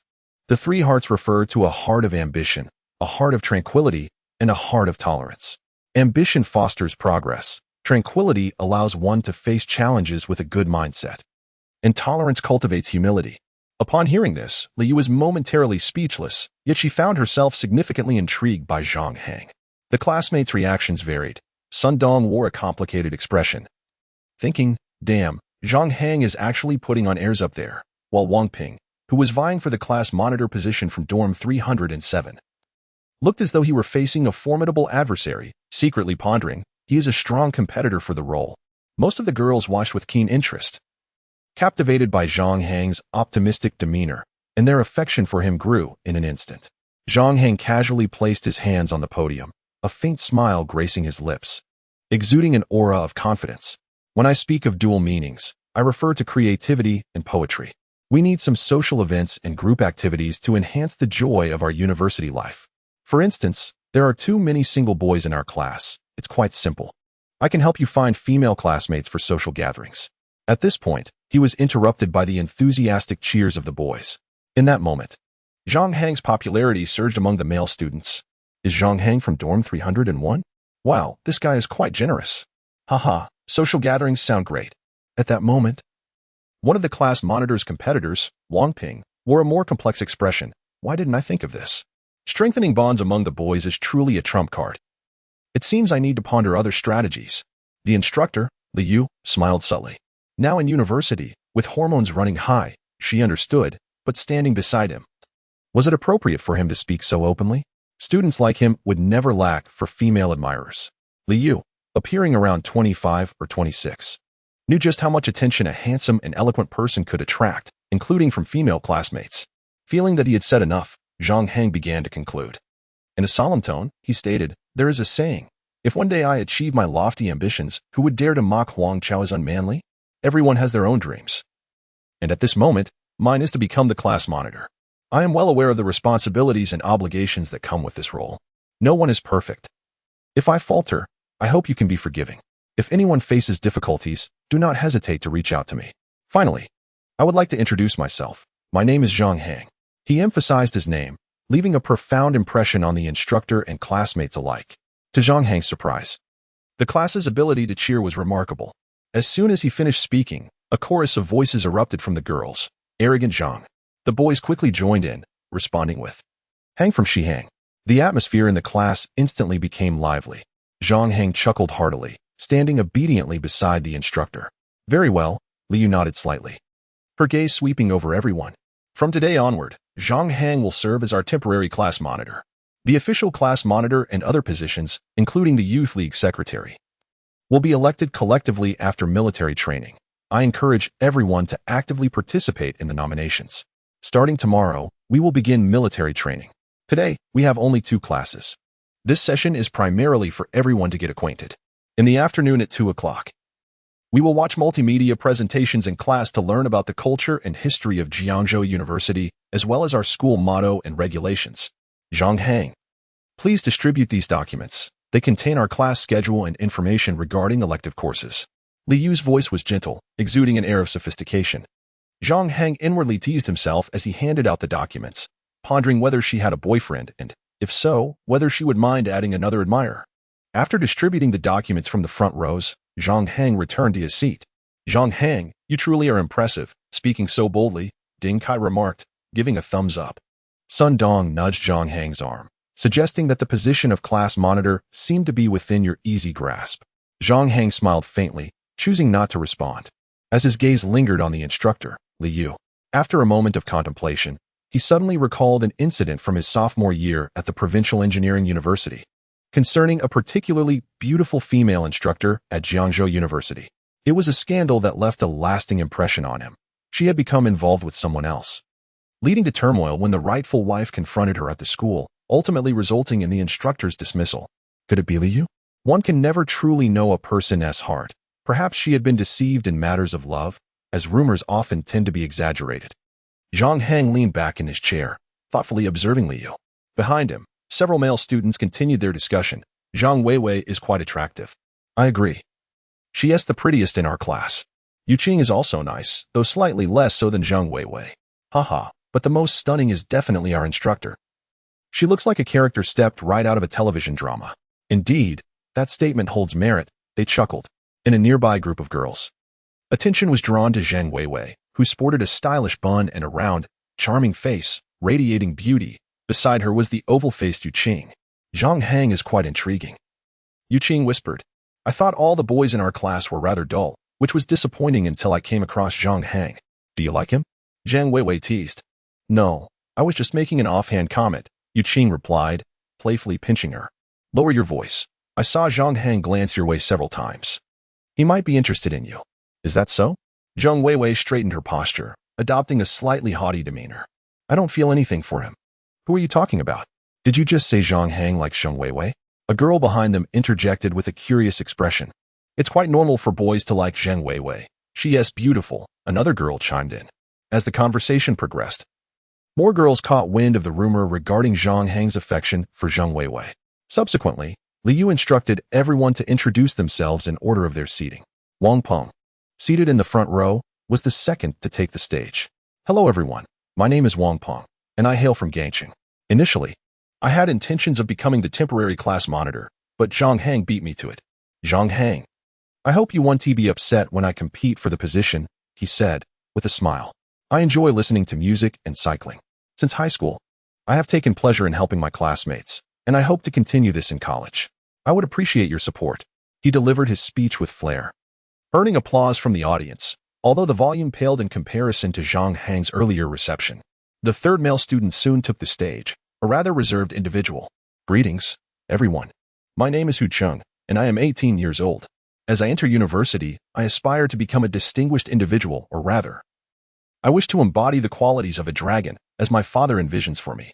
Being born in the year of the tiger, I stand proud among you all. Hello. I am Zhang Yuyan, hailing from Qishir. My passions include watching films and playing the piano. Hello. I am Sun Dong, and I delight in singing, dancing, and basketball. This segment is one that my classmates particularly enjoy. There are always a few individuals who bring humor, elevating the class atmosphere significantly. By the end of the introductions, however, only a handful of names will remain in our memories. Zhang Hang, the stuttering Hu Chung who sounds like a comedian, the charming Zhang Weiwei, and Yu Qing, among others. To remember everyone, we will need time and interaction. Next, I would like to share a few matters with you. Standing at the center of the podium, Li Yu smiled gently. There are many matters new students must face, such as the military training commencing tomorrow, as well as book and electronic file submissions. Li Yu spoke at a measured pace, addressing each matter succinctly. Unlike high school teachers, university instructors do not reiterate issues repeatedly. It can be said that attending university without self-management skills renders one no different from a layabout. To facilitate communication among everyone, I have created a group, Li Yu announced.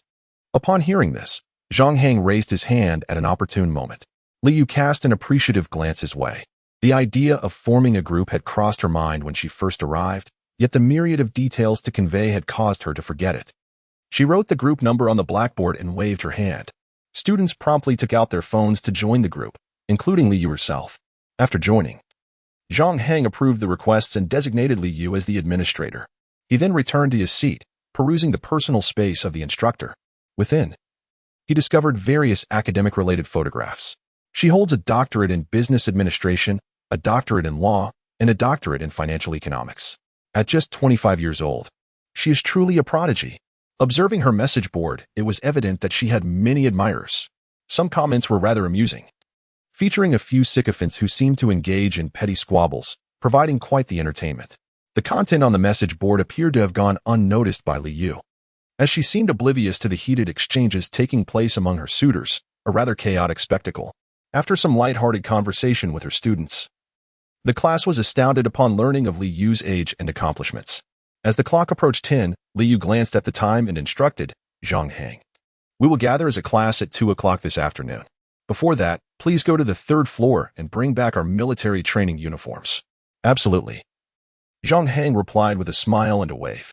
Once class concluded, students began to disperse. Wang Li and Li Daowei bickered about going to an internet CAF to play games.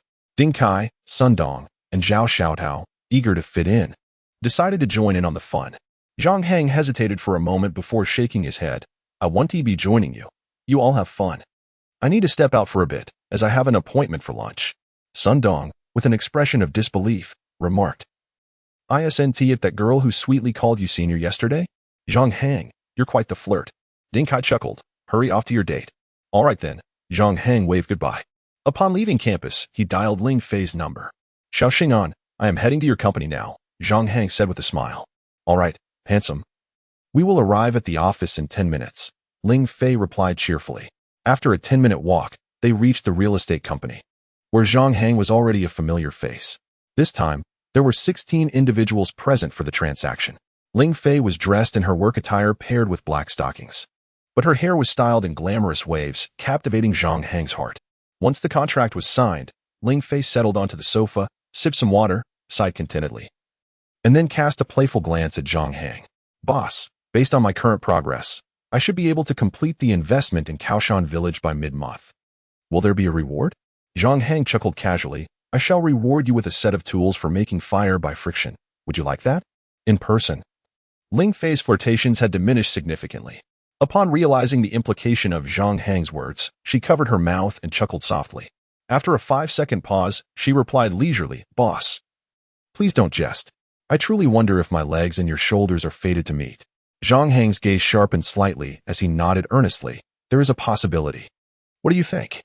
"Not necessarily," Ling Fei responded with a smile as she rose. "Boss, I have lunch plans with a friend." Her demeanor was one of playful distance, oscillating between closeness and retreat, akin to fishing for a wealthy suitor. Zhang Hang understood that while Ling Fei enjoyed light-hearted banter, she would distance herself when matters turned serious. She was a pure conversationalist, markedly different from someone like Jiang Ying, who favored emotional backup. "Is it a man? Shall we join?" Zhang Hang inquired with a grin. "Yes, a man, which makes it less convenient to join," Ling Fei giggled. Zhang Hang glanced at Ling Fei's long legs, pondering whether she had intentionally arranged for this male acquaintance to dissuade him. This did not align with their usual interactions. Perhaps it was merely a coincidence. Unlike a younger man, Zhang Hang, seasoned in such matters, remarked jovially, "If he is a man, you should be cautious, Ling Fei. I believe others may treat you well solely with ulterior motives." Ling Fei perched on the armrest of the sofa, her long legs showcased before Zhang Hang as she smiled brightly. "And what about you?" Zhang Hang replied with a serious expression, "I am different. I am comfortable anywhere, sofa, living room, balcony, kitchen, or bathroom." Ling Fei, Chapter 38, Perspective. The man who came to take Ling Fei to lunch appeared to be 3 to 5 years her senior. He sported a suitable crew cut, with slender eyes and slightly thick lips, dressed neatly, and wearing glasses. Overall, he presented himself well. Ling Fei approached him with a smile, waving her hand. The two seemed familiar, yet their relationship did not exude excessive intimacy. Zhang Hang stood at the entrance of the real estate company, a cigarette dangling from his lips, thoughtfully observing their retreating figures. Moments later, he flicked the cigarette but away and left. Wang Li, Li Daowei, and the others were online. It was still early. Zhang Hang returned to his dormitory and continued to refine the information for his media company on his laptop. Renovations typically require a month or two, during which time some preparatory work must be undertaken. At 1 o'clock in the afternoon, Ding Kai made a phone call, inviting us to the cafeteria for a meal. I had long informed you of my exceptional gaming prowess. I had encountered no worthy adversaries throughout my high school years. Wang Li enthusiastically spoke, pulling Li Dawei along with him. Isn't my Sima quite impressive? Once the wind blows, I will surely defeat you. Li Dawei remarked with a serious expression. Zhao Xiaotao shyly smiled, admitting, this is my first time playing a game I hardly ever played before. It has to be World of Warcraft. Sun Dong maintained a nonchalant demeanor, stating, you all have seen my account, right? I invested nearly 20,000 in it, and even then, I can only rank in the mid-tier of my team. This fellow was once again putting on airs. Yet, whenever he thought of Zhang Hang's computer and watch, a prick of discomfort pierced his heart as he felt Zhang Hang's presence diminished his own ability to show off. By the way, Zhang Hang, you are now the temporary class monitor. From your vantage point on the stage, who do you think is the most attractive among the girls? Ding Kai inquired, patting Zhang Hang's arm. Zhang Hang slightly raised his head, set down his chopsticks, and pondered for a moment. There are a few who are quite decent. What do you think of Zheng Weiwei? Wang Li eagerly turned his head, asking with enthusiasm. The girl with the short hair styled in a bun, Zhang Hang nodded. She's quite good, among the top in our class. Ha ha ha, Zhang Hang has good taste, just like me. Wang Li exclaimed excitedly. I also think Zheng Weiwei is the most beautiful, while Li Dawei insisted that Yu Qin was the prettiest. Ding Kai sat silently beside them, contemplating. Does Zhang Hang's praise for Zheng Weiwei indicate an affection for her? No, I must assist my brother in this matter. Ding Kai understood that his position as dormitory leader was likely due to Zhang Hang's support, and he personally looked forward to a couple of roles to hone his skills. Therefore, he silently noted this favor in his heart, sensing that he had found an opportunity to shine. I must help my brother. Ding Kai took this matter quite seriously. As afternoon approached 2 o'clock, Zhang Hang beckoned them to collect their military training uniforms. Ding Kai appropriately remarked, you all go ahead. I need to take care of something in class. He hurriedly departed, and upon reaching the classroom, he found only a handful of students present, most of whom had yet to arrive, but many female classmates, including Zheng Weiwei and Yu Qin, were already there. Hello, beautiful ladies.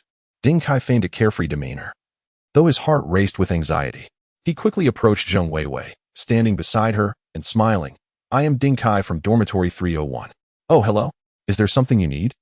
Zheng Weiwei responded with a neutral tone, her gaze curious yet somewhat condescending. Our class monitor, Zhang Hang, is my roommate, and he seems quite fond of you. I wanted to ask if you have a boyfriend. If not, would you consider it? Ding Kai stammered nervously, struggling to articulate his words. In that instant, the atmosphere in the classroom fell silent. Wow. Several girls erupted in playful teasing, while others whispered among themselves, Zhang Hang likes Zheng Weiwei. I think Zhang Hang is quite handsome. Could they be the first couple in our class? Amidst the murmurs of discussion, Zheng Weiwei displayed a demeanor of nonchalance and indifference. What use is good looks? I prefer a man who is mature, composed, and indifferent to fame and competition. Clearly Zhang Hang does not fit that description. From the incident with the temporary class monitor, I find him rather ostentatious. Of course, this is merely my personal impression of him. I shall reserve my judgment for the future. Zheng Weiwei felt a tinge of irritation towards Zhang Hang. During the summer vacation, she had contemplated numerous times about making a strong impression in college, enhancing her personal abilities. First by becoming class monitor, and then using that as a stepping stone to join the student council. Such accomplishments would undoubtedly shine in her future records. However, as soon as the instructor announced the need for a temporary class monitor, Zhang Hang stood up almost instantaneously, overwhelming everyone with his quick response and leaving no time for others to react. It was infuriating. How could he dare pursue me? Such audacity. Zheng Weiwei was still seething with resentment towards Zhang Hang, which only deepened her aversion. Ding Kai pondered for a couple of seconds. Since the other party had already expressed herself, he felt it inappropriate to continue the discussion. All right, as long as you understand, give it some thought. Ding Kai nodded calmly and moved to the back row of seats. The classmates engaged in hushed conversations. As time passed, groups from various dormitories arrived at the classroom. Everyone settled in, and amidst casual chatter, they discovered a piece of news. Zhang Hang harbored feelings for Zheng Weiwei, which she had rejected. Come. We're about to watch a multimedia presentation for over 2 hours.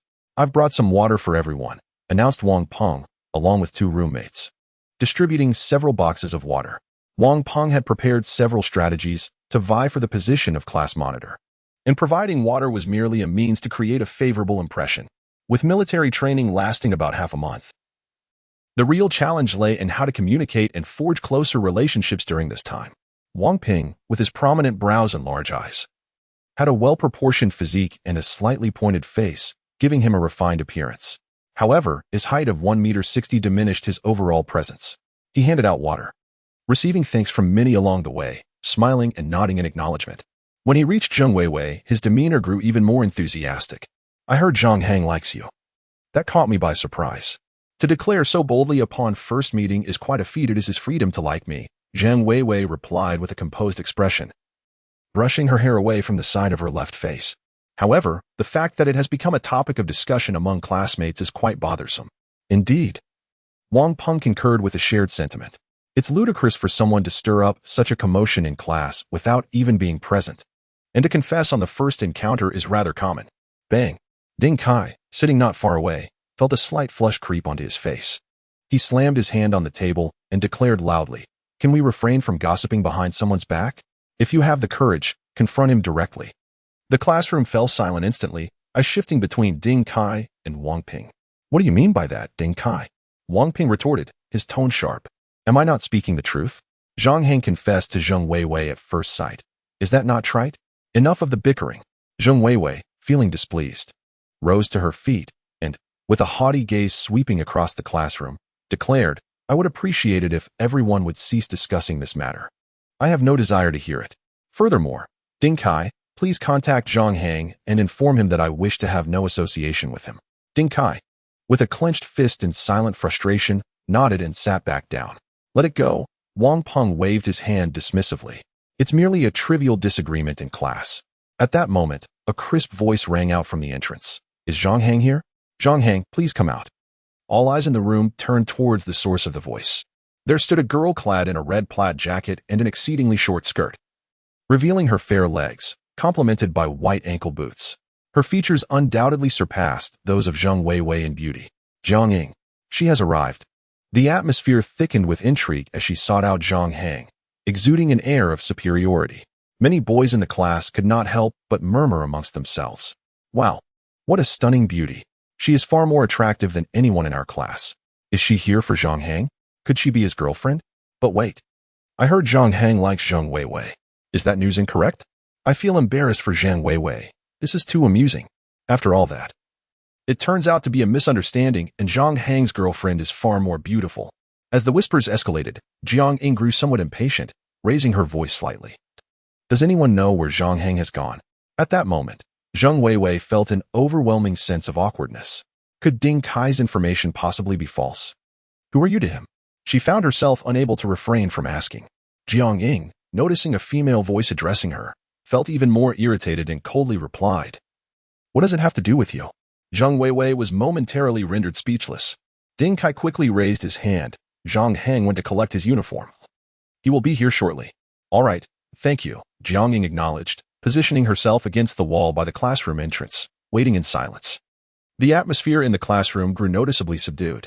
Once Wang Ping had distributed the water, he noticed Wang Li and others entering the classroom, carrying a pile of uniforms. The group then rushed to the doorway, peering out to catch a glimpse of the commotion surrounding Zhang Hang. Ding Kai could no longer contain himself. He sprinted over, joined by other curious classmates, all crowding at the entrance. Under their watchful eyes, Zhang Hang stood in the middle of the corridor, while Jiang Ying leaned against the wall, slightly tilting her head to gaze at him. "I want to know what I did wrong that caused you to deliberately distance yourself from me," Jiang Ying stated frostily. Zhang Hang raised an eyebrow and countered, "Is a reason necessary to like or dislike someone? You clearly liked me for years, so why the change?" Jiang Ying inhaled deeply. "I can forgive you now if you can revert to how you used to be." "Please, don't jest with me," Zhang Hang replied, growing impatient. "You are already an adult, not a little girl anymore. Why do you insist on being so melodramatic? Stop clinging to me. Do you understand?" His words caused Jiang Ying's eyes to glisten with unshed tears, shame, indignation, and discontent swirling within her. "I will give you a reason." Zhang Hang intended to resolve the matter swiftly. With a calm demeanor, he stated, "Due to my change of heart, Xiao Yuqi has now become my goddess. So it's best you let go." No, she is not. I am your goddess. Zhang Hang insisted stubbornly. Zhang Hang, you will regret this, I swear. Enough with the oaths. Just go back. Zhang Hang waved his hand dismissively and turned to head towards his classroom. Zhang Ying, filled with indignation, cast a resentful glance at Zhang Hang, stamped her foot, and dashed away. He's back, he's back. A throng of classmates surrounded Zhang Hang, eagerly inquiring, who was that beautiful girl just now? I think she was crying. In response to their chatter, Zhang Hang waved his hand and replied curtly, just a minor incident involving a persistent admirer. Now, everyone settle down. The instructor is on their way. Ding Kai, Wang Li, Wang Peng, return to your seats. His few words prompted the classmates to resume their places. The atmosphere in the classroom grew somewhat awkward. Zhang Hang exchanged a few casual remarks with the classmates in the front row before discovering something about Zhang Weiwei. Who told you I liked you? Zhang Hang immediately queried. I need to clear my name. Ding Kai interjected, his expression indifferent. Damn it, Ding Kai, you rascal. Spreading false rumors. Zhang Hang chided with a laugh. Had it been anyone else, Zhang Hang might have felt annoyed, but with Ding Kai, his comrade from a past life, he was far more tolerant. Oh, I misunderstood Zhang Hang's intentions, Ding Kai admitted sheepishly. Zhang Weiwei, I misspoke. Zhang Hang, don't be upset. She just rejected you. Rejected? Ha ha ha, understood. Zhang Hang chuckled heartily, dismissing the matter entirely. Yu Qing, curious, inquired, class monitor, aren't you upset? All eyes turned to Zhang Hang at the podium, particularly Wang Ping, who sighed inwardly. As a newcomer, many would feel nervous on stage, yet Zhang Hang's ability to chat with ease and command the room was remarkable. Defeating such a rival would not be straightforward. I am not currency. I won't be universally adored, so why should I be upset? Zhang Hang shrugged, picked up a piece of chalk, and inscribed on the blackboard, in life, one must discern what to pursue and what to reject. This wisdom, attributed to Confucius, emphasizes that refusal is not an affront, but rather the greatest respect for one another, conserving everyone's time and energy, which is beneficial for all.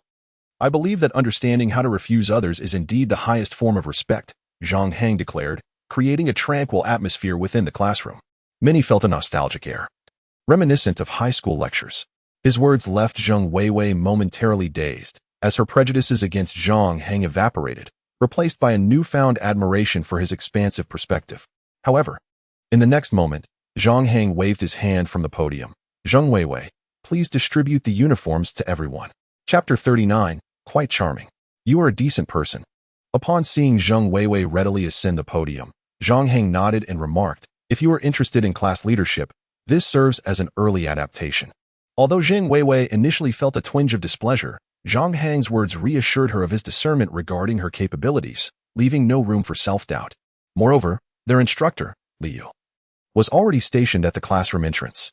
Observing Zhang Hang distributing military training uniforms, she remained silent, her gaze sweeping across the students. With her fair complexion and dignified, noble demeanor, she often left Ding Kai and others hesitant to meet her eyes. Zhang Hang crossed his arms and boldly cast a glance at Liu. In this new life, he vowed never to be associated with sycophants. From his perspective, Liu epitomized the exquisite, commanding woman of the moment. To pursue someone, one must not idolize her, but rather maintain a sense of normalcy. What women truly lack is not admiration, but rather the ability to be understood. Flickering images of various girls crossed his mind, prompting him to shake his head discreetly. Shall I distribute according to the list? When I call your name, please come forward to collect your military training uniform, Zhang Weiwei announced, clutching the roster. No need for such formality, Zhang Hang interjected, clapping his hands to garner the attention of the 60-odd classmates before him. All right, everyone, follow my lead. Those assigned to distribute the military uniforms, please raise your hands. We have a total of 21 sets. Good, that's enough. Zhang Weiwei, you can take these and hand them out. Zhang Weiwei bit her lip, casting a side glance at him. She couldn't deny that this method would be more efficient for distributing the uniforms, but why was it her responsibility to run around? Just follow this approach. Distribute the uniforms first while I discuss something with the instructor, Zhang Hang instructed earnestly. Understood, Zhang Weiwei promptly replied. Opportunities to showcase oneself in front of the instructor were rare, and she even noticed Wang Peng sitting below, his expression radiating envy. However, as the saying goes, a new ruler brings new subjects. Zhang Hang, being the temporary class leader, could decide who would take the spotlight. Instructor, I need to discuss a matter with you. Zhang Hang said as he approached Li Yu, gesturing toward the door. Li Yu's eyes flickered with curiosity as she followed him outside. Most students' gazes were fixed on the pair as they exited. Was their private conversation taking place so soon after their first encounter? What could they possibly be discussing? Zhang Hang truly was an anomaly, Sun Dong remarked, a mix of admiration and envy coloring his tone. At the entrance of the classroom, as Zhang Hang beheld the beauty of Li Yu within arm's reach, a surge of ambition ignited within him. Such a poised and regal figure exerted a profound impact on him. His ultimate aim in becoming class leader was merely to cultivate a closer acquaintance with Li Yu. Regardless of the outcome, simply gazing upon her would be a delight. Yet, Zhang Hang was astute, while harboring his own intentions. He maintained an expression of respect for the instructor. I have heard you are a doctor, a PhD in law, and another in financial economics, truly admirable. He remarked with an expression of longing. Li Yu's demeanor remained unchanged as she responded with grace. As long as you study diligently, it shouldn't be too challenging, should it? Haha. According to your understanding, it may not be difficult, but to others, it is undoubtedly a mark of genius. Zhang Hang smiled and remarked. I have heard that our instructor possesses exceptional piano skills and has participated in numerous large-scale events. They excel in virtue, intellect, physical fitness, aesthetics, and labor, earning the admiration of all the classmates. Thus, as we are meeting for the first time today, we hope to invite the instructor to join us for dinner this evening. Unfamiliar with Li Yu's temperament, Zhang Hang chose his words carefully and spoke slowly. Is it a class dinner? That sounds agreeable, Li Yu replied, glancing at her watch. What time does it commence? I cannot return to the dormitory too late. The university town can be a bit chaotic at night, and it is unwise to walk alone outside. After our Western cuisine class, we shall head over. The dinner will likely start around 5 and conclude by 6. I will ensure everyone is returned to campus afterward, Zhang Hang stated with a serious and responsible demeanor. Very well, I will leave the arrangements to you. Li Yu responded with a slight smile. Her smile was subtle, radiating a gentle charm reminiscent of a warm and understanding older sister. Understood, Zhang Hang replied lightly. Then casually inquired, Instructor, when might we have the opportunity to see your piano performance?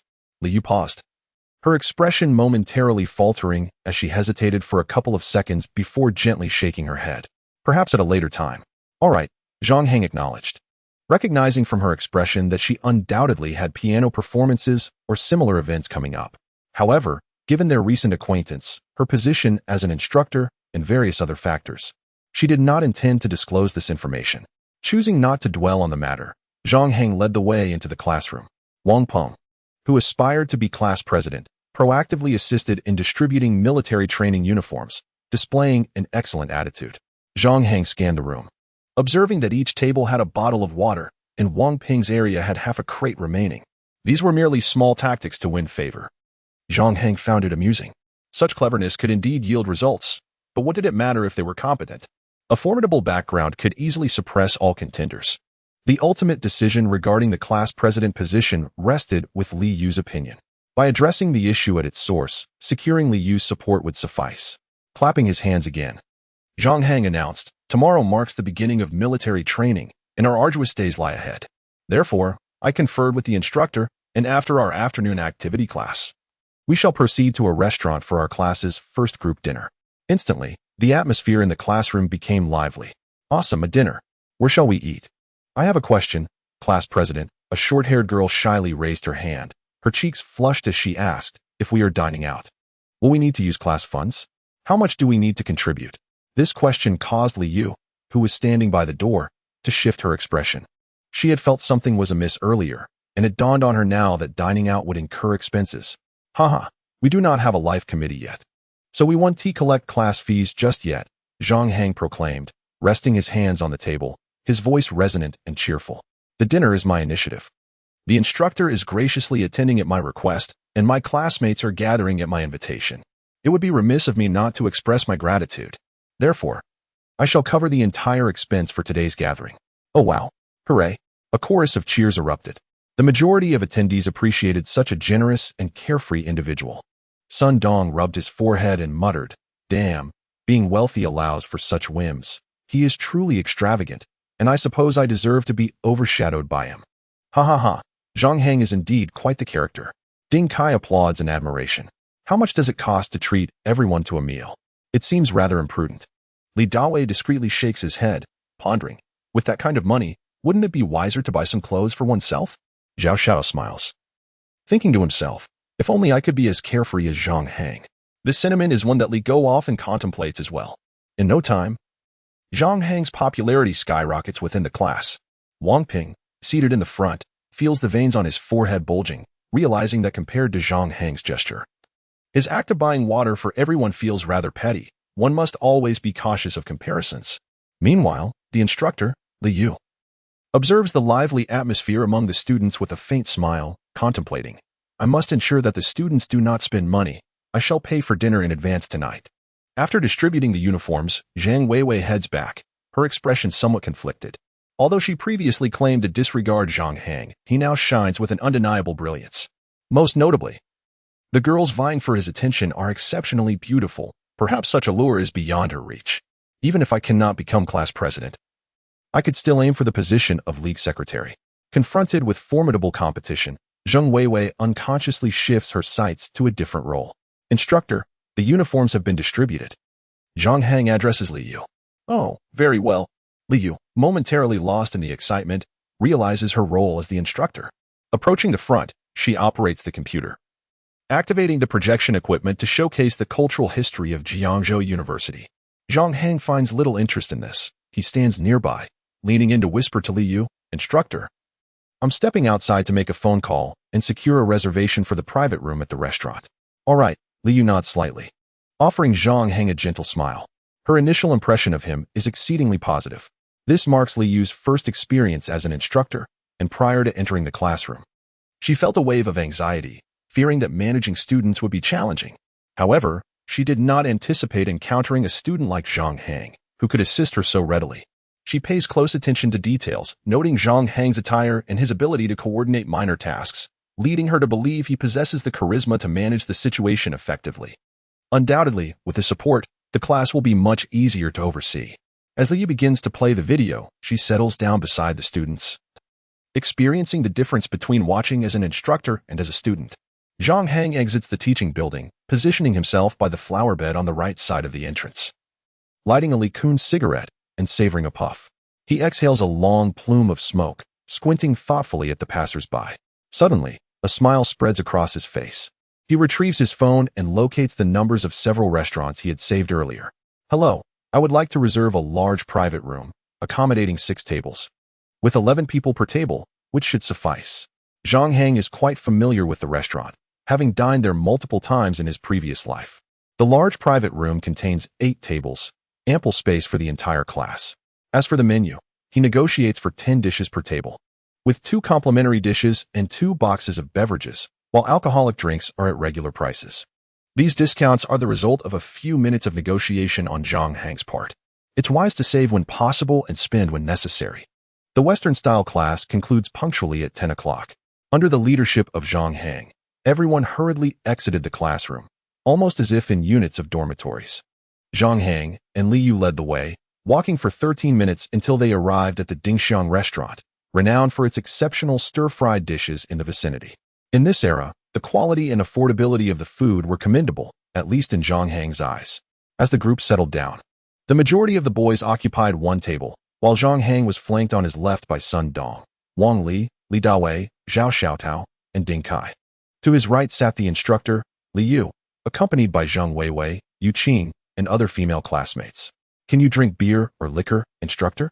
Zhang Hang inquired with a friendly tone. Can I have a soft drink? Li Yu replied softly. Alcohol is best enjoyed in moderation. Too much can be detrimental. So perhaps you should indulge sparingly. Zhang Hang chuckled lightly. Li Yu felt that refusing a drink might come across as disrespectful. So after a moment's contemplation, she said, Then I'll have a bottle of beer, please. Little handsome, Zhang Hang waved to summon a waiter, cheerfully instructing, Bring a case of snowflake beer to each table. If it's insufficient, bring more. Li Yu pondered for a moment upon hearing this. She realized she could not merely be a spectator. With a gentle smile, she declared, Each table shall have a maximum of 1 case of beer. Let us not overindulge. I hope today's gathering is filled with joy and smooth sailing. Her words prompted a chorus of agreement from the group. When the drinks were served, the atmosphere remained somewhat subdued, with the chatter still low. Zhang Weiwei and Li Yu engaged in quiet conversation, topics typical among women, which Zhang Hang chose not to interrupt. Moments later, the hot dishes and drinks arrived, and an unusual silence enveloped the table. Noticing this, Li Yu's heart rate quickened slightly. She was not one for social gatherings. She preferred to study, exercise, or play the piano at home. Li Yu was undeniably beautiful, her features exuding an air of nobility and elegance. Even in moments of embarrassment, her demeanor remained poised. She lightly touched Zhang Hang's arm, offering a soft smile. "You go ahead." "All right, everyone, look towards me and fill your glasses." Zhang Hang stood up, exuding confidence and warmth. Once everyone was ready, he smiled and began. "To put it simply, 3 months ago, we faced the college entrance examination with nervous hearts. We received our results, bid farewell to our high school friends, and set sail to Jiangzhou University, embarking on a new chapter in our lives. Just as flowing water is not hindered by stones, true friendship is not diminished by distance. In this precious and joyous time that lies ahead, may our reunion bring delight. Together, let us strive to maintain the integrity of our class." With that, everyone raised their glasses, toasting to the enduring nature of their friendship. And Zhang Hang concluded with a hearty cheer. Cheers. Instantly, the atmosphere ignited with excitement. The boys erupted in cheers, downing their drinks in one go, Li Yu included. After taking a hearty sip, she refilled her glass, stood up with grace and elegance, and, with a hint of a smile, said, "Zhang Hang has said it all. He is absolutely right. Let us collectively cherish our class and give our best." As the second round of drinks was consumed, the ambience grew even more exuberant. As the diners eagerly picked up their chopsticks and began to indulge in the dishes, Li Yu found herself increasingly drawn to Zhang Hang, appreciating his ability to navigate social situations with ease. Beyond Zhang Hang, she had memorized the names of several classmates, yet struggled to match them with faces, leading her to discreetly observe her surroundings. The students, still in the early stages of acquaintance, were unfamiliar with one another's backgrounds, interests, and hobbies. Their conversations meandered across various topics, from local delicacies to tales of romantic encounters, but a shared desire lingered. None wished to be outdone in their capacity for drinking. Even in defeat, maintaining dignity was paramount. Thus, everyone endeavored to consume their drinks, such as Zhao Xiaodao, whose face flushed crimson yet continued to drink heartily. Li Dawei, when toasting with others, sipped modestly, his gestures grand and generous. Sun Dong maintained a cheerful demeanor, casually engaging in light-hearted chatter with the girl beside him. Among those with a robust tolerance for alcohol, aside from Zhang Hang, were 2 male classmates who had consumed 2 or 3 bottles of beer with no visible effects. Li Yu, however, appeared less resilient. After 2 bottles, she felt a delightful haze enveloping her. The atmosphere was vibrant, and after approximately an hour, Li Yu excused herself to the restroom and took the opportunity to approach the counter to settle the bill. To her surprise, Zhang Hang had already taken care of it. The restaurant owner, upon seeing Li Yu, displayed an expression of astonishment. "Beautiful lady, which university do you teach at?" When had he made the payment? She had not noticed him leaving. Confused, Li Yu thought he had paid in advance, and I still need to reimburse him later. "No. You must return the money to him. I will pay for this meal," she insisted. "That wouldn't be appropriate." A few minutes later, Zhang Hang returned. "I haven't drunk too much, nor am I acting tipsy." Li Yu, with a look of determination, fixed her gaze on the owner. "Return the money to him. My payment would suffice, just the same." "You are quite stubborn." The dignified and graceful aura that Li Yu exuded made her display of irritation even more striking. Not only was the restaurant owner captivated, but Zhang Hang was equally taken by her charm. Under the influence of alcohol, she transformed into a rather endearing version of herself. Chapter 40. Wait for me, dogged admirer Zhang Hang. Why did you pay? Li Yu, having consumed approximately 3.5 bottles of beer, felt a gentle flush on her fair cheeks, her eyes shimmering with an alluring glimmer. In her slightly tipsy state, she found herself more talkative than usual. Upon seeing Zhang Hang, she furrowed her brow slightly, a look of feigned indignation crossing her face. "I am still here. Why are you paying? Do you see me as your advisor? I am no longer a student, you know. How could I allow you to pay?" "Ah, yes. In this moment, Zhang Hang nodded vigorously, unable to utter a single dissent. "And you haven't even started earning yet." "Ah, indeed. As I am new to being an advisor. You should assist me instead of presenting challenges." All right. So, please take your money back. I must cover this meal." All right. Why do I feel like you're acting a bit strange?" "Strange? Am I strangely handsome?" Zhang Hang gestured towards himself. Li Yu was momentarily speechless in her hazy state. She managed a slight smile. "Quite handsome. Her warmth and gentleness created a dynamic that straddled the line between advisor and student. Thus, their relationship could warm up more rapidly. However, Zhang Hang was acutely aware that it was limited to this. Should anything out of the ordinary occur, it would likely result in immediate estrangement. Gazing at the poised and dignified woman before him, Zhang Hang's ambition gradually intensified. The impact she had on him was incomparable to that of any other young girl. "Hurry up. Everyone is still waiting for me to drink," Liu urged. "Boss, please hand me the money," Zhang Hang chuckled. The proprietor nodded and handed Zhang Hang 3,000 in cash. In truth, Zhang Hang would never disclose his earnings to Liu, as such an act would be rather ostentatious. Subtlety in boasting is the most lethal. To voluntarily brag would be quite childish. When pursuing a beauty like her, one must not act with undue haste. Zhang Hang smiled and said, "May I call you sisterly in private? After all, we are not that far apart in age." Liu hesitated for a moment, then replied, "That's fine," thus slightly bridging their relationship. In a short span of time, Zhang Hang left a profound and favorable impression on Liu, which was sufficient for him. "Sisterly, it seems your drinking capacity is quite commendable," Zhang Hang remarked playfully. "Indeed," Liu nodded. "Actually, I am quite good at drinking. It's just that my friends have said otherwise." "They are gravely mistaken," Zhang Hang laughed heartily. "You are absolutely right," Liu smiled.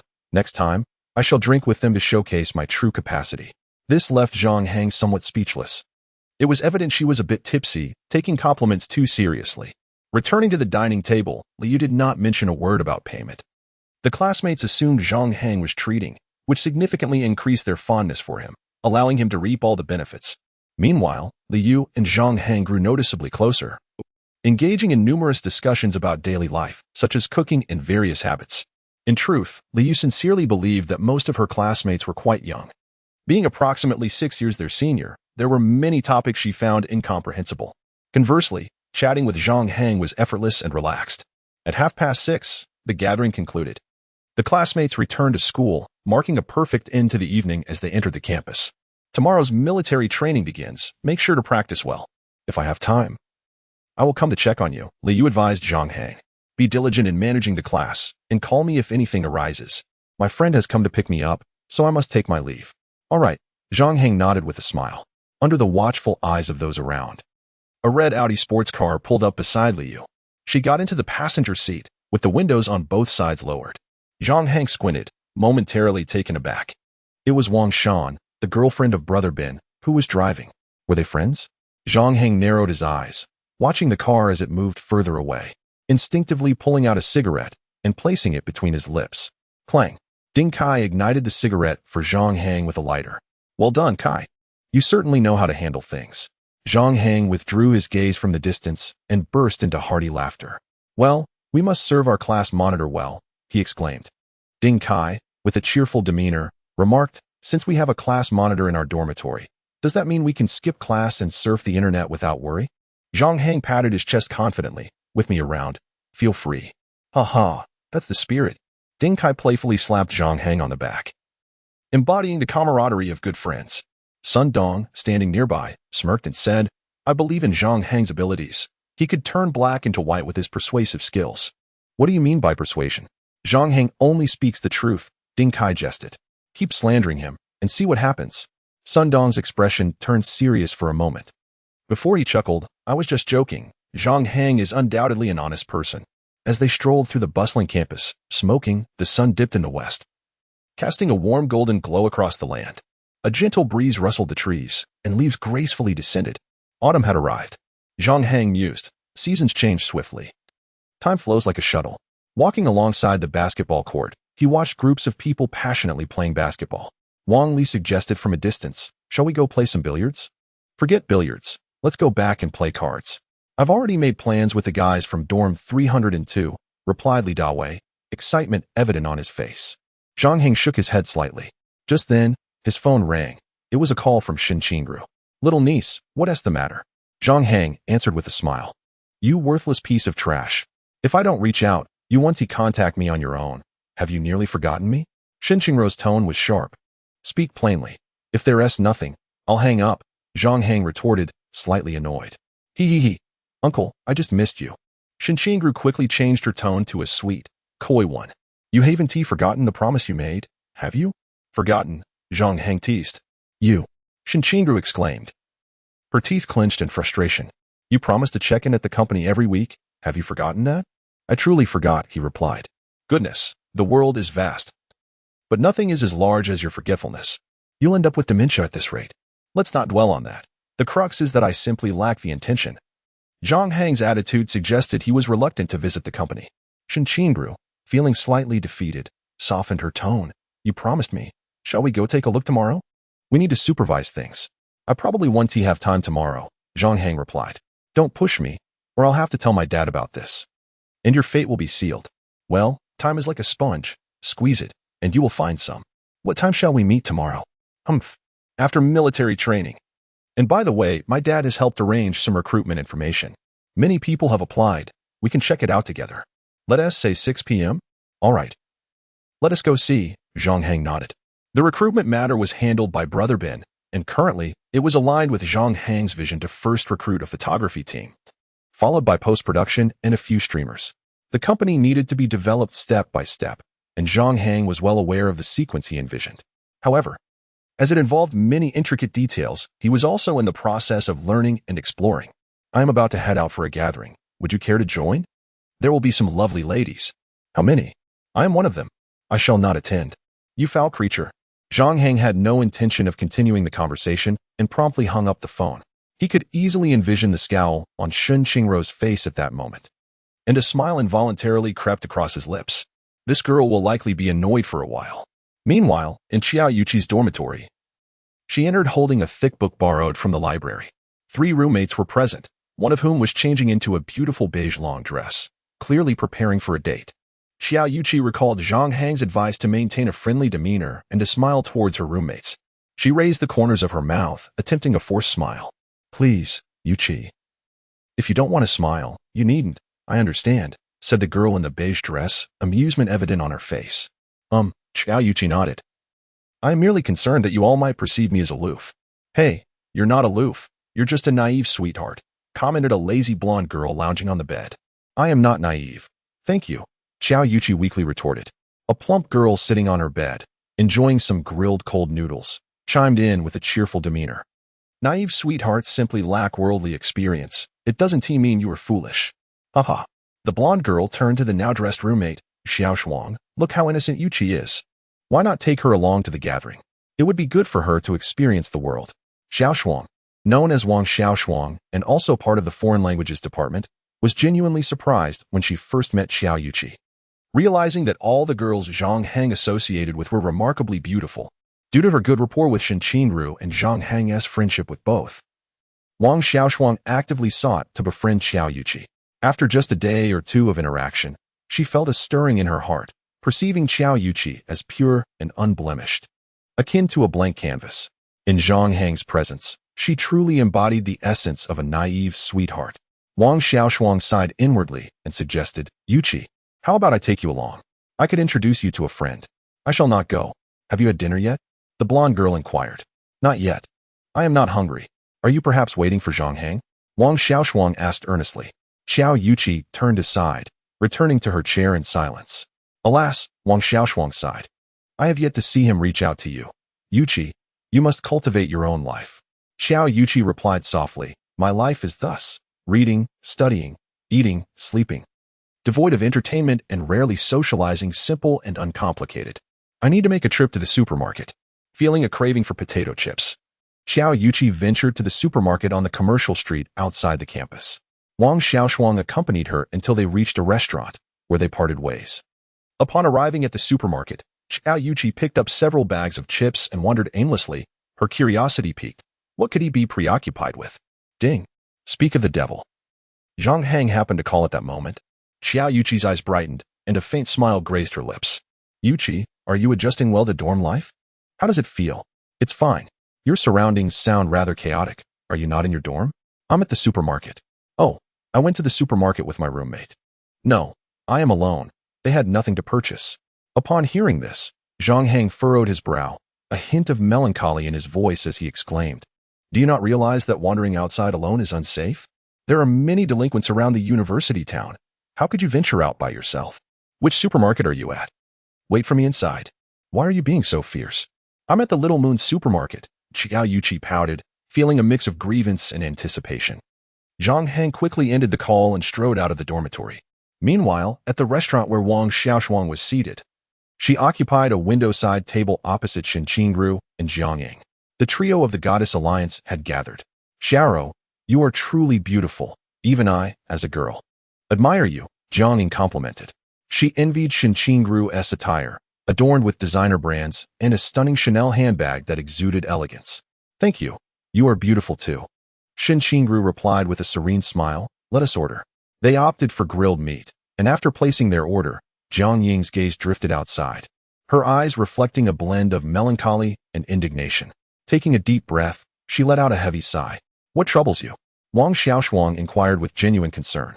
Indeed, Jiang Ying replied, resting her chin on her right hand. I am vexed by a scoundrel. A scoundrel?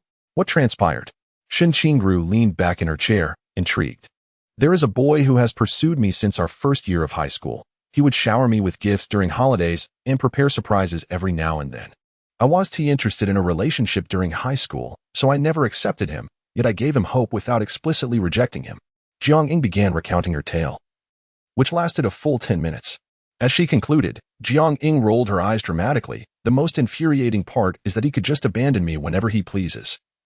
He is nothing but a complete sycophant. From what you describe, he truly is a sycophant. Shen Qingru remarked disdainfully. You are seeking a boyfriend, not a sycophant. In my opinion, you should have rejected him sooner. However, I must admit I have never encountered a sycophant. I am quite curious about what they are like. What else could he be but repulsive? Just the thought of him angers me. And the most detestable part is that he is at Jiangzhou University, Jiang Ying said, forcefully cutting a piece of steak.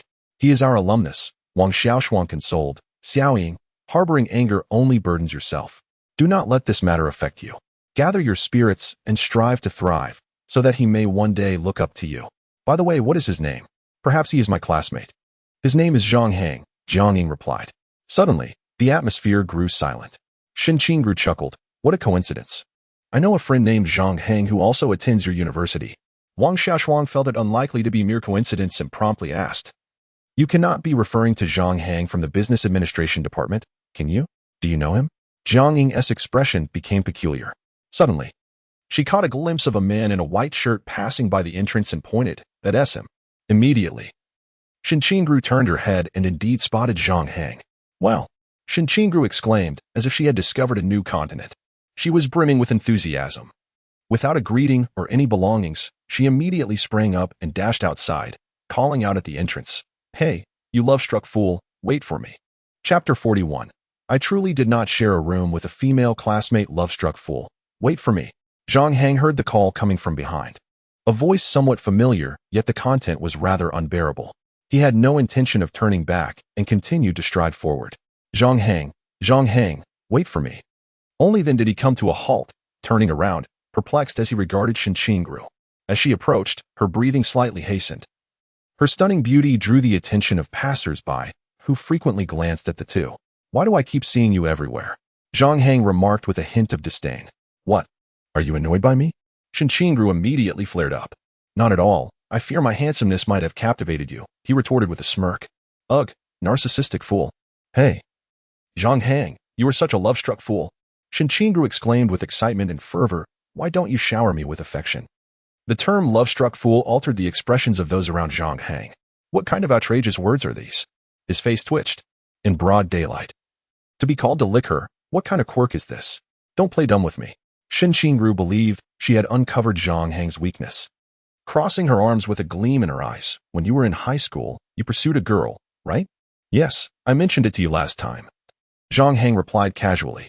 The girl you pursued is named Jiang Ying, correct? Shen Qingru inquired with a knowing look.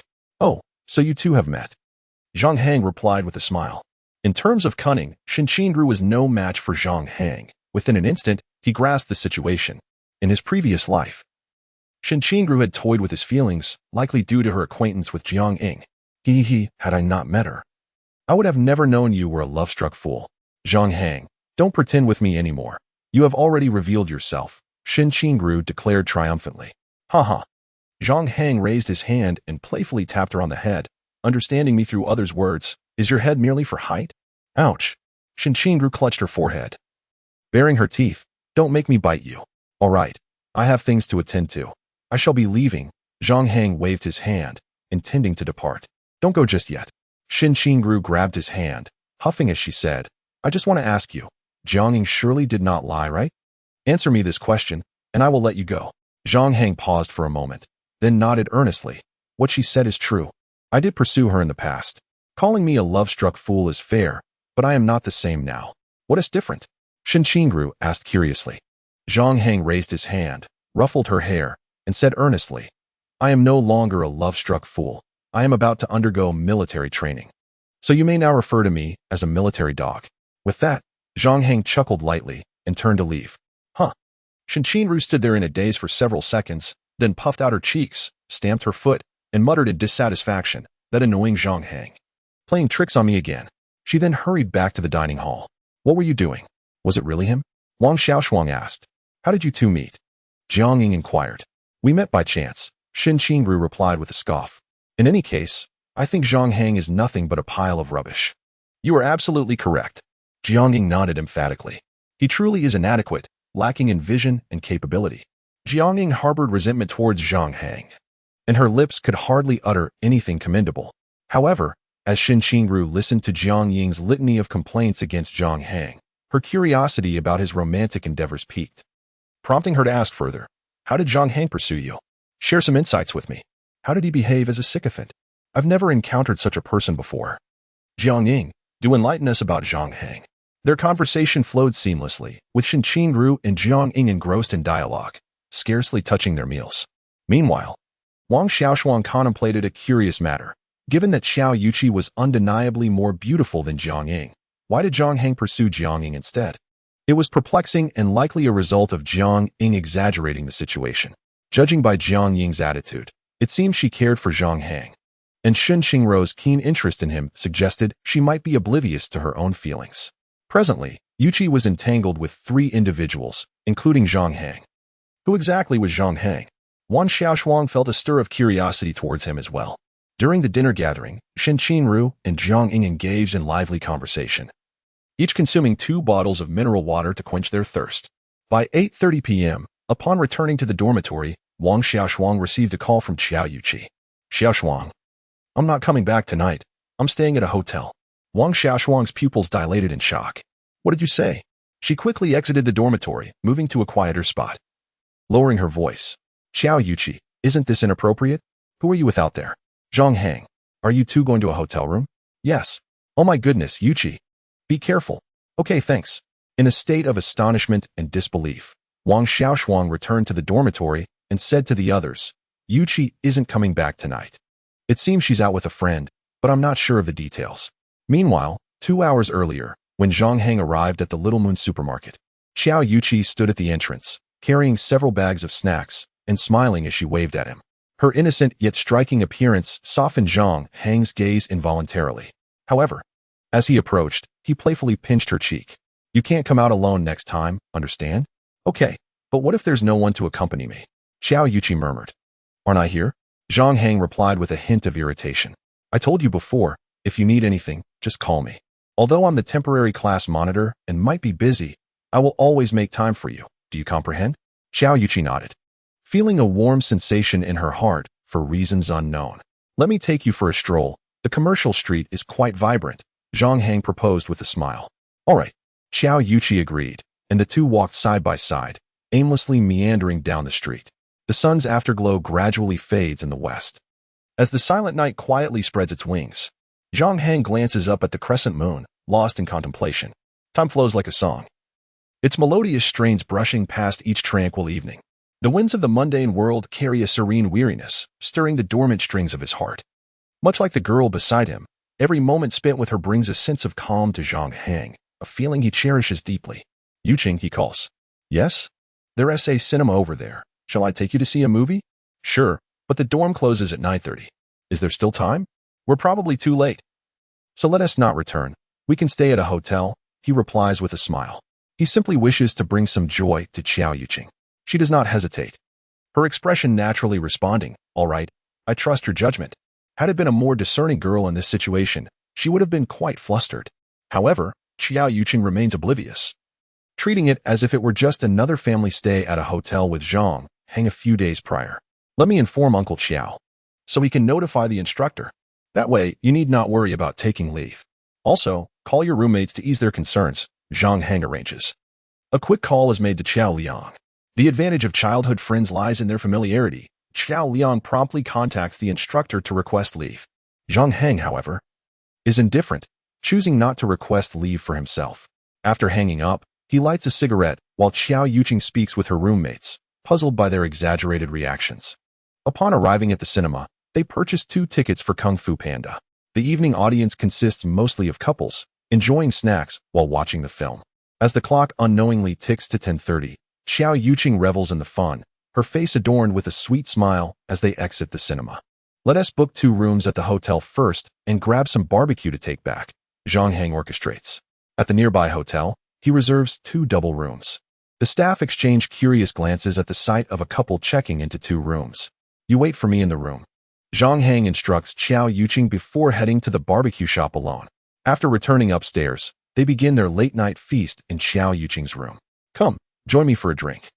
Zhang Hang invites, pouring himself 3 bottles of beer while Qiao Yuqing opts for a bottle of cola. Wait, we have a health check tomorrow morning. Are you sure it's wise to drink? She queries thoughtfully. Indeed, just a little, he chuckles. We're young and in great health. What is there to fear? On the morning of the 2nd, the new students undergo their health check, with formal military training commencing at 1:30 in the afternoon. Yuqing, remember when we first met? You were undernourished? He reminisces. Not at all. I was just a bit on the chubby side, she laughs. Regardless, you were undeniably adorable. Zhang Hang, you've become so much more handsome. You weren't like this before. Of course, they say girls transform dramatically, but so do boys. As they indulge in barbecue and drinks, Zhang Hang savors this beautiful moment to the fullest. To speak candidly, the streets of the university town are rife with ruffians and delinquents. So it is advisable to refrain from venturing out alone. Be sure to call me next time, do you understand? Zhang Hang, having finished his drink, reiterated this warning. Yes, I understand, Qiao Yuqing replied obediently, nodding her head. Coincidentally, as her words fell, a cacophony of shouts erupted from outside the window. You scoundrel, don't you dare run. Zhang Hang drew Qiao Yuqing to the window, where they beheld a group of 7 or 8 tattooed men aggressively pursuing 2 individuals down the street. Did you see that? Zhang Hang pointed outside, speaking earnestly. You must remember what I told you. The university town has become quite chaotic in recent times, having experienced such turmoil in his past. He recalled an incident where a group of thugs entered a CAF, and upon spotting a long-haired male student who displeased them, they slapped him several times and dragged him outside for a beating, all for merely looking unsatisfactory. This compelled Zhang Hang to reiterate his warnings, fearing that the naive Qiao Yuqing might fall victim to such bullying. With a solemn expression, Qiao Yuqing nodded. All right, I'll remember. Enough, go to sleep. Be sure to call me in the morning. Zhang Hang waved his hand and retreated to his own room. Having a decent tolerance for alcohol, he had consumed 3 bottles of beer with only a slight buzz. Zhang Hang exhaled a long sigh as he sat in a chair, lighting a cigarette and gazing quietly out at the street. After a while, around 11:30 at night, he casually scrolled through his phone. The group chat was filled with trivial chatter from all corners, lacking any substance, so he skimmed past it. What caught his attention, however, was a message from Shen Qingru that read, lick dog, lick dog, lick dog. Zhang Hang, why don't you lick me? Hurry up and lick me, stop pretending. You've licked Zhang Hang for 3 years. You owe me 6 years at least. Zhang Hang, are you asleep? Hang Hang, why are you ignoring me? Dear, you scoundrel. Filthy dog poop, don't let me catch you. Hello, why don't you answer my calls? What on earth are you doing? He noticed a dozen missed calls. More than half from Shen Qingru. The last message was sent 2 minutes ago. Upon seeing this, Zhang Hang couldn't help but chuckle, replying, Little niece, are you performing stand-up comedy? Truly successful. Uncle is laughing thanks to you. Huh, you finally showed up, lick dog. Call me military dog. Oofed, Zhang Hang. Just accept that I'm your lick dog. Zhang Hang replied with a smile. Even a day will suffice. Hee hee, we want to endure that hardship. Can't you just beg a little? Cute face, what do you think? Oh, it's the simplest thing, gifts, breakfast, and all that. You're such an old lick dog, this shouldn't be difficult for you. You know far too little. Jiang Ying calls me a lick dog. But she has cried in front of me twice. My nonchalance is beyond her comprehension. They continued their lively exchange of messages. chatting until the clock struck 3 in the morning. After a long pause with no reply from Zhang Hang, Shin Qingru concluded that he must have fallen asleep. Humph, I'm still awake, and he goes off to sleep. What a scoundrel. Shin Qingru found herself unable to sleep, and out of sheer boredom, she decided to peruse her chat history from the beginning. Little did she know that this seemingly innocent action would lead her to a startling realization. Certain phrases in the messages struck her as peculiar, and after several readings, she finally discerned the alternative connotation of a particular word. Her cheeks flushed a deep crimson, and a tingling sensation coursed through her body. Goodness, if these words were to be misconstrued, it would be utterly outrageous. As the night quietly slipped away, the following day, Zhang Hang took Xiao Yuqi out for breakfast before returning to school. By the time they reached the dormitory, it was already 7:30, and Sun Dong and the others had donned their military training uniforms and were busy tidying their bedding. Zhang Hang is back, Zhao Xiaodao greeted with a shy smile. Oh well, you're back? Li Dawei remarked with a mischievous grin. How was it last night? Was it enjoyable? What do you mean by enjoyable? Zhang Hang replied, a look of confusion crossing his face. Heh, no need to play coy, Li Dawei teased, pretending to see right through him. In truth, he was utterly clueless. Come on. Sun Dong interjected, stepping closer. Zhang Hang, how can you still claim to be a virgin? On the very first day of school, you went off to a hotel? Are you even human? He fancied himself a romantic guru, yet upon entering university, he found himself overshadowed by Zhang Hang's escapades. Impressive, Ding Kai chuckled, giving a thumbs up. But be careful, Zhang Hang. They checked the dorms last night. If you stay out too late, the instructor might find out. Oh, Zhang Hang nodded nonchalantly. When he changed into his military uniform, his tall stature, coupled with his sharp features and a hint of a roguish charm, rendered him strikingly handsome, overshadowing his peers. As they gathered on the playground, Zhang Hang organized the class's formation. Wearing military uniforms put their physiques and appearances to the test, allowing their beauty to shine through during this time. Moments later, Li Yu, clad in a flowing light yellow dress, approached gracefully, standing at approximately 1.72 meters. She appeared quite statuesque. As she reached Zhang Hang's side, she glanced at the class formation before stepping closer to him, her voice low as she remarked, the student council mentioned that you skipped dormitory hours because you were out with a girl. Zhang Hang raised an eyebrow but did not contest this, for it was indeed the truth. Try not to stay out too late in the future, Li Yu advised, casting him a sidelong glance. All right. Zhang Hang replied with a nod. Seeing his prompt agreement, Li Yu hesitated for a moment, then lowered her voice even further. Also, I think it would be wise for you to be cautious regarding certain matters. Zhang Hang maintained his composure, asking, what matters? Li Yu bit her lip, her dignified demeanor wavering as she hesitantly articulated. It's just that we've all learned about the dynamics between men and women. You understand what I mean, right? Zhang Hang feigned ignorance, softly inquiring, sisterly, what are you implying? After a brief pause, Li Yu felt compelled to remind him that engaging in such activities so soon could lead to complications. Just don't let anything serious happen. Focus on your studies. Zhang Hang felt a sense of helplessness. I assure you, I did not spend the night with any female classmates. Chapter 42, Military Training. Zhang Hang, appointed as the temporary class leader, garnered admiration from Li Yu for his adept handling of situations, prompting her to offer him additional advice. She pondered for a moment, recognizing the necessity of maintaining her authority as a counselor, and adopted a serious expression. Zhang Hang, should you ever skip a night again, I will have no choice but to inform your parents. I shall overlook this incident, but consider it a final warning. Understood. Haha. Thank you, Li Jia. Zhang Hang replied with a subdued smile. Li Yu's visage, voice, and demeanor radiated an air of elegance and nobility, even as she issued such a warning. Her tone remained remarkably gentle. They engaged in conversation for a while. Under the auspices of the student council and several mentors, a throng of students exited the campus, forming a long procession headed towards the hospital. Meanwhile, the foreign language department's group had yet to depart. Wang Xiaoshuang whispered to Qiao Yuqi nearby. We occupy 2 separate rooms. Qiao Yuqi responded to Wang Xiaoshuang's inquiry with a natural expression. Isn't that quite normal? Wang Xiaoshuang, unsure of how to articulate her thoughts, contemplated for a moment before saying, however, I believe it would be prudent to minimize outings to avoid any gossip among our classmates. Qiao Yuqi paused for 2 seconds, then shook her head. It's fine. Let them talk. I won't hear it anyway. Wang Xiaoshuang sighed inwardly. sensing that Xiao Yuqi would rather endure gossip than refuse to spend time with Zhang Hang. It seemed that apart from Zhang Hang, she was disinclined to socialize with others. Aside from 2 group dinners, Xiao Yuqi usually returned to the dormitory alone for her meals. Do you particularly like Zhang Hang? Wang Xiaoshuang inquired. She felt compelled to warn Xiao Yuqi that Zhang Hang was entangled with Shenqing Gru and to be wary of potential heartache. What does it feel like someone?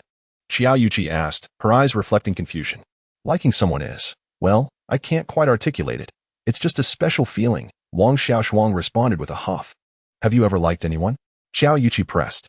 Not yet. Wang Xiaoshuang shook her head. I've been focused on my studies since childhood. I'll consider it in college. You haven't experienced it yourself, yet you would advise me? You might mislead me. Xiao Yuqi smiled faintly. Ah, well, Wang Xiaoshuang sighed helplessly. Sensing that Xiao Yuqi was somewhat naive, I still wonder what the relationship between Xiao Rou and Zhang Hang truly is. I'll ask her when I see her next. Wang Xiaoshuang mused quietly. At Sheng Engineering University, Shenqing Gru trudged into her classroom, yawning and appearing quite fatigued. Upon entering, she overheard murmurs among her classmates. The goddess has arrived. Shenqing Gru is truly beautiful. I want to pursue her. Most of the chatter, she noted, was instigated by male classmates eager to express their feelings.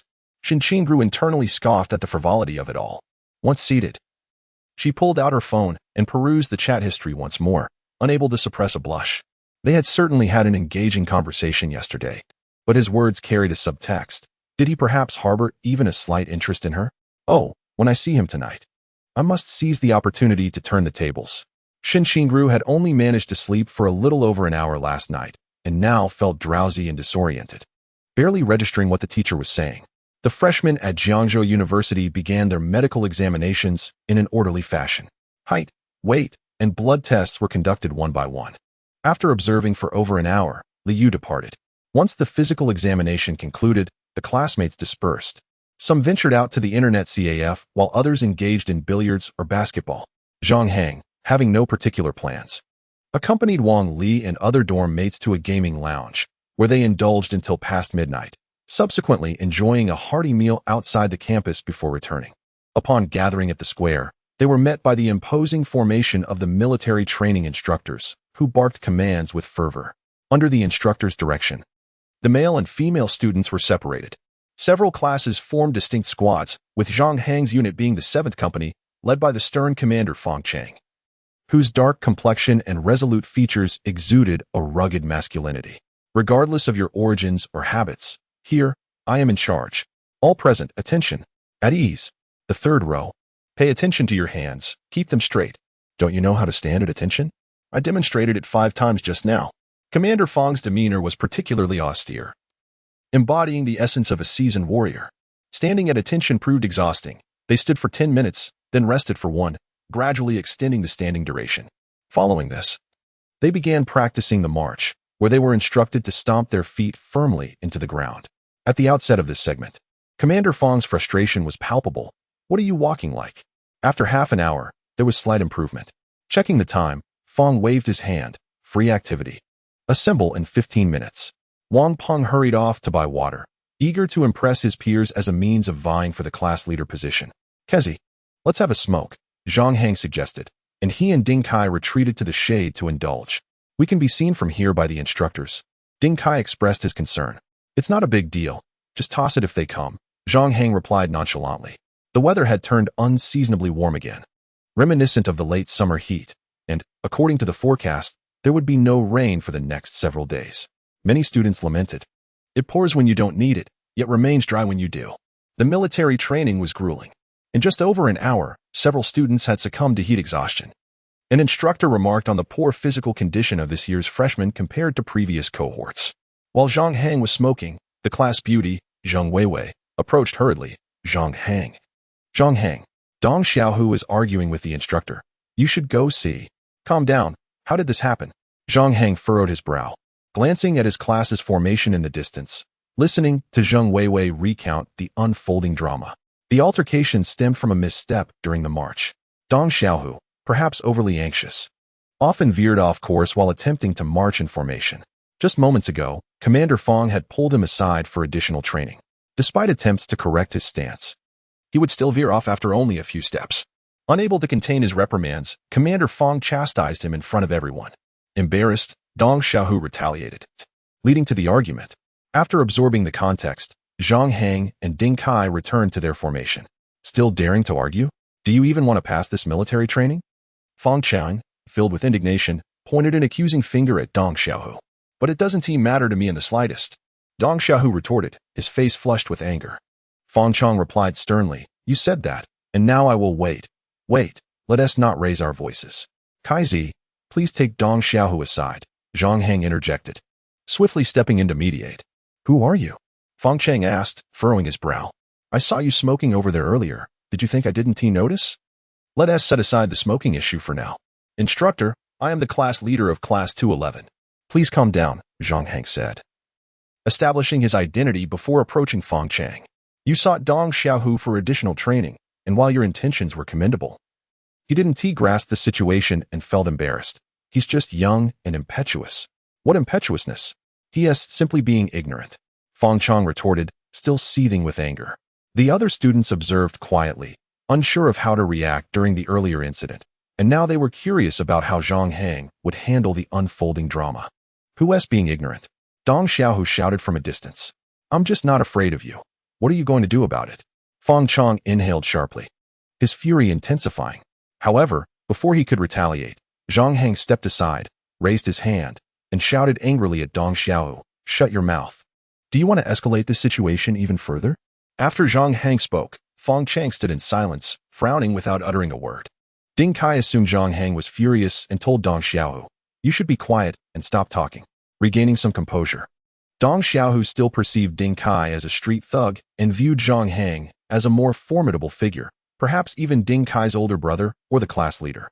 In his impulsiveness, he didn't fear the instructor, but he felt a twinge of apprehension toward Ding Kai and Zhang Hang, fearing a potential beating.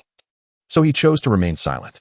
Once the atmosphere settled, Zhang Hang approached the instructor and spoke softly. The young man is a bit hot-headed. I hope the instructor can be more forgiving. I believe this incident is not solely his fault. Your attitude seems rather rigid. I think we shouldn't measure students by the standards of your team. Fong Chang frowned. If you all truly train well, would I be so angry? Thus, we should take it slow, Zhang Hang replied with a smile. In our team, there are some who are physically weak. Many are in suboptimal health. Just look at Dong Xiaohu. His face is as red as an apple. Although I'm not a medical professional, under emotional stress, there is a risk of cerebral hemorrhage. His few words significantly reduced Fong Chang's anger. Indeed, why should he be overly stern with students? If something unfortunate were to happen, it would fall upon his shoulders. Furthermore, Zhang Hang gestured towards the instructor's team in the distance and lowered his voice. Instructor, you wouldn't want your superiors to see you arguing right after your arrival, would you? Fong Chang glanced at Zhang Hang sideways, remaining silent. How about we have Dong Xiaohu apologize to the instructor? Zhang Hang suggested. With someone providing comfort and another ready to apologize, both dignity and face were preserved. And a way out was presented, thus gradually easing Fong Chang's expression. Zhang Hang noticed this and nodded slightly before swiftly moving to Ding Kai's side. Dong Xiaohu, why act so impulsively? You must realize that you are part of Class 211. If you offend the instructor, the entire class will suffer, Zhang Hang said calmly, fixing a steady gaze on Dong Xiaohu. At this moment, Dong Xiaohu had also calmed down. In a fit of anger, one can act impulsively, disregarding the consequences. But now he felt a twinge of regret and fear. If he truly failed his military training, it would be quite troublesome. What should I do? Dong Xiaohu muttered. Class monitor, could you possibly intercede on my behalf? Zhang Hang felt a surge of amusement. With Dong Xiaohu's cooperation, the matter would be much easier to resolve. I've conveyed everything to the instructor. If you apologize, we can put this behind us, Zhang Hang said, patting Dong Xiaohu on the shoulder. All right, lead the way. Dong Xiaohu nodded in agreement. Zhang Hang guided him back to the instructor. Lowering his head, Dong Xiaohu said, Instructor, I was impulsive earlier and should not have retorted. I apologize. Fong Chang remained silent, his gaze sweeping over the crowd of students. Suddenly, he proclaimed, perhaps my attitude was inappropriate, but you all must endure. I do not wish for our team to be at the bottom. If anyone performs poorly, I will address it. Everyone, assemble.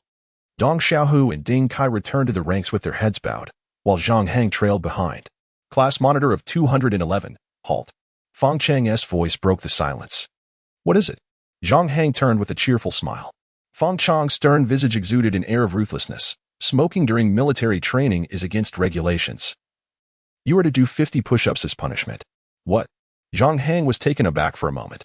Laughter erupted among the classmates. As they witnessed Zhang Hang in a rare moment of humiliation, particularly Ding Kai, who was stifling his laughter, quickened his pace to rejoin the ranks. Instructor. The cigarette was given to me by Ding Kai. I am merely an accomplice. Please lessen my punishment. In a fleeting moment, Zhang Hang threw Ding Kai under the bus. Ding Kai stepped forward. The iron-willed instructor summoned Ding Kai back. You two will each do 50 push-ups together. Come on, everyone, let us give them a round of applause. To their surprise, the stern instructor encouraged the crowd, leading to thunderous applause. Not far away, Zhang Weiwei couldn't help but tease with a laugh. Serves you right. Under the gaze of their classmates, Zhang Hang and Ding Kai squatted side by side, beginning their push-ups. After completing a dozen or so, fatigue set in. Ding Kai muttered, Zhang Hang, I thought you were a respectable person. Turns out you're just a dog. Zhang Hang chuckled. A good brother shares in hardship. As for enjoying fortune together? That's uncertain. Damn, I feel like throttling you. Just so you know, today won't end until I've had 2 bottles of Red Bull. They both laughed heartily. For those unaccustomed to exercise, 50 push-ups posed a significant challenge. After finishing, Zhang Hang's arms and abdominal muscles were sore. Returned to formation. The instructor wasted no time allowing them to rest. Upon rejoining the ranks, they stood at attention, followed by training and marching until 5 o'clock in the afternoon. The first day of military training came to a close. All the students headed back to their dormitories, intending to change into their own clothes before heading out. I'm drenched in sweat, Zhang Hang remarked as he retrieved a change of clothes from his wardrobe. I'm going to take a shower. Anyone want to join? The shower facilities were located at the swimming pool. While others remained lethargic, Wang Li and Li Dawei busied themselves arranging a card game, soon attracting a few individuals from other dormitories eager to join. Zhang Hang, on the other hand, retreated alone to take a shower. Throughout this period, his mind was preoccupied with the impending interview scheduled for 6 o'clock that evening. The media company was on the verge of launching, and the gaming company required his attention as well. Contemplating deeply, Zhang Hang mused that enlisting internet celebrities to promote the game would undoubtedly serve as a significant source of income for him. Thus, when it came to game development, he could gather a few skilled professionals along with several interns from his university to minimize costs without impeding progress. Furthermore, it appeared that the university had policies in place to support student entrepreneurship, which he needed to explore further in the near future. After finishing his shower, Zhang Hang donned a fresh outfit, a simple white t-shirt paired with light blue jeans and white sneakers. Upon returning to the dormitory, he neatly placed his discarded clothes aside, only to find the others engrossed in their card game. Li Dawei was animatedly arguing with another student, creating a chaotic atmosphere in the room. Zhang Hang cast a brief glance before deciding to exit the dormitory. As he approached the school gate, he lit a cigarette and dialed Shin Qingru. After a few moments, Shin Qingru, clad in a pink tracksuit, sprinted towards him. Zhang Hang, you old sycophant, how could you flatter others, but not me? She teased, wearing a cap and sunglasses, making a playful face at him. Without waiting for his response, she led the way, exclaiming, let us go. Today we shall play the role of interviewers. Chapter 43. The interview. The university is indeed filled with many young women. Walking along the street outside the campus, they encountered a multitude of vibrant young men and women, all exuding the essence of youthful exuberance.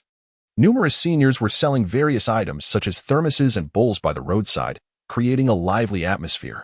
Shin Qingru tilted her head slightly, her pride evident as she retorted, but the most beautiful girl is right beside you. Ha ha ha, what are you laughing at? Nothing. You jerk, are you mocking me? You're overthinking it. I simply state facts. You old sycophant. Now we are like military dogs, ready to bite when we see a beautiful woman. Then why don't you bite me? Hee hee. What? Do you think I'm not beautiful? As Shin Qingru began to bristle, showing her teeth in a mock snarl, Zhang Hang couldn't help but smile at her rosy lips and exquisite features. A rabbit doesn't eat the grass near its burrow. You're simply not my type. Humph. What about Xiao Yuqi? She is also nearby. Why are you nice to her but not to me? Shin Qingru pouted in dissatisfaction. Zhang Hang's expression shifted slightly. Did Wang Xiaoshuang tell you something? It seems Xiao Yuqi has shared her dormitory matters with you. Of course, she replied, rolling her eyes. TCH. Shin Qingru's displeasure was palpable. Wang Xiaoshuang had indeed informed her about Zhang Hang and Xiao Yuqi, primarily to caution her about Zhang Hang's close relationship with his neighbor, urging her to be cautious. However, upon hearing this news, Shen Qingru felt a pang of jealousy. This scoundrel Zhang Hang had pursued Jiang Ying for 3 years, frequently taking Xiao Yuqi out for outings, all while treating her disdainfully. Why was that? After all, they were supposed to be excellent collaborators. I have a gathering on the night of the 10th. You must accompany me. Shen Qingru spoke with an authoritative tone. There was no time to waste. Zhang Hang initially declined her request. The rationale behind his frequent refusals was quite simple. Shen Qingru was strikingly beautiful, whimsical, and possessed an unparalleled allure that could ensnare any man.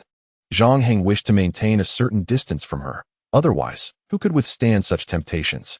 Little did he know that his words would infuriate Shen Qingru completely. Her voice escalated several octaves as she glared at him and exclaimed, "Zhang Hang, I have given you my first kiss. Are you still going to reject me?"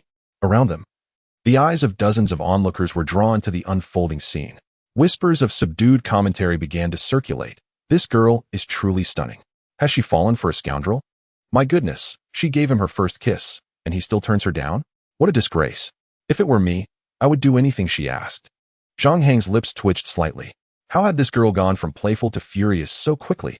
He lowered his gaze to meet Shen Qingru's, noticing the shimmering waves in her eyes. If he rejected her again, the young lady might even shed tears. She seemed a bit out of sorts. Zhang Hang discerned that Shen Qingru was not her usual self. Had he known that she had only slept for a little over an hour the previous night, he might have understood better. Shen Qingru was currently in a dazed state, one in which she could easily doze off in a chair.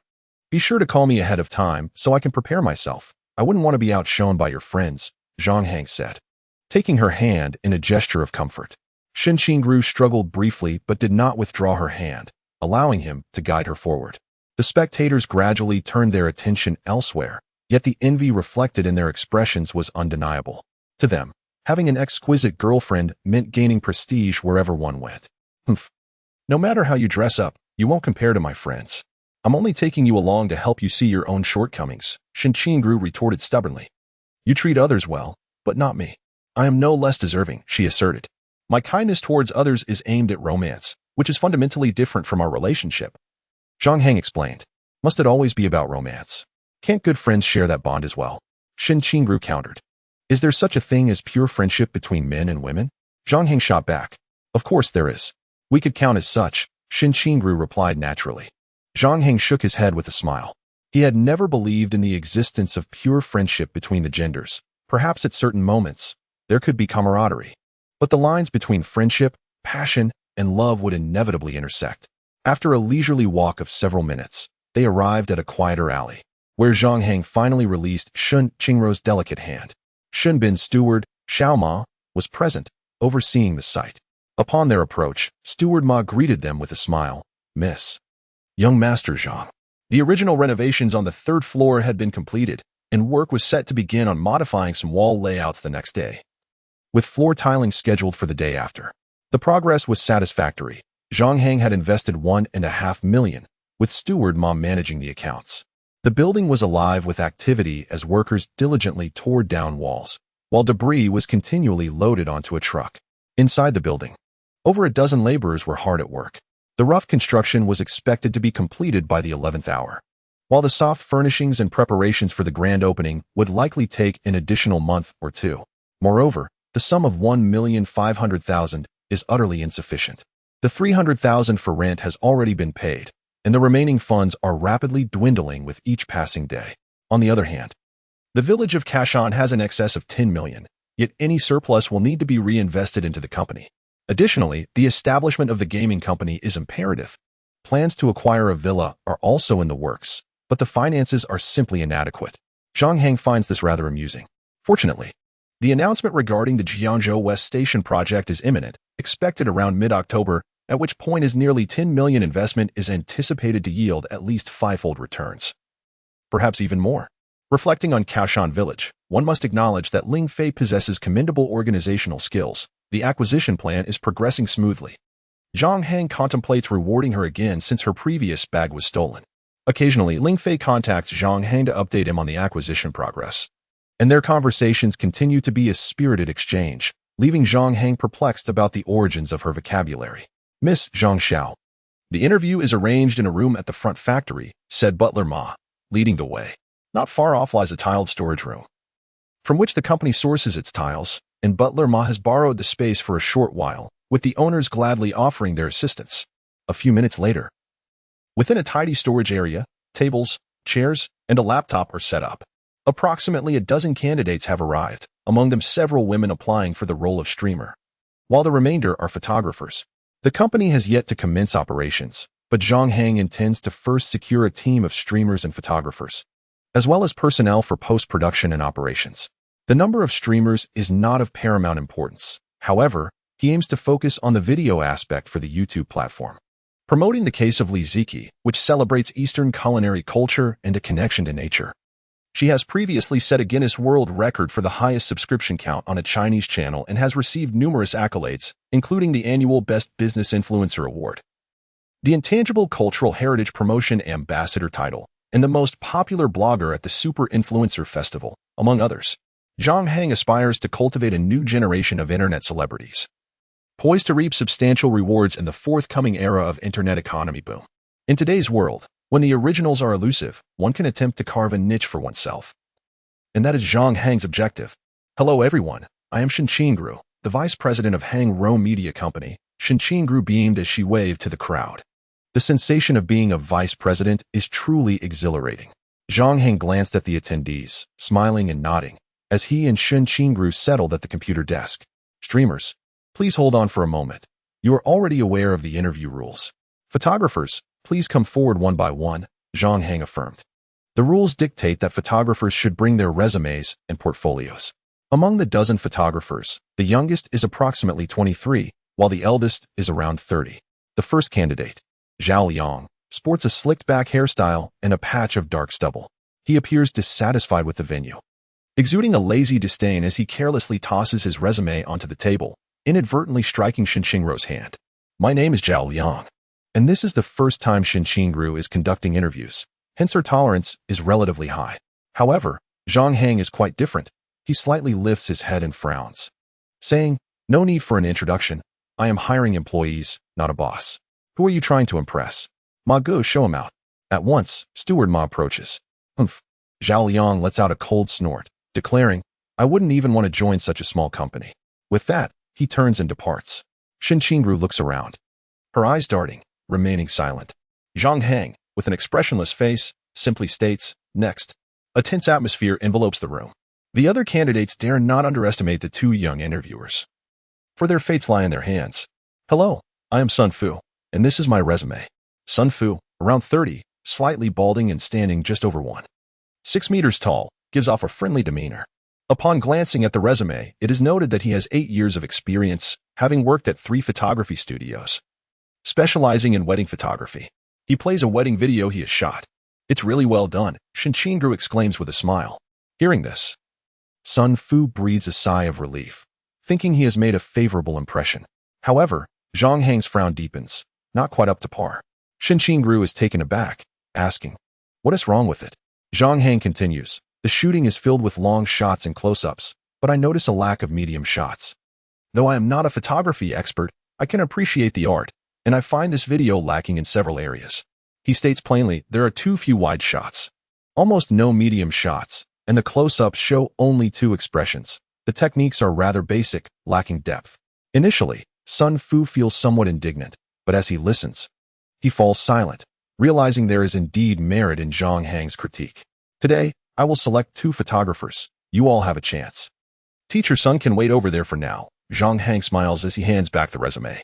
The other candidates feel a mix of hope and despair. Today, they must impress to secure one of the 2 available positions. Yet Zhang Hang's keen eye for flaws makes the opportunity feel elusive. Not quite right. Poor. Lacking in detail, Steward Ma feels a jolt of anxiety as he observes. These candidates were specifically sought after for their modest renown in the industry, yet here, they are met with outright rejection from Zhang Hang. Young Master Zhang, I sense your standards are exceedingly high, Steward Ma remarks with a smile. They have all been in the industry for at least 6 years. A man chuckles, indeed, young Master Zhang, if you deem us lacking, then who qualifies? All eyes turn to Zhang Hang, uncertain if he is one who aims too high yet delivers little. Leaning back in his chair, He retrieves a cigarette, igniting it and taking a deep drag, releasing a plume of smoke as he smiles and says, I have recently been in contact with two individuals, Wang Wu and Tang Jianfeng. At the mention of these names, the room falls into a hushed silence. They are evidently prominent figures within the photography realm. Sun Fu, with a grave expression, remarks, I know Tang Jianfeng. I met him once. He is the vice president of the Qing City Photographers Association, a member of the National Photographers Association, the Folk Photography Association, and the In-Province Photographers Association. His work, Life's Major Events, won the gold medal at the Northern Photography Competition. Very well, Sun Fu. You and Lu Jia stay behind. I regret to inform the others. Zhang Hang has retained 2 photographers. Apart from the 3 female hosts, the rest have departed. Sun Fu, do you possess Tang Jianfeng's phone number? Zhang Hang discovered information about 2 individuals online and recalled that Tang Jianfeng was known for a remarkable work titled Galloping Horses in his previous life. The choice lies between the 2, yet Zhang Hang has a particular preference for Tang Jianfeng. The inclusion of such a talented photographer is essential for producing classic works that withstand market scrutiny. I have a group chat that includes Teacher Tang. Let me check for his phone number. Sun Fu recited the number. Upon acquiring the contact, Zhang Hang stepped outside, cigarette in mouth, to make the call alone. Minutes later, he returned. How did it go? Did you strike a deal? Shin Qingru inquired eagerly. No, he declined. Zhang Hang replied with a resigned smile. What shall we do now? Success is born of effort, Zhang Hang chuckled. I shall reach out to him more frequently. A chance to persuade him will surely arise. If all else fails, I might pay him a personal visit. Having his contact information is already a pleasant surprise. In good spirits, Zhang Hang grinned broadly. Ah, 3 lovely ladies. Come over and meet. Has Brother Ma briefed you on the rules concerning the female hosts? We anticipate opening around November. Our office building is currently undergoing renovations. I have arranged your first task, create several food-related videos in a nearby mountain village. Teacher Sun, please ensure the videos capture the essence of the experience. As they conversed in front of the computer, Zhang Hang outlined the video's requirements and the desired ambience. Steward Ma would coordinate the filming locations and travel expenses, albeit a demanding undertaking. Brother Ma, I appreciate your assistance lately, Zhang Hang said, shaking hands with Steward Ma. Young Master Zhang, you are too kind. By the way, there will be over 20 candidates for the host auditions next week. Is the timing still set for the weekend? Indeed, having finalized the arrangements. They anticipated a return home for rest, but one of the women casually asked, does the company provide meals and accommodation? This question prompted Zhang Hang and Shin Qingru to exchange glances. After a moment's contemplation, Zhang Hang replied, meals are not included, but accommodation can be arranged. However, arranging lodging would entail additional responsibilities of finding suitable housing. Consequently, Zhang Hang and Shin Qingru promptly visited 2 nearby residential complexes and successfully rented 5 apartments. By the time they completed these tasks, the clock had struck 9 in the evening. In the living room of one of the apartments, Zhang Hang stood with hands on hips, surveying the surroundings. How shall we manage the dormitory? Shin Qingru inquired as she subtly approached him. With only the 2 of us at the company, I could personally invest in some bunk beds. Would it be acceptable for us to manage the dormitory? Since the vice president is willing to spend, that sounds agreeable, Zhang Hang teased with a smile. Ha! Take that, you scoundrel. Shin Qingru approached, suddenly raising her hand to press it against Zhang Hang's face. Her palm was coated in dust, a remnant from wiping the television earlier. Seeing the handprint on his face, Shin Qingru burst into laughter. Goodness, you are too audacious. Zhang Hang crouched down, brushing his hand against the dust on the ground before rushing forward. Shin Qingru's startled exclamation echoed. Oh no, wait. Zhang Hang, don't come over. The dust on the floor caused Shin Qingru to slip, and she fell back onto the sofa, with Zhang Hang following closely behind, pinning her beneath him. However, this time their lips did not meet. They were merely inches apart, each able to feel the other's breath. Zhang Hang gazed into Shin Qingru's eyes, captivated by her dazed expression and the exquisite contours of her face so near to him. Calm down. A fierce impulse to kiss her surged within him, as if an inner voice continuously urged him. Go ahead, kiss her. Her lips must be so soft. Yet, recalling Shin Bin, Zhang Hang compelled himself to regain composure, hastily pushing himself up and standing, turning to light a cigarette.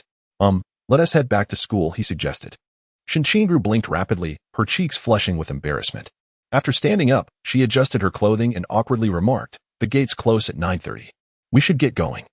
Zhang Hang nodded in agreement. As they departed the rented room and walked under the streetlights, Xinqingruo's mood soon lightened, and the two engaged in casual conversation. Time seemed to slip through their fingers, and before they knew it, they had reached the school gates. I'm leaving now, you scoundrel, Zhang Hang. Xinqingru playfully pinched his waist before quickly dashing away. As she glanced back with a smile, her beauty was illuminated by the dim light, etching itself into Zhang Hang's memory like a tender seed ready to sprout. Chapter 44. You truly bring me pride. The campus at night was tranquil and cool.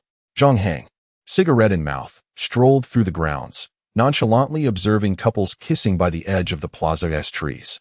Such fervent affection, he mused, his mind involuntarily drifting back to the earlier scene in the rented room, where he had been so close to Xinqingru, nearly succumbing to impulse. It was a true test of willpower. Taking a deep breath, Zhang Hang sought to redirect his thoughts. With recent graduates now required to complete internships, it was imperative to expedite the establishment of a gaming company. He pulled out his phone and called Xin Bin. Brother Bin, I need a favor. Could you ask Brother Zhou to pick me up tomorrow or the day after? The friend he found last time seems reliable, and I'd like to handle a few formalities. Establishing the company's paperwork wouldn't be difficult. A virtual office could be applied for, eliminating the need for a physical address at this stage. Moreover, my status as a student is advantageous. I recall that the Provincial Engineering University offers substantial support to entrepreneurial students, and Jiangzhou University should be no different, as he contemplated while walking. His serious demeanor lent a unique charm to his sharply defined features, capturing the attention of a few passing senior girls who exchanged playful remarks. There's a handsome young man. Should we ask for his contact information? In their hesitation, Zhang Hang had already walked far ahead. Upon reaching the dormitory, the sounds of passionate voices could be heard from the third floor, suggesting a heated argument within. Inside room 301, there were a dozen or so individuals gathered. Wang Li, Li Dawei, and 6 other residents of the dormitory were engrossed in a game of Texas Hold'em. The table was strewn with an abundance of coins, a few large red bills, and several packs of cigarettes, while the floor was littered with a dozen cigarette butts. In front of Wang Li lay 48 yuan worth of Su Yin cigarettes, and he graciously distributed them among the group, even with the window ajar. The dormitory felt like a surreal paradise. Zhao Xiaodao, lying on the bed, covered his face with a blanket, choking on the smoke, yet he dared not voice his displeasure. Sitting nearby, Ding Kai observed the scene, hesitant to join the fray as his pockets were nearly empty. Losing his living expenses was not an option.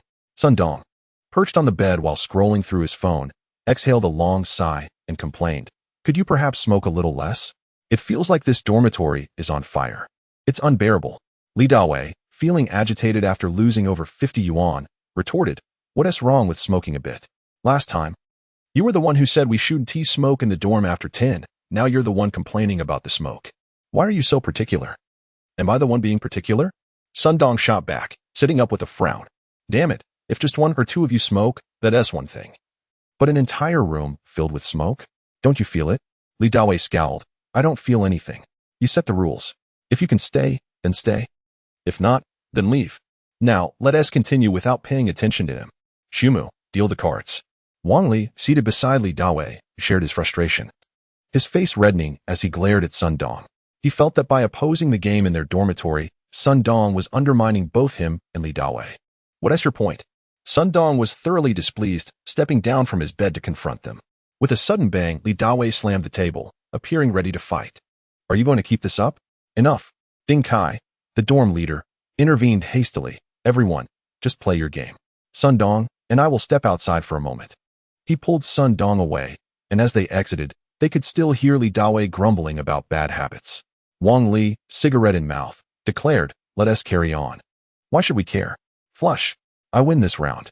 Ding Kai sighed, realizing the atmosphere was too smoky. He himself refrained from smoking, but the haze from the other dormitory was suffocating. Zhao Xiaotao emerged from the dorm, covering his mouth and nose, instinctively holding his hand in a delicate manner. "It feels like there's no air in here. Ding Kai, you really need to do something about this. If it continues like this, it's truly unbearable." Ding Kai's expression was conflicted. He often boasted that he could handle anything, but when faced with issues in his own dormitory, he felt trapped between a rock and a hard place. If he intervened, Wang Li and Li Dawei would be displeased. If he did nothing, the air quality was indeed intolerable, making both rest and study a challenge. Just as Ding Kai wrestled with his dilemma, he spotted Zhang Hang approaching from the stairwell. "Hey, Zhang Hang, come here quickly," Ding Kai exclaimed, as if seeing a savior, and hurried to greet him. Zhang Hang lit a cigarette, and, while smoking, listened as they explained the situation in detail. It appears that during their high school years, they were under strict parental supervision, and upon entering university, they behaved like untamed wild horses. Zhang Hang chuckled softly. "I'll go take a look." He walked back to the dormitory alone, and as he opened the door, a cloud of smoke billowed out from within the room. "Oh, Zhang Hang is back." Wang Li greeted him with a smile. "Come join us for a bit." "Come play with us," Li Dawei said politely. "Class monitor," the others chimed in with their greetings. "Sure, let us play for a while." Zhang Hang, with a genial demeanor, sat down and retrieved his wallet from the wardrobe, revealing several thousand yuan in red bills along with some loose change. The others felt a rush of excitement at the sight. If one could win a few hundred yuan, that would be exhilarating, especially Li Dawei, who looked particularly eager. "Come on, deal the cards. The minimum bet is 1 yuan, and the rest no cap on the maximum. Zhang Hang, you understand the rules, right?" Li Dawei explained eagerly. Zhang Hang nodded, receiving his cards. His highest card was a 9, and he casually wagered 10 yuan. Previously, the bets had been modest, usually 1 or 2 yuan. But Zhang Hang immediately raised the stakes, causing most of the players with poor hands to fold. Observing everyone discarding their cards, Zhang Hang revealed his hand. "It seems you all lack courage." Li Dawei's expression stiffened. "You bluff quite well." As the second and third rounds unfolded, the stakes increased, and often more than 2 players held strong hands, allowing for larger investments, resulting in a competitive atmosphere. Zhang Hang patiently awaited his opportunity. After a quarter of an hour, Ding Kai and the others glanced back to see Zhang Hang fully immersed in the game, leaving them speechless. "Our dormitory is finished," Sun Dong sighed. If Zhang Hang were to take charge, he felt there might still be a chance, but once he took the lead, a chaotic lifestyle would surely follow.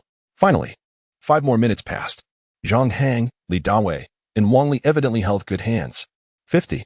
Li Dawei gasped, raising the stakes. "That is too small to be interesting." 100. Zhang Hang grinned as he placed his red bills on the table. Wang Li, gazing at his flush, hesitated, calculating his living expenses, and ultimately decided to fold. "I'm out," he said, inserting his cards back into the deck. "I'll call 100. Li Dawei pulled out 500 yuan from his pocket. 100. Zhang Hang continued to match the bet. He could afford to lose. He had the capital to experiment. Losing a few rounds would be inconsequential. Conversely, Li Dawei could not afford to lose. A single defeat would cost him everything. Now, Li Dawei was clearly caught up in the moment, his face flushed, and he continued to call. In just a few rounds, he had wagered all his hundreds. He quickly retrieved 300 yuan from his right pocket to continue betting. Ultimately, with a crimson complexion, he had to borrow money from Wang Li. Wang Li handed him 500 yuan. As the betting reached its climax, Zhang Hang suddenly raised the stakes. "I bet 1,000. A hush fell over the table. Li Dawei was taken aback. How could he possibly match that? He had just set aside 200, preparing for a final showdown, and now his opponent had wagered 1,000, which meant he would need 2,000 to reveal his cards. Isn't that a bit excessive? Li Dawei gritted his teeth. "Zhang Hang, you can't play like this." Others also urged. "Class monitor, we are all classmates. A little playful banter is fine, but isn't this gambling at this age? Let us just call it off." Some felt the atmosphere was overly tense. Zhang Hang, with a smiling demeanor, remarked, "My wager is entirely within the rules. If you cannot match it, you may forfeit." "I cannot fold this hand. Who among you can lend me some money?" Li Dawei displayed a determined expression, intent on confronting Zhang Hang to the end. The others, however, were unwilling to lend Li Dawei any money, glancing left and right, but no one produced cash. Zhang Hang observed Li Dawei with amusement. He held 3 nines, and if he lost, it would not matter. Li Dawei, out of options, gasped as he looked at Zhang Hang. "I owe you 2,000. Shall we reveal our cards?" Normally, if Zhang Hang refused, Li Dawei would have no recourse, but the game would surely reach a stalemate. Zhang Hang casually nodded. "All right, let us reveal. I have 3 5s. A triplet." Li Dawei slammed his cards onto the table, ready to claim the money. "Apologies, but I have 3 9s. Zhang Hang cheerfully revealed his hand and subsequently collected the money. Li Dawei's complexion flushed crimson. He was panting, visibly distressed. His living expenses were depleted, and he still owed Zhang Hang 2,000. Having barely begun the semester, he had already played himself into a corner. What would he do from here? What excuse could he use to ask his family for money? Li Dawei, come out and talk. Zhang Hang led Li Dawei away from the dormitory to the end of the corridor. Li Dawei sensed a glimmer of hope for negotiation and asked somberly, "What do you want to discuss? Are you satisfied with your loss today?" Zhang Hang smiled faintly.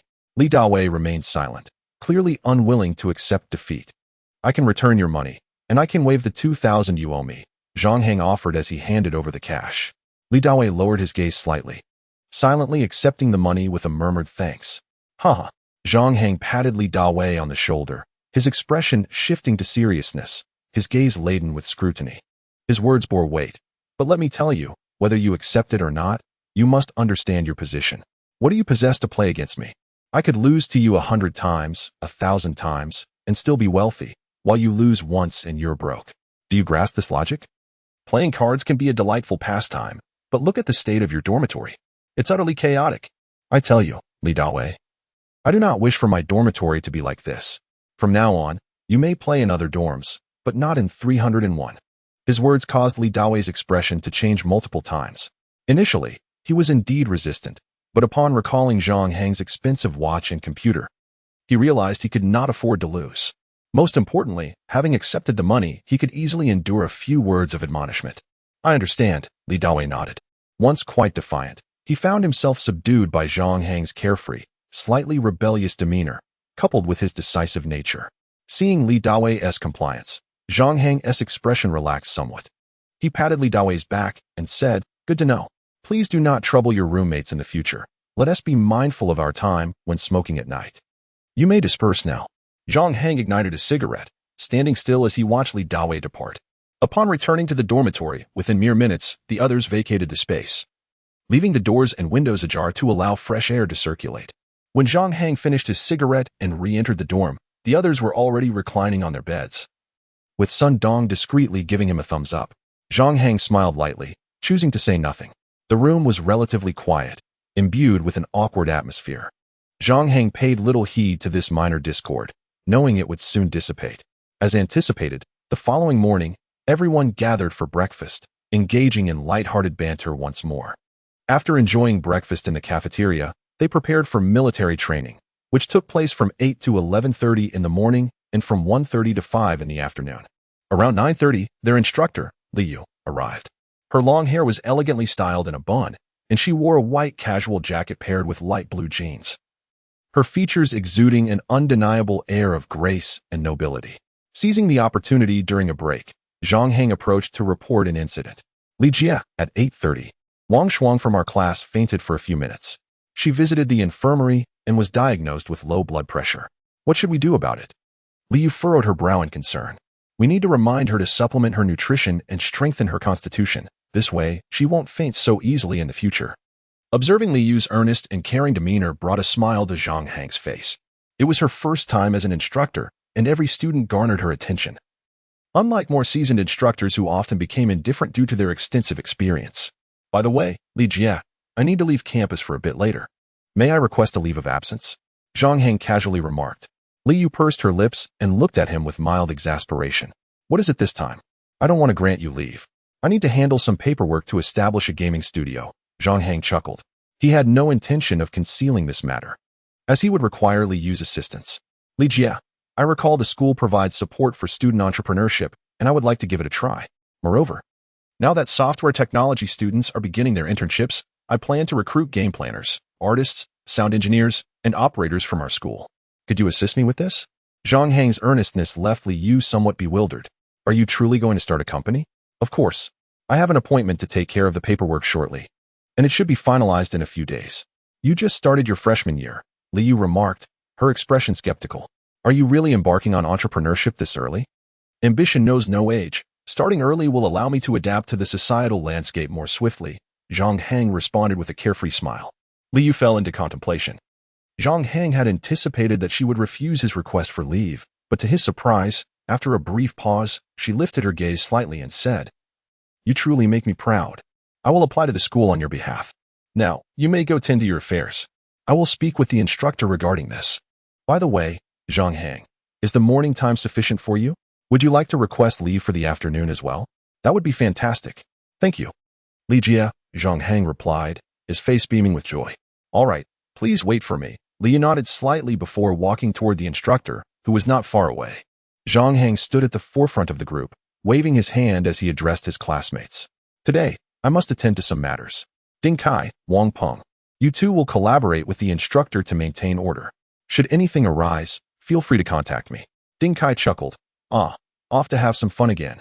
Wang Peng, however, remained silent, harboring no fondness for Zhang Hang.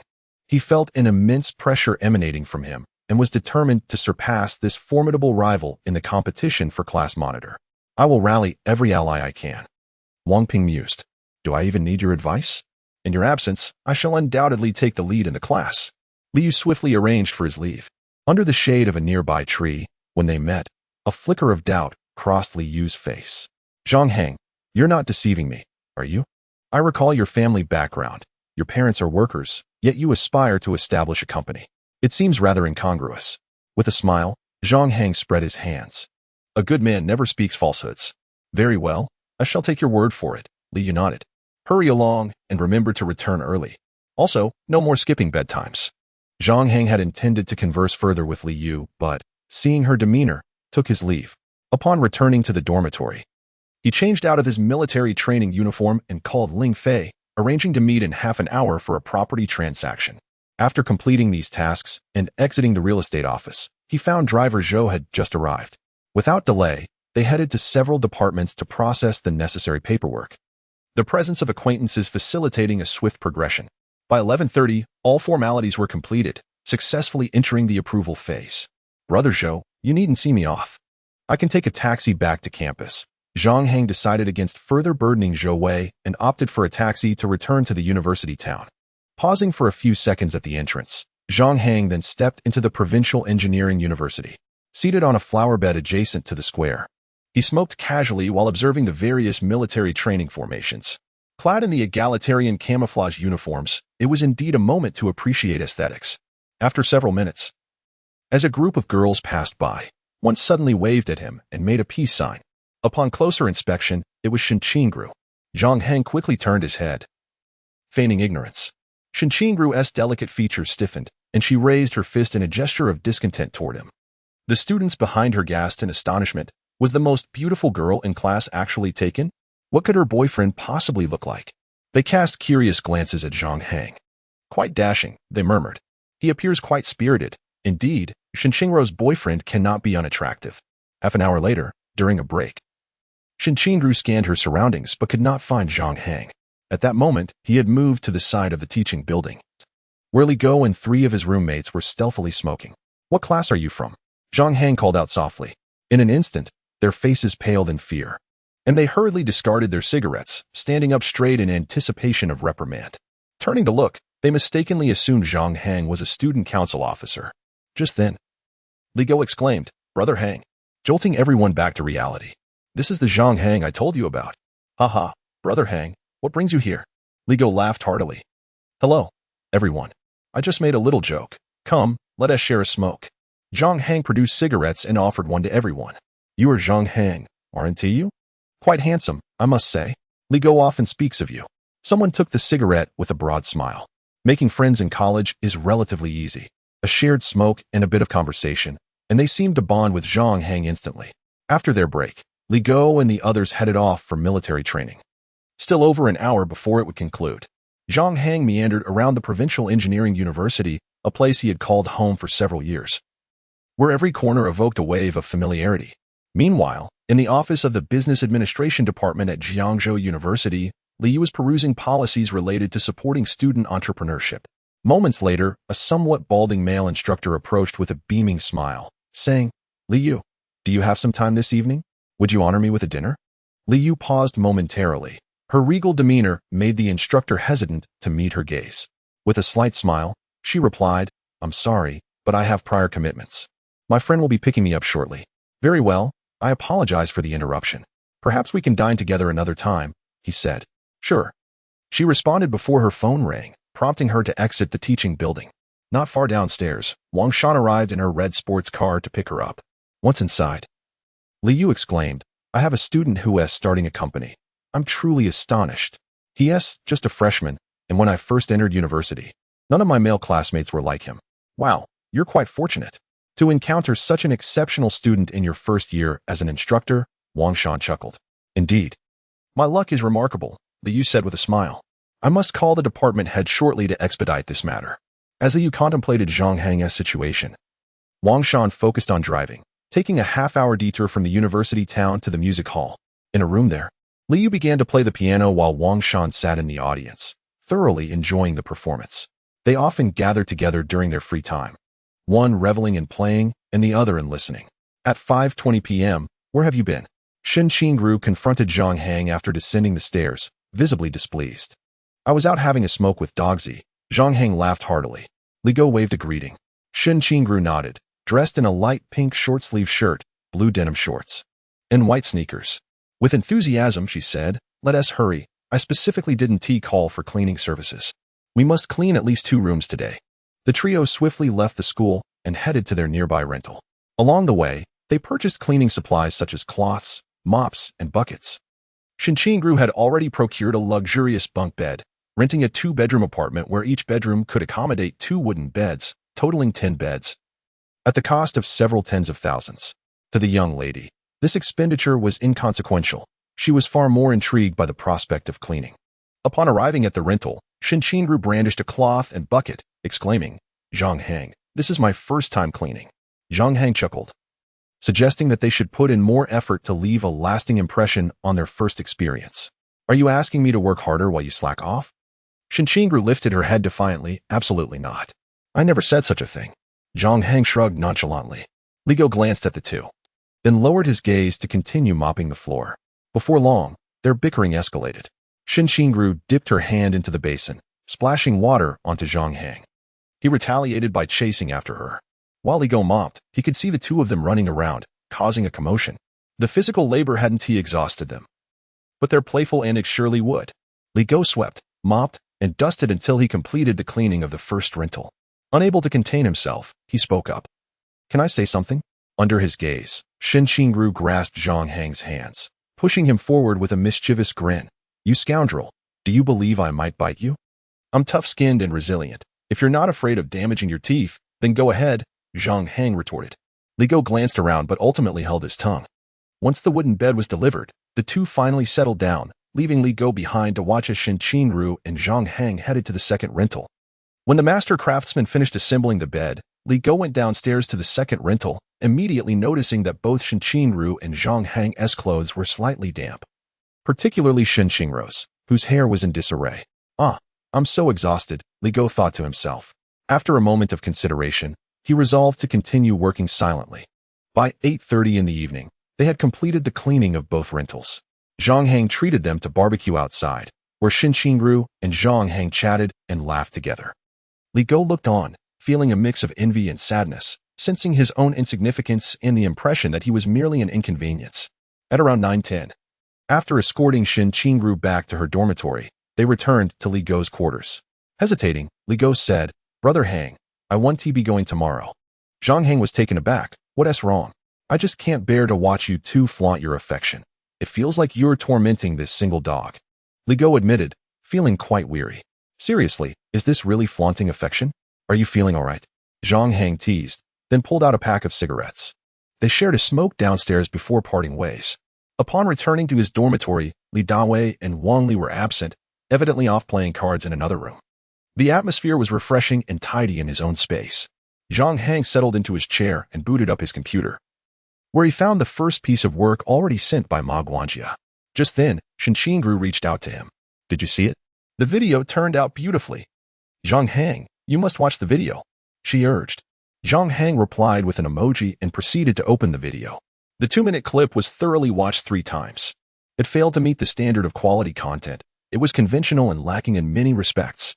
Zhang Hang stared at the screen, furrowing his brow as he fell into contemplation. After pondering for a while, he retrieved his phone and dialed Tang Jianfeng once more. Upon connection, he began to express his intention but was met with rejection. This was already the 7th time Zhang Hang had called. "I'll give it one last try. If it fails, I'll have to reach out to someone else," he thought, feeling a twinge of regret. However, some matters are often beyond one's control. After a moment of contemplation, Zhang Hang sent the video to Tang Jianfeng's email, accompanied by a few words. "Hello, Teacher Tang. I am Zhang Hang, the founder of Jiangzhou Media Company. It is with utmost sincerity that I reach out to you.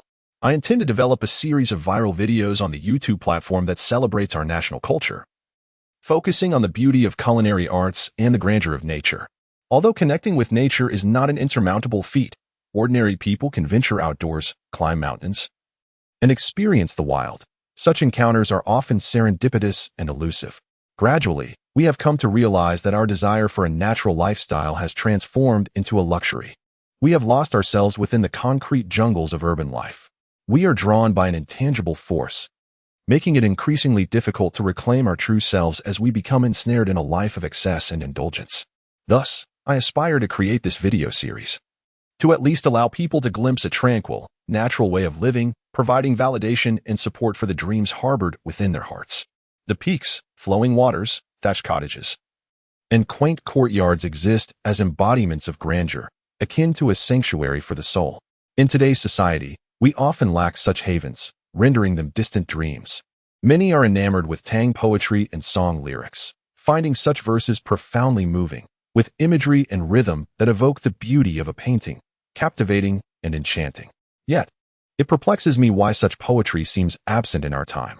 I believe it is because we have drifted further from nature, our vision clouded by materialism, preventing us from breaking free. Hence, I seek your assistance, Teacher Tang, to help me raise this banner high, showcasing our culinary culture and natural landscapes to a global audience through your exquisite lens, allowing the world to appreciate the beauty that belongs to the East. I urge you to consider my proposal seriously.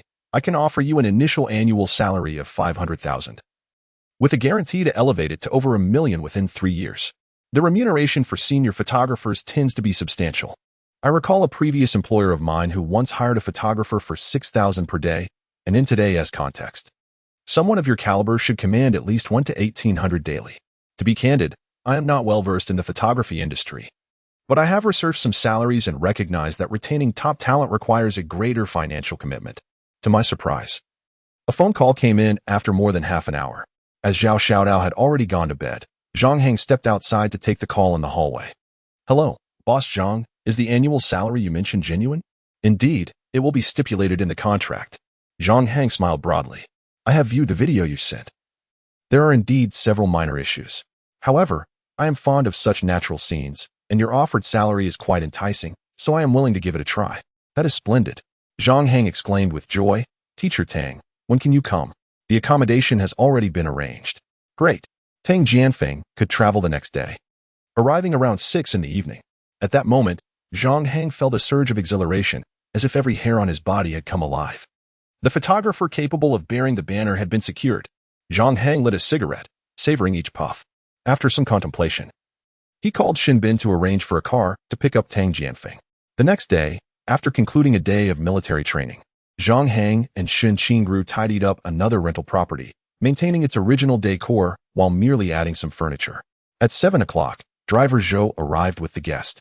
Tang Jianfeng, approximately 1.60 meters in height, had a sun-kissed complexion indicative of years spent working outdoors, and his gaze exuded warmth. Mr. Zhang, you are quite young, Tang Jianfeng said, shaking hands with Zhang Hang. I am studying at the university here, Zhang Hang replied with a smile. Mr. Tang, you must be tired after a long day of travel. Let us dine first, and then rest early. The meal consisted of stir-fried dishes. During dinner, Zhang Hang raised a glass to welcome Tang Jianfeng's arrival. Tang Jianfeng, with a sense of professionalism, replied, Tomorrow, take me to the location for a shoot. If all goes smoothly here, I will need to bring my wife and child over. My son is only 2 years old. My wife and mother-in-law are taking care of him, but he often cries when he doesn't see me for days. Zhang Hang was momentarily taken aback, but quickly responded with a smile that will require a bit of assistance from the vice president. What assistance do you need? Xin Qingru, pleased with the title of vice president, inquired with a bright smile. Please arrange for a clean and tidy 3-bedroom apartment in the community, ideally with decor over 3 years old, to serve as accommodation for Mr. Tang. Zhang Hang said with a grin. All right, I'll handle it. Xin Qingru nodded. I'll go now, Zhou Wei said with a smile. I've already had dinner, so I have time to look for the apartment. They say money can make the world go round. Zhou Wei consulted a real estate agent and rented a suitable 3-bedroom apartment. Having sorted out these matters, the following morning, shortly after 6 o'clock, Zhang Hang met with Tang Jianfeng, Steward Ma, and 2 other photographers, along with 3 female hosts. Upon seeing Tang Jianfeng, Sun Fu and his colleagues were filled with admiration. Being able to shoot alongside Tang Jianfeng, even as an assistant, would significantly enhance their experience. As expected, that night, after Zhang Hang and Shun Qingru finished tidying the last 2 dormitories, they received Tang Jianfeng's work. Opening the video, they were greeted by dazzling visuals, radiant and vibrant, with distinct patterns and orderly compositions as emerald leaves swayed in the breeze. The close-up shots were breathtaking. Zhang Hang squinted, wholly captivated by the video's allure. A droplet of dew slowly fell from a leaf, landing in a pristine pool of water, creating ripples. Reflections of trees and mountains danced upon the water's surface. The camera seamlessly transitioned from the reflection to the actual trees, and then from one tree to an entire mountain range, shifting perspectives from close-up to panoramic in less than 10 seconds. Wonderful! Zhang Hang couldn't help but clap. A true expert's skill is evident at first glance. Tang Jianfeng's prowess was beyond what Sun Fu and his team could compare. The beauty of nature was exquisitely portrayed within the first 20 seconds of the video. Mountain villages, babbling brooks, every scene was flawless. Yet, when the female hosts appeared on screen, their unnatural expressions made Zhang Hang feel a twinge of embarrassment. In the courtyard, the scene of a woman chopping vegetables starkly contrasted with Zhang Hang's expectations. After watching the video, he felt an inexplicable sense of disappointment, as if an incongruous host had diminished the overall quality of the footage. Zhang Hang, what do you think? This is beautifully shot. Shun Qingru messaged him. It's still lacking. What? Teacher Tang's work isn't good enough? It's not him. It's the actor's performance that falls short. In a group chat, Zhang Hang, Shun Qingru, Tang Jianfeng, and Sun Fu were present. Teacher Tang, the video is well produced, but the actor's skills are inadequate. Let's sign the contract tomorrow, and then we can explore other female hosts. Zhang Hang expressed his thoughts. On the 2nd and 3rd days, they auditioned 3 female hosts, each attempting their best. One video even featured Sun Fu suggesting that a rather bold host wear only a red belly wrap for the shoot, which was decidedly risky. Come on. Let's not go that far. Zhang Hang found himself both amused and exasperated. The current situation presented a mixed bag. On the one hand, the filming crew was finally taking shape. On the other, there were no suitable actresses. This issue couldn't be rushed. They would have to wait for a stroke of luck. Boss, why don't you come to the site tomorrow to provide some guidance? Tang Jianfeng proposed after a moment of thought. Only through collaboration can we produce a video that meets our expectations. Tomorrow won't work, Zhang Hang replied after considering. I have some matters to discuss at school. Let's hold off on filming for the next couple of days and acclimate to the environment here in Jiangzhou. We'll revisit the auditions for the 2nd batch of hosts this weekend. Regarding the game company, Liu had managed to connect him with Vice President Han Zhang, who would assist him with recruitment matters the next day. Zhang Hang couldn't help but reflect that in order to achieve something noteworthy, life inevitably demanded a certain level of busyness. Chapter 46. True affection cannot be retained. The following morning at 9:30, Liu arrived to take Zhang Hang away from military training. He had become a unique exception in the program, leaving at will and garnering the envy of his peers. In the multimedia teaching building, in a classroom at the far end of the 1st floor, over 30 computers were set up, and 6 individuals stood within. This is Vice President Han Zhang, Liu introduced with a slight smile. Zhang Hang, understanding the significance, respectfully addressed him. Hello, Principal Han. This is our department head, Wang Shan from Industrial Management. Hello, Director Wang. In total, there was 1 vice president, 3 department heads, and 2 experienced instructors present. Zhang Hang greeted each in turn, feeling a bit overwhelmed by the impressive presence of his beautiful instructor. Students like you, who start a business right after entering university, are quite rare. Regardless of success or failure, we are eager to explore opportunities and offer our support. Please show me the documentation for your company, Han Zhang. An elegant figure with a slender face and large eyes exuded an air of academic excellence. Zhang Hang presented the documents, and after a few glances, Han Zhang noted. Joyful Game Company. Application for the Information Planning Department. 1 game planner responsible for game rules, level design, and storyline. 1 content editor. In the art department, 1 character designer. 1 scene designer, 2 animators. In the programming development department, 15 members, including 3 network programmers responsible for the game's online functionalities and server-side development. 2 tool developers tasked with creating game development tools and engines. 1 sound designer. 2 members in the operations department, 2 customer service representatives, and 2 in the marketing and promotion department. The internship salary is 1,800 yuan, transitioning to a minimum of 4,000 yuan upon confirmation, with bonuses based on revenue. Additionally, 5 senior programmers are sought, with a guaranteed salary of 8,500 yuan. Zhang Hang hopes the school can assist in connecting with experienced graduates. Zhang Hang has documented all requirements, which Han Jing and others clearly understand. Excellent, remarked department head Wang Shan with a smile. Your writing is clear and indicates that Zhang Hang is taking entrepreneurship seriously. Han Jing smiled as well, nodding in agreement. Zhang Hang, the school can offer you some support, such as the use of this multimedia classroom free of charge before you officially commence. The timing for recruitment is opportune.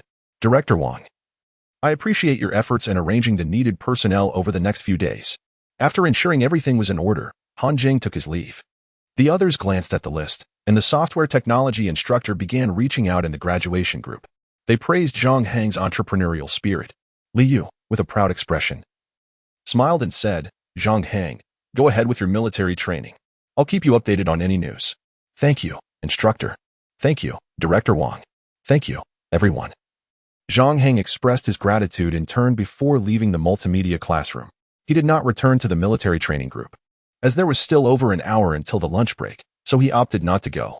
Back in his dormitory, he changed into a black shirt, donned a watch, and slipped into a pair of slender black jeans and black sneakers. This all-black ensemble accentuated his tall figure. After tidying his hair, he departed for the real estate company. Zhang Hang was already a familiar face there, and this time, the project belonged to his collaboration with Ling Fei, with the real estate company merely handling the paperwork. However, during his visits, Zhang Hang had noticed that Ling Fei was being sidelined by some colleagues and managers. They were unclear about how Ling Fei had persuaded headquarters to agree to this arrangement, and her considerable earnings elicited envy among her peers. In the VIP room, Zhang Hang settled onto the sofa, while Ling Fei, dressed in professional attire and black stockings, took a seat beside him with a teapot in hand. Her delicate oval face and captivating eyes exuded an alluring charm. Good morning, boss, Ling Fei greeted with a bright smile, offering him tea. Thank you, Zhang Hang replied, taking a sip. They should arrive around 11:30. You're a bit early, boss, Ling Fei inquired with a teasing tone. Isn't it because I missed you? Zhang Hang replied casually. Ling Fei narrowed her eyes slightly. Missed what exactly? Here comes the playful banter again. Zhang Hang chuckled. Every day. My only thought revolves around one thing. My 3 meals. Ling Fei covered her mouth and chuckled. I hardly believe that. Men are most adept at deception. I am quite sincere, you know, Zhang Hang replied with amusement. But do you know what a man's tongue is meant for? Ling Fei's eyes sparkled with a hint of realization. Its purposes are manifold. Which one are you referring to? Zhang Hang inched closer to her, their proximity allowing him to catch a whiff of her subtle, fragrant scent. The answer is foolery. Ling Fei smiled. Although I don't fully grasp the meaning of that phrase, I remember finding it intriguing when I first encountered it. Zhang Hang pondered for a few seconds, nearly bursting into laughter at the suggestiveness of the term, and couldn't resist asking, where did you come across such phrases? Ling Fei giggled. That's not something I can conveniently disclose. You will find out eventually, she added. Zhang Hang raised his hand, casually reaching towards Ling Fei's alluring black stockings. At times, a playful gesture is necessary. Maintaining a respectful distance is not always the best approach when courting someone. Do you not realize the devastating impact your beautiful visage has when uttering such words to men? Just your legs alone could carve a path among models. As he spoke, Zhang Hang's hand successfully grazed her leg. He felt her body tense up abruptly, her eyes reflecting a moment of struggle, as if contemplating whether to break free. Ling Fei, what captivates me most are those exquisite legs of yours. I find it quite curious. With your looks, securing a boyfriend willing to support you ought to be effortless. Yet, you toil diligently, driven by an undeniable ambition for wealth. For instance, with your potential earnings this month exceeding 200,000, I sense it is still insufficient for you. He continued, if I could win you over with money, I would be thrilled. Truth be told, if you desire to be a canary, my arms would be open to you for consideration. Zhang Hang spoke earnestly, determined to cut through the complexities. He did not wish to let such a beauty slip away, envisioning a life where he could cherish her privately. It was essential to express his intentions clearly, especially since their collaboration was not yet complete. Even if Ling Fei declined, there would always be other avenues to explore. Should she agree, it would indeed be a lucrative arrangement. As he caressed her leg, soft and supple, noticing her cheeks flush slightly, he wisely withdrew his hand. Ling Fei seemed to recall an unpleasant memory, her expression shifting to one of indignation and helplessness, ultimately morphing into a sense of defiance. She shook her head gently. Every family has its own burdens, boss. I do indeed lack funds, but I do not wish to be kept. More than 30 individuals have approached me with such proposals, and I find them quite distasteful. Of course, you are different. You are quite handsome, so I will consider your offer seriously. Despite her words, her demeanor clearly indicated a refusal. It was Zhang Hang's first attempt, and it had not succeeded. Undeterred, he smiled and said, "All right. You can always come to me with any difficulties. I will assist you." "Hee. Thank you, boss," Ling Fei replied, her laughter brightening the room. She then moved to the side of the sofa, feeling more secure, and playfully remarked, "Am I weak in the knees?" Zhang Hang nodded in agreement, remarking that softness is merely a sign of insufficient familiarity. "Well then, you shan't touch it anymore," Ling Fei replied, delicately brushing aside the strands of hair by her cheek. "I have a friend named Zhao Tsong, whose temperament is exceptionally pleasant. He has pursued me for 2 years, and whenever I am feeling down, he takes me to the movies or cooks a delightful feast for me. On rainy days, he inquires if I have an umbrella, and when it gets cold, he brings me a coat.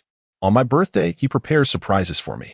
If a younger, more impetuous lad were to hear such words, he might feel discontented, retort, and promise her more. Yet the seasoned Zhang Hang merely chuckled and replied, "What I can offer you is not merely material. I truly admire you as a person." He believed he could merely embellish his own merits. Zhang Hang speculated that Ling Fei might be at a crossroads in her emotional journey, potentially facing a choice between himself and Zhao Kong. "Thank you," she said, tucking her hair behind her ear, her tone serene. "He knows about my plans to buy a house for you. He mentioned wanting to invite you for a meal upon the completion of my task." "Sounds good." Zhang Hang's smile gradually faded. Lighting a cigarette, he asked earnestly, "I wish to know if you converse with others in the same manner as we do." "I have never done so." Ling Fei's eyes widened in surprise as she quickly replied, "I only discuss those topics with you. The truth is, you often tease me, and I happen to see your antics online." While others may have engaged Ling Fei with overtly suggestive remarks, she never entertained such conversations. Zhang Hang's discourse, however, was laced with underlying meaning, showcasing the intricacies of the Chinese language. Ling Fei, well-versed in such nuances, occasionally found herself racing with Zhang Hang in playful banter, which she found quite amusing. "Ha ha, you are simply adorable. So you discovered that on a niche website? You should avoid such things. They can be quite harmful," Zhang Hang remarked, casting a glance at Ling Fei's middle finger. She formed a small fist and retorted, "I have never done that. See, the moment I mention it, you understand, yet you pretend otherwise." Zhang Hang laughed heartily. Ling Fei's cheeks flushed slightly, feeling a bit outmatched. In terms of verbal sparring, even Shen grew. A longtime queen of social circles could not rival Zhang Hang, let alone Ling Fei. "Pray tell, you haven't even had a boyfriend, have you?" Zhang Hang inquired with a smile. "Of course not. I have had several," Ling Fei huffed in response. Zhang Hang chuckled in disbelief, unconvinced by her claims. According to Ling Fei, Zhao Tsong had been pursuing her since her sophomore year. Considering this timeline, the probability of her having a boyfriend during her freshman year seemed less than 30%. Furthermore, when friends discuss their romantic entanglements, boys often exaggerate, while girls tend to downplay. Ling Fei's response was likely a jest. Just then, Ling Fei's phone rang. Noticing it was her elder brother calling, she excused herself from the company and stepped aside to answer the call in a quieter area. "Why did it take you so long to answer? Have you finally come to your senses? The debt collectors are at our doorstep. You claimed we could earn over 200,000 this month. Where's the money? Hurry up and get it." Ling Fei's complexion paled slightly as she coldly replied, "I have not yet finished my work, and the payment has not been received. Why are you in such a rush? I must tell you that our father was struck twice yesterday, and our mother has been in a state of despair all day. If you continue to withhold financial support from the family, be prepared to face the consequences." "Enough is enough," Ling Fei exclaimed in anger. "Your house is worth 500,000. Why don't you sell it to settle the family debts? Am I to forsake my own life? What about my wife and child?" "Ling Fei, you are the only one capable of earning money right now. With so many suitors vying for your attention, why not borrow from them? I do not care what means you employ. By the end of this month, you must return the money." The call abruptly ended. Ling Fei, with a visage marked by anguish, crouched down and 2 streams of tears cascaded down her cheeks. Through her blurred vision, Memories flooded back to her. In her childhood, the family was once blissful, but ever since she entered university, her father succumbed to gambling, accruing an insurmountable debt. While relatives and friends could be temporarily placated, the demands of loan sharks were relentless, harassing the household with threats. They warned that if 30,000 yuan was not repaid this month, dire consequences would ensue. The weight of this unbearable pressure bore down upon Ling Fei's heart, suffocating her to the brink of despair. Still crying at your age? Suddenly, a gentle voice emerged beside her. Zhang Hang, with a soft touch to his head, crouched down and comforted her. Indeed, as you said, every family has its own struggles. But this too shall pass. Time heals all wounds. After weathering the storm, one shall surely behold the rainbow. As the saying goes, God has bestowed upon us dark eyes, and we must use them to seek the light. Ling Fei accepted the tissue Zhang Hang offered, wiping her eyes and gathering her emotions. With a hint of a sob, she murmured, "Thank you. Don't mention it. As I've said before, feel free to reach out to me whenever you face difficulties," Zhang Hang replied with a smile. This statement implied that as soon as Ling Fei sought his assistance, she would become his cherished companion. "You're insufferable," Ling Fei retorted, a smile breaking through her tears. "You're merely envious of my physique." "Of course. It's undeniable," Zhang Hang replied candidly. "You are so beautiful. Who wouldn't he be envious of you? Surely, one wouldn't he envy a man's physique." Ling Fei pursed her lips. "That seems quite reasonable. Now, focus on your work. Once you complete your tasks this month, I'll take you to Hongjian to select a gift, and around the end of October, I shall have a substantial order for you," Zhang Hang added with a grin. "Cure for all ailments," Ling Fei remarked, her spirits noticeably lifted. She dried her tears and smiled brightly. "Thank you, senior." Upon returning to the office, after engaging in light conversation, Ling Fei quickly regained her usual demeanor, smooth, playful, and poised. Unbeknownst to her, time slipped away, and soon it was 11 o'clock. Ling Fei made several trips in and out, bringing a total of 16 individuals for transactions. By the time the dealings concluded, it was already 1 in the afternoon. Having already invested 7 million, little beauty, keep up the good work. You are one step closer to fulfilling your task. Zhang Hang encouraged with a smile outside the real estate company. "Thank you, senior. I'm off to lunch with friends now," Ling Fei replied with a bright smile. Not far away, Zhao Tsong, dressed in sportswear with short hair and wearing glasses, waved amiably at Zhang Hang. Zhang Hang nodded and smiled back, bidding farewell as he watched Ling Fei and Zhao Tsong depart. Observing their retreating figures, Zhang Hang smiled faintly and shook his head. Merely considering the financial predicament that Ling Fei currently faces, her desperate need for funds alone has already tilted the scales of victory in her favor.